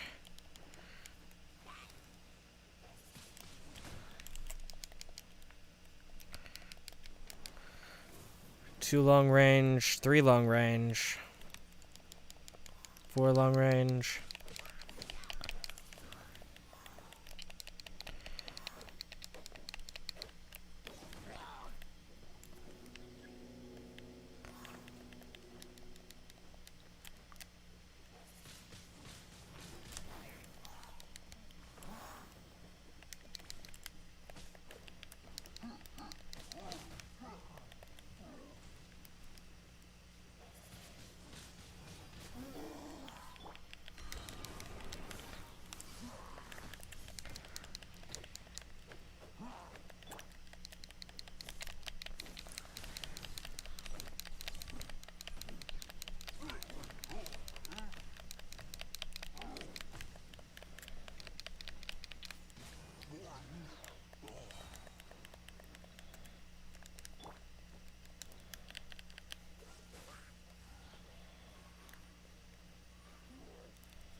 check. Commissions. Gentleman strikes in broad daylight. This one's close enough to the teleporter that I might actually be able.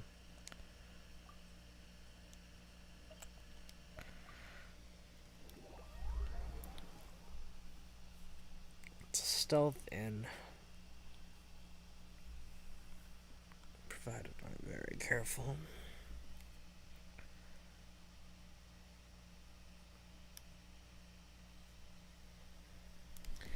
Take 2 supplies.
Damn it.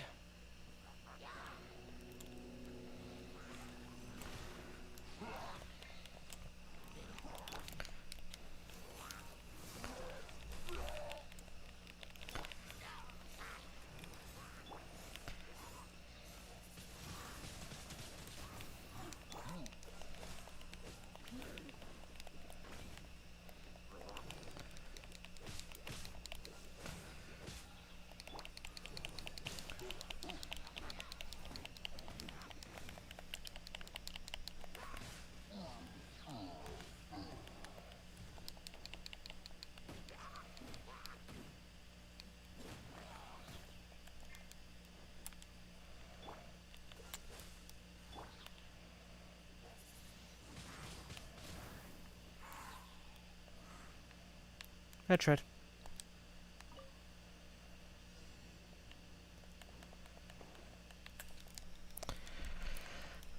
I tried stealth. Didn't work so well. It happens. Sometimes.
Okay.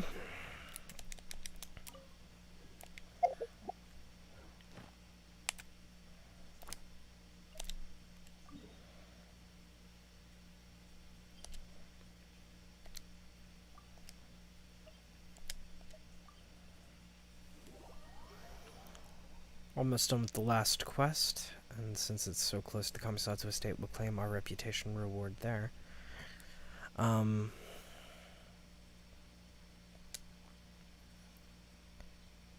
Then I'll be calling it a day until our until D&D. After this.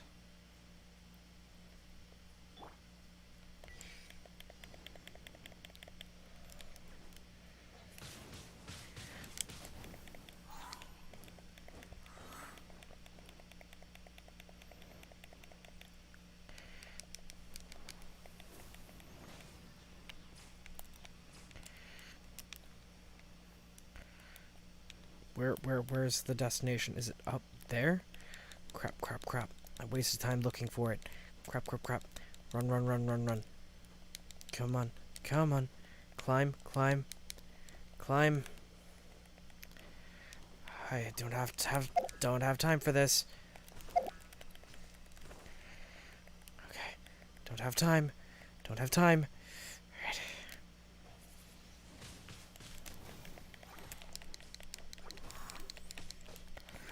No time. No time. Crap, crap, crap, crap, crap. And my controller died. Crap. Rather than just fail. Ah, crap. I'm gonna have to go back. Jeez.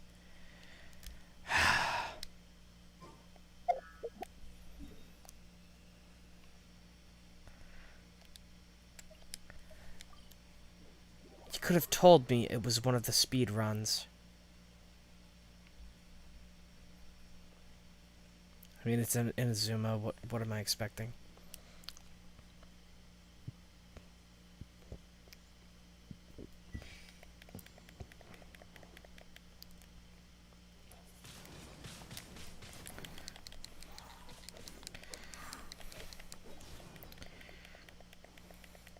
I need to immediately get affected by these things.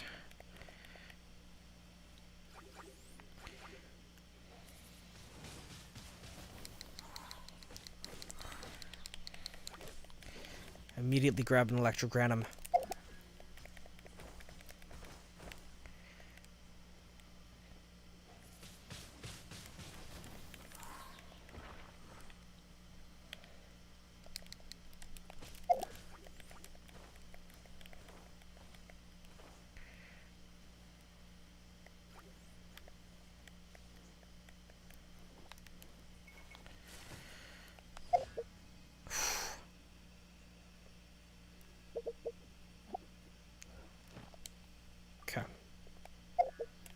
Battle Pass.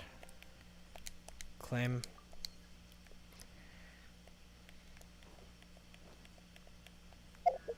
Immediately teleport back to the Kamisato Estate.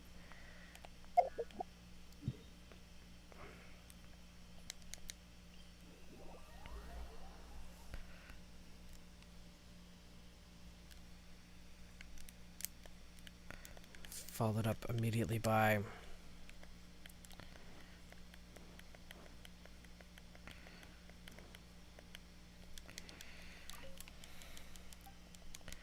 reputation in Inazuma.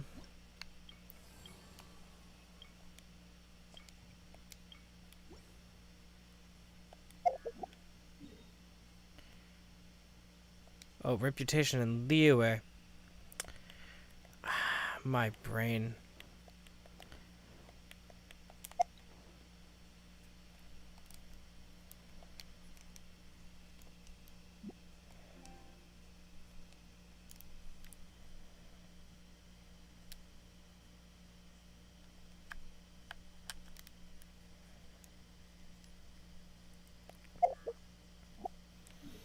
Let's go to Liyue then.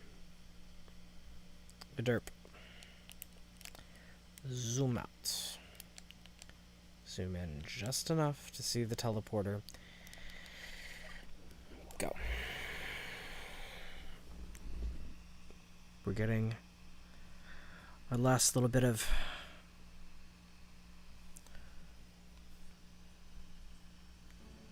error has occurred in the following application. Check error status. Yada yada yada. Yes, I get it. You need me to reload and download the new update. Right. And then we'll unlock a story quest for us to do. Probably Friday, because I will... wait, that would mean... Oh, we'll have 2 story quests ready to go. Or, we'll have 1... Count it. 1 of those hangouts. Story quests come first, though. Because I want to have all of them done before the new event start. I mean, before I start the new event. Not before the new event starts, because I'm going to have some serious...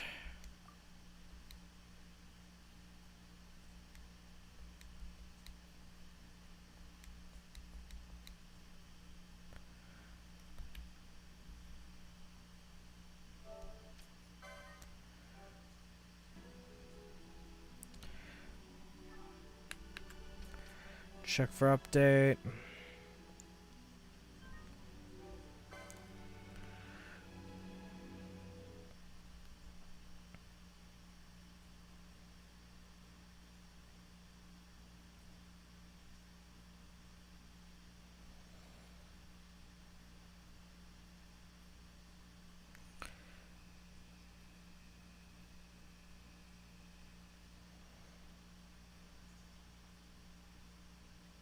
Come on. Load back up. I know I've been playing for more than 8 consecutive hours. Counting the previous stream that had to stop because I was having some streaming issues. Come on.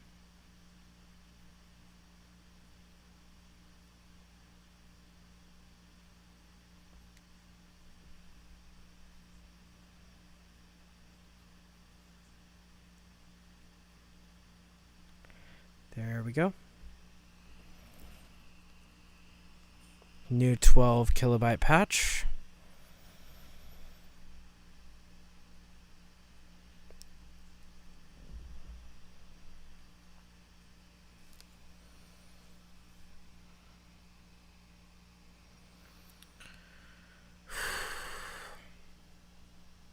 Sorry.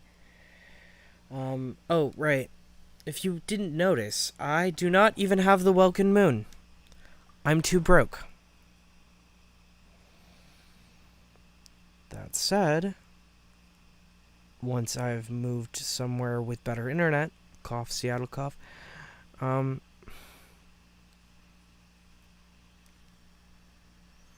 am more than willing, if I wind up having enough left over after food and rent, which is a big if, to start dumping money into Genshin. But I can't dump money into Genshin. I've got to save every last penny.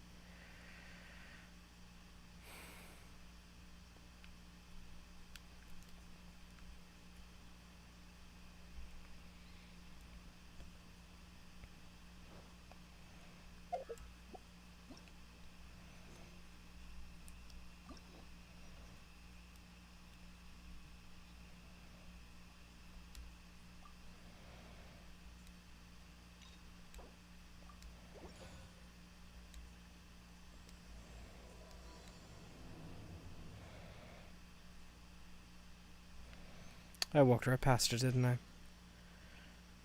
I? You know, maybe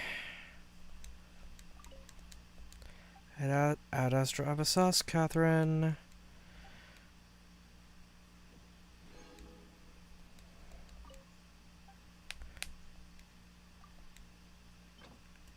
You know, maybe I have enough energy to keep going. Because it's almost 5 my time.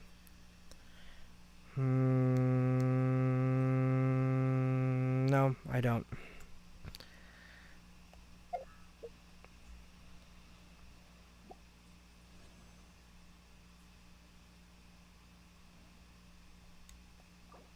I have enough for a singular wish. And it was a dud.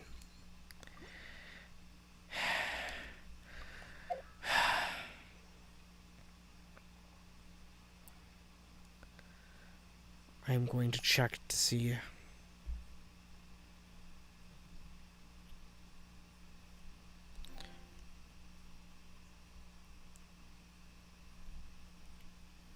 One second.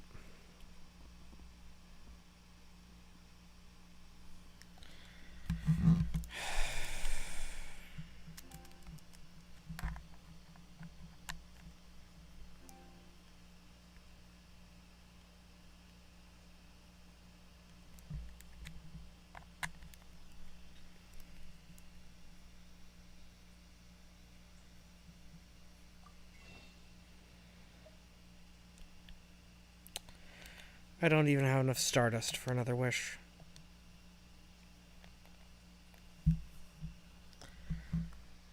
Huh.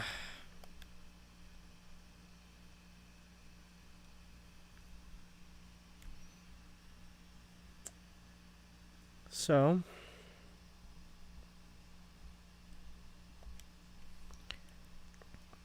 with that,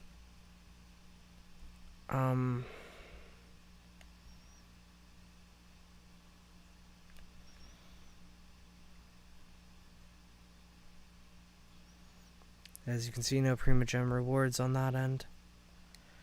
With that, ladies, gentlemen, everyone in between, everyone exempt, everyone floating violently between the extremes, be safe, be well, and hopefully